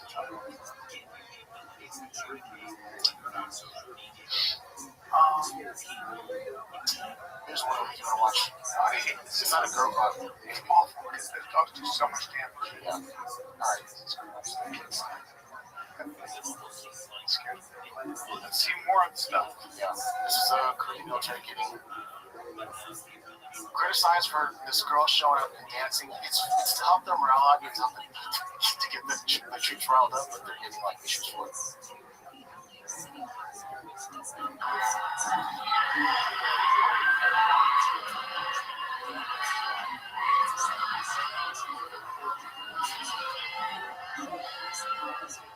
It's still very conservative, though. Still very conservative. Okay. That feels like a superstar. Yeah. Yeah, is Korea war? I mean, you only want liberal women to criticize this. Biden's military had drag shows for the troops, and they had a problem. Well, it's not porn. They pixelate that. That's what I heard. Yeah, she's pretty conservative. She was wearing. There was no progressive ways and no choice besides covering them up. She's South Korea. Alright, this one I thought was trippy too. Did you know Candace Owens was one of those like music video vixen type girls? No. Who was she? I don't know this person. Candace Owens used to be a video vixen. Before she got famous, she appeared in a music video for Young Steph featuring Bezos. She wasn't the main girl. She was only on screen for a few seconds. This is shocking because Candace Owens is the type of woman who criticizes women for doing this, yet she did it herself. At the time, she was signed to an agency called Explore Talent and trying to break into acting and modeling. Her part in the video was very short, maybe because she couldn't dance. Oh no! Oh no! She's hinted at having a darker past and mentioned that her best friend was a groupie who used to sleep with famous men. I've actually had a friend, ironically, in Miami who, we were best friends all through high school, went to a club one night, and our luck somehow ended up with meeting White Clef and Lil Wayne, and she just turned the whole life. And I remember I was so broke, and she was living in a condo in Miami. We were in our early 20s. I was visiting her coming from school, and she gave up school, sleeping with everybody, Drake, but she was living in imagine I'm 20 years old, and I was 19, I think, and she was living, so she had so much, and Well, I'm gonna update you on her story real quick. And she was so innocent, but then she just was effing everybody, and every rapper was paying for her. And I remember vividly crying on the phone with my friend named Devin. I was just like, it's so unfair. She has everything. It's like, well, only I just slept with this guy. Like, I could have everything that he has. And he said, Candace, if you think that in 10 years your life is not going to be better than hers, I promise you stop being friends with her. After I just couldn't look at her do this to her life anymore. And 10 years later, almost to the day, I was with Charlie Kirk. We walked into the Four Seasons Hotel in Los Angeles. He was the hostess. Wow, working. Oh, shit. Guess what? We were both best friends. You know, like inseparable sisters, and like the temptation, the money, the whatever from that one night. And she threw herself at the rappers too. Like it wasn't like one was White Clef John. Like it wasn't like he was being like she threw herself at him, whole thing. And it was wild. Actually, funny enough, then I went and started working out of school, and I was working in private equity. And my boss got married, and he wanted to get Wyclef John. So I hadn't seen Wyclef stuff. And then I saw him, and he said to me, "I'll never forget this in the elevator. I am so proud of you for where you ended up in life." And like, she just knew that I was the friend that said no. She was the friend that said yes. So when I say this stuff to women, I like Kansas. So my cousin John was here over there right? She's one of them. And so she's just together 20 years later. So that never happened. Why did thousands of people are weird. Oh, I remember the black girl from the club that night. That's not real. It's a funny story. You know what? It's good for the girl. That never happened. Well, here's how it's okay. I see a lot of she's seen a lot of stuff that's kind of, she'll talk about how Bridget McCollum's a man and she's being sued for that, or how Charlie Kirk's wife was the one who actually killed him. I mean, she's got an active imagination. So, Yo, what's up? What'd you say? What's good, son? Are you talking to me?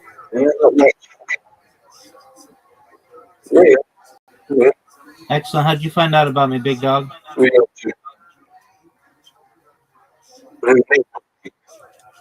Dog, I gotta see who you are. Oh, it's Traceway. Apologies. No, how you doing?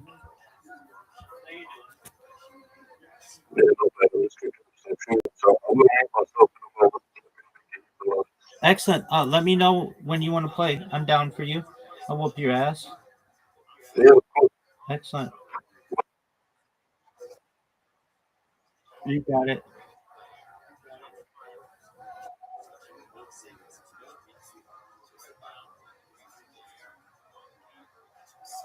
By the way, when you'll hear my talk here, I don't think he knows anything was happening.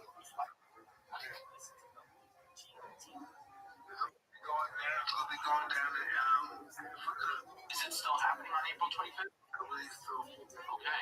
What weight will it be at? It's a free fight, catchweight, everything. Okay. How many rounds? 8, I believe. It's going to be pretty interesting. I'm looking forward to it, yes. I'll be in the same ring that Muhammad Ali and George Foreman was in. The exact same? They kept it? Yeah. Oh, these spots from like 1974, right? Yeah. That's something I signed for already. It's already. Is he doing any exercise? Is he training at all? Yeah, he's handling stuff. Let's go to this one. Do you think that there's any words there? There's a lot of trouble. Because he's my age. He's my age. You've seen this before.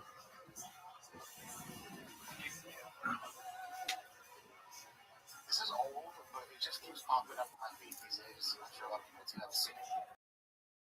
About this t-shirt. Hold on. 7 weeks. Shut down. Keyshawn Chambers is a freshman at Valley High School, a Boy Scout, a football player, a member of the ROTC, an honor roll student. He was hanging around his teacher's classroom door in December. The teacher told him to sit down. The teacher says that Keyshawn used the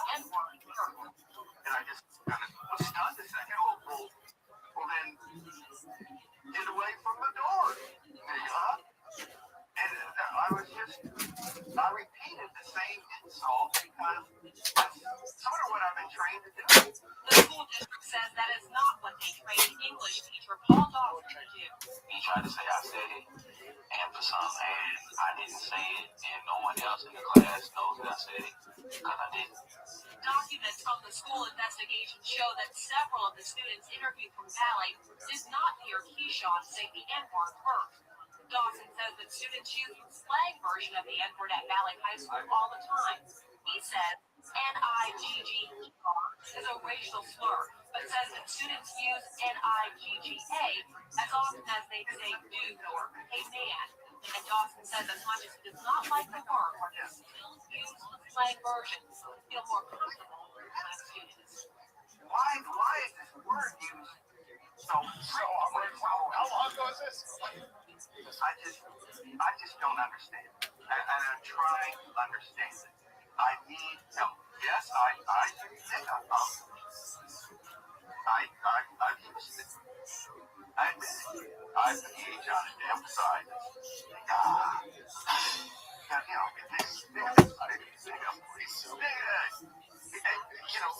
Did you lend a nigga a pencil? An example are you setting for your student? That black woman is just sitting there. I'm just so cringed out. I'm his generation. I've never used that word. I never used with an A or an R. I don't use that word. I heard it used a lot. I wonder if you guys heard that. So for me, I'm so used to when I grew up. So my parents never we were always taught. My mother and father always explained to me that racism is bad and color skin, blah blah blah. I was raised that way. I remember when I come back to the States, I'd hang out with my friends from not even the South, from like Maryland, bro. Their parents. I went to Florida and we were with my friend's grandparents. I think they were probably, I think it was New York. And the amount of that word that was used by my grandfather, I was just like, what the? I wasn't used to it. I was like, damn. All my friends from Brooklyn, when I was in summer camp, I was like, guys, seriously. And it was real. Yeah, that's it. Houston, H-Town, baby. Driving there. You see a cute little Prius. Cute little Tesla. I was given a Prius. I love Priuses. And when I was in Calgary, little Prius, I was sitting around. I would always do it. I don't mind. Is it the new Prius? It's a nice car. If it's a new one, yeah, they're actually nice. I'm just such a lazy driver. I'm just kidding. And I like my little Prius. I find them very easy to drive. It's like my little car. Where's Buffalo, New York? Where's the ride at? I don't know what I hear. It's a great club. So, I got Irvine, California. Vehicle 10 and 11. There we have it, kids. All right, kids, that's it. If you enjoyed this, head on over to Patreon, patreon.com/TFATK. Love you guys. Get Tuesday ad-free episodes, longer episodes. You get all the shop shows ad-free, even the new ones. Any questions at least once a month, behind-the-scenes content. We're also going to start streaming on YouTube. Yep. It's all just for $5 a month. Get your Starbucks for a day. Live Golden Hour at the Vulcan this freaking Friday. It's at 4 o'clock. 4 p.m. So get yourself. All right, kids. This is the Vibe Kid. We're out.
This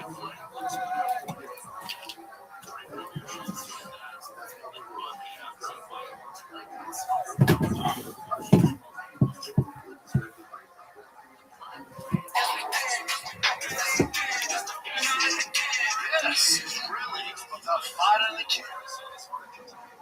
Well, here we are, buddy. It's another Monday. It's another Monday. We're still at it. Still at it. My allergies are kicking my karate. Really? Man, I haven't had this bad of allergies since I had allergies. So whatever it is, my mother.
What's happening, beautiful people? Uncle Joe here with Kato, a.k.a. Lisa, and for another fun-filled episode of the Church of What's Happening Now in the Desert. It's St. Patty's Day. I forgot my grain. I'm going to wear it, though, later on when I go out and alert and see what's going on in my fucking town. Happy St. Patty's Day, guys. Look, same me, man. Dude, I'm such a loser. I never once went out to there's a whole big parade in Boston, green beer. You never did any of that? And that's it. I'm surprised. I don't need no fucking backwards. I'm too old for that shit. They come in with the dress and enough. Just give me the fucking Irish. I don't give a fuck. Just give me the beer, give me the whiskey. Let's get fucked up. When I lived in Boston, they don't there were bars on the street. I lived on the open in the morning. They open at 6 tomorrow. All those bars in the city will open at 6. Fucking give me the cabbage. That's the way to do it. I don't know nothing else. These new Gentiles celebrated tonight. 6 in the morning. Oh, I can't imagine taking the meat was out, the cabbage is out, the fucking bagpipe is out, but he's gotta wait for 8. Then he can play all the bagpipe he wants. You know what I'm saying? Do you put butter on the cabbage? I don't fucking know. He got in the bar. You put butter in the bar on the cabbage. I don't know. I don't put nothing on the cabbage. They're trying to get rid of it. You know what I'm saying? What the fuck is wrong with you? So you're corned beef and cabbage and corned beef? Yeah, that's it. It's a sandwich, just a little slice of flavor. I'm not gonna eat a whole thing of fucking corned beef. Like a bok choy, they give me that whole thing. Fuck you. I'm not eating that shit. Too much waste. Why the waste? Because it's burning up good. This is good space with fucking cabbage. I don't like cabbage. No, I don't like none of that shit. Why you always get me all fired up? What's butter? That's the way my mom made it. The Jewish will make Jews. That's how I did Auschwitz. We don't do it that way. There's no bread and judgment. There's just cabbage and butter. A lot of lighters. A lot of matches. I don't know if people know what yesterday was, really. No, it was a 14th. Well, the 14th was for me when they canceled my fucking plane ticket so I could come to New York. But pretty much, today is the anniversary of Mandela. 10 years ago, 15th. I got canceled on the 14th, the 15th, the 16th. The 17th was a Monday, 6 years ago. I was going in that Monday to shoot. And it was Tuesday and Wednesday to buy a house. And I was going to come back April 4th. My wife was going to buy it. I can't. Yeah. I was going to look at a house, you know. I would love to see you go through the process of buying a house. Just all the papers. I have a hard time going to the doctor. What about when because I know I get the text, like, fill out this paperwork before you come in. Skip the fucking thing. Yeah. Keep okay, take me back. You're right there. You off me at 10:15. Be there 15 minutes early. And then give me the paper.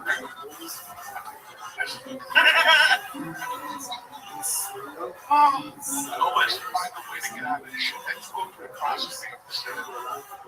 Way too fucking big. That's the actual. I used to love all these medications. Bro, they got medication on there from 2010. And I'm like, listen, I told him to get it. Don't be interrupt you before you ask me that question. You don't see my wife's standing there. Don't ask me that question. It's not the one. It's more important from your lips. But I'm not going to sit here with you and go through everything. That's not what I think. My wife does all that shit. She puts in one of those buildings. It's a handful. I put 2 more in, drink my water, and after I eat it, I drink the juice. You must really like, you'd be really easy to poison you. She can kill me at night. She can kill me at night with a fucking condom on my sleep after. She can do 1,000 fucking things. No, nothing. No, I'm an idiot. You can make me drink that thing that kind of like the bitch Charles Rothschild drank the can. So they coated it in the glass. It's a very good movie. It's a good movie. You can kill me how the fuck you want. Kill me. I kill up. I'm dead Indians. I gotta put a top on it to a heart to kill up. That's a real Indian. It's not one of those fucking fools. That's a real fucking Indian. I met her grandfather. I was like, I'm a fucking small. He looks like an He did that mumble. He did that mumble and the Indians do. That motherfucker was cool as shit. He was taking like aliens down the street. I ain't racist. Like when they took me aside, I'm not racist. I like it. Just looking at each other. As if it was something you never fucking shit out of Aunt Esther. Nice. She had nice legs. Who's Aunt Esther? Sounds like a Jewish lady. No, Aunt Esther's the black chick from the fucking Sanford Sunday. Oh. Ugly. You call her ugly and every other. And Esther, I brought you something. What? A cellophane mask. A cellophane. You can use it as a Halloween mask. You say, oh, shit to her constantly. That's the way you go. What go? They just beat up on her. Was it his wife? I haven't seen enough of the No, show. it was like his sister. Oh, his sister. Oh my god. Yeah, he always down here. And that's the story of the cabin ready. Like, 84 you like the dark skin? You got away from that shit. I have to be honest, I've never done like a 23andMe, but I'd love to find out. We've been doing a lot of shows at casinos, like these Native Americans, like the ones who own casinos and they just get paid every year just because they're part of the tribe that owns casinos. That is the dream. 6 figures. I just gotta figure out what the percentage is. All Cubans are the piano with somebody's fucking always if you shoot your family tree, what it needs. Somebody will fall out of your family tree. Oh, I love that. So I love life pretty much because of the brand. Because I've always had a fascination about it. Yeah. Always. When I was a kid, that's all I watched was fucking footage. Yeah. Because I loved all that. I didn't like them beating up on them. I don't like them beat up on them. Like when the Indians do a little white Comanche. Oh, yeah. Like they shoot an arrow. Can you imagine that? A bow and an arrow and like going up against armies, killing buffaloes. Watch 1812 show. No, I thought I should. Very interesting. Even as a TV show, just to see what they're going through, how people ended up in Montana, how people ended up in California. You know, it's going to be a cold witness. We might as well sit here. Real problems. There you go. Well, and he needed help for it. They started sharing with them. That's how it is. It's pretty interesting. Next time he's in town, I didn't know you liked the Indians. My cousin is like a professor at George Washington. He's written like tons of books about it. He goes and reads like the papers they had. It's pretty, like it's just so fucking interesting. Yeah. And they were loyal people. They're very loyal, not honorable. But they came in time when they fucked you up. When they started fucking you up, why did they call these tractors right there? Yeah, made an entire like groups. These guys do this. Can't take what they hear on the ground. That's it. But it's not. That's why it's funny. They put that on the ground. Buffalo. What the fuck just happened? I like whenever I see stuff like that, I know, but I went into like one of like the week long, whatever. Like, I don't know what they call it in this one, but I just whenever I'm sitting there, I'm like, how do you sleep when you're with no air? I can't imagine. You sleep with no refrigerator. I don't know how I did it. Can you imagine? You want a piece of chicken, you gotta walk a half a mile to chill it and bring it back. No, and think about it. Flying with no shoes, just whatever you okay. Like that's painting that I have for years. That painting. I thought it was time to get professional coaching. I could get the blood thing. Yes, because at that time I faint. I have this thing that I faint. In my stomach, I feel a little sour. I'm fucking faint. Like in my stomach, my blood pressure dropped about fucking hilarious. Usually I know what story is coming. I have no idea what's coming. The other day was so fucking about Connecticut. She was over there earlier. It's a half-hour flight, like doctors. We get there. We start getting my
the feeling wasn't at the end.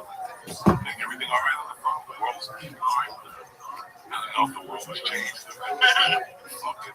They just dropped the satellite here. We all learned. It better be sucking cock or something interesting. The Native Americans. So we started eating edibles on the fucking plane. Me, George, Nick, everybody. So we get there. They were late. Happy Bill. No, Happy Bill used to be a Viking. I don't eat a Viking. So I gave Lee half a muscle relax when I took like 2. Is that what that was? And Lee kept saying, oh, this thing is making me sweat. Oh, I was sweating like a pig. You were sweating because you were losing, that's why. You weren't sweating because of the muscle relax. I don't know what that is. Dude, no, the thing doesn't pay bills. The muscle relaxes. Just give me something. Peace of mind. Muscle relax. The fucking pain goes my stomach. I took them like 3 weeks ago. Fucking neck to it. You know what? This will be a second. Go to the thing. See? BT. It's a BT. That motherfucker opens it up. Muscle relax? No, he opens up the pain. Oh.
The storm system continues to move through the Midwest, bringing periods of rain, gusty winds, and cooler air filtering into the system. Areas including Minnesota, Wisconsin, Missouri, and areas further south mostly see rain. Plains states are picking up that system and remain breezy, lingering showers and eastern conditions. Winds in the southwest, in the east, winds west 97 expected by winds up the shoulder, highs will reach the upper 90s. In central California, stays the 70s and 80s, and there are plenty of cloud cover in the Pacific Northwest. Rain, especially western Cascades. That's your national forecast with Tammy Review.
Do you know which pill you're taking, or do you just like have a pouch and you just throw a couple in your? Like I don't feel like you can actually know what. I live by sound. Right? There's a big drawer that sits in that drawer right next to me. There's weed underneath. Everything I have to do with weed is underneath it. Edibles. There's weed there. It's so fucking. I don't even know what it is. I just put it in a jar. It was too high in the label. Now it's just old. I kind of get scared to smoking. But every once in a while, I run out of weed, and I'll smoke a 2 weeks ago. I smoked something. It was orange. I was my eyes were fucking open. I had to wear sunglasses. I couldn't see. Are you sure it was weed? Huh? Are you sure it was weed? Who cares? That's why I have that drawer. You smoke a cheese ball? It's everything in that drawer is mushroom. Like mushroom. I need mushroom. We can make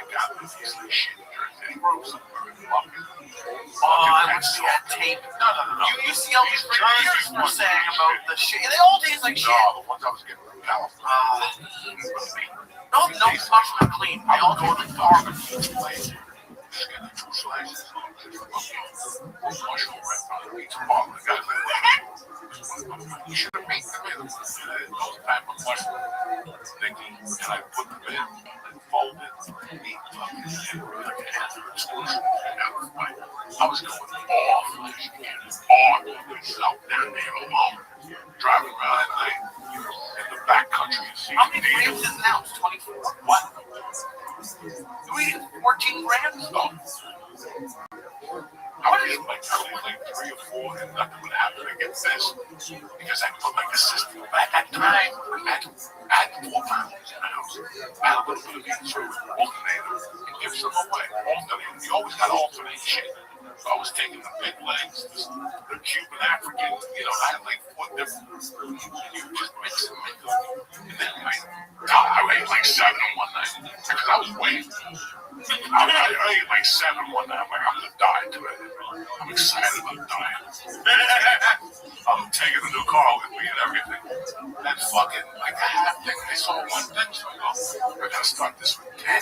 And I started with 10. And then towards the end, I was just going to 14. Going to a pizza place and getting a pizza. That's why I was 332. When I went to the hospital last January, I'm like 50 pounds lighter. Really? Because of that whole rush. How often were you doing this? Every day. When you live on my hands, but now I learned how to adjust.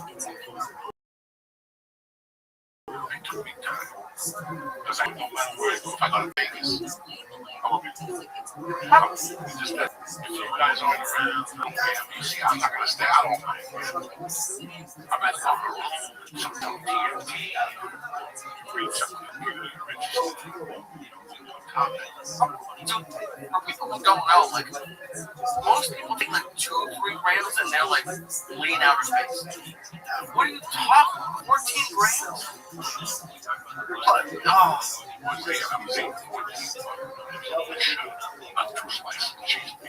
Is your tolerance ever so good that you're like, I need to take a break? Like this? Well, that's why I took a break from the washing. I got to his ass. I'm holding on for oh, Jesus. So you want me to get kicked out of another casino? I'm going to give you 500. Take it. Listen together. That's how you learn to do it. The number's going to start flying out of the cards. You're like, I have no idea. I got 3 kids.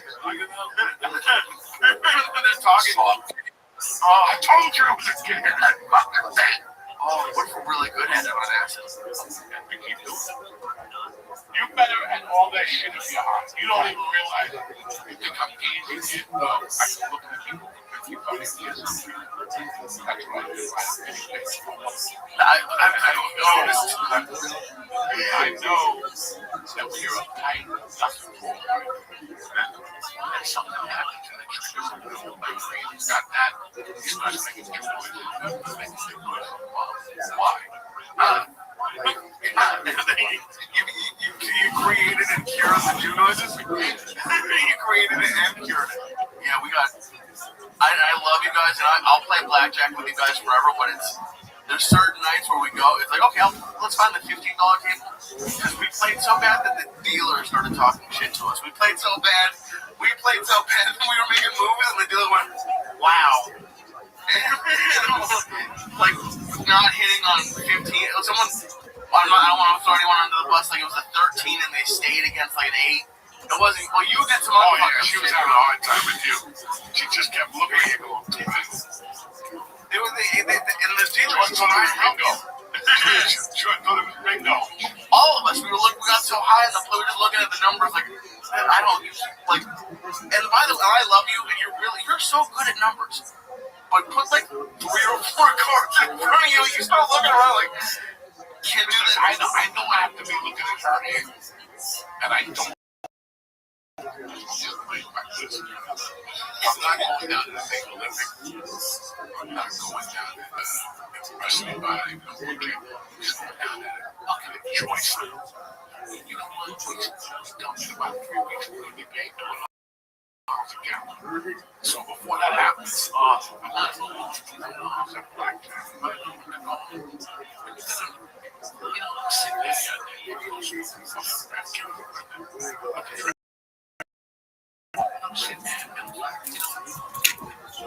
wisdom is a motherfucker.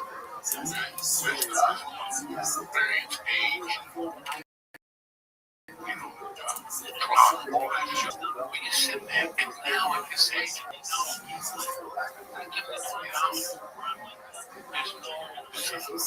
rolling stateless, they rent with this, they cars,